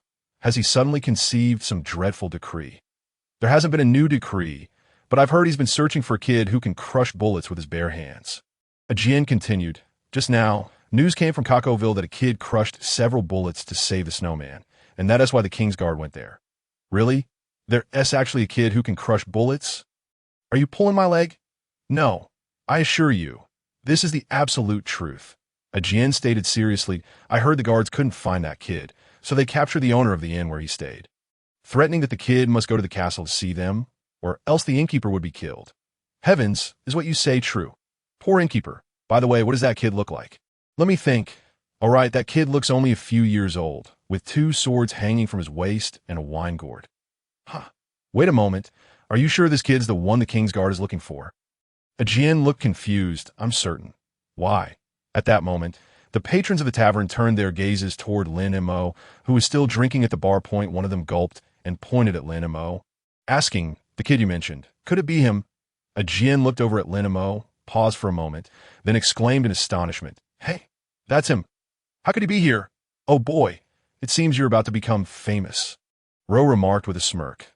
Lin Mo calmly finished the remaining half of his second glass. The entire tavern fell silent, all eyes fixated on him. Lin Mo reached into his pocket, causing everyone to collectively gasp in shock. He then produced another handful of berries and handed his empty wine gourd to the tavern owner, speaking in a flat tone, "Fill this up with the previous wine." The tavern owner was momentarily stunned before quickly accepting the money and the gourd. Ro couldn't help but chuckle softly. Immediately, a wave of skepticism arose among the tavern patrons. Is that really the kid? Ajin, are you sure you haven't made a mistake? This kid looks pretty ordinary. Although he does seem to have a decent alcohol tolerance, you must have misremembered. If he really is that kid, he wouldn't have traveled all this way from Kakoville through the snow just to drink. Would he? Indeed. Lin Mo had come solely for the purpose of drinking. This fact was likely known only to Luo, who was present. The tavern owner filled Lin Mo's requested wine to the brim. Lin Mo secured the wine gourd to his waist and leapt down from the high stool, preparing to depart from the tavern. Upon noticing Lin Mo's intention to leave, Luo promptly followed suit. The other patrons in the tavern watched Lin Mo's exit with varied expressions. After leaving the tavern, Lin Mo did not linger in the town, but directly made his way towards the castle where Valbo resided. "So, you truly intend to rescue that innkeeper?" Luo inquired as he walked alongside Lin Mo. Lin Mo chose to ignore him. Luo continued, "I had thought you would remain indifferent, given your aloof demeanor, in truth. You are far more compassionate than those who merely engage in verbal sparring." Lin Mo remained silent, a wave of incredulity washing over him. Had this fellow misconstrued something? Indeed, he could easily disregard the innkeeper who had been captured. However, he had paid a deposit during his stay. Should the innkeeper perish, who would refund him? Though it amounted to merely a few dozen berries, it was sufficient to procure several bottles of wine. Moreover, during the 2 months of his stay, the innkeeper had often advised him to be cautious when venturing out and had occasionally gifted him some of his homemade wine, knowing of his fondness for drink. In short, the innkeeper was a decent fellow. Lin Mo clearly understood the principles of right and wrong. A gesture of gratitude for the innkeeper's kindness over these past 2 months. He could not simply stand by and do nothing. To put it plainly, he merely believed in repaying kindness. Where was the tenderness in that? The castle of Valbo was situated atop a mountain shaped like a magnetic drum to ascend the mountain. There were specific cable routes. Coincidentally, the guards were preparing to transport supplies up the mountain when they spotted 2 children approaching. One of the guards shouted at Lin Mo and Luo, "This is no place for you brats. Go home at once." Neither Lin Mo nor Luo retreated in response to the guard's admonishment. Soon, they arrived at the cable car station. The guard had intended to scold Lin Mo and Luo further, but his companion tugged at him, panic evident in his expression as he pointed to the sword and wine gourd hanging from Lin Mo's waist. "He appears to be the little brat that His Majesty Valbo is searching for." "What?" The guard scrutinized Lin Mo anew, his expression faltering in realization. "Wait, he truly is the one that not just appears to be. He is indeed the person you seek." Luo smirked. The 2 guards instinctively took a step back. Lin Mo, disinterested in further conversation, directly boarded the cable car, ascending the mountain, with Luo closely trailing behind him. The guards exchanged glances and promptly activated the cable car, signaling their companions on the mountain. Upon Lin Mo and Luo's arrival at the summit, they were met by a group of fully armed guards. Leading this contingent was a robust man with a square face clad in a green cloak. Known as Dalton, that he was the captain of the guard of the Magnetic Drum Kingdom, a user of the ox fruit, able to transform into an ox-human hybrid. In Lin Mo's memory, this man named Dalton was affable and honest. In truth, Dalton had long disapproved of Valbo's tyranny and had once risen in rebellion against him. However, he was defeated and imprisoned until Valbo set sail, at which point he was rescued by the villagers. Later, after Luffy and his companions helped him decisively defeat Valbo, he was embraced by the people and became the king of the newly named Sakura Kingdom. However, Dalton was still merely a puppet under Valbo's control. Regardless of how much he internally resisted, he was compelled to follow Valbo's orders. Upon seeing 2 children descend from the cable car, Dalton furrowed his brow and turned to his subordinates, questioning, "Have you made a mistake? Can these 2 children truly pose a threat to the kingdom?" "Captain, the intel is accurate. It is indeed this little brat with 2 swords who possesses a threat to the kingdom." One of Dalton's subordinates stood at attention, responding respectfully. "And what about that hat-wearing lad?" Dalton gestured towards Luo and inquired. His subordinates shook their heads in unison, indicating they were unaware of Luo's background. Dalton fell silent for a moment. In truth, he had no desire to capture Lin Mo and Luo. After all, having never witnessed Lin Mo's abilities firsthand, he was uncertain whether Lin Mo truly possessed the strength to crush bullets. Valbo had only recently ascended as the king of the Magnetic Drum Kingdom and had already instituted numerous unjust decrees that had incited the ire of the populace. Anything that posed even the slightest threat to Valbo, be a person or otherwise, was swiftly eradicated by his orders, even if this child had no intention of destroying Magnetic Drum Island or opposing him. Valbo would still command his expulsion or execution. "You 2 should leave at once. Depart from Magnetic Drum Island immediately, and I can assure you of the innkeeper's safety." Dalton, still reluctant to take action against the 2 children, implored. Luo turned directly to Lin Mo. "Lin Mo, however, walked forward in silence. The surrounding guards immediately raised their rifles, aiming at Lin Mo unfazed. Lin Mo walked past Dalton. Luo chuckled and promptly followed Lin Mo, heading toward the castle not far ahead. Dalton stood momentarily bewildered as he watched Lin Mo pass by, turning his body toward the castle and gazing at the retreating figures of Lin Mo and Luo. Meanwhile, his subordinates raised their guns.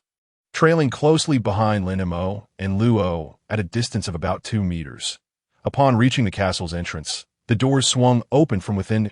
An overweight, unattractive man with deep purple hair, a large mouth, and a round, cylindrical tin plate attached to his chin, clad in a white hooded cloak made of armor plating and tin, emerged atop a rather large, somewhat foolish-looking hippopotamus named Robson, surrounded by numerous soldiers. This man was none other than Valbo, the current tyrant king of Magnetic Drum Island. Valbo, nicknamed White Iron, was a user of the Paramecia type Munch Munch fruit. He could consume anything using his fruit's ability, assimilating it into his body or synthesizing new entities. He could even consume himself, becoming slimmer after regurgitating himself. The capabilities of the Munch Munch fruit were indeed formidable. If utilized effectively, they could be quite powerful. Unfortunately, no matter how strong the fruit's power, if the user is inept, it amounts to nothing. What brings 2 little brats here? Valbo, seated atop Robson, scrutinized Lin Mo and Luo with a haughty demeanor, dismissing the need to differentiate who posed a threat to him. Declaring, it matters not who you are. Since you are here, don't expect to leave. Suddenly, Valbo clapped his hands. His subordinates promptly brought forth the innkeeper, bound and restrained. You little brats, if you don't want this fellow to perish. Stand still and don't move, Valbo threatened maliciously. Someone, eliminate those 2 little brats. Aha! Once they are dead, this kingdom will have no one left to oppose me. Seeing Lin Mo's arrival, the innkeeper urged, you little ones. Run, don't worry about me. You're still young. You must not perish here. Lin Mo stared expressionlessly at Valbo. Valbo's guards immediately surrounded Lin Mo and Luo, dozens of guns aimed at them. With a sly smile, Luo raised his hand and summoned a room, enveloping all those surrounding them within its confines. You need not intervene. I can handle these ruffians, Luo stated, and in an instant he vanished. The guards of Valbo gaped in astonishment. Where did he go? That hat-wearing brat has vanished. As the crowd stood in astonishment, Luo suddenly appeared behind several individuals, wielding his knife with deadly precision, with a swift motion reminiscent of slaughterhouse. He severed the arms and legs of these unfortunate souls. My hands, my legs, it's over, I'm going to die. They screamed in panic. Am I still alive? Good heavens, a monster! This little demon is a monster! Run! The remaining individuals, untouched by Luo's onslaught, hurriedly scattered in all directions. Yet they remained within Luo's room space, where their speed paled in comparison to his, just as the fleeing group was on the verge of escaping the room space. Luo caught up with them, and every member of the guard, save for those outside the room, was mercilessly cleaved into pieces, yet still alive. Walbo exclaimed, his eyes bulging in disbelief. What kind of ability is this? It's astonishing. Humph. Luo chuckled lightly. Don't be in such a hurry. You're next to be dismembered. Expanding his room space, he ensnared Walbo within it. In an instant, he appeared right before Walbo. The latter, taken aback, barely had time to react before Luo cleaved him into countless fragments. Your Majesty, are you all right?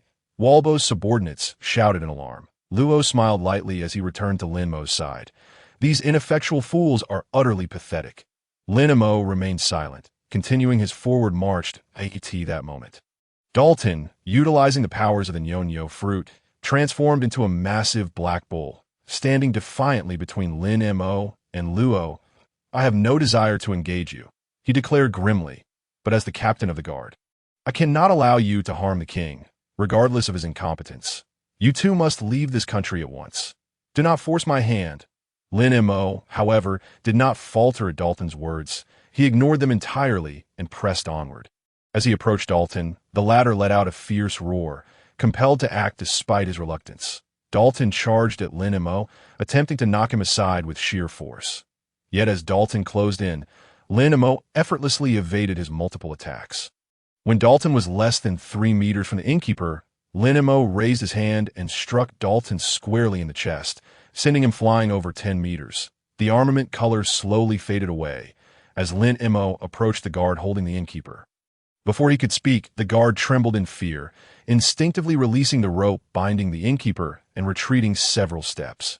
Lin Mo coldly untied the rope, freeing the innkeeper, whose expression was one of sheer astonishment. Lin Mo, you managed to send the captain of the guard, Dalton, flying with a single blow. Good heavens, could it be that everything they said is true, that you are truly that formidable? The innkeeper's shock did not sway Lin Mo in the slightest. On the contrary, the expressions of the guard from the kingdom of Magoo Drum grew increasingly exaggerated. What is he doing? Luo suddenly noticed Walbo, who had been cleaved into pieces, now consuming his own severed limbs. A wave of disgust washed over him. It turned out this fellow was also a user of a devil fruit, truly revolting. Lin Mo, already aware of Walbo's abilities, was unfazed by the sight of him consuming himself. Walbo was a user of the swallow fruit. The things he devours become part of him. The innkeeper warned that if he consumes the weapons of everyone present, you will be in grave danger. Hurry, Lin Mo. Luo, you must leave now while you still can. Humph. None of you will escape. Walbo had consumed all the remnants of his body and emerged from a large tin can, now slimmer than before. He picked up the scattered weapons and began to devour them. Luo frowned. His room space remained intact. In the blink of an eye, he reappeared before Walbo, poised to strike.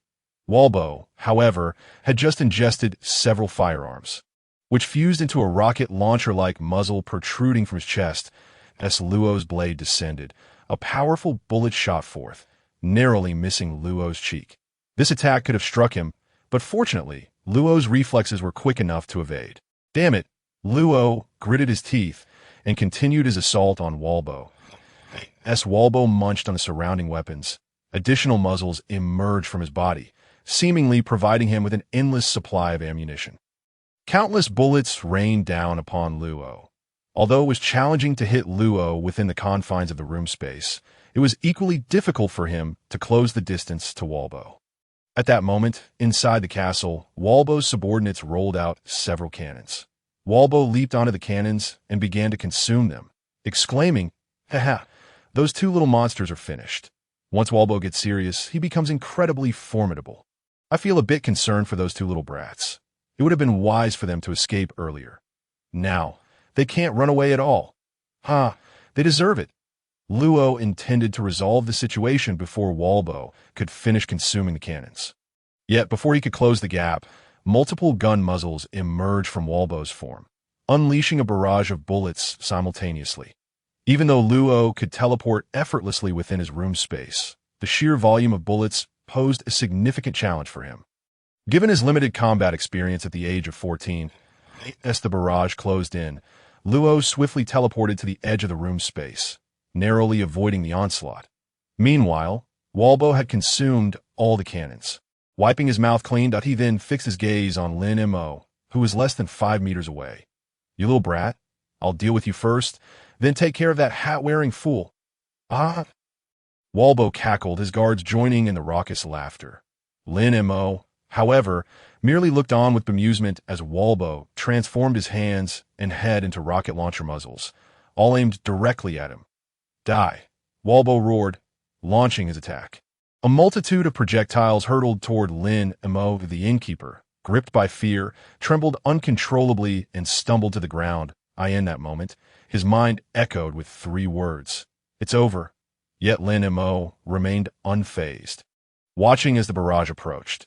Amidst the cacophony of laughter, the air was suddenly filled with thunderous explosions as the bullets struck Lin Mo. A thick cloud of smoke erupted, and everyone, save for Luo, assumed Lin Mo and the innkeeper were doomed. Not far off, Dalton, having recovered from being sent flying by Lin Mo, turned around to witness the attack's impact. A pang of regret washed over him. That kid must be dead now.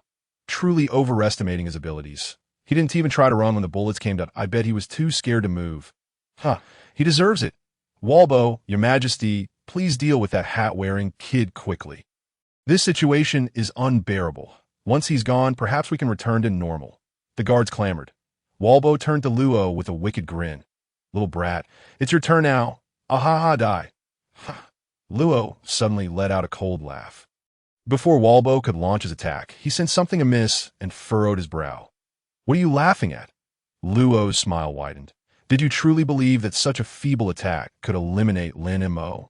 Valpo immediately turned his gaze towards the direction Lin Mo had occupied moments ago as the thick smoke generated by the explosion began to dissipate. A radiant golden sphere slowly materialized before the crowd. What is that? Valpo inquired, astonished. Lin Mo dispelled the fairy sphere. When the onlookers beheld Lin Mo and the stunned innkeeper appearing before them unscathed, their jaws dropped in disbelief. How can they be unharmed? What is happening? How could anyone withstand His Majesty Valpo's attack? Good heavens, what was that golden sphere?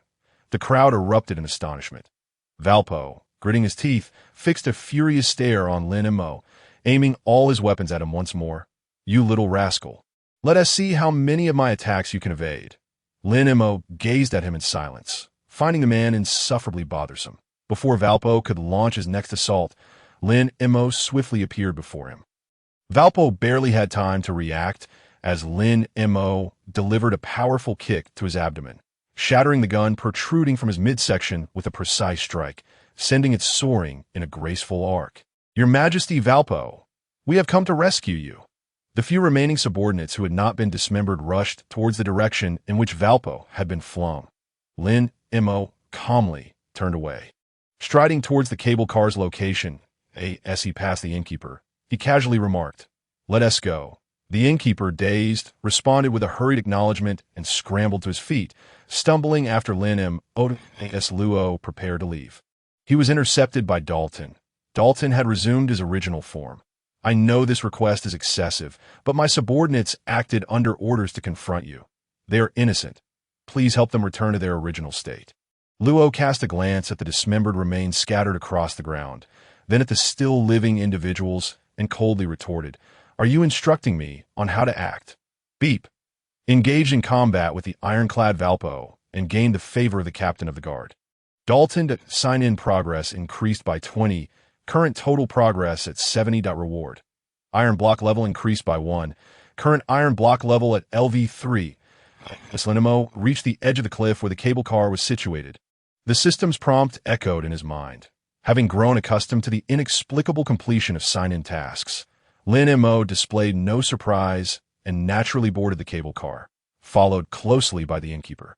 Meanwhile, Luo did not immediately follow. Dalton blocked Luo's path, his eyes filled with sorrow. I know this country is beyond saving, even though I cannot abide Valpo's actions as long as I remain the captain of the guard. I must diligently fulfill my duties. I understand that you have no obligation to restore my subordinates to their former selves, yet they were compelled to attack you. We are subjects of the Magnetic Drum Kingdom. If I refuse to obey King Valpo's commands, I am prepared to face death, but their fate I need not elaborate. Without hesitation, Dalton suddenly knelt in the snow. Consider this my plea. Restore my subordinates. And even if you intend to kill me, I shall not retaliate. Captain, you would kneel to our adversary for our sake? Oh, Captain, you are too kind to us. The captain's comrades wept, their sobs echoing like children. Luo's lips twitched. He initially wished to ignore them, yet their lamentations vexed his spirit. That moment, the innkeeper, already aboard the cable car, added, Dalton is different from Valpo. He has treated us quite well. Luo, if you can help those fellows return to normal, please do so. It's too cold in this cable car. We must hurry, for it would be unfortunate if Lin Mo caught a cold. Lin Mo thought, really, it was unlikely such a breeze could make him ill. After a moment of silence, Luo assisted Dalton to his feet. Though his expression bore impatience, he spread his arms to release room space. Utilizing his abilities to restore the dismembered individuals to their original forms at the swiftest pace. Thank you immensely, Dalton expressed gratefully. Luo waved his hand dismissively, saying nothing further as he headed toward the cable car. Once he boarded, Dalton commanded the activation of the cable car to take them down the mountain. As Lin Mo and the others descended, the innkeeper expressed gratitude throughout the journey. Luo occasionally responded with a few words, while Lin Mo remained silent.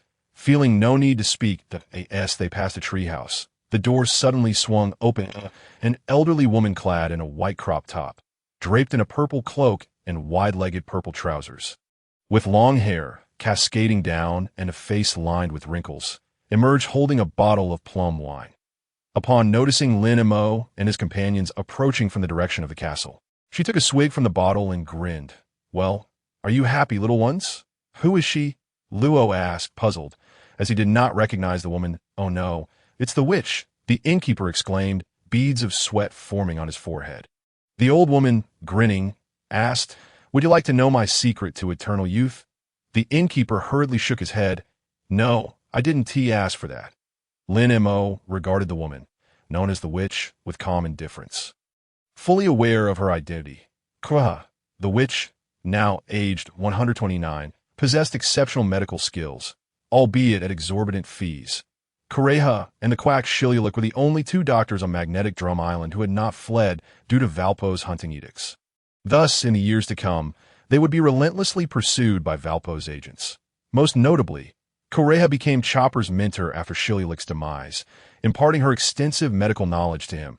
Kureha's gaze flitted between Lin Mo and Luo, landing on the wine gourd dangling from Lin Mo's waist. With a playful chuckle, she remarked, "You are the little one rumored to possess peculiar magical abilities that heal others, aren't you?" Lin Mo nodded nonchalantly.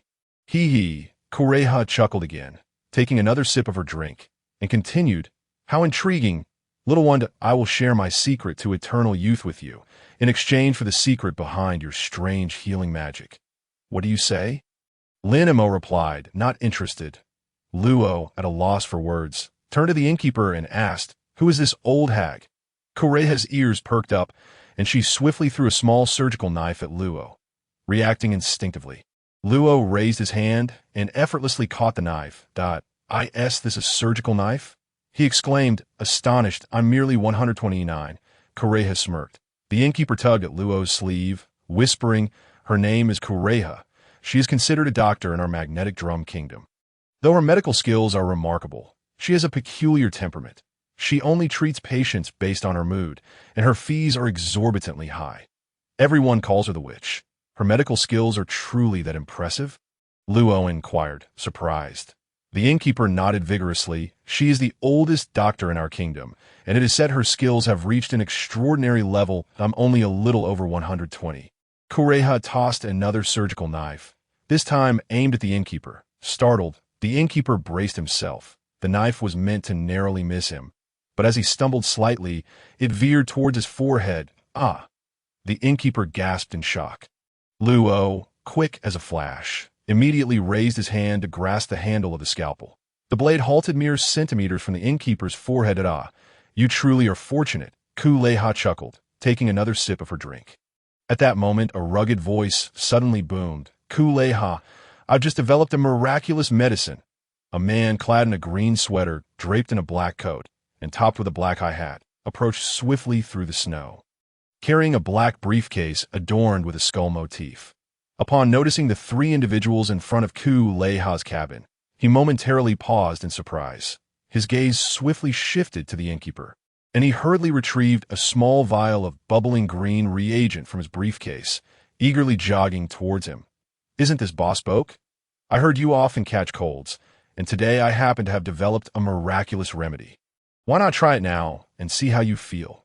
No. Don't come any closer," Boke exclaimed, his face etched with anxiety as he stepped back, shaking his head vigorously. "I'm not ready to die, so don't approach me." The man, fervently promoting his newly concocted medicine, was none other than the so-called quack, Shirlu Ku. "Boss Boke, I assure you, this remedy is absolutely effective. Just give it a try." "I want to charge you a dime," Shirlu Ku exclaimed excitedly, pursuing Boke around the trio of Lin Mo, Luo, and Kuleha. Compared to Kuleha, who possessed exceptional medical skills yet charged exorbitant fees. Shirlu Ku's treatments, while free, were a veritable nightmare for the people of Magnetic Drum Island. He relished concocting bizarre remedies, and anyone who had consumed Shirlu Ku's concoctions found not only no improvement in their condition, but often worsening ailments. Thus, even when illness struck, The people of Magnetic Drum Island would rather suffer than risk a visit from Shurlu-Lu-Ku. Hey, don't run away. Shurlu-Lu-Ku chased after Boke. The two of them circling around Lin Mo, Luo, and Ku-Lei-Ha in a comical chase. One idiot, Ku-Lei-Ha chuckled, continuing to sip her drink. Luo and Lin Mo exchanged exasperated glances. Not far off, behind a certain pine tree, the anthropomorphized Chopper clung to the trunk, gazing at Lin Mo and the others with a mix of yearning and trepidation. He wanted to approach, but was paralyzed by fear. Sensing Chopper's gaze, Lin Mo turned to look at him. When Chopper realized Lin Mo was looking his way, he stumbled and fell to the ground in fright.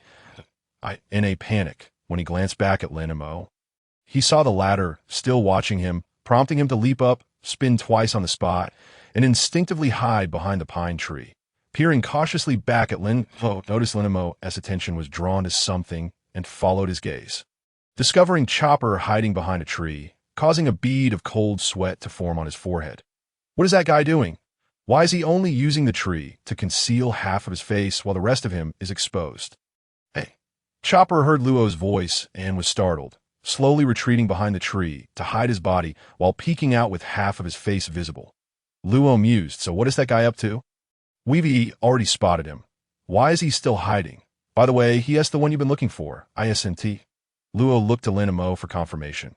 Lin Mo merely smiled, saying nothing to T that moment. Ku-Lei-Ha and the others also noticed Chopper.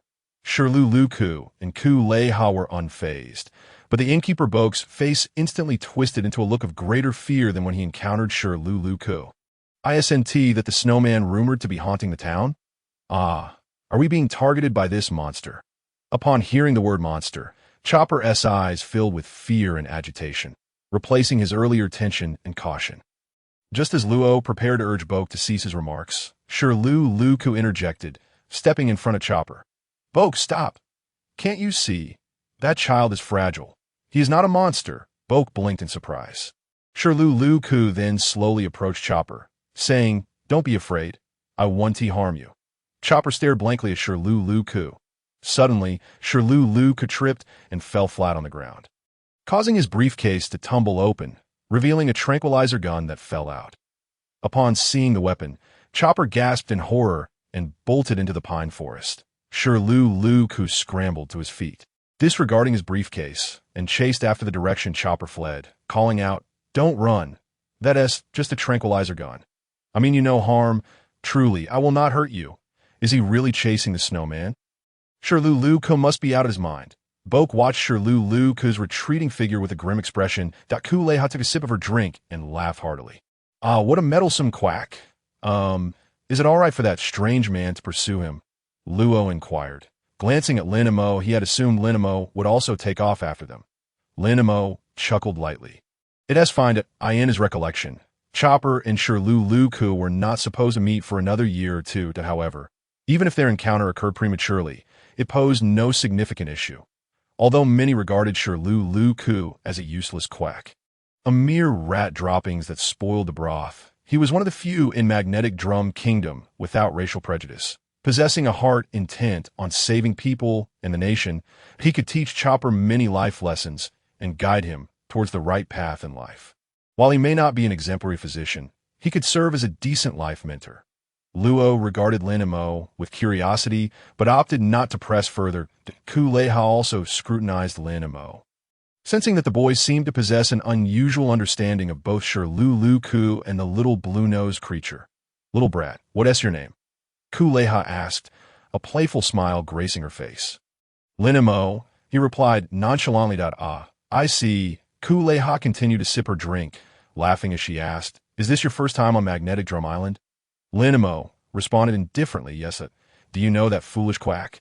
No, Lin Mo replied, puzzled by her inquiry. That's curious, Ku-Lei-Ha remarked, taking another sip. From your earlier attitude and tone, it seemed as though you were already familiar with that quack. Lin Mo's disposition was naturally composed, preferring not to engage in unnecessary conversation. Luo interjected, Neither of us are from Magnetic Drum Kingdom, and in the past 2 months, I've been following him everywhere. If he knew that strange man, I would surely be aware of it. Exactly. Boke nodded in agreement. I can confirm this. They have been staying at my inn for over 2 months, leaving and returning at roughly the same times each day. Kuleha, you must be mistaken. Lin Mo is from the outer islands. How could he possibly know Sure Lu Ku? Oh, right, in casual conversations around town, people occasionally mention that quack. So even if Lin Mo recognized him, it is likely just from hearing others talk. Kuleha raised an eyebrow, then burst into laughter. So that is how it is. I truly misunderstood this little brat. A little one, let me ask you a question. What do you think of Magnetic Drum Kingdom? Lin Mo remained silent. Kuleha suddenly posed his question, and Lin Mo flatly replied, not much. Ha, ha. Kuleha continued drinking, shifting her gaze to Luo. What about you? What do you think of Magnetic Drum Kingdom? What else is there to say? My stance is the same as Lin Mo's. Luo scoffed dismissively. With a king like that, this country is bound to perish. Luo was not one to shy away from confrontation, unafraid to speak his mind. However, his words alarmed the innkeeper Boke significantly. Shh! Boke glanced around nervously and leaned closer to Luo. Although Valbo was just knocked away by you, as long as he is alive and remains the king of Magnetic Drum Kingdom, we, as his subjects, cannot defy him. You and Lin Mo are not from Magnetic Drum Kingdom. Eventually, you will leave here. Before departing, perhaps it would be wise for you to stir up less trouble, lest you inadvertently implicate others. Ultimately, your fears stem from the concern that they may drag you down as well. Kuleha chuckled, claiming that this nation is ailing, and those who inhabit it, despite their struggles and grievances, still lack the courage to rise against the tide. Only a certain inept physician, who is relentlessly scorned and treated like a pest by you all, foolishly believes that his nebulous experiments could alter the decay of this nation. You all label him a calamity, a mere parasite of the Magnetic Drum Kingdom. Yet this utterly wretched individual harbors delusions of rescuing you stagnant souls. How laughable indeed. With that, Kuleha resumed her drinking. Kuleha's words left Boke's face alternating between shades of green and red. That sort of individual, who can scarcely save himself, dares to save others. Boke clenched his fists, declaring that if he truly wished to aid us, he ought to cease his research on that so-called miraculous medicine that only exacerbates ailments.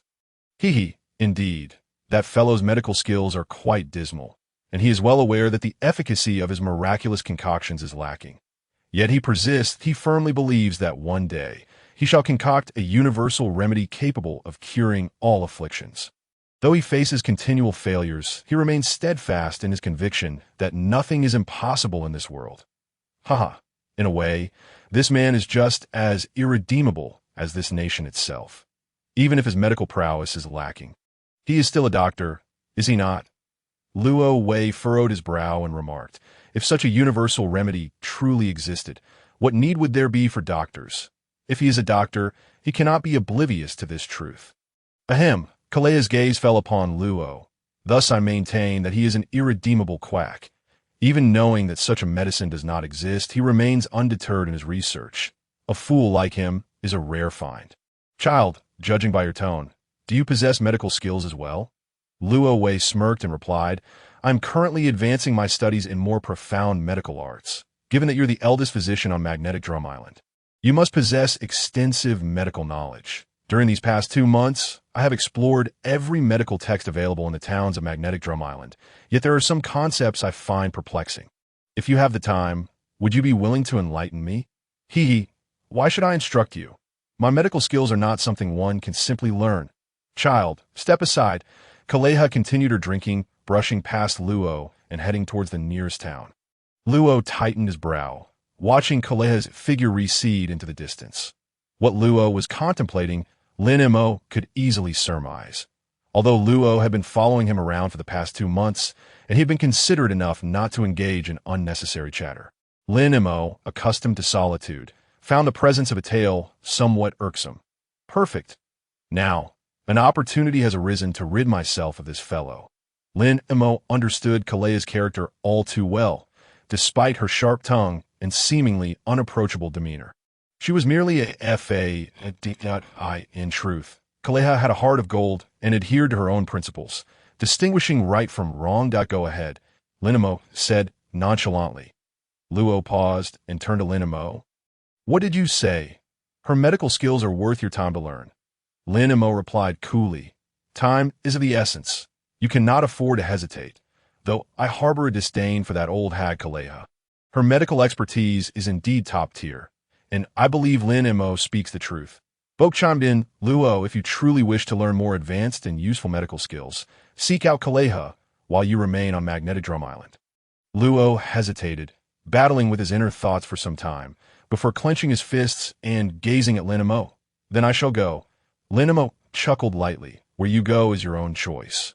Luo nodded and pursued the direction Kaleha had taken. Then let us return to Cocoa Wet Town, Boke said with a relaxed expression. Just then, the voice of Shirlook echoed from the nearby pine forest. Has that old hag Kaleha left? Boke exclaimed, quickly reaching for Lin Mo's hand, only to have her dodge him, leaving him grasping at air. Boke then hurriedly added, that madman Shirlook is back. We should leave quickly. Hey, who are you calling a madman? Shirlook approached, visibly displeased. Following him was Chopper, who had reverted to his small reindeer form. Lin Mo scrutinized Chopper with a bemused expression. Indeed, Chopper had been moved by Shirlook. Upon noticing Lin Mo's gaze, Chopper quickly hid behind Shirlook, peeking out with only half his head visible, his body exposed. Seeing Shirlook arrive, and noting that Lin Mo showed no sign of leaving, Boke hastily uttered, I'll take my leave first, before sprinting towards Cocoa Wet Town. This old rascal. Shirlook couldn't help but curse. Then his gaze landed on Lin Mo, and noticing Lin Mo looking behind him. Shirlook turned to see Chopper fully exposed, and with a bemused smile, he said, Chopper, you've hidden yourself incorrectly again. Chopper gasped, hurriedly adjusting himself to hide behind Shirlook.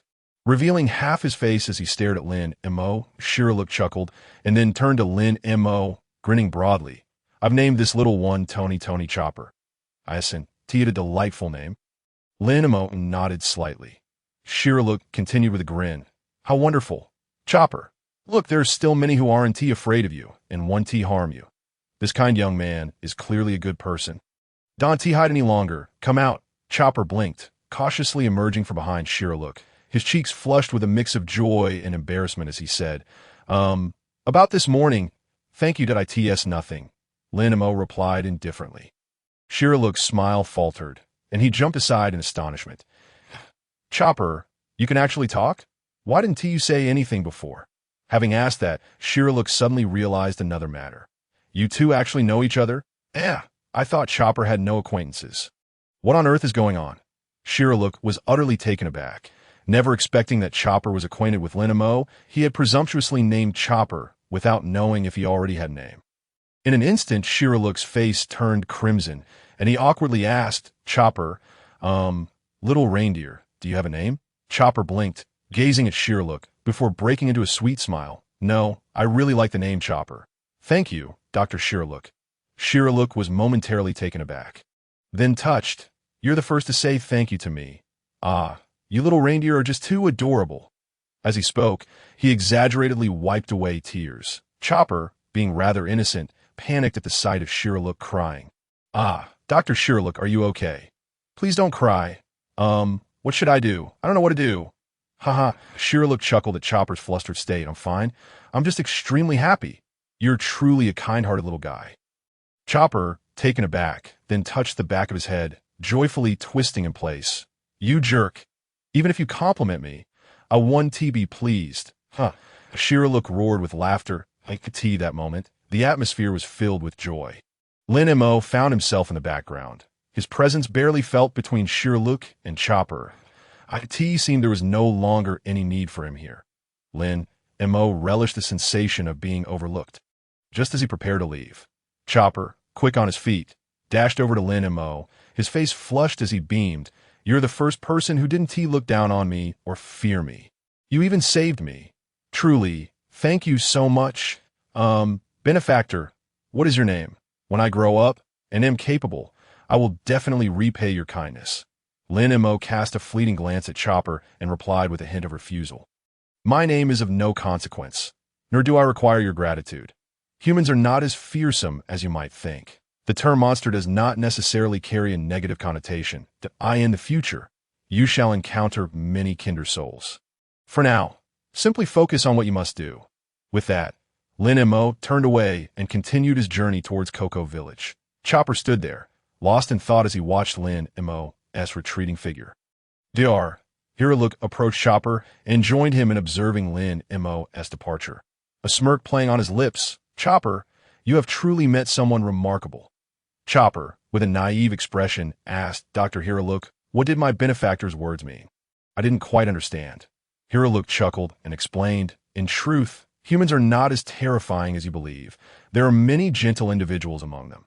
Just as that young lad said, you will undoubtedly meet more compassionate people in the future. Until then, do not lose hope in humanity. Chopper. Chopper nodded, somewhat perplexed, and then inquired, what does negative connotation mean?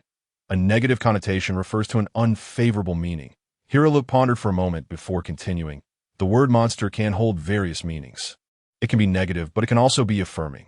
You are still young, and even if I explain it to you now, you may not fully grasp it. When you grow older, you will understand the essence of that young fellow's words. Chopper nodded again, his gaze drifting back to the already distant Lin Mo. I am still too weak, Dr. Hiraluk. Does that mean that once I become more useful and powerful, I will have the right to repay my gratitude? Hiraluk looked at Chopper, a pang of sympathy striking him. Chopper, you mustn't think this way. That young lad does not require your gratitude, nor did he say so because he considers you weak, that I understand. Chopper replied with a grin. Even if it's not to repay a debt, I still wish to grow stronger. Only by becoming stronger can I protect what I wish to safeguard. Dr. Hiraluk, please teach me the art of healing. Not long after Lin Mo had departed, a notification chimed in his mind. Ding! By becoming a role model for Chopper and receiving the approval of the mediocre Dr. Hiraluk, your progress is increased by 20, bringing your current total to 90. Reward. New skill, beginner level healing. Healing. Before Lin Mo could ponder further, information about healing flooded his mind. This was a medical ninjutsu from the world of Naruto, allowing one to anticipate an enemy's attack and heal before they struck, minimizing potential damage. To utilize this technique, one must possess the ability to accurately predict an opponent's attack and make instant judgments. Given Lin Mo's mastery of observation haki, this was not particularly challenging for him and could serve as a valuable auxiliary skill. Lin Mo had anticipated a minor increase in progress due to Hiraluk, but he was pleasantly surprised by the 20% boost. With only 10% remaining, he felt confident that he was nearing his goal. Dismissing further thoughts, Lin Mo continued on his way to Cocoa Village. Upon arriving at the village, the townsfolk recoiled in fear upon seeing him, their faces etched with suspicion. It was evident that this reaction was related to the earlier visit from the Valbo's guards seeking him. Regardless, as long as they did not bother him, it mattered little. Lin Mo ignored their fearful and wary glances and made his way back to Bok's Iron. As soon as he entered, Bok, with a troubled expression, called him over. Lin Mo, come here. I need to speak with you. Lin Mo approached, and Bok lowered his voice. The guards found a severely injured Valbo, and under the care of Dr. 20, he has already recovered. Dr. 20 was the 20 doctors who remained solely to serve Valbo. Lin nonchalantly replied, and what of it? Seeing Lin Mo's indifference, Bok nearly panicked. How can you be so unconcerned? Valbo has issued a nationwide order to capture you. Anyone who shelters you will face execution. That I know asking you to leave now is unreasonable, but I have a family to think about. I cannot endanger them. Oh, then leave, Lin Mo said dismissively. Bok was taken aback. Hold no grudge against me. Lin Mo shook his head. It's nothing. Bok hurriedly retrieved the deposit Lin Mo had previously paid. Here is your deposit. And no need, Lin Mo replied coolly. Just give me another barrel of your wine. Bok quickly fetched 2 barrels from beneath the counter. Lin Mo accepted them without hesitation and left the inn. Barely minutes after leaving the inn, a group of fully armed guards rushed towards Lin Mo, surrounding him. The villagers quickly hid, fearful of being caught in the crossfire. You little brat, let's see where you can run this time. A boisterous voice rang out. The guards parted, revealing Valbo riding his shaggy horse Robson. Surrounded by 20 masked and gloved doctors clad in light pink protective suits, Valbo, having been severely injured by Lin Mo, had swiftly recovered under the care of Dr. 20. He had never experienced such humiliation. and thus harbored a deep-seated grudge against Lin Mo and Rob. He ordered a nationwide manhunt for Lin Mo and Rob, declaring that anyone who sheltered them would be deemed an accomplice and executed without mercy. Seeing Lin Mo clutching the barrels of wine, Valbo sneered, "You little brat, despite your youth, you seem to be quite the wine connoisseur. You should blame yourself for crossing the wrong person. This time next year will be your death anniversary. Bring forth the hostage." "Hostage? Who?" Lin Mo stared at him in disbelief. Soon, 2 guards dragged a mother and daughter duo from behind Valbo. Valbo smugly declared, "If you don't want them to get hurt, stand there and don't move." Lin Mo looked at the pair, perplexed, as he had no idea who they were. "Please, don't hurt us." The woman clutched her crying daughter, tears streaming down her face as she pleaded with Lin Mo. "I beg you, just listen to His Majesty Valbo. Don't make any sudden moves, or he will truly kill us." Lin Mo scoffed, "So my death is of no concern?" The woman paused, wiping her tears as she turned her head away. Her voice choked with emotion. "I know this is putting you in a difficult position, that I understand you have no obligation to risk your life for strangers. But if you don't comply with His Majesty Valbo, and something happens to my daughter and me, even if you survive, you will carry the weight of our innocent lives on your conscience. We were captured because of you. Don't you feel any responsibility to save us?" Responsibility? Lin Mo couldn't help but let out a soft laugh. He did not consider himself a villain, nor was he a self-righteous hero. Whether to save someone depended entirely on his mood to TO him. This level of moral coercion was simply laughable. Valbo laughed triumphantly. "Ah, you're finished, brat. Let us see how you escape this time. Attack. Whoever kills this brat first will be handsomely rewarded." "Yes," the surrounding guards responded in unison, simultaneously raising their weapons and aiming at Lin M. They could see that moment. On a nearby street, Rob had been following Kureha, hoping she would teach him the art of healing. However, Kureha had consistently rebuffed him, maintaining an attitude of indifference. As they walked down the street, they soon spotted Lin Mo surrounded. "Lin Mo?" Rob exclaimed, surprised by the scene. He initially intended to rush to help, but paused after taking a few steps. Kureha, noticing his hesitation, chuckled. "Ha ha! What's this? Your little friend is in trouble, and you're not planning to save him?" Rob smiled lightly. "This level of encirclement is nothing for Lin Mo. Ha ha! It seems you hold him in high regard." Of course, suddenly, Luo had a thought and turned to look at Kureha, smirking mischievously. "You seem rather idle. How about a wager?" Kureha laughed. "You cheeky brat. Do you think I'm someone who could be easily tricked?" Luo smiled and replied, "What's the matter? Are you afraid to bet against me?" Kureha burst into laughter. "Ha ha ha! Your provocation won't work on me." Luo stated directly, "Let us wager on how long Lin Mo will take to deal with those fellows.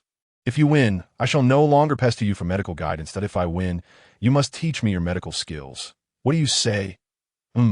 Clever boy, your calculations are quite astute." Kureha smirked. "Ha ha ha. You said it. If I win, you'll cease your incessant requests." "Very well. I bet he LL finish them off in 3 minutes." Luo inquired with a grin. "Are you certain?" Kureha, fixing her gaze on Luo's confident eyes, took a sip of her drink and continued. "It seems you have great faith in your companion. Ha ha ha. 3 minutes is indeed too generous. I'll wager 1 minute instead." "Are you sure?" Luo asked again. Seeing the seriousness in Luo's expression, Kureha chuckled. "Ha ha ha. Confirmed. 1 minute it is. I bet that brat Lin Mo can dispose of those useless fellows within that time." "All right," Luo smirked. "Then I'll wager 10 seconds." 10 seconds? Kureha's expression faltered momentarily. "Brat, are you certain that Lin Mo can handle them in 10 seconds? Luo shrugged. "Not certain, but if we're to wager, we might as well make it bold. Who knows, Lin Mo might just pull it off." Kureha responded with exasperation. "You're truly a madman." Luo replied nonchalantly. "If I lose, it's no trouble. I'll just continue trailing Lin Mo after all. I've been with him for 2 months. What is another stretch of time?" Meanwhile, Lin Mo, aided by his observation haki, listened intently to the conversation between Luo and Kureha. He had no desire for Luo to continue following him. Thus, as the surrounding guards prepared to fire, with a mere glance, everyone present, including the sorrowful mother and daughter duo, collapsed into unconsciousness. This was the convenience of possessing Conqueror's haki. Luo, Kureha, Luo's mouth twitched, and beads of cold sweat formed on his forehead. What did Lin Mo just do? Kaleha exclaimed in disbelief. Wait, is this for real? You must be joking. Luo awkwardly cleared his throat. I suppose that makes me the winner of this wager.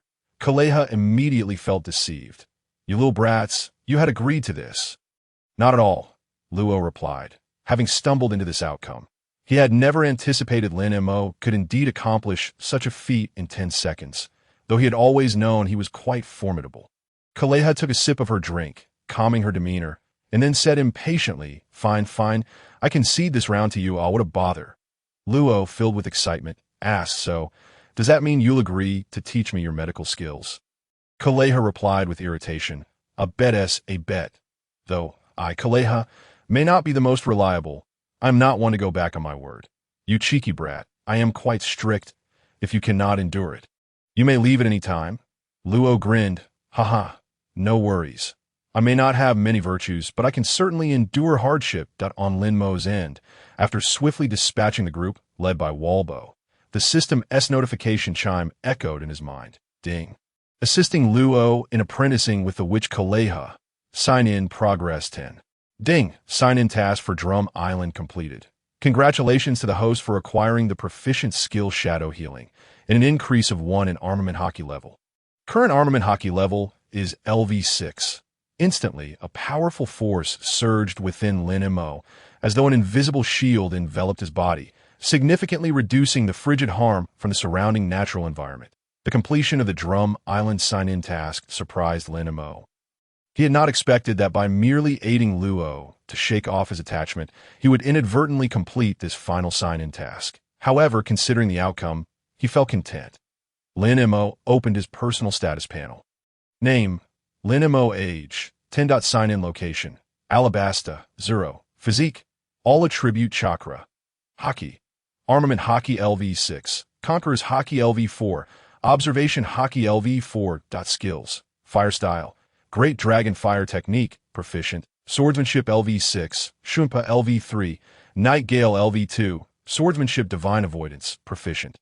Fairy Sphere LV2, Palm Immortal Technique, Proficient, Shadow Healing, Proficient, 0.6 Powers, Finger Gun LV1, Iron Block LV3, Shave LV1, Moonwalk LV1, Storm Leg LV1, Paper Drawing LV1. Weapon, Demon Blade Star Fragment, Lake Toya, System Space, 100 by 100 by 100 cubic meters. The next destination is Alabasta.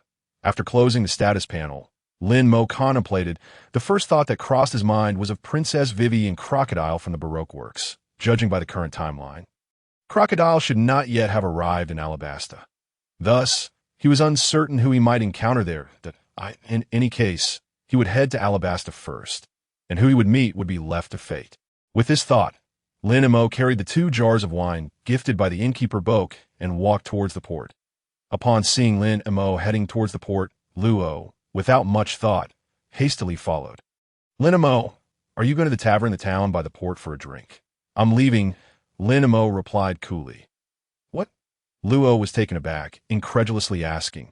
You're leaving Drum Island? Why the rush? I am a traveler. Lin Mo glanced at him and said indifferently, I cannot linger in one place for too long. But Luo clenched his teeth and continued, I genuinely like you. Won't you consider joining my pirate crew? Not interested. With that, Lin Mo continued walking towards the port. Luo stood there, staring blankly at Lin Mo's retreating figure, and after a long pause called out loudly, Lin Mo, are we friends? Can I be your friend? Lin Mo paused slightly without turning back. He responded coolly, Then he resumed walking. Luo grinned and waved goodbye to Lin Mo. Definitely, we will meet again. Next time, I will be stronger and more deserving of your friendship. Kaleha approached Luo, took a sip of her drink, and chuckled. Ha. It seems you've made up your mind, of course. Luo clenched his fist confidently. If I want something, there's nothing I cannot achieve. In the pine forest outside Cocoa Village, Chopper hid behind a tree, observing Lin Mo's movements. Upon overhearing the conversation between Lin Mo and Luo, he felt a surge of despair. Although he was thrilled to learn Lin Mo's name, he was disheartened that Lin Mo was leaving. He did not want Lin Mo to go, but he understood that Lin Mo had no reason to stay because of him. as Lin Mo walked further away. Little Chopper could no longer contain himself. He transformed into his reindeer form and sprinted after Lin Mo until he reached the edge of the port. Seeing Lin Mo boarding a ship and untying the rope from the wooden post, Chopper couldn't hold back any longer and cried out, "Lin Mo, my savior, can you stay and not leave?" Lin Mo looked at Chopper and said flatly, "You were outside the whole time in Cocoa Village." "Wherein to you?" Chopper nodded, feeling wronged. Lin Mo pondered for a moment and extended his hand to gently pat Chopper's fluffy head. "Since you were there, you must have heard my conversation with Luo. I'm a traveler and cannot remain on Drum Island forever." But Chopper protested. "Can't you stay just a little longer? I've finally found someone who won't reject me. I don't want to lose you so soon." "Chopper, farewells between men cannot be so hesitant." Lin Mo continued to untie the ropes and said, "In the future, you will encounter more kind and gentle people." "However," Chopper replied, "but right now, I only have you and Dr. Hillialik. I don't want the future. I want it now." Tears shimmered in Chopper's eyes as he added, "I know, I'm still weak, but I will strive with all my might that I want to earn your recognition. And I also want to become your friend like that Hat brother, but I truly don't want you to leave here." Seeing Chopper's pitiful expression, Lin Mo initially intended to be resolute, but after a moment's consideration, he asked in return, "Chopper, if I cannot stay, does that trouble you?" Chopper, perplexed by Lin Mo's question, nodded in confusion. Lin Mo smiled slightly and continued, "This sea is vast, far greater than you can imagine. When you grow up, you will venture out to SEAT that time. You will realize how insignificant your current worries are compared to the world. Drum Island is merely a speck. This parting is not forever. One day in the future, we shall surely meet again in some place." Chopper gazed at Lin Mo through tearful eyes as Lin Mo untied all the ropes tethered to the shore. The small boat gradually drifted away from the coast. And although Chopper wished to stop him, he knew he could no longer hold Lin Mo back, that he wanted to say something more, yet found himself at a loss for words. "Chopper," Lin Mo called out from the small boat, looking at the ever-distant figure of Chopper with a smile. "We are already friends." "Really?" Chopper asked in a flustered manner. Lin Mo waved at him with a smile. Indeed, Chopper's tears transformed into joy as he exclaimed, "In the future, I will definitely go out to sea, and at that time, I will show you a stronger Chopper." "Good." Lin Mo nodded in agreement. The small boat carried him further away from Drum Island. As he left the snowy region and the surrounding temperature returned to normal, he removed the cotton clothing he had been wearing like tea that moment. Not far ahead, a semi-submersible ship adorned with a sun design and a simplistic smiley face was approaching him. This was the ship of the red-haired pirates. Lin Mo's small boat brushed past the Heart Pirates vessel. A white bear dressed in an orange long-sleeve jumpsuit was grumbling on the deck. "Ah, Captain, this guy is really something. He said he would stay on Drum Island for 2 months, and now he just called to say he will stay for another 2 months. Can a captain be so willful?" "Ha ha, what can we do? After all, he is the boss," another voice chimed in. "Beppo the transponder snail is still connected. The captain heard everything you just said." Ah, Beppo the white bear jumped in shock upon realizing the transponder snail was indeed still connected. He quickly bowed and softly said, I'm sorry, I didn't say anything just now. Captain, just pretend you didn't hear anything." "Huh, the call has already ended. The captain didn't say anything. Beppo, you're in trouble now." "The captain must be very angry." "Shut up, Pekin." "Ah, come on, let us settle this." Beppo immediately struck a pose, balancing on one leg. Pekin couldn't help but burst into laughter. It must be said that the atmosphere aboard the red-haired pirates was rather jovial. Lin Mo smiled slightly and said nothing more as the small boat quietly passed by the Heart Pirates ship, heading towards the next destination, Alabasta. Alabasta was unlike the small island Lin Mo had visited before. It was a vast superpower, as the towns were built upon the desert. One needed to stockpile sufficient drinking water to traverse Alabasta. Fortunately, Lin Mo's system space was ample, so he needn't worry about the water supply. However, he was uncertain how long he would need to sail before reaching Alabasta. Thus, whenever he encountered a small island along the route, Lin Mo would dock and replenish his supplies. After nearly a month at sea, a large island covered in yellow sand finally appeared before him, that he brought the boat close to the nearest shore and jumped down onto the sandy ground. As his feet touched the sun-soaked earth. The long-awaited system notification echoed in his mind. Ding! Congratulations, host, for successfully arriving at the sign-in location. Alabasta. Sign-in progress 10. Current total progress 10. Reward. New skill. Beginner level wind release. Infinite sandstorm breakthrough. Immediately, information regarding the wind release. Infinite sandstorm breakthrough flooded into Lin Mo's mind. This was a power from Naruto, capable of creating massive desert storms. Originally, one could only utilize this skill while in a tailed beast state, which was a colossal chakra entity with a tail. However, for Lin Mo, this limitation did not exist. He could use it simply by touching the sand with his hands in a land abundant with sand like Alabasta. This ability could be deemed extraordinarily powerful. Without further ado, Lin Mo headed towards the nearest small town. It was a quaint and rustic place, where men and women donned headscarves or hats to shield themselves from the scorching heat, as Alabasta was built atop a desert. Although the current heat posed little threat to Lin Mo, prolonged exposure to the sun could become uncomfortable. As Lin Mo passed a stall selling hats, headscarves, and goggles, the vendor cheerfully called out to him, "Little one, judging by your attire, you must be an outsider. Welcome to the town of Narahala in Alabasta. A friendly reminder, it's easy to suffer from heat stroke without a hat here. Would you consider purchasing one?" Lin Mo paused indifferently, scanning the vendor's stall.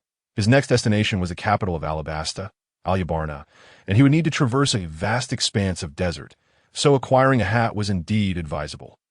After a brief moment of contemplation, Lin Mo chose a black cowboy hat with an orange brim, paired with a red pair of goggles perched atop the brim. "How much?" Lin Mo asked as he placed the hat upon his head. The vendor rubbed his hands together with a smile. "Since you're still a child, I'll let you have it for just 10 berry. 10 berry for a hat and goggles was quite reasonable." Lin Mo promptly retrieved the 10 berry and handed it to the vendor, inquiring, "How do I get to Alabasta?" "You mean the capital, Alabasta?" The vendor chuckled as he accepted the money. Lin Mo nodded casually. "Alabasta is quite far from here," the vendor continued, pointing in a direction. "Just keep walking in that direction. However, I suggest you buy a camel to ride. Otherwise, it will take you at least 2 months on foot to reach. Oh, by the way, you didn't come to Alabasta alone, did you? Where are your guardians? Do they need hats too?"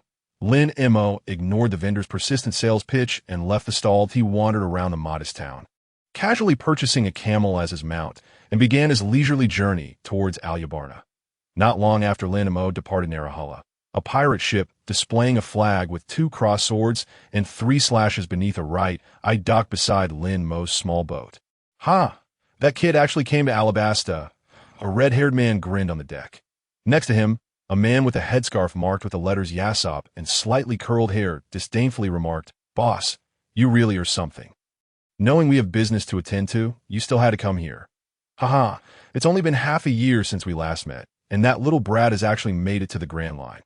I'm eager to see how much he has grown." The group of individuals was none other than the red-haired pirates, whom Lin Mo had encountered in East Blue's Windmill Village. "Having a nosy captain is quite a headache," said Lucky Roo, a man who always seemed to have food in hand, as he chewed on a piece of meat. "You can do as you please, but if we don't meet that guy by the agreed time, you'll be the one facing the consequences, but I really want to see Lin Mo." Red-haired Shanks leaned against the railing of the deck, gazing intently at the small wooden boat anchored nearby. He continued, "Although this vessel is not the one Lin Mo sailed from Windmill Village, I am certain it belongs to him. I can already smell his presence. Ha ha ha. Captain, are you a dog? Smelling things and all. Ha ha." The man with a headscarf, known as Jesus Burgess, laughed heartily. The other members of the red-haired pirates couldn't help but join in the merriment. Even Shanks chuckled, "Do you truly long to see him that much?" At that moment, a man clad in a black shirt, with long black hair tied into a ponytail and a strand of bangs cascading down the left side of his face, dressed in a V-neck t-shirt and loose-fitting trousers, his feet adorned with marten boots, calmly inquired while holding a cigarette between his fingers. Shanks turned to Beckman and grinned. "Of course, it's not every day I receive news of him heading in this direction. If I let this opportunity slip away, who knows when I might see him again. My sixth sense tells me that Lin Mo is also eager for our reunion." In truth, Lin Mo did not share this anticipation. Beckman observed Shanks's excited and yearning gaze, fell into silence for a moment, took a puff from his cigarette, and finally said, "All right, 10 days. We shall wait here for you for 10 days. 10 days? Isn't that a bit short?" "Alabasta is so vast," Shanks mumbled. "Captain, you should be grateful. 10 days is already quite generous." Beckman retorted, "If it were me, I would only grant you 3 days. Tisich, 3 days? You must be underestimating our captain. I believe a single day would suffice." "Ha!" The crew of the red-haired pirates erupted in raucous laughter. "Oh dear, what kind of crew have I gathered?" Shanks smirked as he gazed at the distant town. With a leap, he effortlessly jumped ashore, glanced back at those standing on the deck, and waved. 10 days it is. Take good care of the ship while I am away." After the agreement of 10 days was reached, Shanks and his crew ventured directly into the town of Roera. Searching under the scorching sun but failing to find any trace of Lin Mo as he passed by a stall selling hats, the vendor called out to him, just as he had done when Lin Mo was there. "Sir, you don't seem to be from around here. Have you come from another island? If you plan to stay for a while, it would be wise to buy a hat to protect yourself from the heat. Getting heat stroke in this place can be quite troublesome." Shanks cast a glance at the vendor, dismissed the thought, and eagerly approached the stall. He began to gesture and ask, "I'm looking for someone. Have you seen a little brat about this tall? He is not a local .o. What is his distinguishing feature? Right? He has a perpetually sour expression, as if everyone owes him money. Yes, that is it. Have you seen him?" Seeing Shanks so animated, beads of sweat began to form on the vendor's forehead.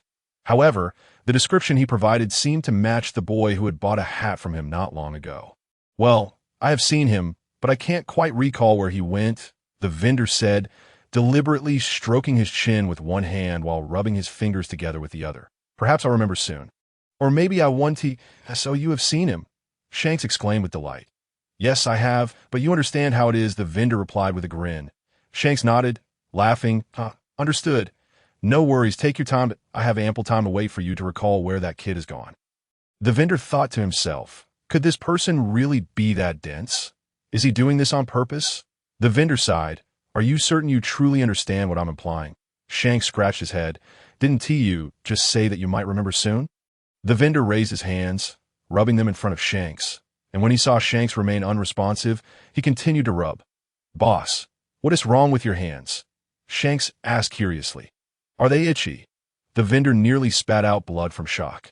Unable to contain himself, he shouted, "You rascal! You're doing this on purpose! I've made it so obvious, and you still pretend not to understand. What do you want?" Shanks looked at him innocently, scratching his head and chuckling. "Don TB's so angry. Anger isn't good for your health, especially in such heat. Oh, are you too hot and in need of water? I have some liquor here. Would you care for a sip?" As he spoke, Shanks genuinely offered his flask to the vendor. The vendor nearly swatted Shanks's flask away. "You idiot. I'm neither itchy nor hot, and I'm certainly not thirsty. I just want you to buy a hat. Will you buy or not? If not, get lost and let me conduct my business." It's not good to be so angry, boss. You should have told me sooner that you wanted to buy a hat." Shanks stroked his chin, surveying the hats on the stall. Casually picking up a straw hat, he cheerfully asked, "How much for this one?" The vendor's lips twitched in annoyance. 5 belly. "That is quite affordable." Shanks placed the straw hat atop his head and tossed 5 belly to the vendor. The vendor accepted the money, then pointed in the direction of the capital, Alabasta, saying, "That little brat you are looking for headed that way. You'd better get a camel to chase after him. Otherwise, it will be difficult to catch up on foot.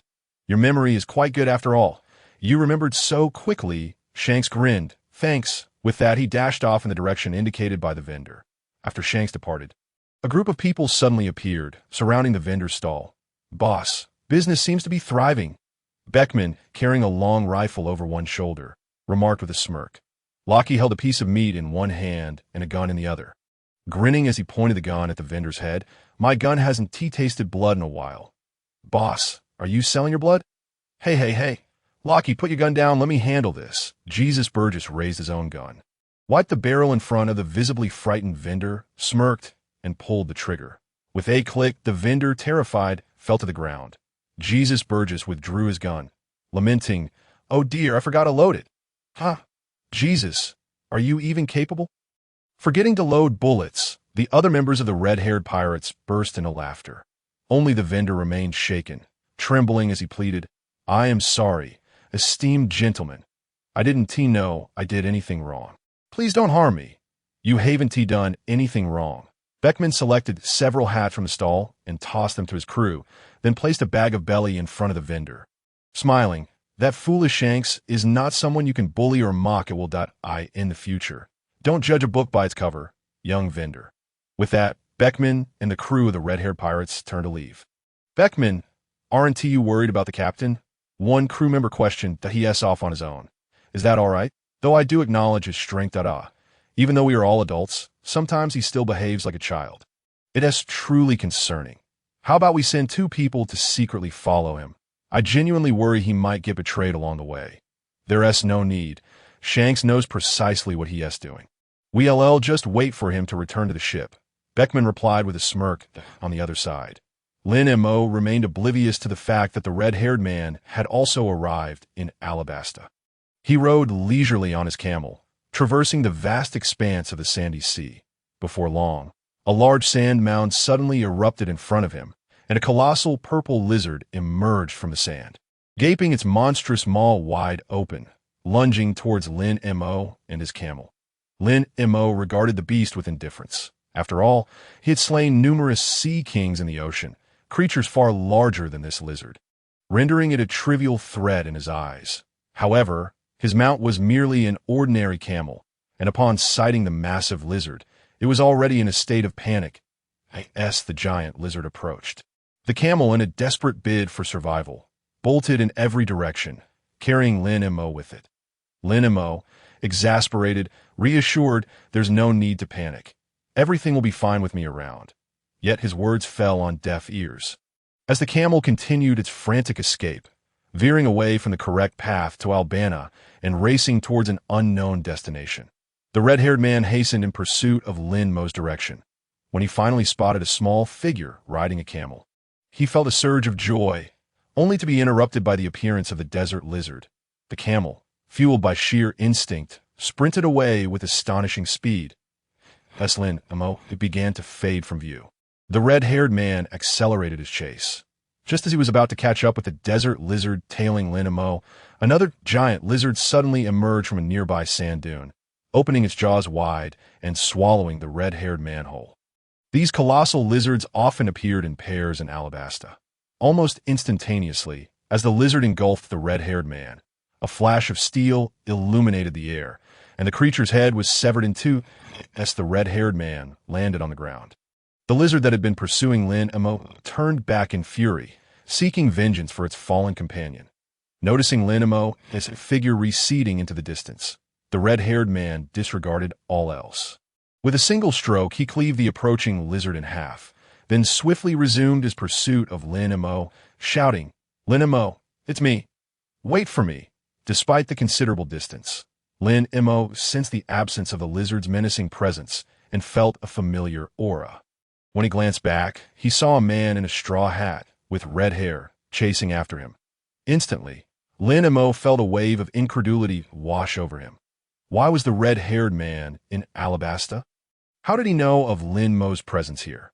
It seemed too coincidental that they encountered each other in this vast expanse. Perhaps this fellow might even partake in the mission in Alabasta.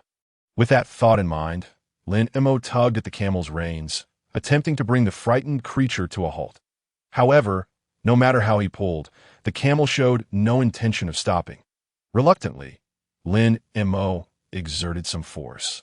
Yanking the reins back sharply, the camel's front half reared up, nearly toppling over, but Lin Mo gracefully leaped aside, landing safely on the adjacent sand as the camel collapsed. The camel struggled to rise, gazing around in bewilderment, and only relaxed when it realized that the giant lizards had vanished.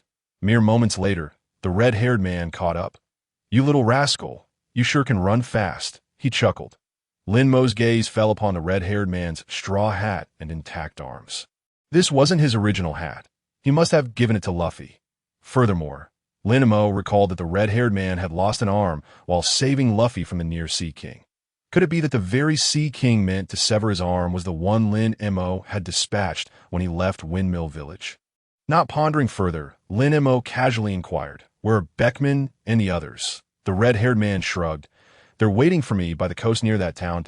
Don't worry about them." Lin Mo, it's been over half a year since we last met. Did you miss me? Lin Mo replied flatly. No, ahaha. The red-haired man laughed heartily. Your aloof demeanor hasn't changed a bit, haha. So what brings you here? Can't I come and catch up? With a toothy grin, he added, on my way here.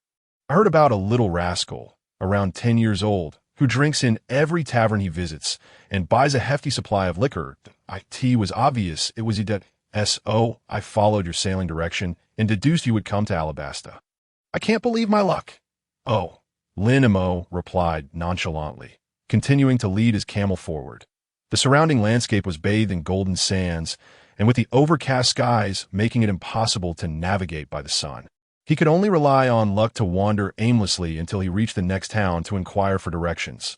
The red-haired man, not wanting to be left behind, quickly caught up, walking beside Lin Mo. Chatting away, I never expected you would arrive in the Grand Line so soon. I thought it would be years before we met again. Lin Mo remained silent, continuing to walk forward. It indeed would have taken years.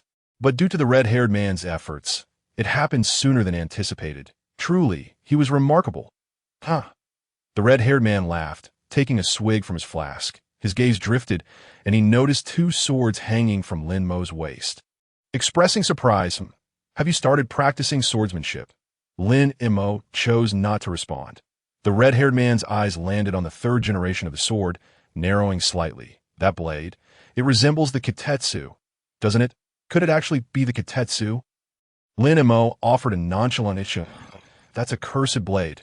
The red-haired man exclaimed in astonishment. You can wield even a cursed blade? Lin Mo chuckled lightly. What can't be mastered? Only those with wavering resolve fall prey to a cursed blade's influence. The red-haired man paused, then burst into laughter. Indeed. Your willpower is not something a mere cursed blade can control. That I was overthinking it. So Lin Mo inquired, slightly irritated, how long do you plan to keep Beckman and the others waiting? His implication was clear. He wished for the red-haired man to hurry along and not linger. Yet, the red-haired man seemed unconcerned. I've promised him I'd return within 10 days. It's all right. It's been ages since we shared a drink together. When we reach the next town, let's find a tavern and indulge in a feast. It's on me. If it was merely for the sake of drinking, that was not an issue. Lin Mo considered it briefly and responded with another indifferent image. In high spirits, the red-haired man continued to walk alongside him.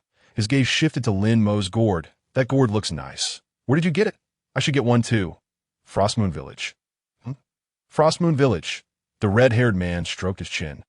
Pondering, did I ask that the village with the one-heart dojo? Yes. No wonder you've taken up swordsmanship, that you've been to that dojo. Did I hear the master there is quite formidable? Have you had a chance to spar with him? Lin Mo replied coolly. No, the red-haired man looked puzzled. Why not? Lin Mo shot him a glance, finding him rather bothersome. Seeing that Lin Mo remained silent, the red-haired man mused aloud. You aren't afraid that you can't match the dojo's master, are you? Lin Mo remained stoic. The red-haired man laughed heartily. I was just joking. You are the strongest little rascal I've ever met.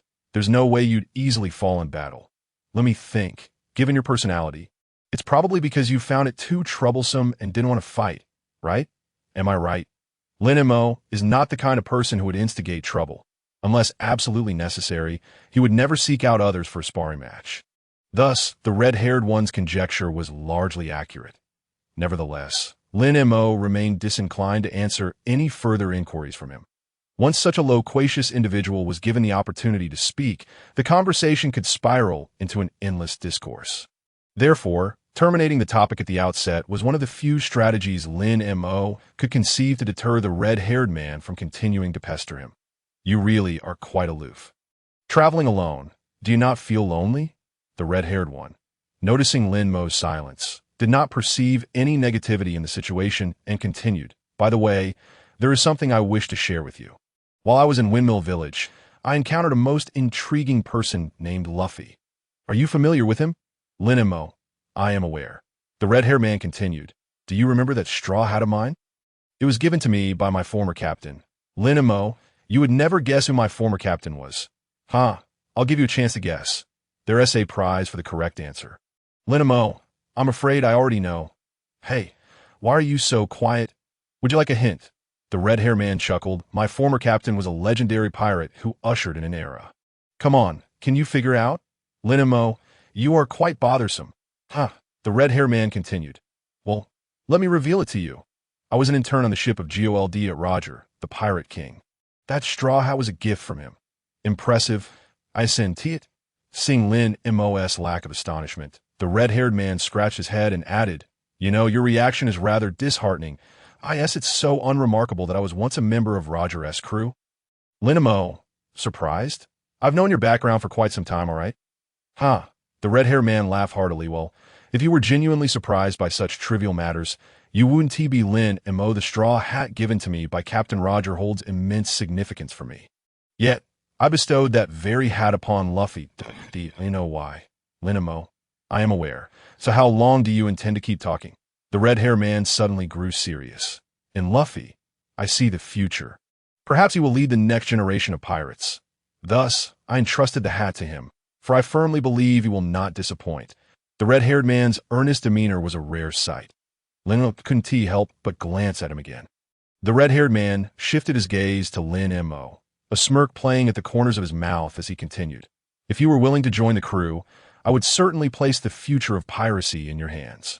Although this may seem unkind to Luffy, your potential is the finest I have encountered in all my travels, and you are still in your formative years. It is no exaggeration to say that in the future, you will undoubtedly become someone capable of effortlessly stirring the entire world. Lin Mo, regarding your praise and affirmation, I do not feel particularly elated. In fact, I find myself wanting a drink, without further thought. He picked up his gourd, uncorked it, and took a swig. Seeing Lin Mo's lack of reaction, the red-haired man couldn't help but chuckle. When others receive my compliments, they are overjoyed, yet you show no reaction at all. As if you already knew everything. Lin Mo, what else should I do? Should I play along with your performance? Thus, they continued their journey forward. After walking for over 3 hours, the red-haired man noticed a lush town in the distance. Lin Mo, I see the town, he exclaimed excitedly. Lin Mo, feeling somewhat exasperated, replied, I see it too. Let us hurry. I can hardly wait to taste the wine of Alabasta. The red-haired man, bubbling with anticipation, agreed at an instant. They quickened their pace and entered the town. Guided by the townsfolk, they arrived at the largest tavern in the area. Finally, we can enjoy a proper meal and drink, the red-haired man exclaimed, pushing open the tavern door and allowing Lin Mo to enter first. Without hesitation, Lin Mo stepped inside. They approached the bar, and the red-haired man waved his hand, calling out, Barkeep, bring us a crate of your finest wine. A crate? Are you planning to take it with you? The tavern owner asked, puzzled. The red-haired man grinned. Of course, we intend to drink it here. Wait, can you even finish a crate by yourself? The tavern owner responded, astonished. The red-haired man pointed at Lin Mo with a smile. This little guy will help me. We can finish it together. Now stop wasting time and bring the wine. As he spoke, he reached into his pocket and tossed a handful of gold onto the bar. The tavern owner's eyes lit up as he quickly stashed the gold away, bowing and scraping. Very well. I shall fetch you the best wine immediately. Other patrons in the tavern watched the red-haired man's extravagant display with a mix of envy and admiration. What a wealthy fellow. If only I had that much gold to spend, perhaps he could buy us a drink too. You're thinking too much. He doesn't know you. Why would he buy you a drink? That is not necessarily true. Perhaps he would be willing to treat, one patron suggested. Hey, red-haired brother, what do you think? The red-haired man smiled amiably, sure, but I only brought a limited amount of gold. I reckon it's enough for several crates. Let us all drink together. Did I hear that right? He actually agreed to buy drinks for everyone. Seems this little brother is quite generous. Indeed, he seems like a nice guy. Little brother, what is your name? The red-haired man removed his straw hat and placed it on the bar, grinning. I'm Shanks, but my name isn't important. You should remember the name of this little guy beside me. Lin Mo replied, what a lot of nonsense. Shanks laughed heartily. Hearing Shanks' words, the other patrons began to murmur among themselves. Shanks? That name sounds familiar, but I can't quite place it. Lin Mo? I've never heard of him. Why should we remember this child? Wait a minute. This kid named Lin Mo looks like he is only a few years old. Can he even drink? Is it appropriate for an adult to bring a child to a tavern? Well, you know, Nowadays, we must start young. Teaching children to drink from an early age isn't a bad thing. Who knows, maybe they outdrink us adults, amidst the laughter and chatter of the patrons. The tavern owner brought a crate of fine wine and set it before Shanks. He promptly opened a bottle and offered it to Lin Mo without hesitation. Lin Mo accepted and took a hearty swig. The tavern owner, witnessing Lin Mo's eagerness, couldn't help but exclaim, "In this day and age, even children have such impressive drinking capacities." "Barkeep," Shanks grinned, "that gold I gave you should be enough to buy several crates. Let us share it with the other patrons and drink together." "Wait, are you from out of town? You don't even know these folks, and you want to treat everyone?" the tavern owner asked. Astonished, Shanks waved his hand dismissively. Drinking should be a lively affair, like a banquet. It's far more enjoyable to drink, laugh, and celebrate together. Wouldn't you agree? The patrons enthusiastically chimed in. Absolutely. Shanks was known for his love of festivities, and Lin Mo was well aware of this trait. Moreover, Shanks was inherently generous and carefree.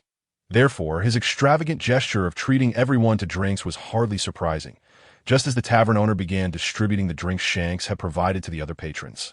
The lively atmosphere was abruptly shattered when the tavern door was kicked open violently. A man, adorned with a tea-green headscarf and a forehead band fixed with a blue gem, stormed in with a group of ruffians. Exuding arrogance, upon seeing the newcomers, the previously joyful ambience within the tavern was instantly disrupted. "They are the desert bandits. How did they manage to enter the town? What about the guards tasked with its protection?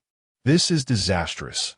I've heard that desert bandits are notorious for their ruthless pillaging and destruction. If they have set their sights on us, we are doomed. How unfortunate we are." The patrons of the tavern were struck with terror. The leader of the desert marauders, Dak, let out a boisterous laugh.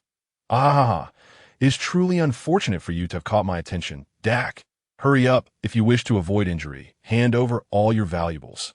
Dak's henchmen, armed with firearms and blades, spread throughout the tavern, grinning wickedly as they demanded money from the terrified customers. Those who dared to resist were met with immediate force. The tavern owner cowered beneath the bar. Chaos erupted within the establishment. Only the red-haired one and Lin Mo remained leisurely sipping their drinks. One of Dak's subordinates approached the bar, pressing a long knife against the red-haired man's neck, and menacingly commanded, "Quickly, if you wish to live, hand over all your money."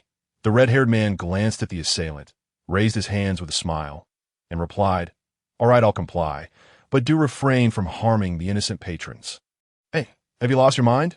We are desert bandits. Don't think you can bargain with us.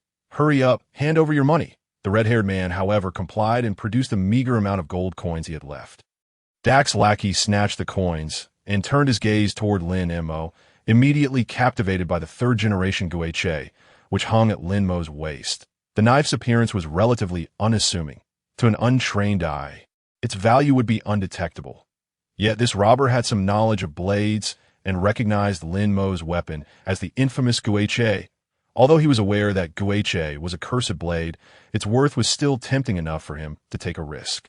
He shifted the knife from the red-haired man's neck to Lin Mo's, growling, "Hey, brat, hand over your knife." Lin Mo, unfazed, turned his expressionless gaze toward the man threatening him and spoke in an indifferent tone. "Put the knife down. You want to die? Hurry up and give me the knife at your waist." Dak's henchman barked, "If you don't cooperate, I'll kill you. I advise you not to proceed with that." The red-haired man remarked, finishing the last drop of his nearly empty bottle of liquor in one gulp before retrieving another from the stock, casually adding, "That kid is not someone you can provoke, and that knife is beyond your capabilities. For your own sake, take the money and leave. Don't court disaster. You think I fear killing this brat?" Dak's subordinate snapped. Visibly enraged, he swung his long knife towards Lin Mo's head with ferocity. Lin Mo, however, continued to sip his drink, and as the blade approached his neck, a sharp crack echoed, and the knife shattered. Lin Mo remained unscathed. "Huh, how did this happen? My knife broke." Dak's lackey exclaimed in disbelief. The red-haired man chuckled. "Not bad, your hockey has improved." Lin Mo silently continued to drink. "What just happened? How did your knife break?" Dak's subordinate was flustered. "You can't even handle a child. How pathetic. Hopi, do you need help? If you share half of what you can take from this haul, I'll assist you. Ha ha." The man named Hopi, looking at the broken knife in his hand, felt a wave of embarrassment. It must be that my knife is just too old, he retorted, but you brat will soon learn the terror of desert bandits. As he spoke, Hopi swiftly grabbed a revolver from a nearby accomplice, pointing it unhesitatingly at Lin Mo's head and pulling the trigger. The bullet hurtled towards Lin Mo's skull, just as it was about to make contact. Lin Mo casually tilted his head, causing the bullet to graze his hair and strike the liquor cabinet nearby. Stunned, Hopi immediately pulled the trigger again, unleashing all the bullets from the revolver. You must have been lucky to evade that shot. Now let's see how you escape this. Die, brat. Lin Mo, unfazed, merely swayed his body, dodging all the bullets fired at him. He then turned to regard Hopi with a cold, indifferent gaze, if the first attack was a matter of chance. Then evading all subsequent attacks was no mere coincidence. Hopi, taken aback, found it astonishing that this boy he so underestimated could evade all of his bullets. When Lin Mo fixed him with a chilling stare, Hopi instinctively took a step back, stammering, what's going on? How can this brat evade so many bullets? Is this a trick? The companion surrounding Hopi stared wide-eyed, equally astonished. The red-haired man, resting his chin on one hand and holding a bottle of liquor in the other, looked at Lin Mo with an amused smile, commenting, "It seems your observation haki is quite well developed. What is happening?" At that moment, Dak, the leader of the desert bandits, strode toward Hopi. Panic-stricken, Hopi ducked behind Dak, nervously stating, "Boss, that kid is abnormal. I suspect he is a monster. Monster or not, he is just a filthy brat." Dak dismissed. Preoccupied with robbing the other patrons, he had been oblivious to the situation unfolding with Hopi. "Boss, let us leave," Hopi urged, a quiver in his voice. Dak glared at him furiously. "You fool. Do you think we are just going to leave? We must plunder every last coin from this tavern before we depart." Dak turned his steely gaze toward Lin Mo, brandishing his spiked club threateningly. "It seems you frightened my subordinate quite badly, brat. Let me see what skills you possess." With that, a bloodthirsty glint flashed in Dak's eyes as he swung his specially forged club, designed to crush stone with ease, directly at Lin Mo's head. Lin Mo, silent, wrapped his haki around his right hand, and, as the club approached, delivered a powerful punch that met it head-on. A resounding bing echoed through the tavern as Dak's club shattered before the astonished eyes of all present. The tavern fell silent. Dak stared in disbelief at the remains of his weapon, now merely a handle. His subordinates wore expressions of sheer terror. Lin Mo glanced at the remnants of the club stuck to his fist and frowned slightly, shaking off the debris. This gesture made Dak mistakenly believe Lin Mo intended to strike him, prompting him to retreat several paces in fear.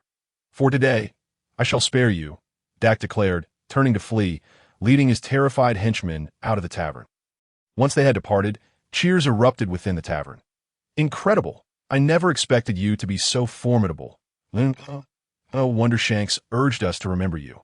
It turns out you are no ordinary child. To think you could scare off the fearsome desert bandits. What a pity, though, our money was still stolen. But as long as everyone is safe, that is what matters. Haha, this sense of survival after robbery is quite exhilarating." The tavern owner peeked out from behind the bar, seeing the patrons laughing heartily once more. After a moment's thought, he declared, "Today, drink freely. I shall not charge you." "Really, boss? We could drink quite a lot. Be careful not to go bankrupt. Since the owner is so generous, we shall not hold back. Hey, let us raise a toast to our shared ordeal." "Indeed. Let us all raise our glasses in honor of our little hero, Lin Mo." The tavern had once again returned to its previous lively atmosphere before the arrival of the desert bandits. Lin Mo, in a state of silent disbelief, continued to drink. It was quite astonishing how this group remained so cheerful even after being robbed. The red-haired man, with a smile, watched Lin Mo, and after he finished a bottle, proactively opened another one for him. "How does this atmosphere feel?" he inquired with a grin. Lin Mo responded flatly, "Not particularly special." "Ha ha!" The red-haired man laughed heartily. That moment, the tavern's door swung open once more to a young man, tall and slender, donned in an Arab-style headscarf, his eyes adorned with deep purple star-shaped makeup, and dressed in a white robe covered in numerous black square patterns. Entered, flanked by a group of fully armed subordinates. The patrons inside recognized him immediately. "Isn't that Vice Captain Bell?" they murmured. "Bell should be guarding His Majesty in the capital. What brings him to our humble town?" Could it be regarding those useless desert bandits from earlier? Lord Bell, that group of desert bandits has already been driven away. There's nothing to worry about here. Driven away? Bell was slightly taken aback. He had been passing through the town on official business when he received a distress signal indicating an incursion by a band of desert bandits, prompting his swift arrival. These bandits had easily injured the armed guards protecting the town. Now, they were claiming that the bandits had been expelled? With a stern expression, Bell scanned the tavern, his gaze inadvertently falling upon two figures sitting at the bar, one large and one small. Their attire did not resemble that of the inhabitants of Alabasta. Could it be that they were the ones who had driven away the desert bandits? With this thought, Bell approached the tavern, heading towards the red-haired man and Lin Mo. You two must be the ones who dealt with the desert bandits earlier? Bell inquired in a neutral tone. Lin Mo chose to ignore him. The red-haired man, still sipping his drink, cheerfully replied, I suppose so, but it was mostly him who did the heavy lifting, and then he pointed at Lin Mo without a hint of discretion. Lin Mo shot him an exasperated glance, his eyes conveying a silent message. You talk too much. Bell turned his attention to Lin Mo, a flicker of surprise crossing his eyes, before he could ask any further questions. The surrounding patrons began to extol Lin Mo's remarkable achievements. Indeed, it was that boy who did it. Lord Bell, you weren't here to witness it, but this lad named Lin Mo shattered the weapon of the desert bandit leader with a single punch. Yes, we all saw it with our own eyes. Even when they shot at him from just 2 meters away, they couldn't hit him, and there was one who tried to stab him, only to break his own blade in the process. I even suspect this boy isn't human. His skin seems impervious to blades. In summary, this boy was truly extraordinary, and thanks to him, we are all safe and sound. Bell, initially skeptical about how a mere child could drive off so many bandits, found his doubts dissipating in light of the numerous testimonies. After a moment of silence, Bell spoke up. I am Vice Captain Bell of the Alabastan Royal Guard. I am immensely grateful for your assistance in this matter. With that, Bell courteously bowed slightly and continued. However, I have official duties to attend to and cannot linger in this town for long. As a token of my gratitude, allow me to cover your tab for this evening. Lord Bell, the tavern owner interjected awkwardly. Today, the entire tavern is offering complimentary drinks. If you have the time, you are welcome to stay for a drink before you leave. Bell simply replied. Ha ha. The red-haired man laughed heartily. There's no need for such formality. This lad isn't one to be swayed by such trifles. If you must express your gratitude, simply buy him a drink the next time you meet. Very well. Bell nodded. In that case, I shall take my leave. Noticing Lin Mo's indifference, he refrained from saying anything further and turned to exit the tavern. After his departure, Lin Mo rarely commented on anything, but managed to remark to the red-haired man, You really do talk a lot. Huh. The red-haired man laughed without a care. The tavern owner approached them with 2 drinks. Upon hearing Lin Mo refer to the red-haired man as Shanks, he suddenly recalled someone. In fact, he had felt a sense of familiarity upon first seeing the red-haired man, but he couldn't quite place where he had seen him before. You wouldn't happen to be the captain of the red-haired pirates, would you? The tavern owner whispered, lowering his voice. The red-haired man looked at him and grinned. Ah, you've caught me. Realizing he had spoken too loudly, the tavern owner quickly covered his mouth, lowering his voice to a mere whisper as he leaned closer to the red-haired man and Lin Mo. I never imagined that the ones who saved us would be pirates. So, is your purpose here also related to that? The red-haired man asked, puzzled. What do you mean by that? I mean the devil fruit that will be auctioned in the underground auction house of Yuba in 2 days. What? Devil fruit? The red-haired man feigned exaggerated surprise. Lin Mo couldn't even be bothered to give him a glance. Shoo, keep your voice down, the tavern owner implored, his face pale as he gestured for quiet. You can't possibly be completely unaware of this, can you? The red-haired man scratched his head and grinned.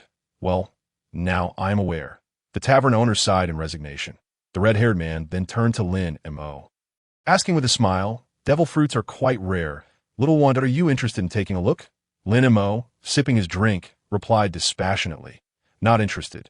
Lin Mo and the red-haired man did not linger in the tavern for long. After inquiring about the direction to Alabasta, Lin Mo set off, mounting the camel he had acquired from the town of Narahara, continuing on his journey. The red-haired man, unconcerned, trailed alongside him, mumbling about wanting to witness the excitement in Yuba. Lin Mo ignored him throughout, until they passed through a rocky desert area where a large group of injured white birds lay sprawled on the ground, convulsing. Those are scammer birds, a species that inhabits rocky desert areas.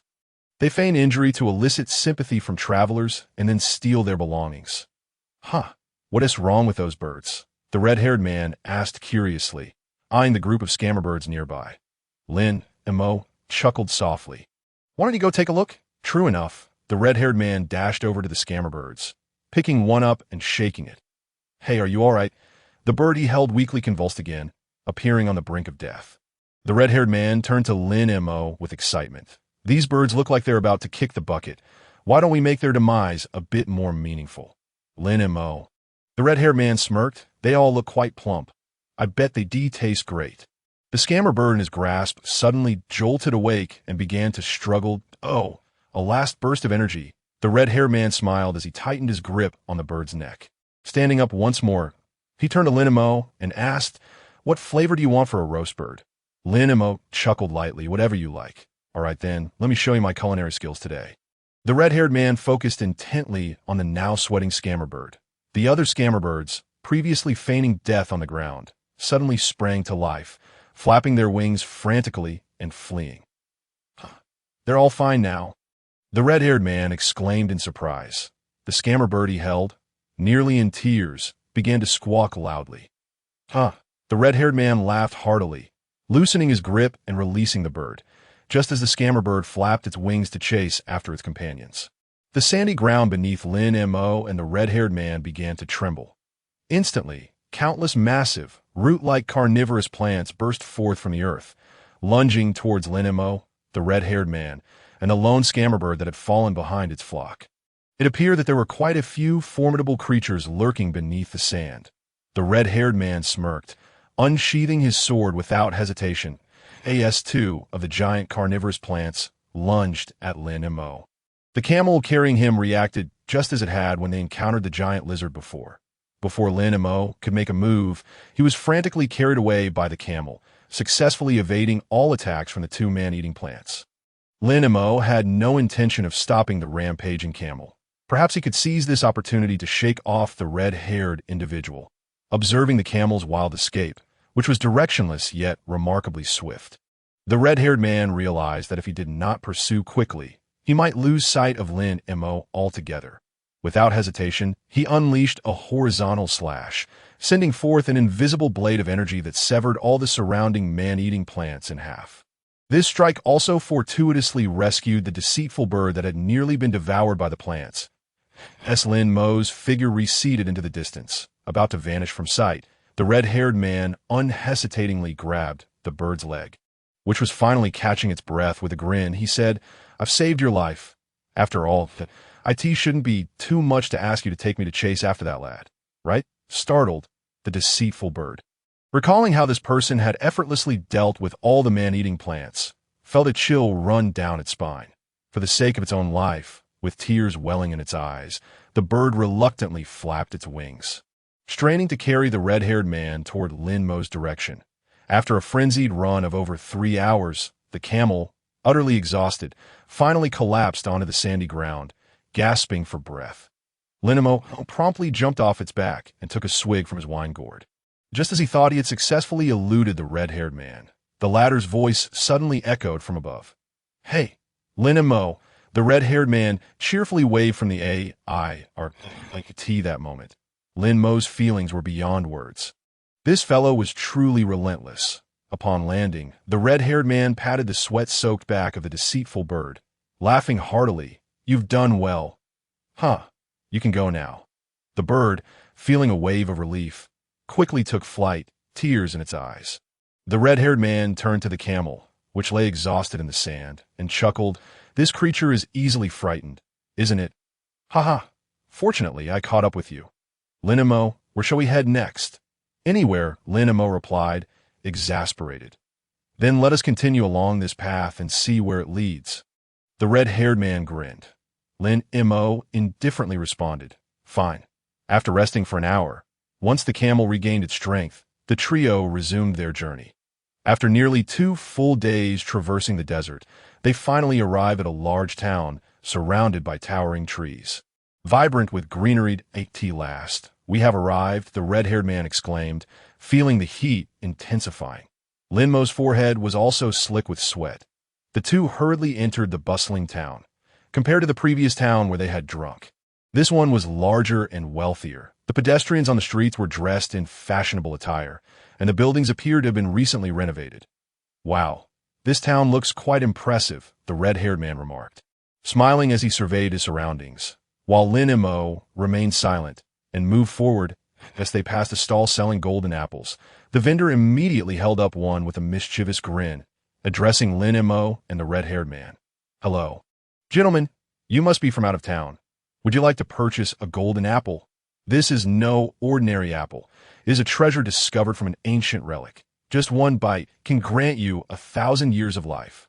Golden apple, the red-haired man gasped. Is it true that just one bite can grant 1,000 years?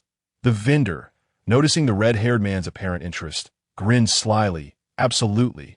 I assure you, my words are true. The red-haired man's eyes sparkled with excitement as he exclaimed. How amazing! The vendor continued with a smirk. Right now, these golden apples are on special for just 1,000 burley.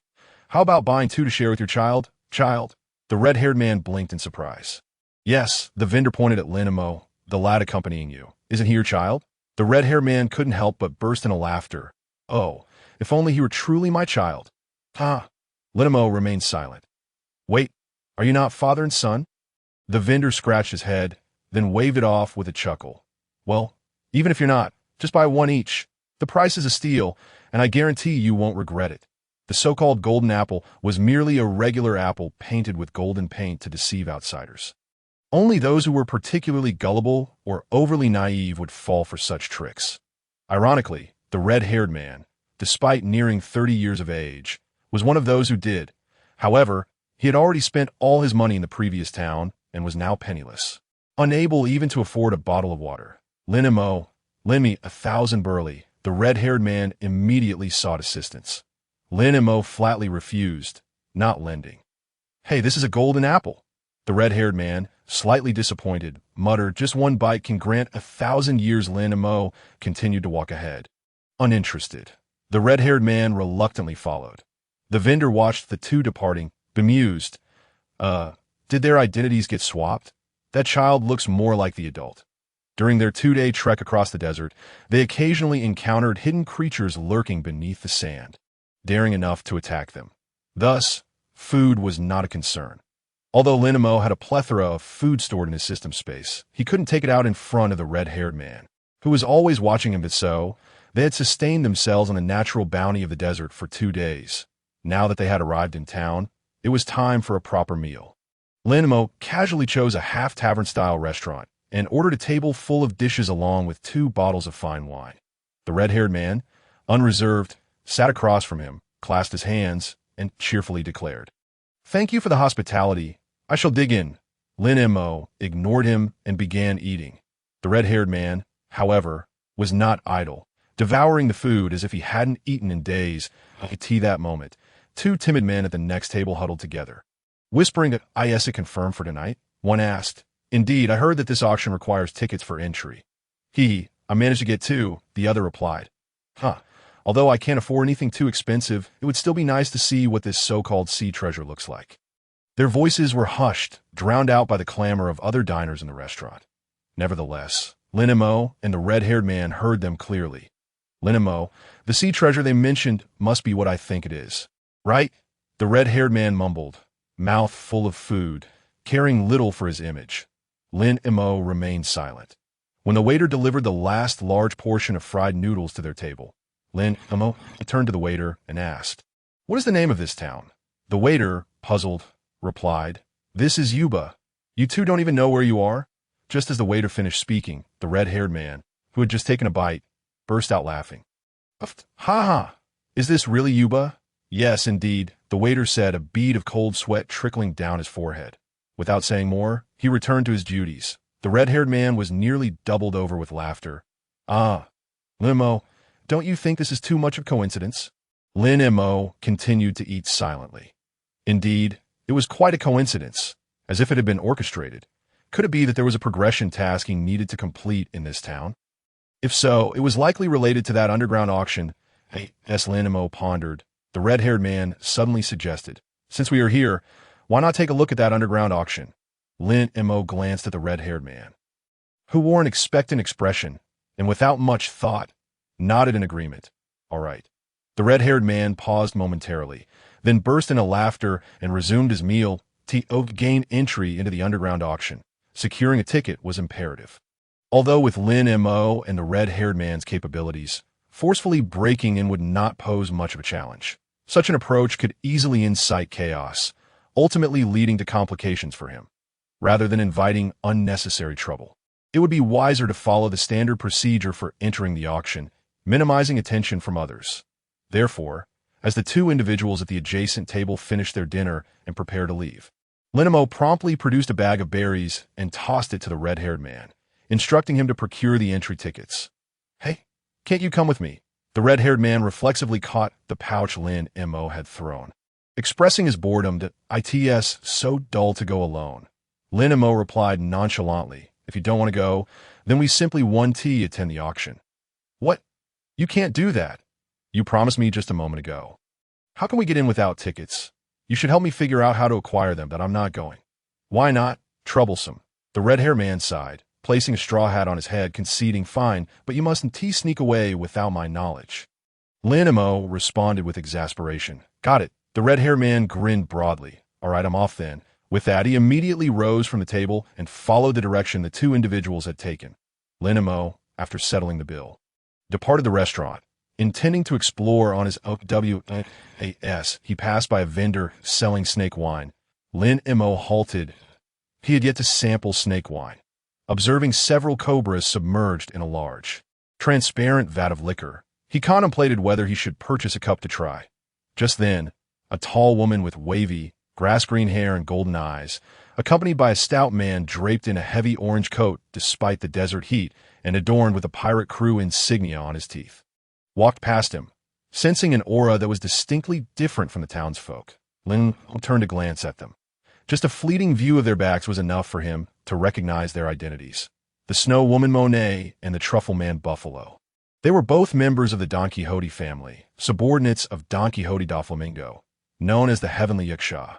Born a celestial dragon, Da Flamingo was a man who traversed both the underworld and legitimate society, resorting to any means to achieve his goals.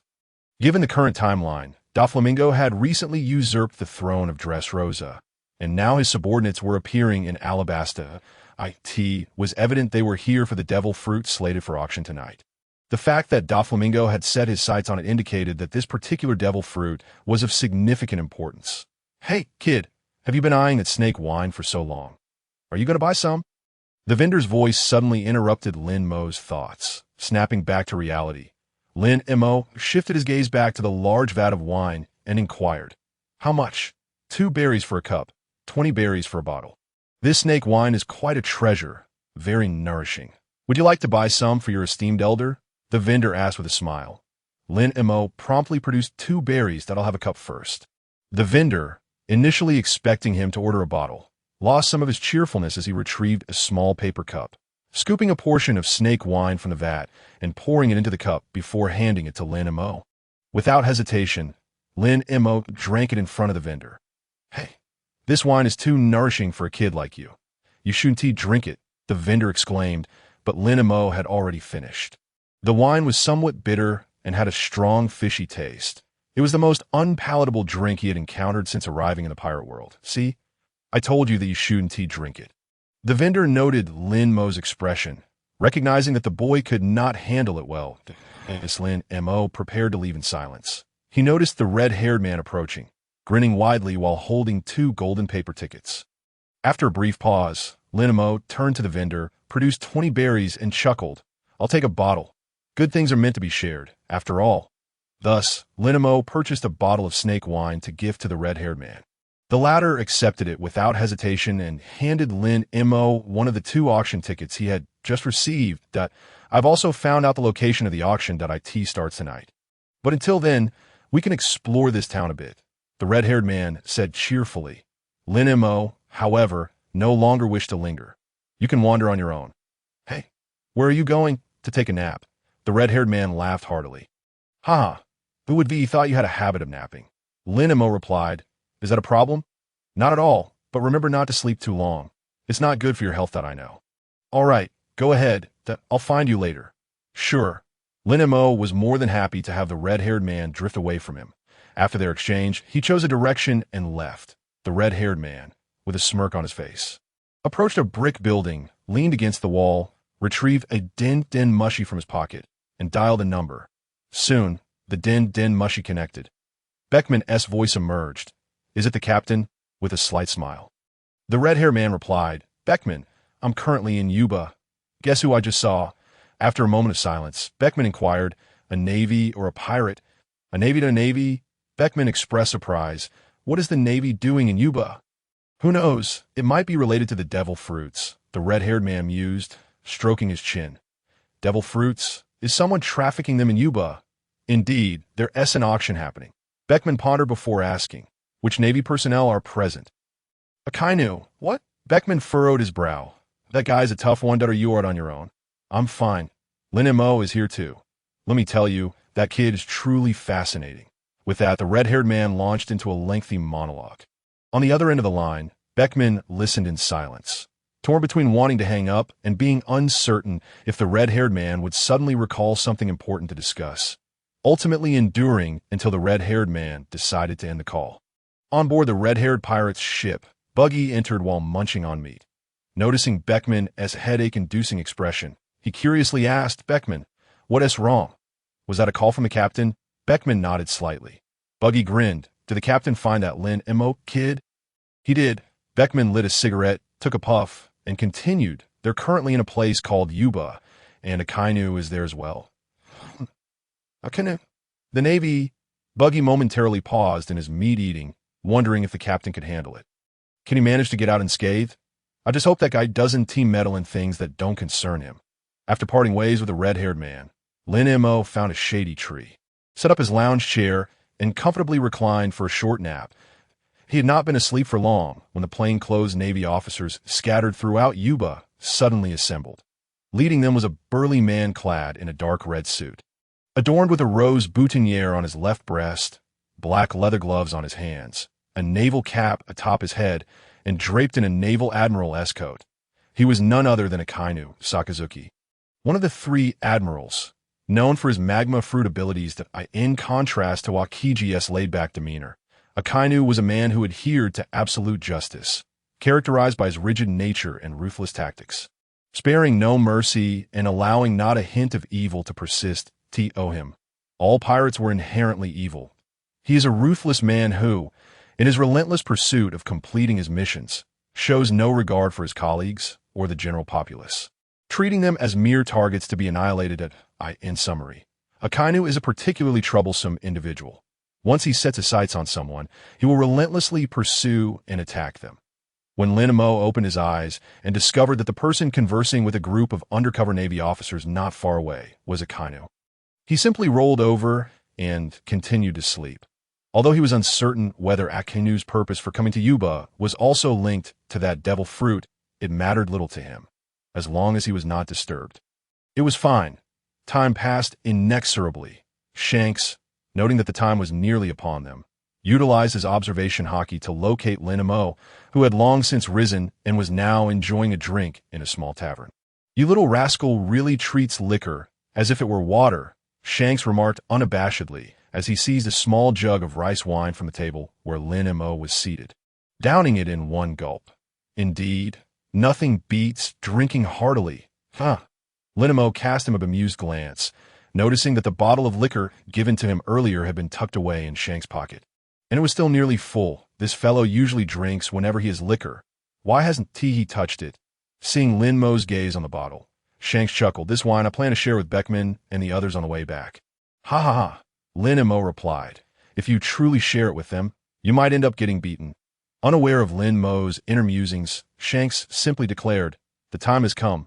Let us depart. Ha ha. Lin Mo finished his last sip of wine, settled the bill, and left the tavern alongside Shanks, heading straight for a seemingly humble inn where the auction was to be held. The inn appeared rather dilapidated, with only a modestly dressed middle-aged man behind the counter. However, Both Lin Mo and Shanks had sensed the presence of several individuals behind a peeling red wooden door at the back of the lobby. "Good day, gentlemen. Are you here to stay?" the middle-aged man inquired with a quiver in his voice. Shanks smirked as he placed the entry tickets he had forcibly acquired from two unfortunate souls earlier on the worn bar counter. Lin Mo followed suit, laying his ticket beside Shanks. The old man glanced at the tickets with little interest before turning to open the peeling red door. Continuing, "Please come in. Oh, how mysterious indeed," Shanks said with a smirk as he stepped inside. Lin Mo followed closely behind, and under the old man's guidance, they entered a small room that appeared to be no more than 20 square meters. In the center stood a table firmly anchored to the ground. The old man kicked a mechanism at the corner of the table, causing the small round table to rotate and reveal a 2-meter-wide underground entrance. Lin Mo thought to himself, "So, it is indeed an underground auction. How fascinating. Wow." A hidden mechanism, quite impressive. In contrast to Lin Mo's bemusement, Shanks expressed his excitement. "Gentlemen, the auction is about to commence. Please proceed." The old man gestured them downward. After descending a 100-meter-long passageway, they found themselves in an expansive space of over 500 square meters, hewn from the earth. Numerous flaming braziers provided illumination. Directly ahead stood a display stage occupying a third of the space, with a row of 10 single soft sofas arranged in 10 columns for the audience. The audience was already filled with numerous attendees, and Lin Mo and Shanks chose 2 seats in the back of the hall. As they waited for the auction to begin, Lin Mo casually surveyed the room and immediately spotted the snow woman Monet and the dancer Bartholomew sitting in the front. It was clear they were also here for the devil fruit. "What is it? Did you see someone?" Shanks inquired, following Lin Mo's gaze towards Monet and Bartholomew. "Who are those two? Do you know them?" Lin Mo shook his head. "I do not know them." "Then why are you looking at them?" Shanks laughed heartily. "Ha ha! You aren't smitten by that green-haired woman, are you? Can't see her face, but with that silhouette, she must be a charming beauty. Who would have thought you at such a young age would have such tastes?"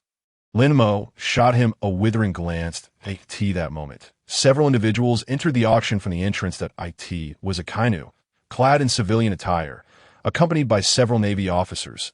Lin Mo and Shanks recognized them immediately. Akainu and his entourage took seats in the row directly behind Lin Mo and Shanks, close to the entrance. Shortly after settling in, Akainu noticed them. Due to the dim lighting and his profile view, Akainu could not fully discern Shanks' face, yet the outline seemed somewhat familiar. "General, have you spotted any suspicious individuals?" A Navy officer seated beside Akainu quietly inquired.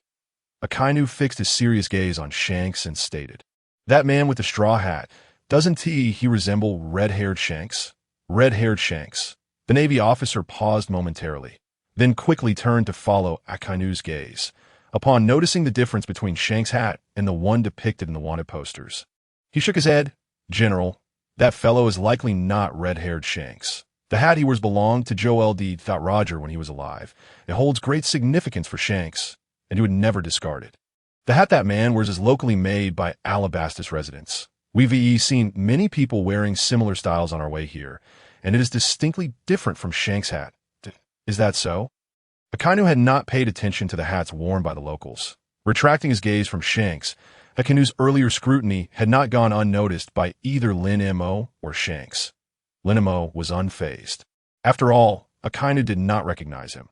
However, Shanks, relieved that Akainu had not identified him, whispered to Lin Mo, "Do you know who that large fellow is seated behind us by the edge?" Lin Mo replied, "I know." Shanks spoke quietly. "He is the Navy Admiral, Akainu Sakazuki, a man of formidable strength. If he were to pursue us, it would undoubtedly lead to considerable trouble." Lin Mo shot Shanks another incredulous glance. "You are to be one of the future 4 emperors. Would you truly fear him, even if you were to face him a decade ago? Though, I do understand your desire to avoid complications. All in all, let us maintain a low profile until he notices us," Shanks murmured. Lin Mo coolly replied, "Just keep your mouth shut." Shanks paused momentarily, then could not help but cover his mouth, chuckling softly. Lin Mo found Shanks' jovial demeanor rather exasperating. Many of Luffy's habits were indeed learned from this man. Before long, a tall, slender man with a black top hat and a goatee approached the auction stage. After exchanging a few pleasantries with the audience, The auction officially commenced. Two bikini-clad young women began presenting the items slated for auction, which consisted of various diamond treasures unearthed from ancient ruins. Primarily purchased by the local residents of Alabasta, an hour later, the main event arrived. The bearded man excitedly introduced the Paisida assistants. I'm certain you have all heard of a treasure known as the devil fruit, often referred to as the secret treasure of the sea. While consuming the devil fruit, which embodies a demon of the sea, will render one despised by the ocean and unable to swim. Each type of devil fruit grants its consumer extraordinary powers. Thus, the market price for a devil fruit can soar to over 100 million berries. Today, we will be auctioning one such fruit from the Logia category. Now, please bring out the item. Soon as the man with the goat beard finished speaking, two young girls clad in bikinis pushed a cart carrying a small square wooden box to his side. The audience watched with eager anticipation, their eyes fixed on the box. The corners of the goat-bearded man's mouth curled into a smirk as he pulled up the door of the box facing the audience. Before them appeared a spherical fruit, orange-red in color, adorned with a spiral pattern on top and a green stem. One end shaped like a vortex and the other resembling flames, its surface a collection of numerous small, flame-like spirals. Lin Mo gazed in silence at the devil fruit resting within the box. He was utterly convinced that this was the very fruit that would be consumed by Ace, the son of Joel D. Roger, Luffy's adoptive brother. He recalled that Ace had eaten the Mara no Mi on an unnamed island. Why was it now here in Alabasta? Oh, it was indeed the Mara no Mi. Red-haired Shanks stroked his chin, contemplating as he stared at the devil fruit that had drawn so many gazes. Noticing the audience's keen interest, the goat-bearded man continued, I shall not bore you with unnecessary words. The starting bid for this devil fruit is 100 million berries, with increments of 10 million for each bid. The auction officially begins now. Feel free to place your bids. Almost immediately, hands began to shoot up from the audience, each eager to raise the stakes. It wasn't until the price reached 1 billion, called out by an elderly man, that the room fell silent. The goat-bearded man chuckled. 1 billion? We are currently at 1 billion. Is there anyone willing to raise the bid? If not, this devil fruit shall be. Before he could finish, a man seated in the front row, Buffalo, raised his hand and declared 15 billion. 15 billion. The goat-bearded man was taken aback. Was he truly raising the bid by 5 billion? Buffalo grinned. Yes, I'm raising it by 5 billion. Is there anyone willing to outbid me? What is wrong with this person? Is he simply looking to squander his wealth? How ridiculous to bid like this! Complaints rippled through the crowd. The elderly man, who had previously bid 1 billion, glanced at Buffalo in disbelief, silently calculating his own finances before surrendering the fight. All right, 15 billion going once. Is there anyone else? The goat-bearded man was nearly overjoyed. Those in the auction business naturally hoped for higher bids, as it meant greater profits for them. Who are those two? Akainu inquired, fixating on Monet and Buffalo, but a nearby Navy officer promptly retrieved a small booklet and began to search. He couldn't find anything on Monet, but soon located information on Buffalo. Report. The woman is unknown, but the plump man is from the Don Quixote family. Don Quixote? Akainu sneered. Isn't that the name of that pirate family? Yes, indeed. Akainu smirked coldly. Perfect. Once we acquire the Mara no Mi, we can apprehend those two. However, we cannot be certain that the woman is a member of the Don Quixote family. The officer cautioned. What's there to be uncertain about? They're sitting together. They are undoubtedly in cahoots. Just capture them. Subsequently, when the goat-bearded man once again asked if anyone wished to raise their bid, Akainu raised his hand and boldly stated 20 billion. Gasps of astonishment echoed through the auction house. Is this devil fruit truly that coveted? People had initially thought that only one fool would raise the bid by 5 billion, but here was another one. Heavens, I thought I was wealthy enough, but I was sorely mistaken. There are always those richer than oneself. Oh, if only I had that kind of capital, I would also bid. Alas, I am not affluent. Envy swept through those who could only watch. Buffalo ignored the murmurs around him, turning back with a frown towards the one who bid 20 billion. Due to the lighting, he only found the face vaguely familiar, but could not immediately identify. Hey, what is your deal? Are you really trying to compete with me for the Mara no Mi? Buffalo questioned, his tone displeased. Akainu chuckled coldly. What? Am I not allowed to bid just because you are? Buffalo clenched his jaw, nearly losing his composure and springing up to confront Akainu. Monet quickly restrained him, whispering, "Calm down." The young master instructed us to keep a low profile while securing the Mera Mera no Mi. "Let us not make a scene."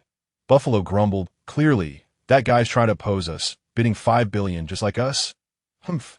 Let's see if there is anyone here wealthier than the Don Quixote family." With that, Buffalo immediately raised his hand again, unapologetically declaring 25 billion. Akainu furrowed his brows and raised his hand once more, 30 billion. The goat-bearded man felt his heart racing with excitement as he inquired. To the guest in the back, "Can you afford 30 billion? Humph. Doubting me. Akainu chuckled. "No, as long as you can pay, that's all that matters." The goat-bearded man rubbed his hands together with a grin. "This is bad." Monet frowned. "If we fail to bring the Mera Mera no Mi back, we will surely be reprimanded." "Damn it!" Buffalo exclaimed angrily, standing up and turning to face Akainu, struggling to restrain his emotions as he gritted his teeth. "Let me give you a piece of advice. You'd best not oppose me, or who knows what consequences may arise." Akainu sneered. "All right, then let me see what you are capable of." "You..." Buffalo pointed at Akainu and glanced at Monet. "Did you see that? It's not that I don't want to keep a low profile. It's that someone insists on opposing us, that if the auction for this devil fruit were held on another island, Doflamingo's subordinates and Akainu could have easily resorted to force. However, the auction was taking place in Alabasta's largest trading center, Yuba. Alabasta was a superpower that attracted attention from all sides. Doflamingo had just become the king of Dressrosa, while Akainu represented the Navy. To engage in a confrontation over a devil fruit in Alabasta would be quite the spectacle. Although Akainu was indifferent to matters of face, if news of such an incident spread, it could adversely affect the Navy's reputation. After all, Akainu was known for fiercely upholding the Navy's authority, and despite his ruthless methods, he would not compromise on significant issues. The other guests at the auction watched the two men argue, captivated like bystanders witnessing a spectacle, some even hoping for a physical altercation. Lin Mo and red-haired Shanks were similarly engrossed in the unfolding drama. Shanks smirked, whispering, "It seems the situation is becoming increasingly interesting." "Lin Mo, should we also contend for the Mera Mera no Mi?" Lin Mo replied flatly, "No, you, the captain of a pirate ship with no abilities among your crew, would be interested in a devil fruit." Of course, the previous rubber fruit was an exception, but after Luffy mistakenly consumed the rubber fruit, it was likely that Shanks had lost interest in devil fruits altogether. "Ha!" Shanks laughed heartily. "Indeed, even if we had the desire to compete, lacking the funds renders it futile. However, it is quite surprising that Akainu is managing to remain composed here." "Buffalo, keep your cool. We cannot afford to make a scene here," Monet urged, pulling him back down. "The young master has just taken control of Dressrosa. We cannot stir trouble in Alabasta. Let that guy have the Mera Mera no Mi for now. Once they leave, we will devise a plan to seize it." "Oomph. It seems we have no other choice." Buffalo turned his gaze to the goat-bearded man and declared, "I forfeit. I shall not bid any further." His declaration prompted discontented murmurs from those around him, who had expected at least a dramatic confrontation, yet were met with silence instead. The goat-bearded man chuckled. "Since this gentleman will not raise his bid, is there anyone else who wishes to do so? If not, the devil fruit will be claimed by the gentleman in the back wearing the hat." With no further bids forthcoming, the goat-bearded man announced, "Very well, this auction is officially concluded. You may all exit in an orderly fashion. The gentleman who has won the devil fruit can finalize the payment and take it with him." Each auction item was paid for on the spot, allowing the winning bidder to immediately claim their prize. And the previous items had already been taken by their respective buyers. Akainu glanced at the Navy officer seated beside him. The officer nodded and quickly made his way to the display stage. "Should we navigate through the front?" Wooden T that seemed too deliberate. The red-haired individual cast a glance at Akainu, who was seated at the entrance, and with a tinge of vexation, inquired, "It was most convenient for him and Lin Mo to proceed directly from this road towards the entrance. However, this would necessitate passing right in front of Akainu, whereupon the red-haired man would undoubtedly be recognized. Conversely, should they opt to circumvent from the front, it would appear excessively deliberate and arouse Akainu's suspicion." Just as the red-haired man pondered how to make their exit, Lin Mo unexpectedly rose and nonchalantly approached the door. The red-haired man watched him depart step by step. Lin Mo passed by Akainu with an air of indifference. Akainu regarded him with a stoic expression, feeling an inexplicable sensation wash over him. As he shifted his gaze, he noticed the two blades hanging from Lin Mo's waist, one of which was, astonishingly, the Demon Slayer. "Hey, kid," Akainu called out just as Lin Mo was about to walk past him. "Where did you get that sword?" Lin Mo ignored him and continued on his way, leaving the auction house. Tisich, Akainu scoffed. Such arrogance. The red-haired man could only chuckle in disbelief as he observed Lin Mo's departure. This fellow truly left me behind without a second thought. Yet, perhaps this was for the best. If Akainu were to discover him, it would spare that troublesome individual from any entanglement. With this thought, the red-haired man felt a sense of relief, and rather than take a convoluted route, he rose with a smile. Boldly striding towards the entrance where Akainu was situated, he passed in front of Akainu. Noticing the alteration in Akainu's gaze, the red-haired man raised his hand in a friendly greeting. "Ahoy! Akainu, long time no see." Akainu remained seated, awaiting his underlings to bring forth the magma fruit. To his astonishment, the red-haired man, whom he had initially thought to have misidentified, brazenly sauntered past him and even greeted him. What audacity! Akainu immediately sprang to his feet, steam emanating from his body. The red-haired man recognized the unmistakable intent to engage him in combat. Lacking any desire for confrontation, he turned on his heel and fled. "Shanks, I see you have nowhere to run." Akainu's expression darkened as he prepared to pursue. His surrounding Navy subordinates quickly intervened. "Admiral, this is the busiest trading center in Alabasta. We cannot engage in battle here without drawing unwanted attention. We are the Navy, and that man is a pirate. Capturing pirates is our duty. Let us see who dares to speak out." Akainu pushed past his obstructing subordinates and transformed into magma, propelling himself forward. As a user of the magma fruit, he could elementalize his body into scalding lava, rendering most attacks ineffective against him. His intense heat could easily melt the very ground beneath him at that moment. He had transformed most of his body into lava, swiftly pursuing the direction in which the red-haired man had fled. Wherever he passed, he left a trail of destruction in his wake. Buffalo and Monet had initially intended to wait until the individual who had seized the magma fruit left before seizing their opportunity. However, upon realizing that the person they were contending with was also a devil fruit user and had transformed into magma, a singular name surfaced in their minds that Admiral Akainu. Buffalo exclaimed in astonishment. Monet's expression soured as she remarked, "I never imagined the Navy would dispatch an admiral over a mere devil fruit. The magma fruit is beyond our reach. We cannot contend with an admiral. Let us report this situation to the young master." Buffalo nodded, resigned.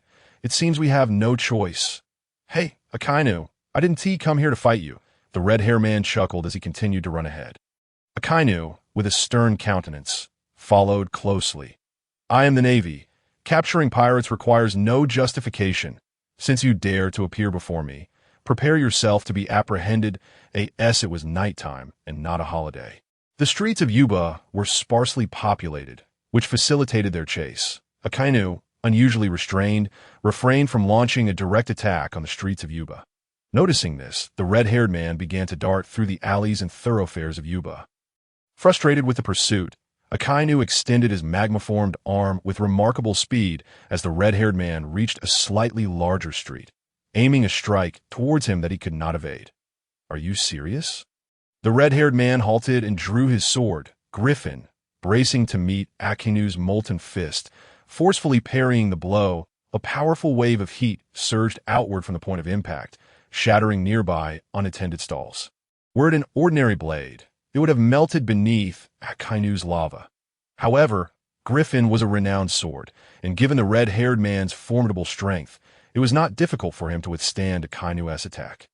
"Akainu, I have no desire to fight you," the red-haired man said, his brow furrowing slightly as he pushed back against Akainu's magma fist. "Whether you fight or not is not your decision." Akainu immediately transformed his arm back into magma and reshaped it into the form of a dog's head, launching another assault towards the red-haired man. This technique, known as Dog Bite Crimson Lotus, was immensely powerful and Akainu could manipulate the magma dog head to bite at his opponent.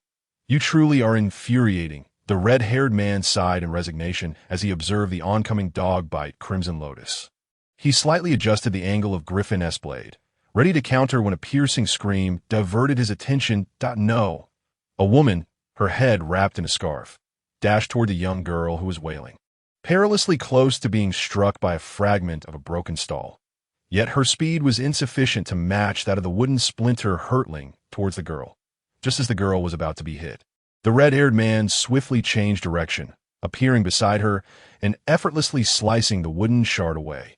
Simultaneously, Akainu's dog bite Crimson Lotus veered off course, following the trajectory of the red-haired man's movement and continued its relentless pursuit. The red-haired man swiftly lifted the girl and handed her to her mother.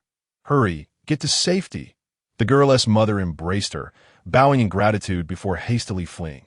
Meanwhile, Akainu's attack had reached the red-haired man. As he prepared to counterattack, the dog head of the dog bite Crimson Lotus clamped down on his left shoulder.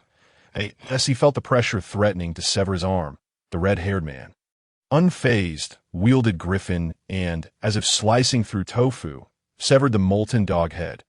Akainu's arm quickly reverted to its original form.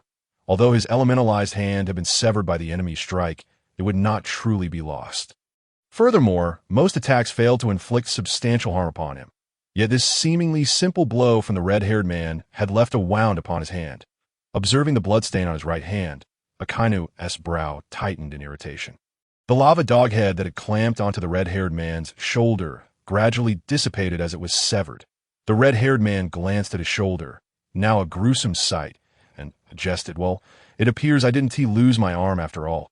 My luck seems to be rather fortuitous." Akainu snorted disdainfully, stating, "Humph. Shanks, I shall offer you one more chance. Surrender willingly, and I shall spare your life." Shanks scratched his head, grinning. "Apologies, but I have no intention of being captured so easily." "Very well. Since you refuse to cooperate, prepare to meet your end here." As he spoke, Akainu transformed his arm into magma once more. Just as the red-haired man was readying to strike back, a small figure appeared before him, walking and drinking simultaneously. Lin Mo, the red-haired man, paused momentarily, a smile creeping onto his face as he promptly dashed towards Lin Mo's direction. Akainu also took note of Lin Mo. Wasn't that the arrogant brat from the auction? Indeed, this boy had previously been seated alongside Shanks. It seemed they were allies. Akainu's eyes narrowed slightly as he unhesitatingly unleashed his dog-bite Red Lotus once more, directing his attack towards the direction of Shanks and Lin Mo. Lin Mo had initially intended to find a lodging for the night. To his astonishment, in such a vast yuba, merely wandering about led him to encounter the battling Shanks and Akainu. Upon witnessing Shanks eagerly rushing toward him, closely followed by Magma Dog, Lin Mo felt an overwhelming sense of frustration. Had he known, he would have chosen a different path. Shanks raised his hand, gripping the griffin, and waved at Lin Mo. Entirely oblivious to the Magma Dog that was swiftly closing in from behind, as the distance between them diminished, Lin Mo noticed that Shanks's left arm was drenched in blood, clearly indicating a severe injury. No wonder this fool was greeting him with a hand that wielded a blade. In Lin Mo's memory, Shanks had once severed his own arm to save Luffy. However, due to Lin Mo's prior actions in resolving the conflict with the near Sea King around Windmill Village, he had inadvertently altered Shanks's fate of losing his arm. Yet given the current circumstances, could it be that Shanks was still destined to face the same grim fate? Before Lin Mo could ponder this further, a bottle of wine that he had gifted to Shanks slipped from the latter's pocket. Realizing this, Shanks immediately sheathed the griffin and reached for the fallen bottle. They could have easily reached Lin Mo before the Magma Dog caught up. Yet this action slowed him down, allowing the creature to close the gap. Lin Mo stared at Shanks in disbelief. What was this fool doing? Was a bottle of wine worth jeopardizing his own safety? As the Magma Dog drew closer to biting Shanks's neck, Lin Mo drew his third-generation sword, Ichigo, without a moment's hesitation, executing a swift and powerful strike. Countless sword energies, imbued with haki, circled around Shanks just as he caught the bottle. slicing through the magma dog behind him and even severing a significant portion of Akainu's molten arm that was connected to the creature. Though Shanks did not witness Lin Mo's decisive strike, he felt an unprecedented sense of familiarity. Was it the God of Void? Shanks gazed up, momentarily stunned, at Lin Mo, who was sheathing Ichigo.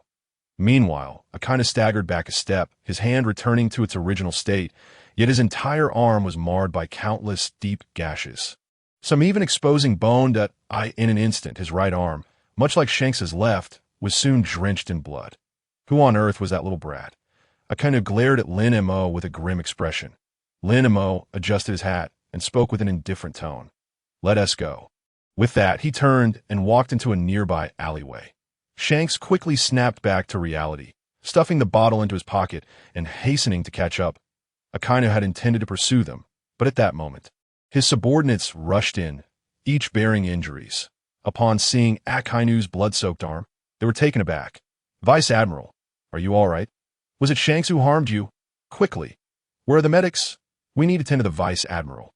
Akainu glanced at them, his brows furrowing even deeper. What happened to you? Where's the magma fruit? It was stolen.